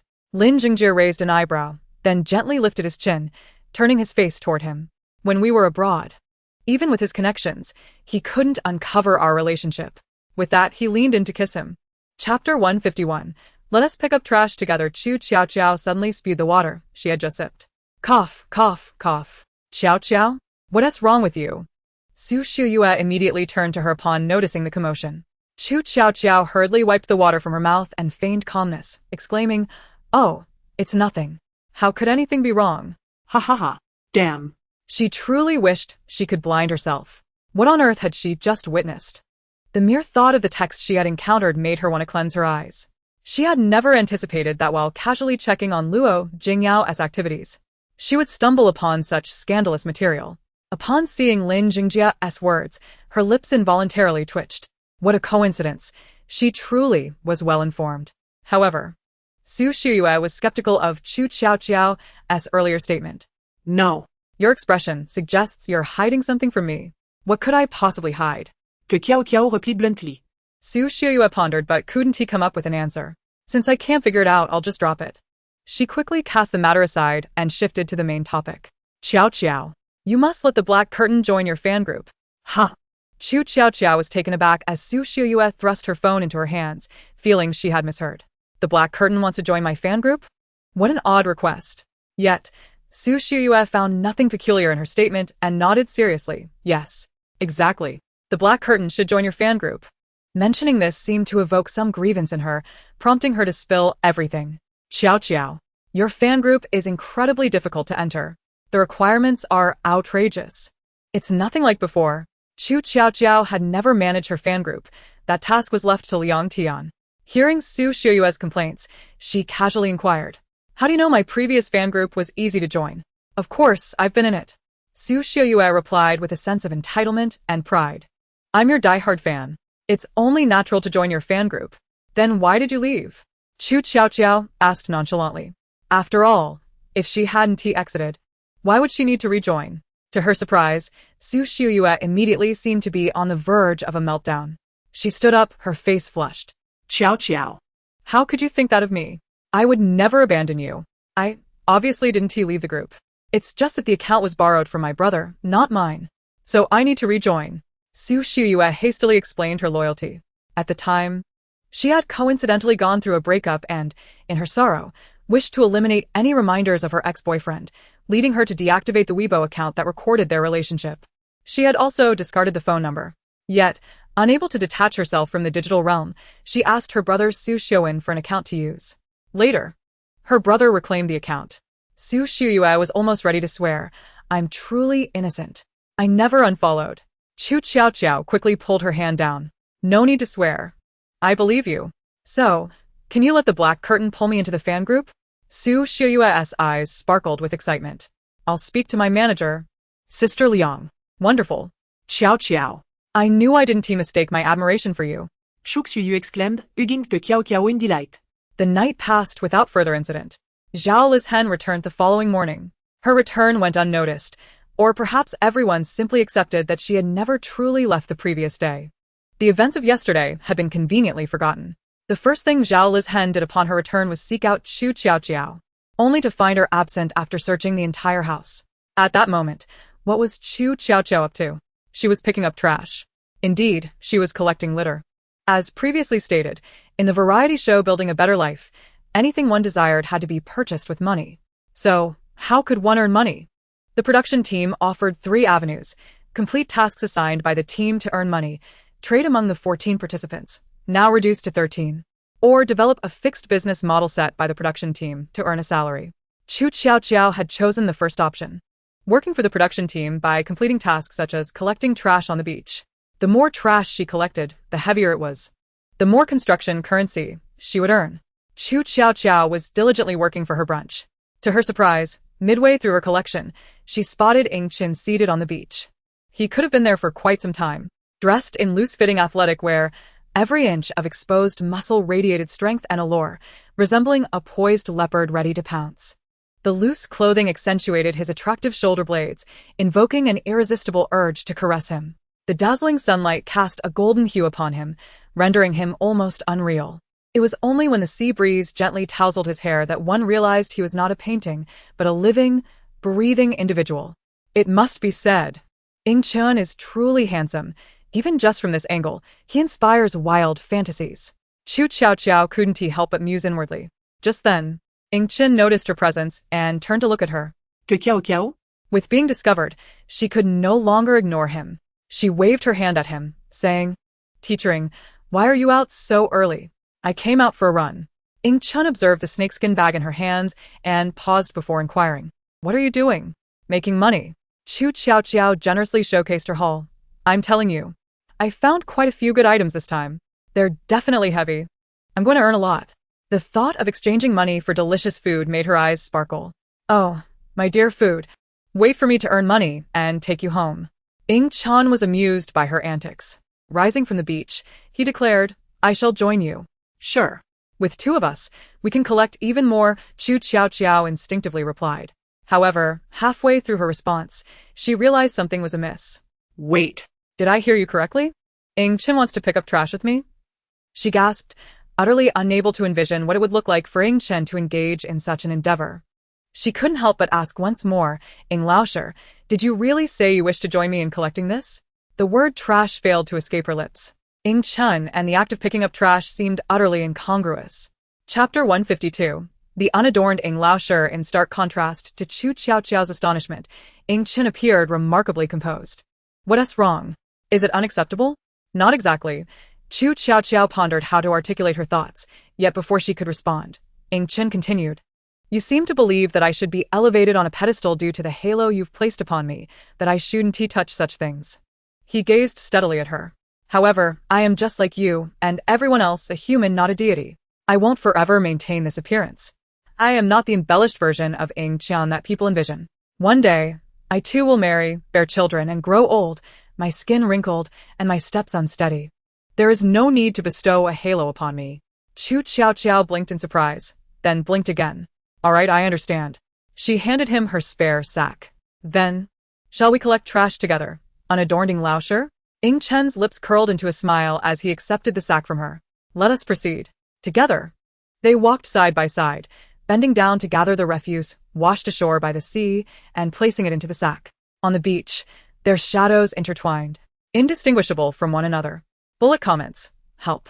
Does anyone else feel this? My heart is swelling with tears at this scene, but I don't know how to express my emotions. Damn it. I understand.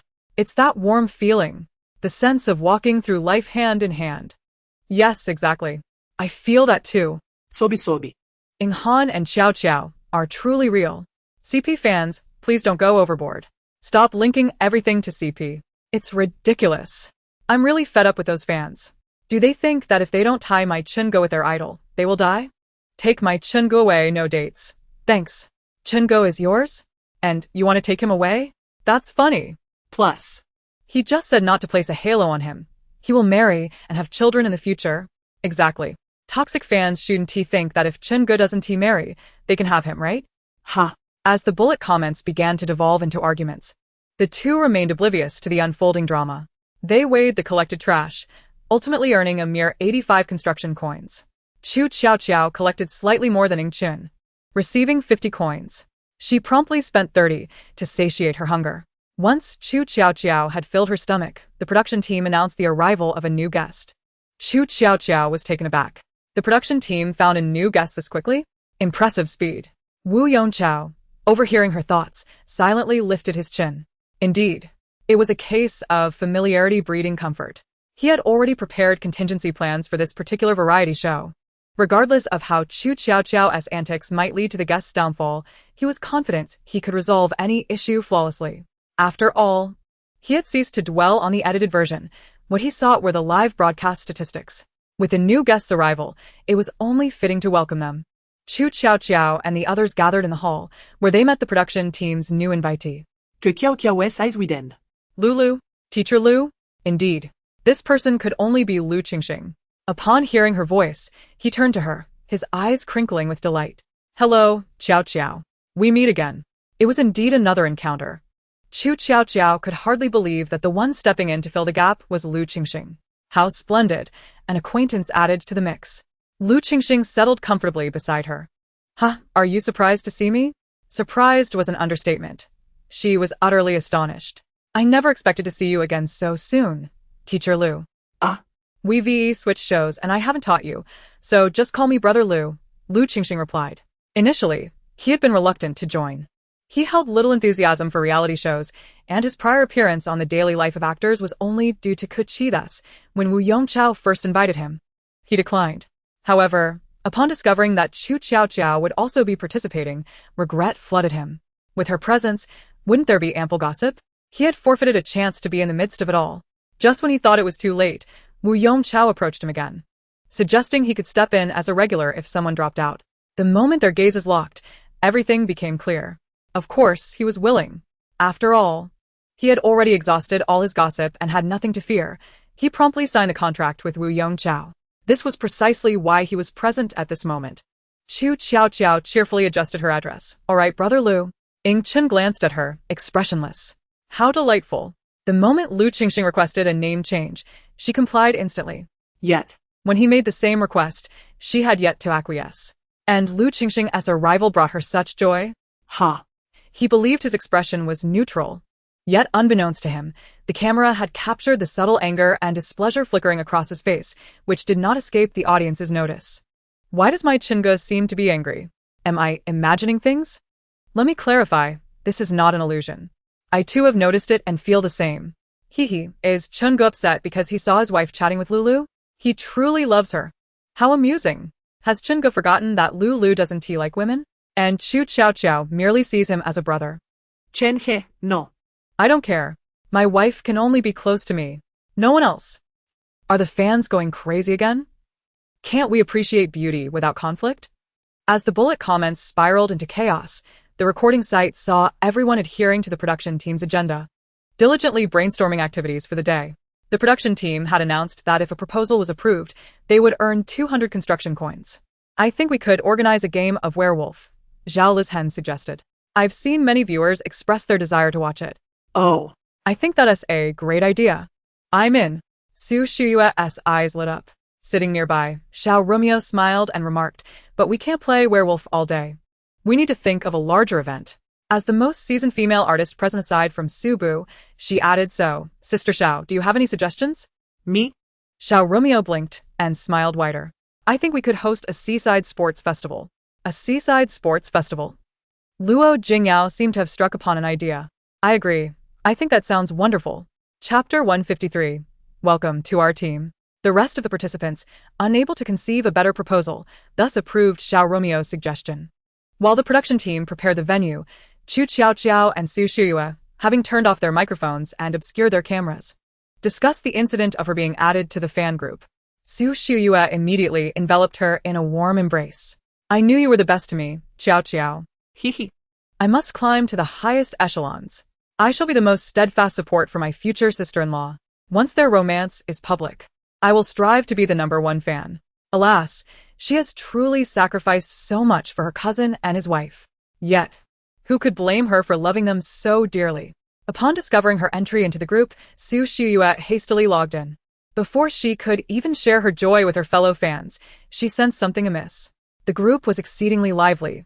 As soon as she entered, she was inundated with an overwhelming welcome. Another one for the onlookers. Welcome to the family of gossipers, Su Shiyue. Congratulations, dear girl. After a rigorous selection process, you have been chosen by divine favor. From this moment forth, you are a member of our magical realm of Ma Ho Xiao Jiao. Su Shiyue, bewildered, typed. What is this? ISNT, this the official fan group of Qu Tiaotiao? What is this nonsense about being a magical girl? What are you all talking about? She was now filled with doubt. Had she entered the wrong group? This was certainly not Qu Tiaotiao's fan club. No need to doubt, dear Su. We are fans of Qu Tiaotiao.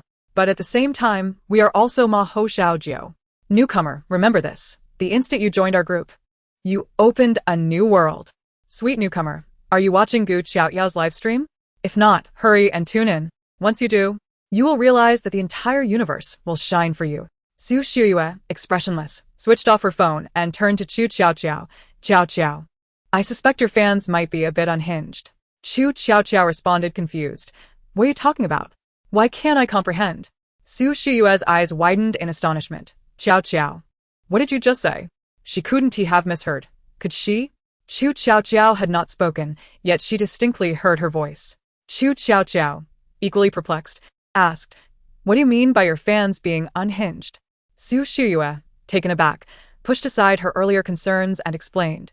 When I entered, they said I had opened a new world and that I had become part of Ma Ho Xiao Jiao and that the entire universe would shine for me. Qu Tiaotiao fell silent, pondering. Had they perhaps indulged too much in Japanese anime and the three-body problem? What is this Ma Ho Xiao Jiao magical girl nonsense? And the universe shining for me? What on earth is this? Que Qiaoqiao échouait Chuk Siu et sine l'âme. Su Shiyue rubbed her ears, and then did so again. Goodness. Was she hallucinating? Or was there a problem with her hearing? How could she hear Qu Tiaotiao's unspoken words again? Qiaoqiao.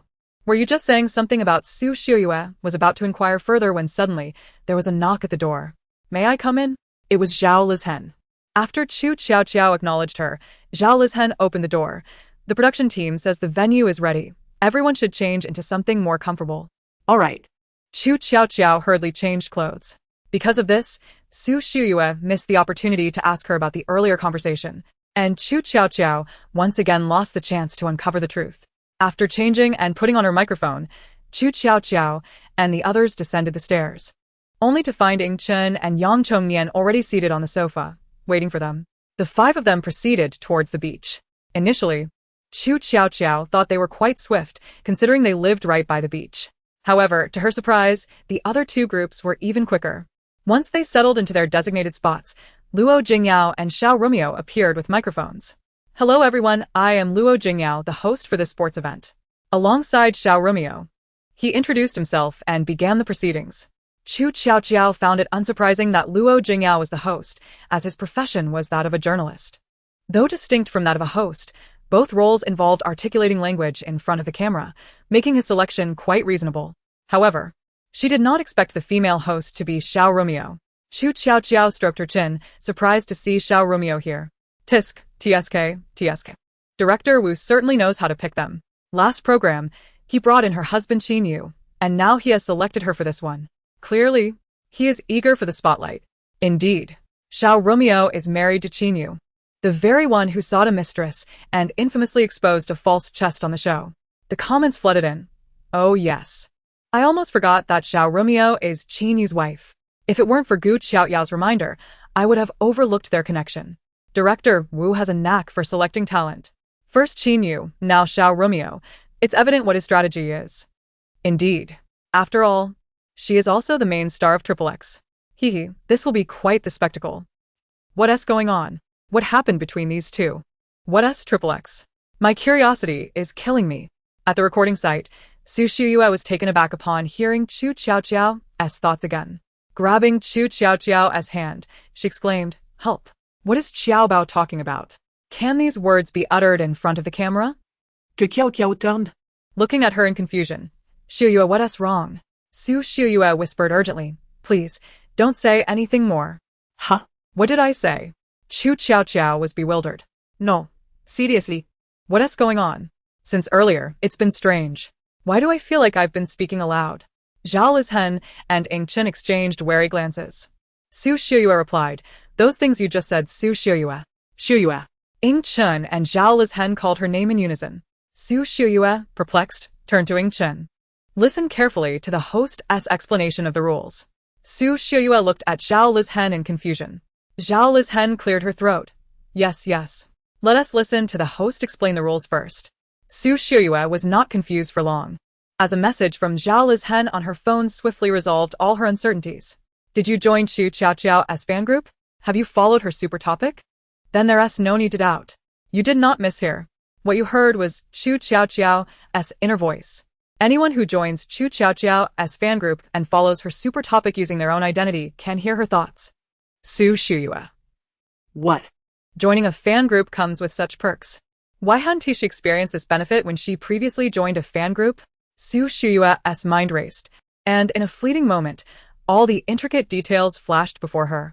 The known facts: she was not using her own account but rather her brother Su Xiuen's. Her cousin had just reminded her, like Zhao Lizhen did, her cousin would never join someone's fan group and become a fan. She reached a conclusion.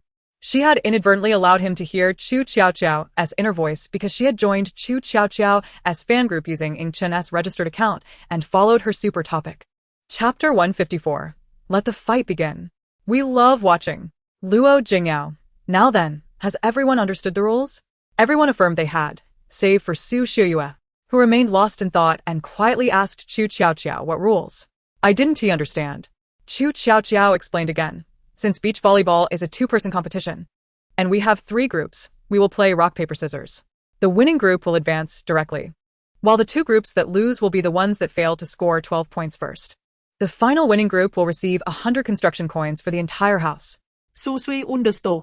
Xiaoqiao gestured. Now, let each house send up a representative to play rock, paper, scissors. Ultimately, the outcome was that Xiaoqiao and the residents of Lu Qingxing's house advanced directly to the finals. The first matchup would be between Qu Tiaotiao and Luo Jinga. The journey forward was marked by a gesture of encouragement from Lu Qingxing. Qiaoqiao, keep it up.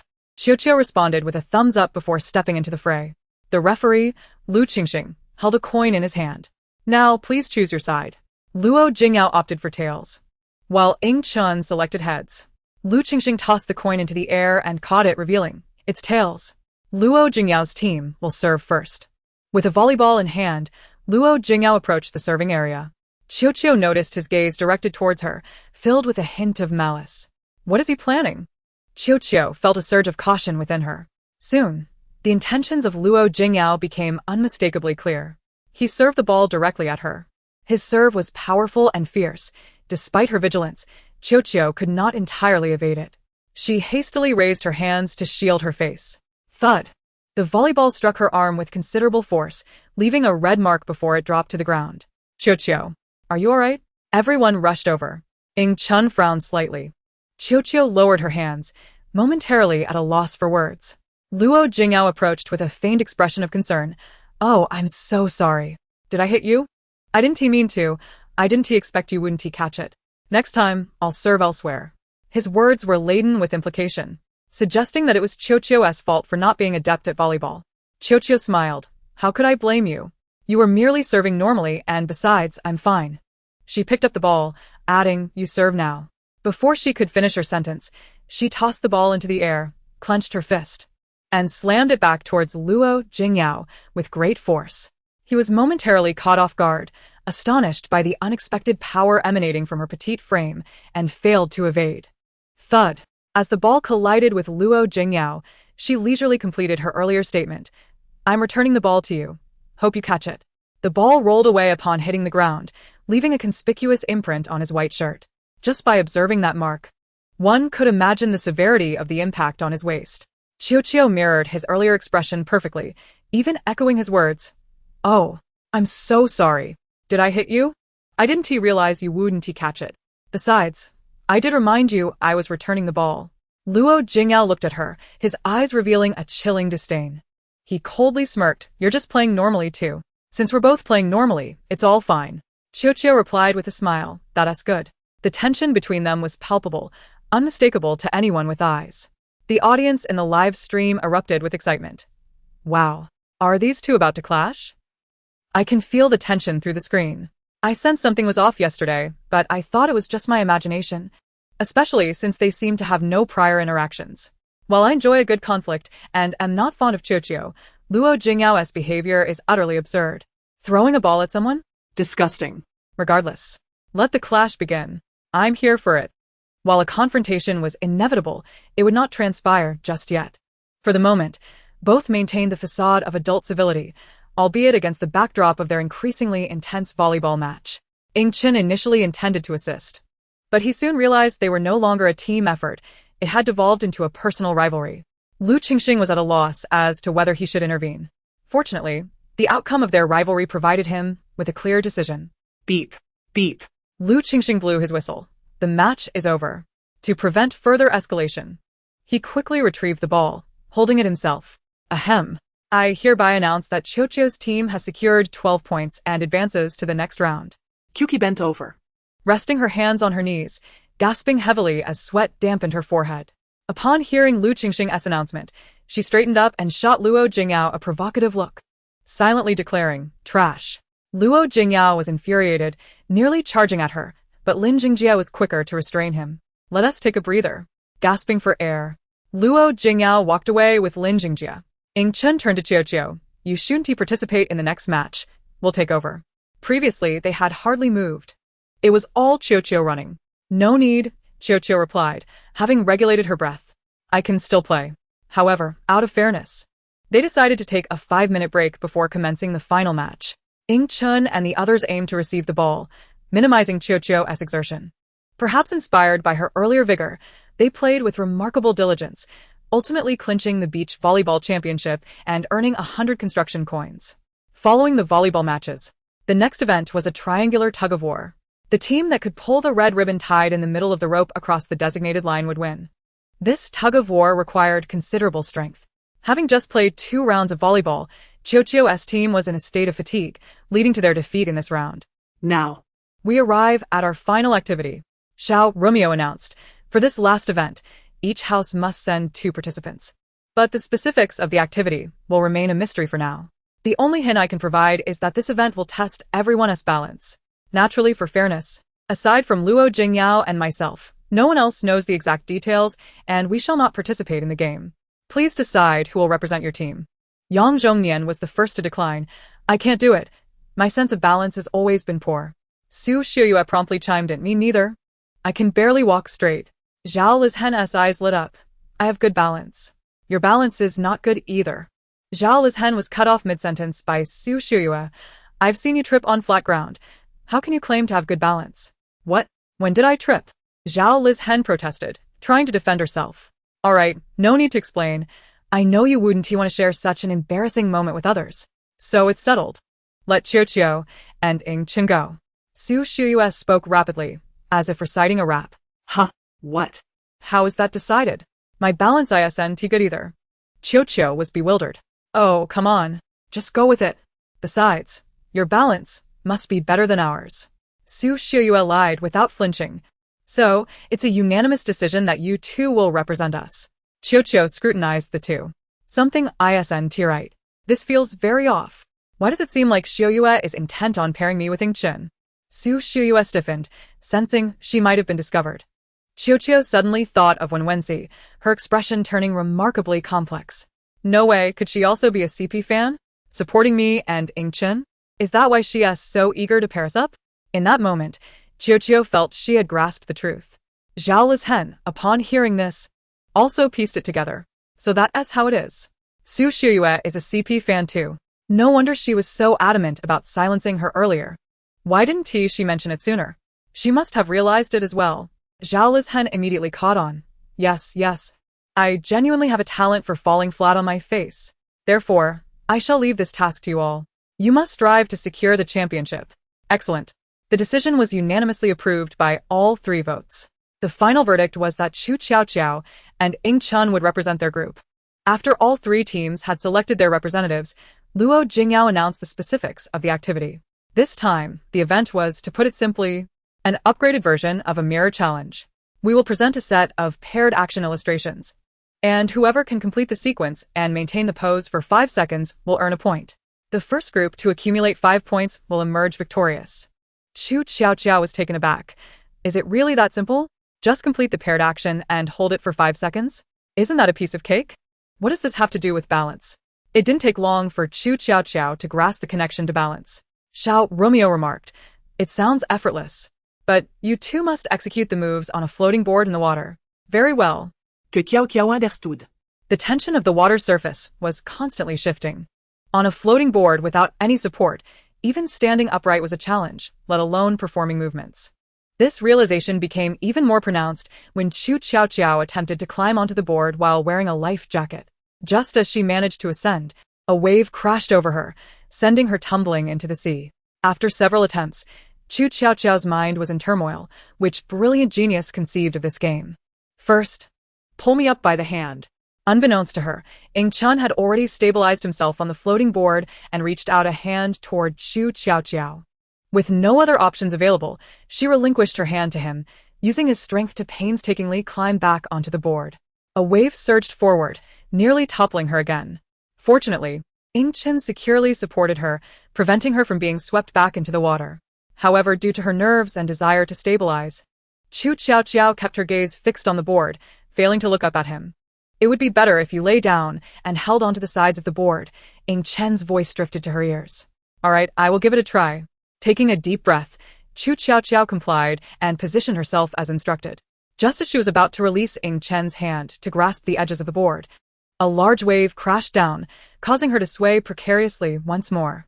How could she dare to let go of Chen's hand? Not only did she not release it, but she also gripped it tighter. Ah! "Hold on to me." Chen lowered his body, straining to keep her steady. "Relax, don't be too tense. Try to open up your body and lower it as much as possible," he continually advised Qu Tiaotiao.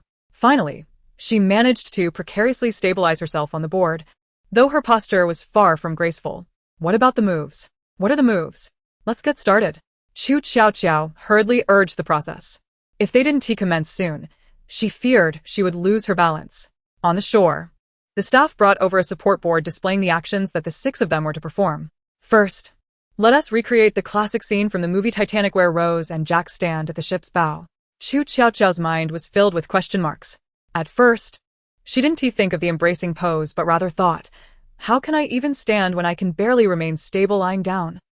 Chen's microphone caught some water, his voice muffled with the sound of splashing and electrical interference. "Can you do it? If not, we can skip it." Qiaoqiao gritted her teeth. Initially hesitant, Chen's challenge ignited her determination.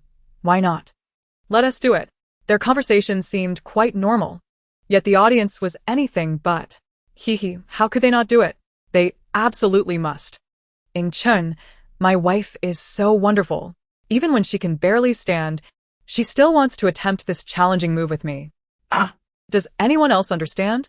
After Chen's mic got wet, the sound of fabric rubbing was truly distracting.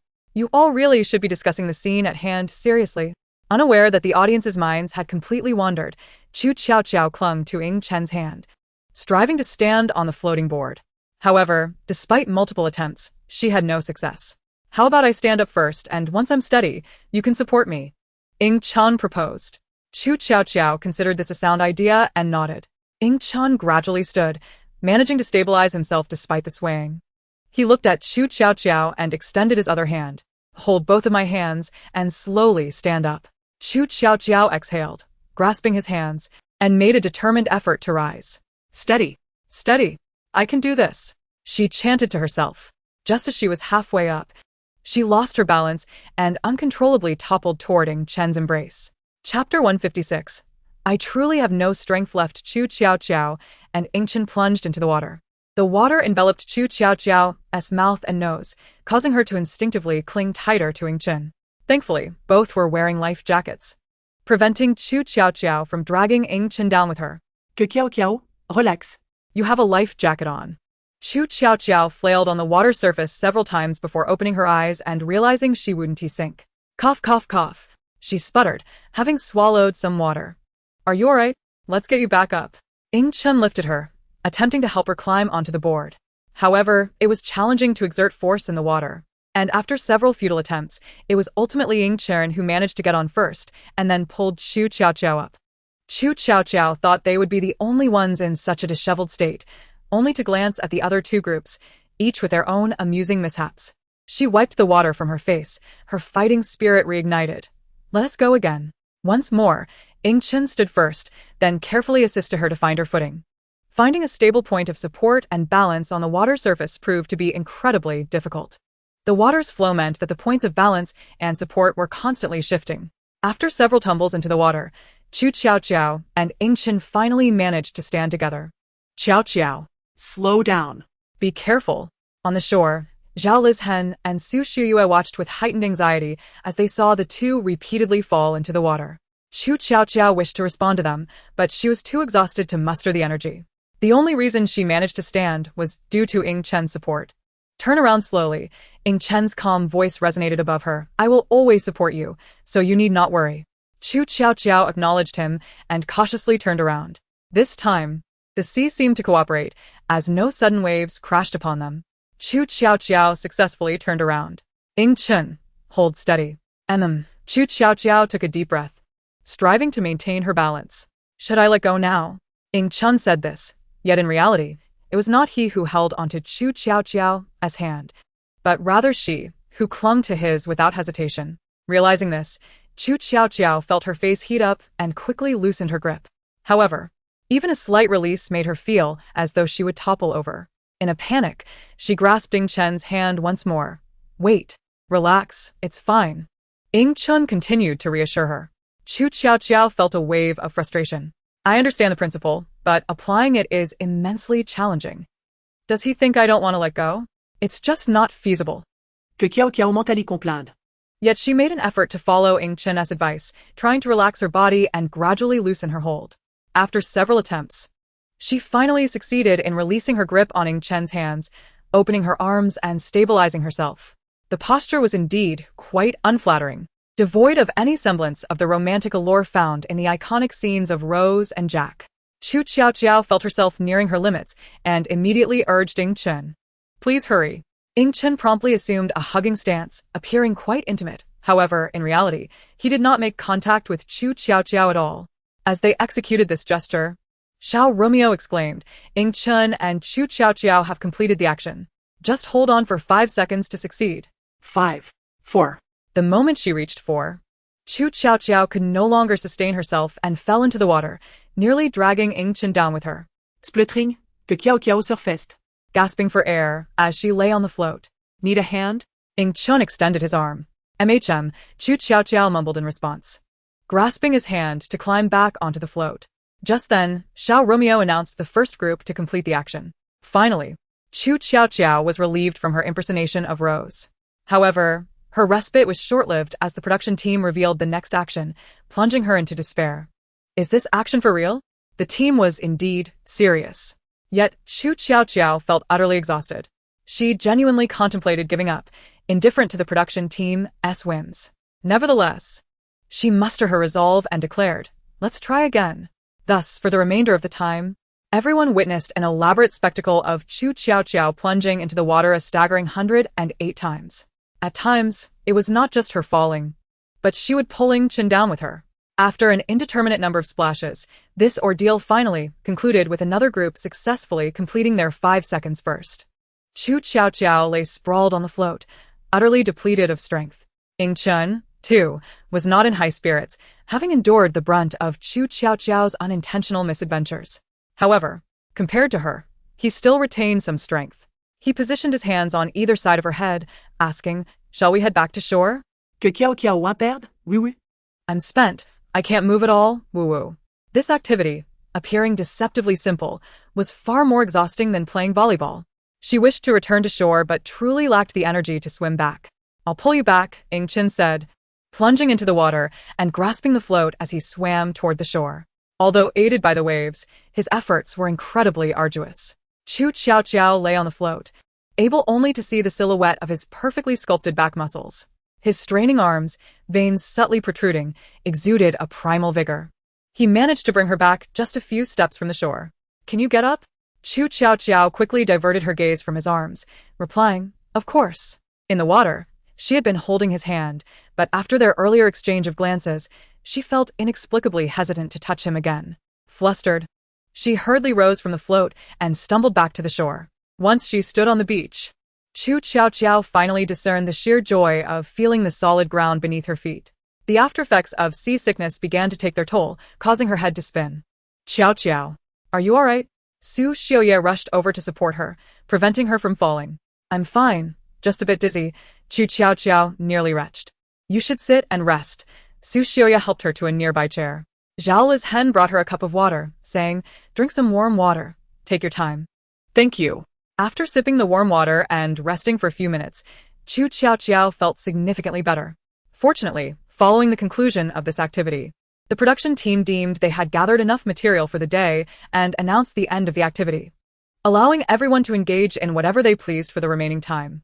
As everyone needed to return to their rooms to shower and change, most microphones were removed, and the cameras ceased to follow. At this moment, Su Xiaoye found Ing Chun. Hee cousin. I've done you such a huge favor. How will you thank me? Chapter 157. Ing Chun, you owe me gratitude. Ing Chun, perplexed, asked what? Su Xiaoye chuckled. Cousin, at this point, are you still pretending? She cautiously scanned the surroundings, confirming that all machines were turned off and that they weren't wearing microphones before boldly continuing. You can hear Qiaoqiao's thoughts, right? Ing Chun remained silent, his expression unmistakably signaling acquiescence. Exactly. Su Xiaoye raised her chin. You must thank me. Oh. Cousin, stop pretending. If it weren't for the fact that I inadvertently accessed the account created with your identity information and entered Qiaoqiao's fan group, do you think you would have been able to hear my Qiaobao's thoughts? Su Xiaoye declared with pride. So, you really ought to thank me. Ing Chun pondered for a moment but was uncertain. What do you mean? Huh? Su Xiaoye initially thought Ing Chun was feigning ignorance, but realized he genuinely did not understand. Cousin, you really don't know why you can hear Qu Tiaotiao's thoughts? Ing Chun confirmed his ignorance. Excellent. His expression reiterated everything. Su Xiaoye felt a surge of triumph. How remarkable that there were things her cousin was oblivious to. Her expression of glee was unmistakable, while Ing Chun remained stoic. So, what exactly is going on? Su Xiaoye understood. She needed to tread carefully. The fear she held towards Ing Chun since childhood still lingered. She immediately adopted a more compliant demeanor, sharing everything she knew. She had nearly suffocated from suppressing her excitement on the beach. It turned out the seemingly absurd phrases in the fan group, like the monkey concocts wine and the universe sparkles for you, held such profound meanings. Was she truly transforming into a monkey brewing wine? Ing Chun remained silent for a long time, pondering the implications. So, not only could the people around Qu Tiaotiao hear her thoughts, but also her fans watching the live stream? Indeed. So we note that? Ing Chun recalled the various thoughts Qu Tiaotiao had previously expressed in her mind. He closed his eyes, descending into silence. Cousin, are you okay? Me fine. Ing Chun reopened his eyes, but Su Xiaoye could not decipher any emotion from his gaze. You should head back. Su Xiaoye turned back multiple times to gauge Ing Chun's expression, ensuring he seemed all right before leaving the room. Ing Chun rubbed his temples and pulled out his phone, beginning to review previous live stream recordings, focusing particularly on the comments. If what Su Xiaoye asserted was true, then the comments in the live stream would surely unveil a multitude of revelations. Just as he suspected, many of the odd comments made by Qu Tiaotiao's fans, when revisited with the newfound understanding, became crystal clear what they were truly expressing. No wonder every time Guaxian posted on Weibo, so many supported him without a hint of doubt regarding the authenticity. So, this was the reality. Meanwhile, Lin Jingjie wrapped his long legs around Luo Jinga, resting his chin on his shoulder. You've been researching this Guaxian for 2 days now. Have you come to any conclusions? None. Luo Jinga exhaled in frustration. He is shrouded in mystery. Since this account appeared, I am not the only one trying to uncover the identity behind the mask, yet no one has succeeded. We don't even know whether he is male or female. His expression darkened further. Some even want to petition Weibo to ban this account from speaking. But that too is impossible. This account seems to have materialized out of thin air, as if it holds secrets we cannot fathom. Lin Jingjie pondered for a moment. Do you think he poses a threat to us? That is precisely my concern. Luo Jinga. Thus far, it is evident that someone has meticulously compiled a list of artists he has exposed, most of whom hail from Wu Yongchao's variety shows. There are whispers suggesting that the account may be operated by a fan of Qu Tiaotiao. Are you concerned he might divulge information about us in favor of Qu Tiaotiao? Lin Jinga reached a conclusion. If one wishes to ascertain whether he would act thus, it is a simple matter. What do you propose? Send him an email stating our intent to purchase scandalous information about Qu Tiaotiao. Luo Jinga quickly recognized the merit of this approach. If the individual in question is indeed a fan of Qu Tiaotiao, he would certainly refrain from providing them with any damaging materials. Conversely, should he comply, it would indicate that he is not a fan. They hoped for the latter outcome. Qu Tiaotiao routinely checks her email for potential big clients. Upon opening her inbox, she was astonished to find a recent email expressing a desire to purchase scandalous information about her. Oh. Who could this old acquaintance be? Eager to procure dirt on her? Qu Tiaotiao, intrigued, began her investigation. A little digging revealed the mastermind behind the email, Luo Jinga. Further inquiries unveiled the intentions of both parties. Que Qiaoqiao stroquait der chin tuktfuli. This is quite interesting. Since someone wishes to offer her money, particularly an adversary, she naturally would not decline. Qu Tiaotiao swiftly replied to the email. I can sell information about Qu Tiaotiao, but my principle is that I do not expose the materials I sell myself. If you agree to this condition, please transfer the funds to account XXX. Once the money is received, I shall package the information and send it to you. Qu Tiaotiao deliberately omitted specific figures, wishing to engage in a little game of suspense with Luo Jinga, curious about his offer. After sending the email, she paid it no further mind, taking a refreshing shower and changing her attire. When she emerged, feeling rejuvenated, she received a notification indicating that the payment had arrived. Oh. How delightful! She was eager to see just how much money had been sent. Upon glancing at the number of zeros, her spirit soared. Oh. She hadn't anticipated such generosity from these two. With the funds now in her possession, Qu Tiaotiao promptly forwarded the requested information to them. Hehehe. May you both enjoy the materials I have sent. Just as Qu Tiaotiao completed her email, Zhao Lizhen approached. Qiaoqiao, dinner is ready. Shall we head down? Certainly. I shall join you momentarily. Qu Tiaotiao slipped on her shoes, donned her microphone, and followed Zhao Lizhen downstairs. Upon reaching the lobby, she found that nearly all the residents from the other two rooms had gathered. Indeed, this time everyone had decided to dine together. Qu Tiaotiao noted with a glance that only two individuals were absent, Lin Jinga and Luo Jinga. Que Qiaoqiao blanked. Surely these two weren't late due to their eagerness to disseminate the email they had just received? Chapter 158. Is she also a part of your play? Qu Tiaotiao remained unaware that her casual speculation was half accurate. Luo Jinga and his companion did not immediately release the information but were indeed preparing to do so. After receiving a response from the informant, Luo Jinga dismissed the hypothesis that Qu Tiaotiao was the informant. Had he truly sent damaging information about her? Lin Jinga frowned. Indeed. Luo Jinga shared the contents of the email with him. After reading it, Lin Jinga was astonished. There were even videos and recordings included. You were right. This informant is indeed a mysterious and formidable figure. Luo Jingyao's eyes narrowed. In the realm of public opinion manipulation, he undoubtedly excelled beyond Lin Jinga, whose primary profession was that of a physician. Presently, they should consider themselves fortunate that this informant appeared to be a neutral party amidst the chaos, rather than aligned with any specific faction. Lin Jinga nodded in agreement, now fully aware of the informant's strength. Luo Jinga surveyed the email's contents with a cold smirk. Once they released this information, Qu Tiaotiao's reputation would be obliterated. This task, it seems, will rely on you. Lin Jinga readily agreed. Very well. Consequently, the two concocted an excuse to forego the communal dinner. What could Wu Yongqiao do? As prominent investors, they were free to act as they pleased. Thus, Qu Tiaotiao and the others learned that the two were absent due to feeling unwell. Que Qiaoqiao aussi l'enliscoft, TSK. How is it that after a mere shower they suddenly feel unwell? Perhaps their time in the bathroom was too indulgent? After all, this isn't their first time engaging in such antics. Pfft. Cough, cough, cough. Just as her internal musings concluded, the table erupted into a fit of laughter. Zhao Lizhen and Su Shuyue simultaneously reached for tissues to stifle their laughter. What on earth is going on? Que Qiaoqiao incroyable? Puzzle. Only to discover that not only were the two of them affected, but Lu Qingxing and Ingchen also bore complex expressions. Cough, cough, cough. Su Shuyue wiped away the tears at the corners of her eyes. Oh, it's nothing. I merely choked on a chili pepper. Help. Is she serious? If memory serves. Lin Jinga is indeed Lin Wanjun's second brother, and Luo Jinga seems to be one of Lin Wanjun's admirers. So, What exactly is the relationship among these three? Her mind was racing. Zhao Li's hen chimed in. I choked on some water. This is madness. The implications of Qu Tiaotiao's words were already quite clear. The two had clearly engaged in such antics before. This was explosive. Truly, the most astonishing revelation of the year. Qu Tiaotiao couldn't fathom why this was so hard to believe. The two dared not exhibit any further expressions, instead adopting an exaggeratedly enthusiastic demeanor as they feigned enjoyment of their meal. Meanwhile, Ying Chun and Lu Qingxing maintained a similarly composed facade, their expressions grave.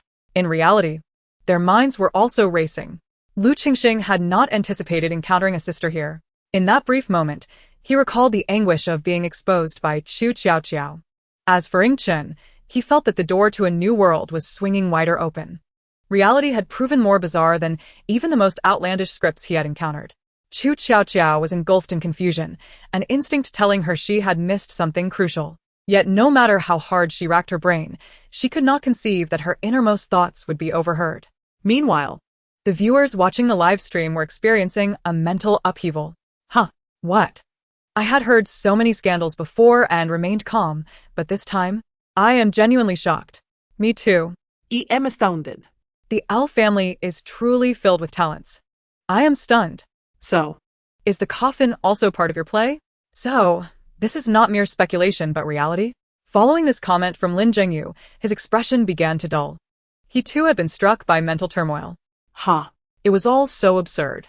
What could be more ridiculous than this? He covered his face, unable to contain his laughter. Yet within that laughter lay a profound despair. After an indeterminate amount of time, he finally awoke from his despondency. As he opened his eyes to shut down the live stream, he noticed the comments flooding in. What the hell? Family, quickly check the trending topics on Weibo. Someone has exposed dirt on our Qiaoqiao. It's scandalous. Someone had exposed scandalous information about Qu Tiaotiao. Lin Zhengyu halted his actions, hastily redirecting his gaze to the comments. The comments, due to character limits, failed to convey the full extent of the situation. Lin Zhengyu hastily shut down the live stream and rushed to check the trending topics on Weibo. Indeed, there was a headline regarding Qu Tiaotiao scandal. Qu Tiaotiao takes money. What was this? A sudden unease gripped Lin Zhengyu's heart, and a disturbing thought flashed through his mind, causing him to click on the link immediately. The source of the revelation was a long-established gossip account known for its sensational claims. Before the emergence of the gossip god, this account was among the most prominent in the entertainment industry. However, since the rise of the gossip god, it had been significantly overshadowed. Entertainment Insider V.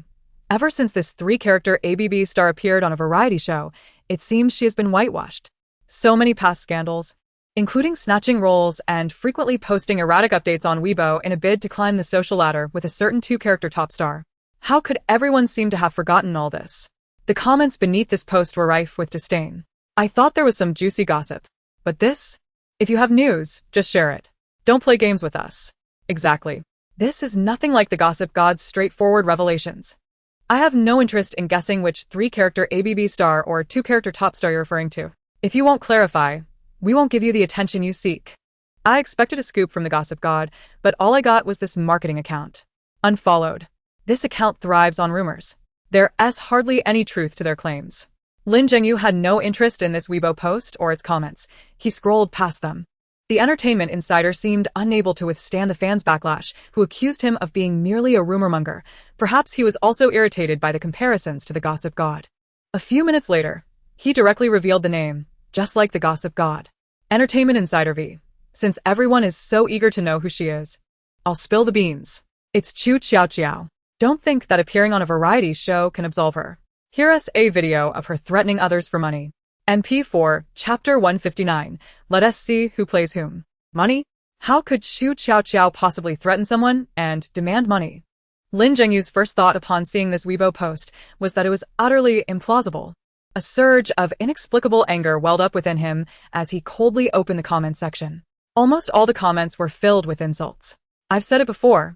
This cricket is clearly a White Lotus green tea. With a face like that, it's no surprise she'd engage in such antics.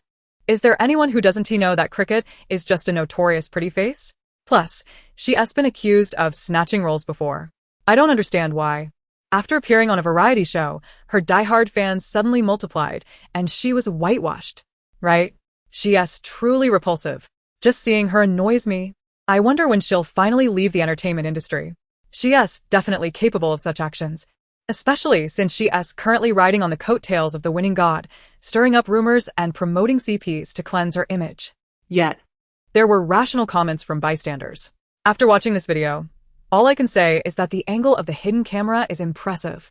This must be from a pinhole camera. Doesn't this count as an invasion of privacy? Exactly. And you who are quick to curse. Have you even watched the video? Doesn't anyone find it odd? The audio is choppy, making it feel like there's a conspiracy at play. The two comments quickly attracted a flood of replies. What's so strange? It's clear the video was filmed from a distance, so the choppy audio is quite normal, isn't it? Are you a fan of cricket? How can you still want to whitewash her after all this? The video clearly shows that cricket is after money. What's left to explain?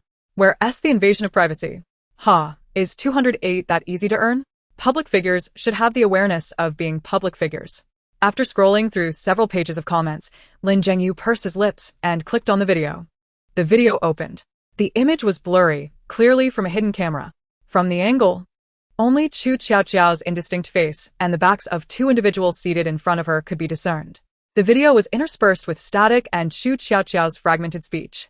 Phrases like requesting benefits if you give me enough money and backstab were discernible, although only a few syllables were audible, combined with Qu Tiaotiao's recognizable yet blurred facial expressions. One could easily infer the implications behind those words. A chill surged from Lin Wanjun's feet. The content of this video was all too familiar.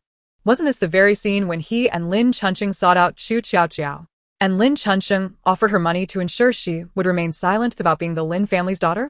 While it was true that Qu Tiaotiao had accepted the money, how had it escalated to this situation? It was Lin Chunqing who had threatened her first.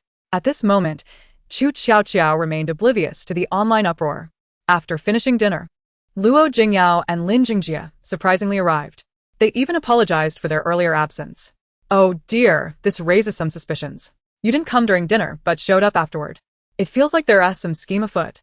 TSK, I really hope I'm not misjudging your intentions. But reality proved to Qu Tiaotiao that her suspicions were not unfounded.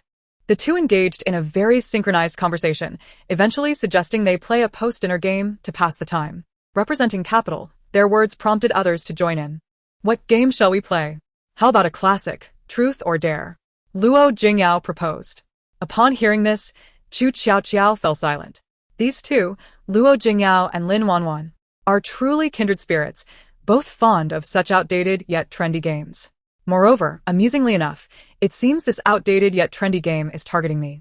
Qu Tiaotiao was no fool. She noticed that when Luo Jinga proposed this game, he had clearly glanced at her. Furthermore, she had previously shared her own scandals with him. This indicated everything. Essentially, he intended to use this game to create some trouble for her. Qiaoqiao chuckled. What a coincidence. She too wished to seize an opportunity to dismantle his hypocritical persona. Though the opposing parties had differing intentions, they found common ground. Qiaoqiao feignait d'ignorance. Trousseur d'arrêt? I think it's a good idea. Let us play this. Ing Chen frowned. Zhao Lizhen and Su Shiyue chimed in unison. Qiaoqiao. I don't think that is a good idea. Exchanging glances, they both spoke in succession. This game is too lowbrow. I don't want to play. I also find this game uninteresting. It lacks any meaning. Let us choose another game. Clearly, upon hearing Qu Tiaotiao suggest that the game was aimed at her, they instantly lost interest. Qu Tiaotiao. Don't you like it? Then I want to play. Well then. It seems I must withdraw and abandon the opportunity to catch Luo Jinga and Lin Jingjia off guard. The two. Ing Chun resumed his impassive demeanor. He knew Qu Tiaotiao would never willingly jump into a situation unfavorable to her. It was evident she had already devised an escape route. Upon hearing Qu Tiaotiao's willingness to play, Luo Jinga felt a sense of triumph. However, after the two interjected, Qu Tiaotiao decided to back out. How could this be? What was wrong with the game? It would be lively if everyone participated. Lin Jingjia added. Yes, plus it doesn't necessarily mean it LLBU.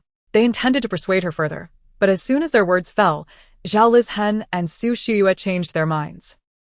Upon reflection, I believe this game does have its merits. I'll play. You're playing? Then I will too. Qiaoqiao, let us play together. Qu Tiaotiao.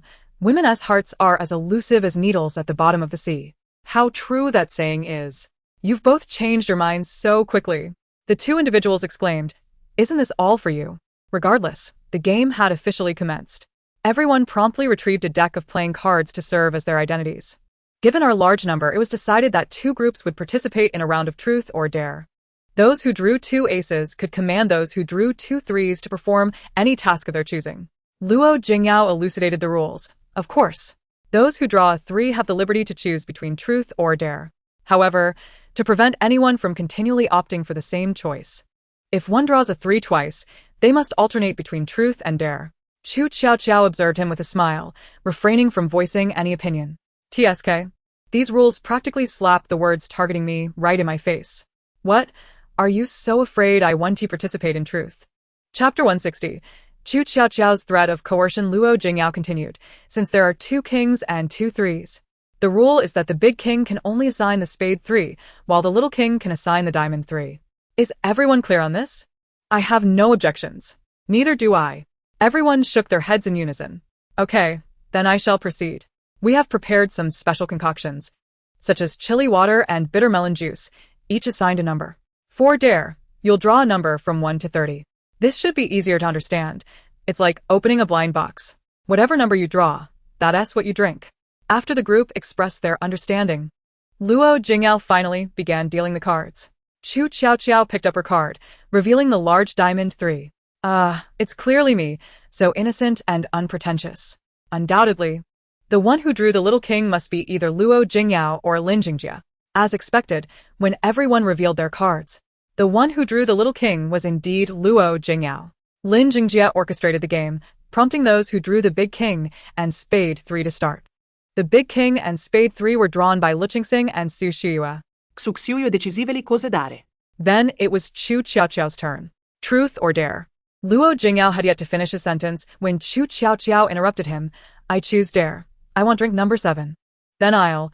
Su Xiuyue had not completed her thought before Qu Tiaotiao interjected. You should choose number 8. Follow my lead. Number 7 is plain water. And number 8 is honey water. Dare? Humph. To me, it's transparent. But Su Xiuyue needs to agree with me. How could Su Xiuyue possibly disagree? She immediately replied, all right. Then I'll go with Qiaoqiao's choice. I choose number 8. Just as Qu Tiaotiao had said, it was 1 cup of plain water and 1 cup of honey. After Qu Tiaotiao finished drinking under Luo Jingao's somber gaze, she interrupted his second round of dealing. Let us take turns dealing the cards. It feels a bit awkward for you to be the only one dealing. Luo Jingao's expression shifted slightly. There's no need. Dealing isn't a difficult task. Qu Tiaotiao teasingly remarked. You not letting us deal? Could it be that there are marks on the cards? Luo Jingao's face darkened entirely. He fixed a deep gaze on Qu Tiaotiao. After a 2-second silence, he smiled. How could there be marks? In that case, let us all take turns dealing. Qu Tiaotiao smiled back at him. If looks could kill, both would be gravely injured at that moment. The audience sensed the tension between the two. I have a feeling that if this weren't live, they would have already started pulling each other's hair. Indeed. These two look as if they are ready to annihilate each other. This is truly a reality show. Compared to previous ones, this is simply on another level. Hurry up and fight. From this, one can see Qu Tiaotiao's character. If she can argue live, imagine what she'd do offline. Daily question. When will Qu Tiaotiao exit the entertainment industry? Whether Qu Tiaotiao will exit the entertainment industry remains uncertain. However, after the switch in dealing, Qu Tiaotiao had yet to draw a 3. The turn came to Ing Chen. He shuffled the cards and seemingly dealt at random. After dealing, Ing Chen said, everyone reveal your cards. All cards were unveiled. Qu Tiaotiao, Big King. Ing Chen, Little King. Spade 3. Luo Jinga. Diamond 3. Lin Wanjun. Upon seeing this hand, Qu Tiaotiao paused for a moment. She then couldn't help but glance at Ing Chen. Is it coincidence? Or has Ing Chen also noticed the marks Luo Jinga and Lin Wanjun have made on the cards? But that can't be. He doesn't know they would mark the cards. No matter how Qu Tiaotiao thought about it, she felt this was likely just a coincidence. I quite like this coincidence. Ing Chen is truly a good person. Caught off guard by being handed a good person card, Ing Chen replied, as long as you're happy. Luo Jinga, looking at the spade 3, wore an unsightly expression. I choose dare. Qu Tiaotiao raised an eyebrow. If I'm not mistaken, you've already chosen dare once before. According to the rules, you must answer truth this round. Luo Jinga had forgotten this detail, and his expression shifted once more. Fine, you ask. Qu Tiaotiao fixed her gaze on him. Who is the person you currently like? The question was rather mundane, yet perfectly fitting for the occasion. Luo Jinga, let us see how you respond. Regardless of your answer, whether it's no one or Lin Wanjun, it will undoubtedly land you in a pit later. Qu Tiaotiao had not anticipated that Luo Jinga would answer Lin Jinga, thus that response was not within her considerations. Of course, if Luo Jinga were to go off the rails, he might actually say that, which would be hard to predict. Ultimately, Luo Jinga's response aligned with Qu Tiaotiao's thoughts. He remained silent for a few seconds before replying, I have no one I like. Qu Tiaotiao was satisfied. All right. Chen, it's your turn. What do you choose? It was Lin Jingjia's first turn, so he could choose either option. He opted for dare, and ended up with a cup of chili water. Although these drinks were concocted by them, the numerical order was arranged by the production team. Once Chen had finished dealing, it was Qu Tiaotiao's turn. She swiftly overturned the order she had initially planned, still drawing the big king for herself, but dealt the spade 3 to Lin Jingjia. When the cards were revealed, Qu Tiaotiao feigned surprise. Oh, I didn't expect to still draw the big king.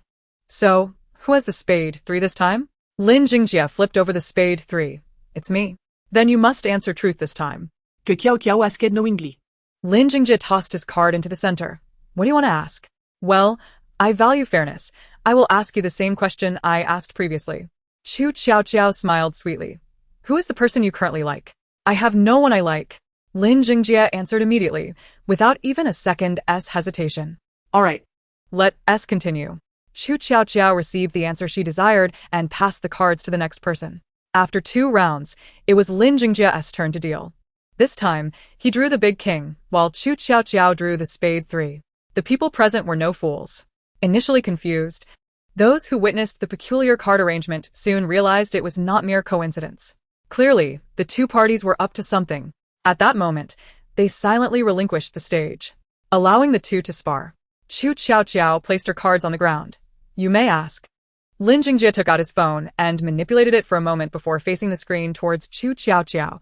What I want to ask is, what do you think about the trending topic regarding your alleged threat and extortion? Chapter 161. It's obvious you're feeling guilty at that moment. All the onlookers watching the live stream were utterly astonished. Is this staring? What is the difference between this and live broadcasting an argument? I had a feeling they would end up fighting. The situation has escalated into a live confrontation. This trending topic has just exploded. Yet how did these 2 individuals become aware of it so quickly? Moreover, why raise such questions at this particular moment? Your blind spot has been uncovered, Watson. Allow me to provide another perspective. Did you not find it peculiar that when the 2 L's were designated as kings, the Q was treated as a mere 3? It is indeed chilling upon further contemplation, dear friends. Wait. The preceding remarks must be articulated with clarity. What do you mean by the Q being treated as a 3?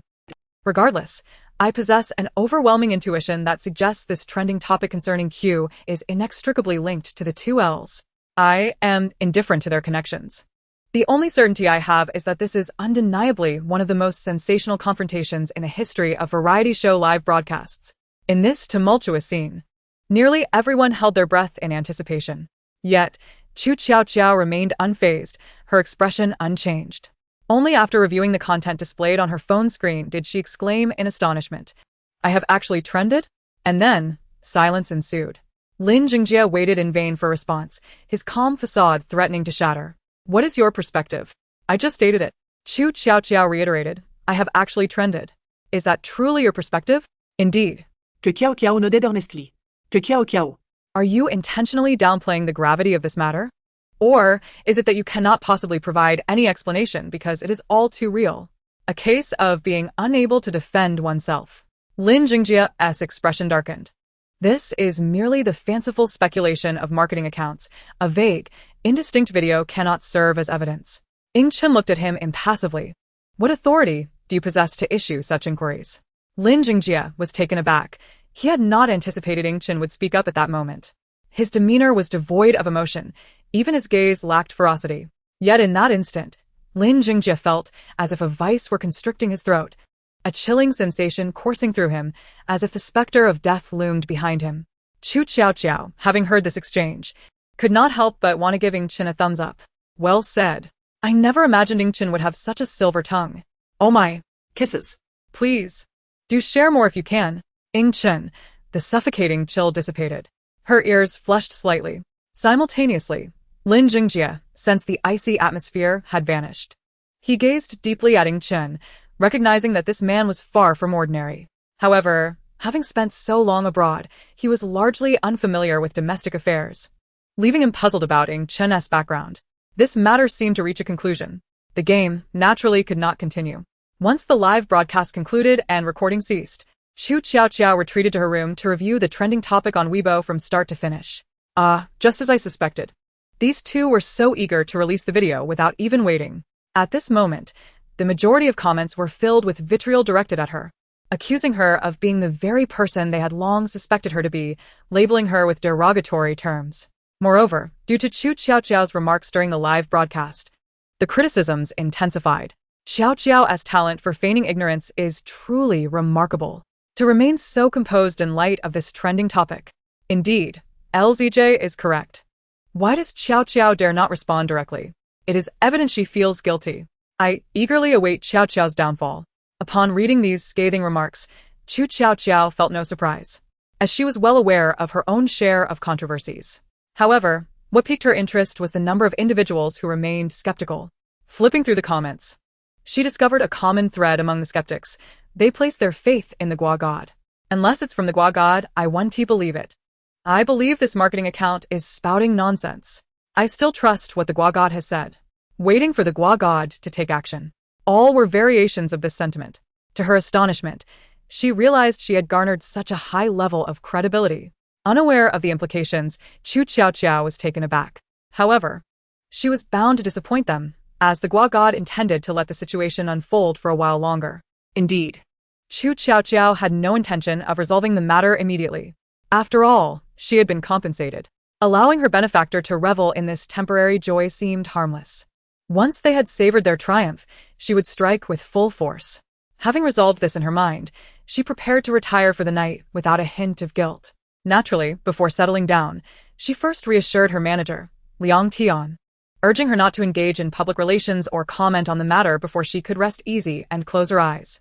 Unbeknownst to her, while she planned to let the situation simmer, others had other intentions. Lin Zhengyu posted on Weibo. By the time Qu Tiaotiao learned of this the following morning, she found herself scratching her head in disbelief. Liang Jie, did I just hear you correctly? Someone has already posted on Weibo to clarify on my behalf. And that person is Lin Zhengyu? Yes, Liang Tian responded, her tone equally perplexed. What exactly is going on with Lin Zhengyu? Why has he suddenly involved himself in your affairs? And what was that video about? You didn't explain it to me last night. This is quite difficult to explain. Liang Ye. I'll check what Lin Zhengyu has to say and call you back. Qu Tiaotiao concluded before hanging up.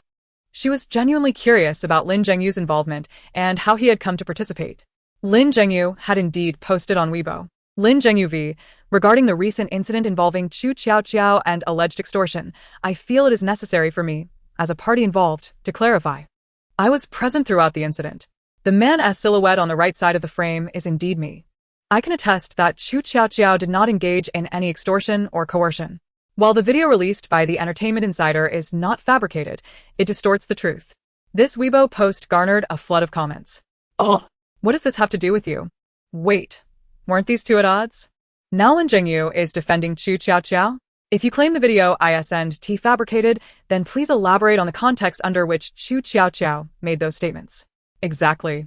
Since you've stepped forward, please clarify what the true circumstances are. Chapter 162. This drama has left my mind smooth. What are the true circumstances? Qu Tiaotiao initially assumed Lin Zhengyu would not address this question, yet he did. He even released a lengthy Weibo post. Lin Zhengyu v. It's not that I didn't respond earlier, but rather that the matter is somewhat complex. The truth of this situation is quite simple. The earlier scandal concerning the Lin family's true and false daughters was not fabricated. Lin Wanjun is indeed not my biological sister. Nor is she a daughter of the Lin family. Qu Tiaotiao is. My father, in an effort to conceal this truth, instructed me to bring him to meet Qu Tiaotiao. The The sole intention was to ensure Qu Tiaotiao would remain silent on the matter forever. Spending such a small sum to erase this issue completely was, for my father, a bargain. Lin Zhengyu's Weibo post ignited a trending topic. Terms such as Qu Tiaotiao the true daughter, Qu Tiaotiao's tragic new beginning, and Lin family's disgusting new revelations surged to prominence. The onlookers were utterly bewildered. Did I just do a complete 360-degree spin? This drama has left my head spinning. I can't comprehend it at all. Is there a kind-hearted class representative who can summarize this? I'm dying of laughter. The complexity of this drama has left my brain smooth. With a smile, the class representative declared, in summary, Lin Wanjun is not the true daughter of the Lin family. It is Qu Tiaotiao who holds that distinction. However, the Lin family refuses to acknowledge Qu Tiaotiao. To silence her, they offered her money, all the while continuing to joyfully present Lin Wanjun as their genuine offspring. Now, this situation has been distorted to suggest that Qu Tiaotiao is extorting money from the Lin family. End of summary. Upon reading the representative's words, I suddenly comprehended everything. My goodness. The Lin family is utterly repugnant. Are they willing to forsake their own daughter for a counterfeit? What a shocking revelation. What exactly is the Lin family after? Does Lin Wanjun possess some hidden treasure? Whether Lin Wanjun possesses any treasure, I cannot say. But I do know that the Lin family is truly disgusting. Goodness, upon reflecting on this, Qu Tiaotiao is indeed pitiable. After witnessing the events unfold, I too felt that Qu Tiaotiao's plight was genuinely tragic. She is the true daughter of the Lin family, yet not a single member acknowledges her. Instead, they paid her off to leave, all for the sake of a falsehood. Good grief. If I were in her shoes, I would be beside myself with outrage. In conclusion, not only is Qu Tiaotiao unrecognized, but she is also insulted by the Lin family's monetary offerings, only to be vilified in the media as a money extorter. Who could witness this without feeling heartbroken? Help! I previously criticized her harshly, but I never anticipated the truth would unfold in this manner. I apologize. I was wrong. The Lin family is indeed vile. I have always maintained that only the revelations from my beloved gossip deity are genuine. All others are merely sensationalist fabrications. In the blink of an eye, Qu Tiaotiao's reputation experienced a complete turnaround. Those who had once berated her now either went into hiding or offered apologies. Qu Tiaotiao herself was astonished by the turn of events. She had prepared for the stage, yet her efforts were rendered unnecessary. The dynamics of this situation had already shifted. It appears that the bullet will not fly after all. However, I am curious about how Lin Chunsheng will react upon learning that Lin Zhengyu has posted this on Weibo. With that thought in mind, Qu Tiaotiao immediately began her investigation. As expected, Lin Zhengyu faced a barrage of criticism. Lin Chunsheng was on the verge of apoplexy. His face turned crimson, veins bulging. It was as if he were about to lose his mind. Lin Zhengyu, do you even comprehend what you are doing? I do, Lin Zhengyu replied with a smile, and it is precisely because I understand that I am acting this way. What did you say? I am indifferent to whatever punishment you plan to impose. I have no desire to remain in this Lin family. Upon hearing these words, not only was Lin Chunsheng taken aback, but Madame Lin was equally astonished. Ayu, what nonsense are you speaking? Quickly apologize to your father. I am not speaking nonsense. I am simply exhausted by it all. Lin Zhengyu laughed. Though I may not be a good person, I do have my limits. And now, I have reached that limit. With that declaration, he turned and left. Lin Chunsheng was momentarily stunned before he regained his composure, unleashing a torrent of curses behind him. Yet, Lin Zhengyu had already departed. After completing her investigation, Qu Tiaotiao felt that this entire situation was rife with unexpected twists. Lin Zhengyu had also severed ties with the Lin family? How remarkable! Before she could fully absorb this revelation, a notification popped up on her screen, indicating that she had received a new email from Luo Jinga. The content was quite straightforward, merely questioning her. Due to Lin Zhengyu's unexpected appearance, Qu Tiaotiao's original plans had been disrupted. After reevaluating her path forward, she began to respond to Luo Jinga. Where have I deceived you? Isn't this video genuine? Luo Jinga quickly replied. This video is authentic, but is it scandalous? The video I captured depicts the truth. Qu Tiaotiao indeed accepted money. Is that not scandalous? After Qu Tiaotiao sent this reply, there was a significant delay in response from the other side. She stroked her chin. Could it be that he was so enraged he could not find the words? While it was impossible for him to be literally killed by anger, he was undoubtedly furious. Several minutes passed before Luo Jinga sent a new email. You better ensure that everything you say is accurate. Oh, is this a threat? I had initially considered allowing him a few more days of joy, but alas. Circumstances have changed, and I despise being threatened. Qu Tiaotiao promptly replied, I do not appreciate being threatened. With this disdain for threats, Qu Tiaotiao quickly logged into the gossip deity's Weibo account. The sole true gossip deity in the entertainment industry. Why is everyone coming to me to discern the authenticity of this gossip? I am not the police. Moreover, isn't there already someone present on scene explaining the situation? However, regarding this particular gossip, I do possess a smidgen of insight. Whether Qu Tiaotiao accepted money is uncertain. But the XX Welfare Institute certainly received funds. Here is the detailed transaction record. Qu Tiaotiao's Weibo post did not explicitly state her intentions, but at such a critical juncture, who would be unaware of its implications? The gossip deity has revealed the truth.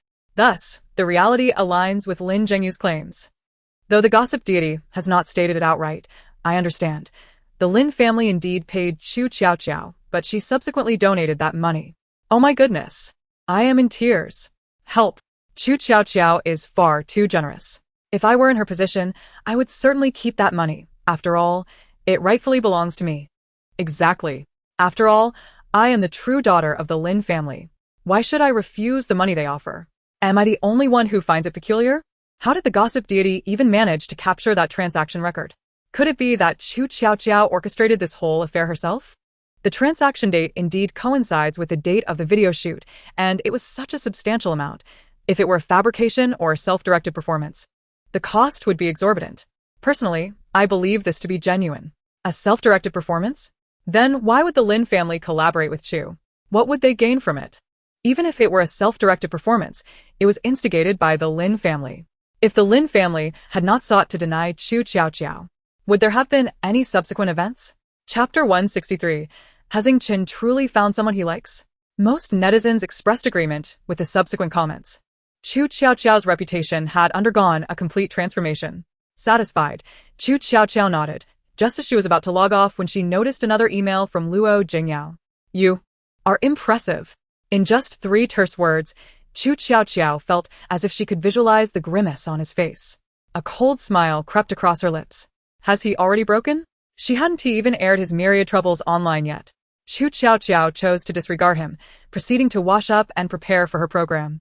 As she descended the stairs, the tantalizing aroma of eggs wafted through the air, igniting her appetite. Is someone preparing breakfast? With that thought, Qu Tiaotiao hastened her pace, only to find Ing Chen busily laboring in the kitchen. Dressed in casual attire, he had rolled up his sleeves, revealing his well-defined forearms. His movements were so graceful that it appeared he was not merely cooking, but rather crafting a masterpiece. Oh my goodness, I must admit. Ing Chen possesses a face that could make anyone swoon. Those toned arms, I am all for it. Upon hearing her voice, Ing Chen abruptly looked up. Catching the adoring smile she had failed to conceal. Qu Tiaotiao had not anticipated his sudden gaze, and she quickly masked her expression, greeting him with utmost seriousness. Good morning. Teacher Ing. Did he not see the expression on my face just now? Surely not. Help. This is so mortifying. I can't believe I was caught daydreaming about someone so early in the morning. Ah. Qu Tiaotiao felt as though she might explode with embarrassment. Yet her face maintained a serene demeanor, as if the weather was splendid. Ing Chen, oblivious to the effect of his smile, replied, Good morning. His smile illuminated the room even further. Qu Tiaotiao thought to herself, Damn, what is with this sudden smile? Oh no, my heart rate seems to be going haywire. Qu Tiaotiao quickly turned her head, attempting to control her wildly racing heart. In an attempt to appear more composed, Qu Tiaotiao hastily directed her gaze towards the eggs sizzling in the pan, seeking a topic to break the silence. Cough, Teacher Ing, what are you preparing? She overlooked the sudden flush that adorned Ing Chen's ears. Sandwiches. After a dry oh, Qu Tiaotiao found herself at a loss for words. The two lapsed into silence for what felt like an eternity, causing Qu Tiaotiao to break into a cold sweat. Oh no, the atmosphere feels so quiet, so heavy, so awkward. What should I say? Just as Qu Tiaotiao was about to inquire if Ing Chen had seen Zhao Lizhen and Su Shiyue, who had inexplicably risen early that morning, Ing Chen interjected. Do you prefer your eggs fully cooked or runny? Qu Tiaotiao instinctively swallowed her question, replying instead with an ah. I like them fully cooked, she murmured. All right, Ing Chen nodded, returning her attention to the frying eggs. Qu Tiaotiao was momentarily stunned, slowly realizing that Ing Chen's words implied she was preparing breakfast for her as well. I get one too? Yes, it will be ready soon. You can take a seat over there. Qu Tiaotiao complied and settled down, only to feel that something about the scene seemed, well, slightly off. Why does this setting evoke an inexplicable sense of being in a domestic scene, waiting at the breakfast table for my husband to serve me? As Ing Chen attempted to place the eggs into the bread, her hand trembled slightly, nearly dropping the food. No, no, no. What am I thinking? Qiaoqiao. Get a grip. Why am I jumping to thoughts of married life, especially with Ing Chen? Ing Chen silently arranged the eggs and sausages. It wasn't entirely implausible. I'm getting all flustered. Qu Tiaotiao fervently shook her head, wishing to dispel the errant thoughts swirling in her mind. It's done, Ing Chen announced, placing the sandwich before her while feigning ignorance. What are you shaking your head for? Qu Tiaotiao immediately stiffened. I wasn't. It's nothing. Her gaze fell upon the sandwich. Wow. It looks so beautiful and smells amazing. It appears delectable. This time, she was no longer at a loss for words. The sandwich Ing Chen had crafted was indeed a feast for the senses. Ing Chen poured her a cup of freshly heated milk. Thank you. Qu Tiaotiao expressed her gratitude, eagerly taking a bite of the sandwich. Delicious. The sparkle in her eyes nearly took on a tangible form. After swallowing, she quickly added, so tasty. The eggs are cooked to perfection. The warmth just melts the accompanying cheese, mingling with the flavor of the sausage. It's simply explosive in deliciousness. I'm glad you like it, Ing Chen replied. I absolutely do. Qu Tiaotiao confirmed her affection through her actions, devouring the entire sandwich and milk. Then, she raised both thumbs in approval, giving Ing Chen a heartfelt thumbs up. She anticipated that teacher Ing could cook, and so splendidly too. Anyone who won her affection would undoubtedly be incredibly fortunate. After Qu Tiaotiao's exuberant proclamation, she suddenly realized she may have overstepped. Why did I mention Ing Chen's love interests? Even if Ing Chen claims to be grounded and not an idol type, that comment was still too forward. Qu Tiaotiao immediately sought to rectify her words. What I meant was, teacher Ing's family must. Would that make her happy? Ah? Would merely making a sandwich bring her happiness? Qu Tiaotiao stammered, I think. No. What's wrong with me? I was planning to divert the conversation to family matters and avoid delving deeper. Why am I suddenly continuing this discussion? Wait, could it be? Ing Chen is engaging in this conversation so earnestly because he truly has someone he likes. Qu Tiaotiao felt a confusing mix of emotions. Realizing that Ing Chen awaited her response, she cast aside her errant thoughts and continued, I think it would, yes. After all, if two people have mutual feelings, then anything the other does would surely bring joy, be it a sandwich or anything else. Ing Chen seemed to ponder this, nodding, I understand. Yes, responding so seriously? Qu Tiaotiao's heart skipped a beat. Could my earlier suspicion be true? He really does have someone he likes? Uncertain, I must investigate. Ing Chen? Ing Chen? He flusteredly interjected. Wait, Qu Tiaotiao. Ah? I found something. Ing Chen. The flush on his face was vividly captured by the 4K recording technology, broadcasting live. Chapter 164. He has taken a dark turn. The live chat exploded in that moment. It's happening. The excitement is building. Ah. I am so invested in this segment. But still, I feel a bit anxious. Sobi. Please, let the ending be a happy one. To the ones ahead, when have you ever seen Ing Chen cook eggs for breakfast? When have you seen him this flustered? Be steadfast. Our Qu Tiaotiao and Ing Chen are the real deal. Why is there still no response after all this time? Qiaoqiao, hurry up and say something. Qu Tiaotiao was not silent out of choice, but rather, she was at a standstill. She repeatedly checked in disbelief. How could this be? Impossible. Ing Chen. This reaction, does it mean? Why is everything garbled? What does garbled mean? Is it untraceable? Qu Tiaotiao was beside herself with frustration. Such situations had arisen before.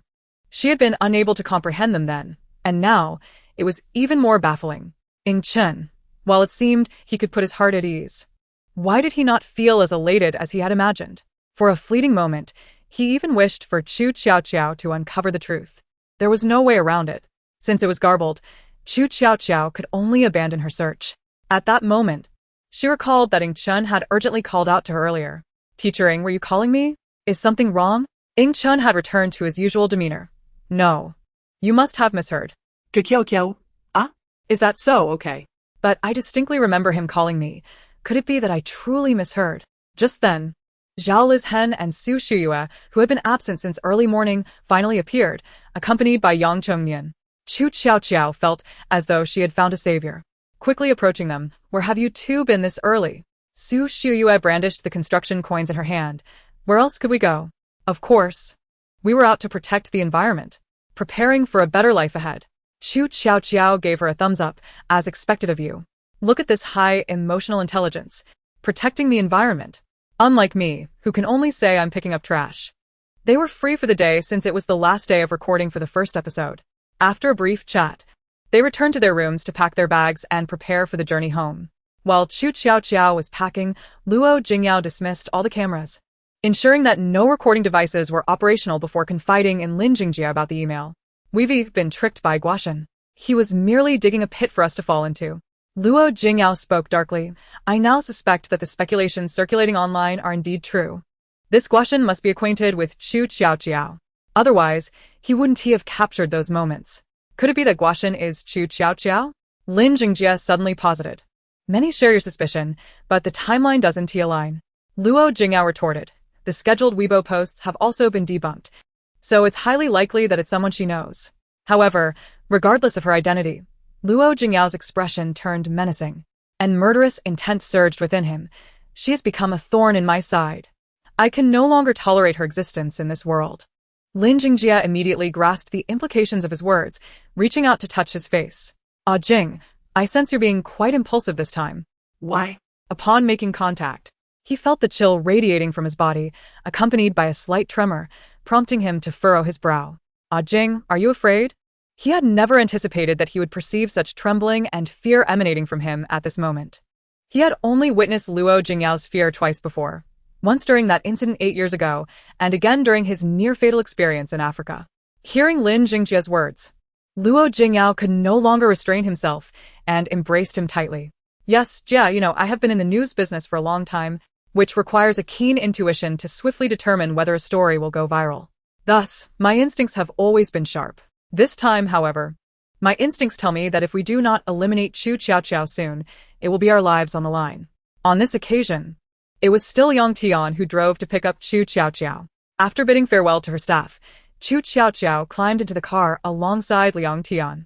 Initially, it was Liang Tian who intended to drive, but Qu Tiaotiao considered that she had already been driving for over an hour and might become fatigued if she continued. Thus, she suggested they switch roles, taking the driver's seat herself, with Liang Tian in the passenger seat. Qu Tiaotiao had anticipated that upon their meeting, Liang Tian would eagerly inquire about the trending topics online. To her surprise, Liang Tian did not mention it at all. Unable to contain herself, Qu Tiaotiao exclaimed, Sister Liang, don't you have any questions regarding the trending topics? What should I ask? Liang Tian responded, her gaze fixed on the red traffic light. Everything that needed to be said has already been addressed by Guaxian and Lin Zhengyu. But they are them, and I am me. Qiaoqiao retorted. How can you assure that what they said is true? Liang Tian sighed. Fine, then you speak. I'm all ears. I'll play along. As the light turned green, Qu Tiaotiao pressed the accelerator. She spoke earnestly, acknowledging the truth. Both individuals online had spoken accurately. Liang Tian had already suspected as much, but her temples throbbed with anxiety as she thought, I truly thank you. But before she could voice it, the car suddenly swerved, causing Liang Tian to collide with the door. What is happening? Liang Tian instinctively inquired, but as she adjusted her posture and looked up, there was no need for Qu Tiaotiao to respond. She saw a massive truck barreling toward them, having already made the turn. Sister Liang, Duck. Protect your head. Liang Tian instinctively followed her directives. In that moment, Qu Tiaotiao exhibited an unparalleled calm. She swiftly disengaged the clutch, shifted to manual mode, and spun the steering wheel wildly, flooring the accelerator, releasing the handbrake. Screech. Crash. With an impressive drift, they narrowly escaped the truck's collision. Yet, the rear of the vehicle was still struck. The entire car jolted violently, the sharp, piercing sound of metal scraping against metal mingling with the screeching of tires. Before the noise could subside, a tremendous crash echoed from behind. It was the truck colliding with the guardrail. Qu Tiaotiao paid no heed to anything else and immediately deactivated the airbags. Turning to Liang Tian. Sister Liang, are you alright? The passenger side airbag had also deployed. Liang Tian, dazed, looked up. I'm fine. Let's get out. Qu Tiaotiao's expression darkened as she unbuckled her seatbelt and swiftly exited the vehicle with Liang Tian. Chapter 165. You killed them with your own hands. Both women witnessed the wrecked truck, along with the panicked crowd calling for the police. It was only then that Liang Tian felt a lingering dread. What on earth had just happened? Qu Tiaotiao stated, that truck was aimed at us. She paused, then added, or more accurately, it was aimed at me. When I spotted it earlier, I tried to evade it, but it followed suit. The intent was unmistakable. To claim it was an accident would be preposterous. Liang Tian clutched her racing heart. Aimed at you? Why on earth? Qu Tiaotiao fell silent, immediately beginning her investigation. The results displayed online were entirely unsurprising. Indeed, it was Luo Jinga. Ha! I never anticipated he would lose his composure so quickly, even resorting to attempts on my life. Liang Tian's eyes widened in shock. Had Luo Jinga lost his mind? Why would he do such a thing? Liang Tian could not fathom why any situation would necessitate murder for resolution. Only Qu Tiaotiao understood the reason. So, it is. Luo Jinga suspects I am Guashan and believes I possess evidence that could lead to his demise. Thus, in a preemptive strike, he has offered a substantial sum to a terminally ill outlaw, compelling him to drive into me. After all, the man is already facing death. Earning a sum for his family before he passes is not a bad deal. Qu Tiaotiao let out a cold laugh. Ha! His methods are just as vile as they were 8 years ago. Initially, Liang Tian was still frightened, but upon hearing this, her curiosity was piqued. 8 years ago? What had transpired then? However, it was evident that now was not the time to dwell on past events. The accident had drawn the swift arrival of traffic officers and police to maintain order. Qu Tiaotiao and Liang Tian, as the involved parties, were taken to the police station. With a dashcam recording the incident, there was no room for deception, and Qu Tiaotiao had no need to fabricate any details. After she finished recounting the events, Liang Tian immediately added in anger, "This is undoubtedly attempted murder. We narrowly escaped the first attempt, yet he still pursued us. How could this not be murder? Someone is clearly orchestrating this. What about the driver? You must question him. Who is behind this?" The police remained silent for a moment before responding. "He is already deceased." What? Liang Tian was bewildered. He reeked of alcohol. Thus, whether it was an accident or murder requires further investigation to determine. After being questioned for a while longer, they were invited to sit aside to rest. Upon exiting, Liang Tian suddenly recalled, "Oh no, the news. There were many people capturing photos and videos at the scene. I need to handle this matter urgently." Liang Tian urgently dialed her contacts to manage the public relations crisis, while Qu Tiaotiao appeared to remain silent. In truth, she was inscribing the names of Luo Jinga and Lin Wanjun upon the death ledger. I shall treat others as they treat me. Qu Tiaotiao had always adhered to this principle. These two had already sought to take her life. Had she not been fortunate enough to evade their attempts, she would now lie lifeless in a hospital bed. Given the circumstances, why should she continue to hold back? Qu Tiaotiao finalized and updated 2 sets of documents she had long prepared, sending one to the police station, while the other, slightly edited, was uploaded online. Meanwhile, Weibo was abuzz with activity. Bystanders from the accident scene had posted images of Qu Tiaotiao's crash online. Times had changed. Qu Tiaotiao's allure had garnered an ever-growing fanbase. And within moments, the photo soared to the trending list. Countless fans expressed their distress and concern in the comments. What happened to my Qiaoqiao? How could she suddenly be in a car accident? Ah. Is Qiaobao alright? Where is she now? How could this happen? Oh heavens! Please ensure my Qiaobao is safe. Why would there be a sudden car accident? Family, I feel this is no mere accident. My Qiaoqiao has barely escaped the rumors surrounding her, and now she faces a crisis. This cannot be coincidental. Everyone stop. Quickly check Guashan's Weibo. Discuss sensitive topics in the group.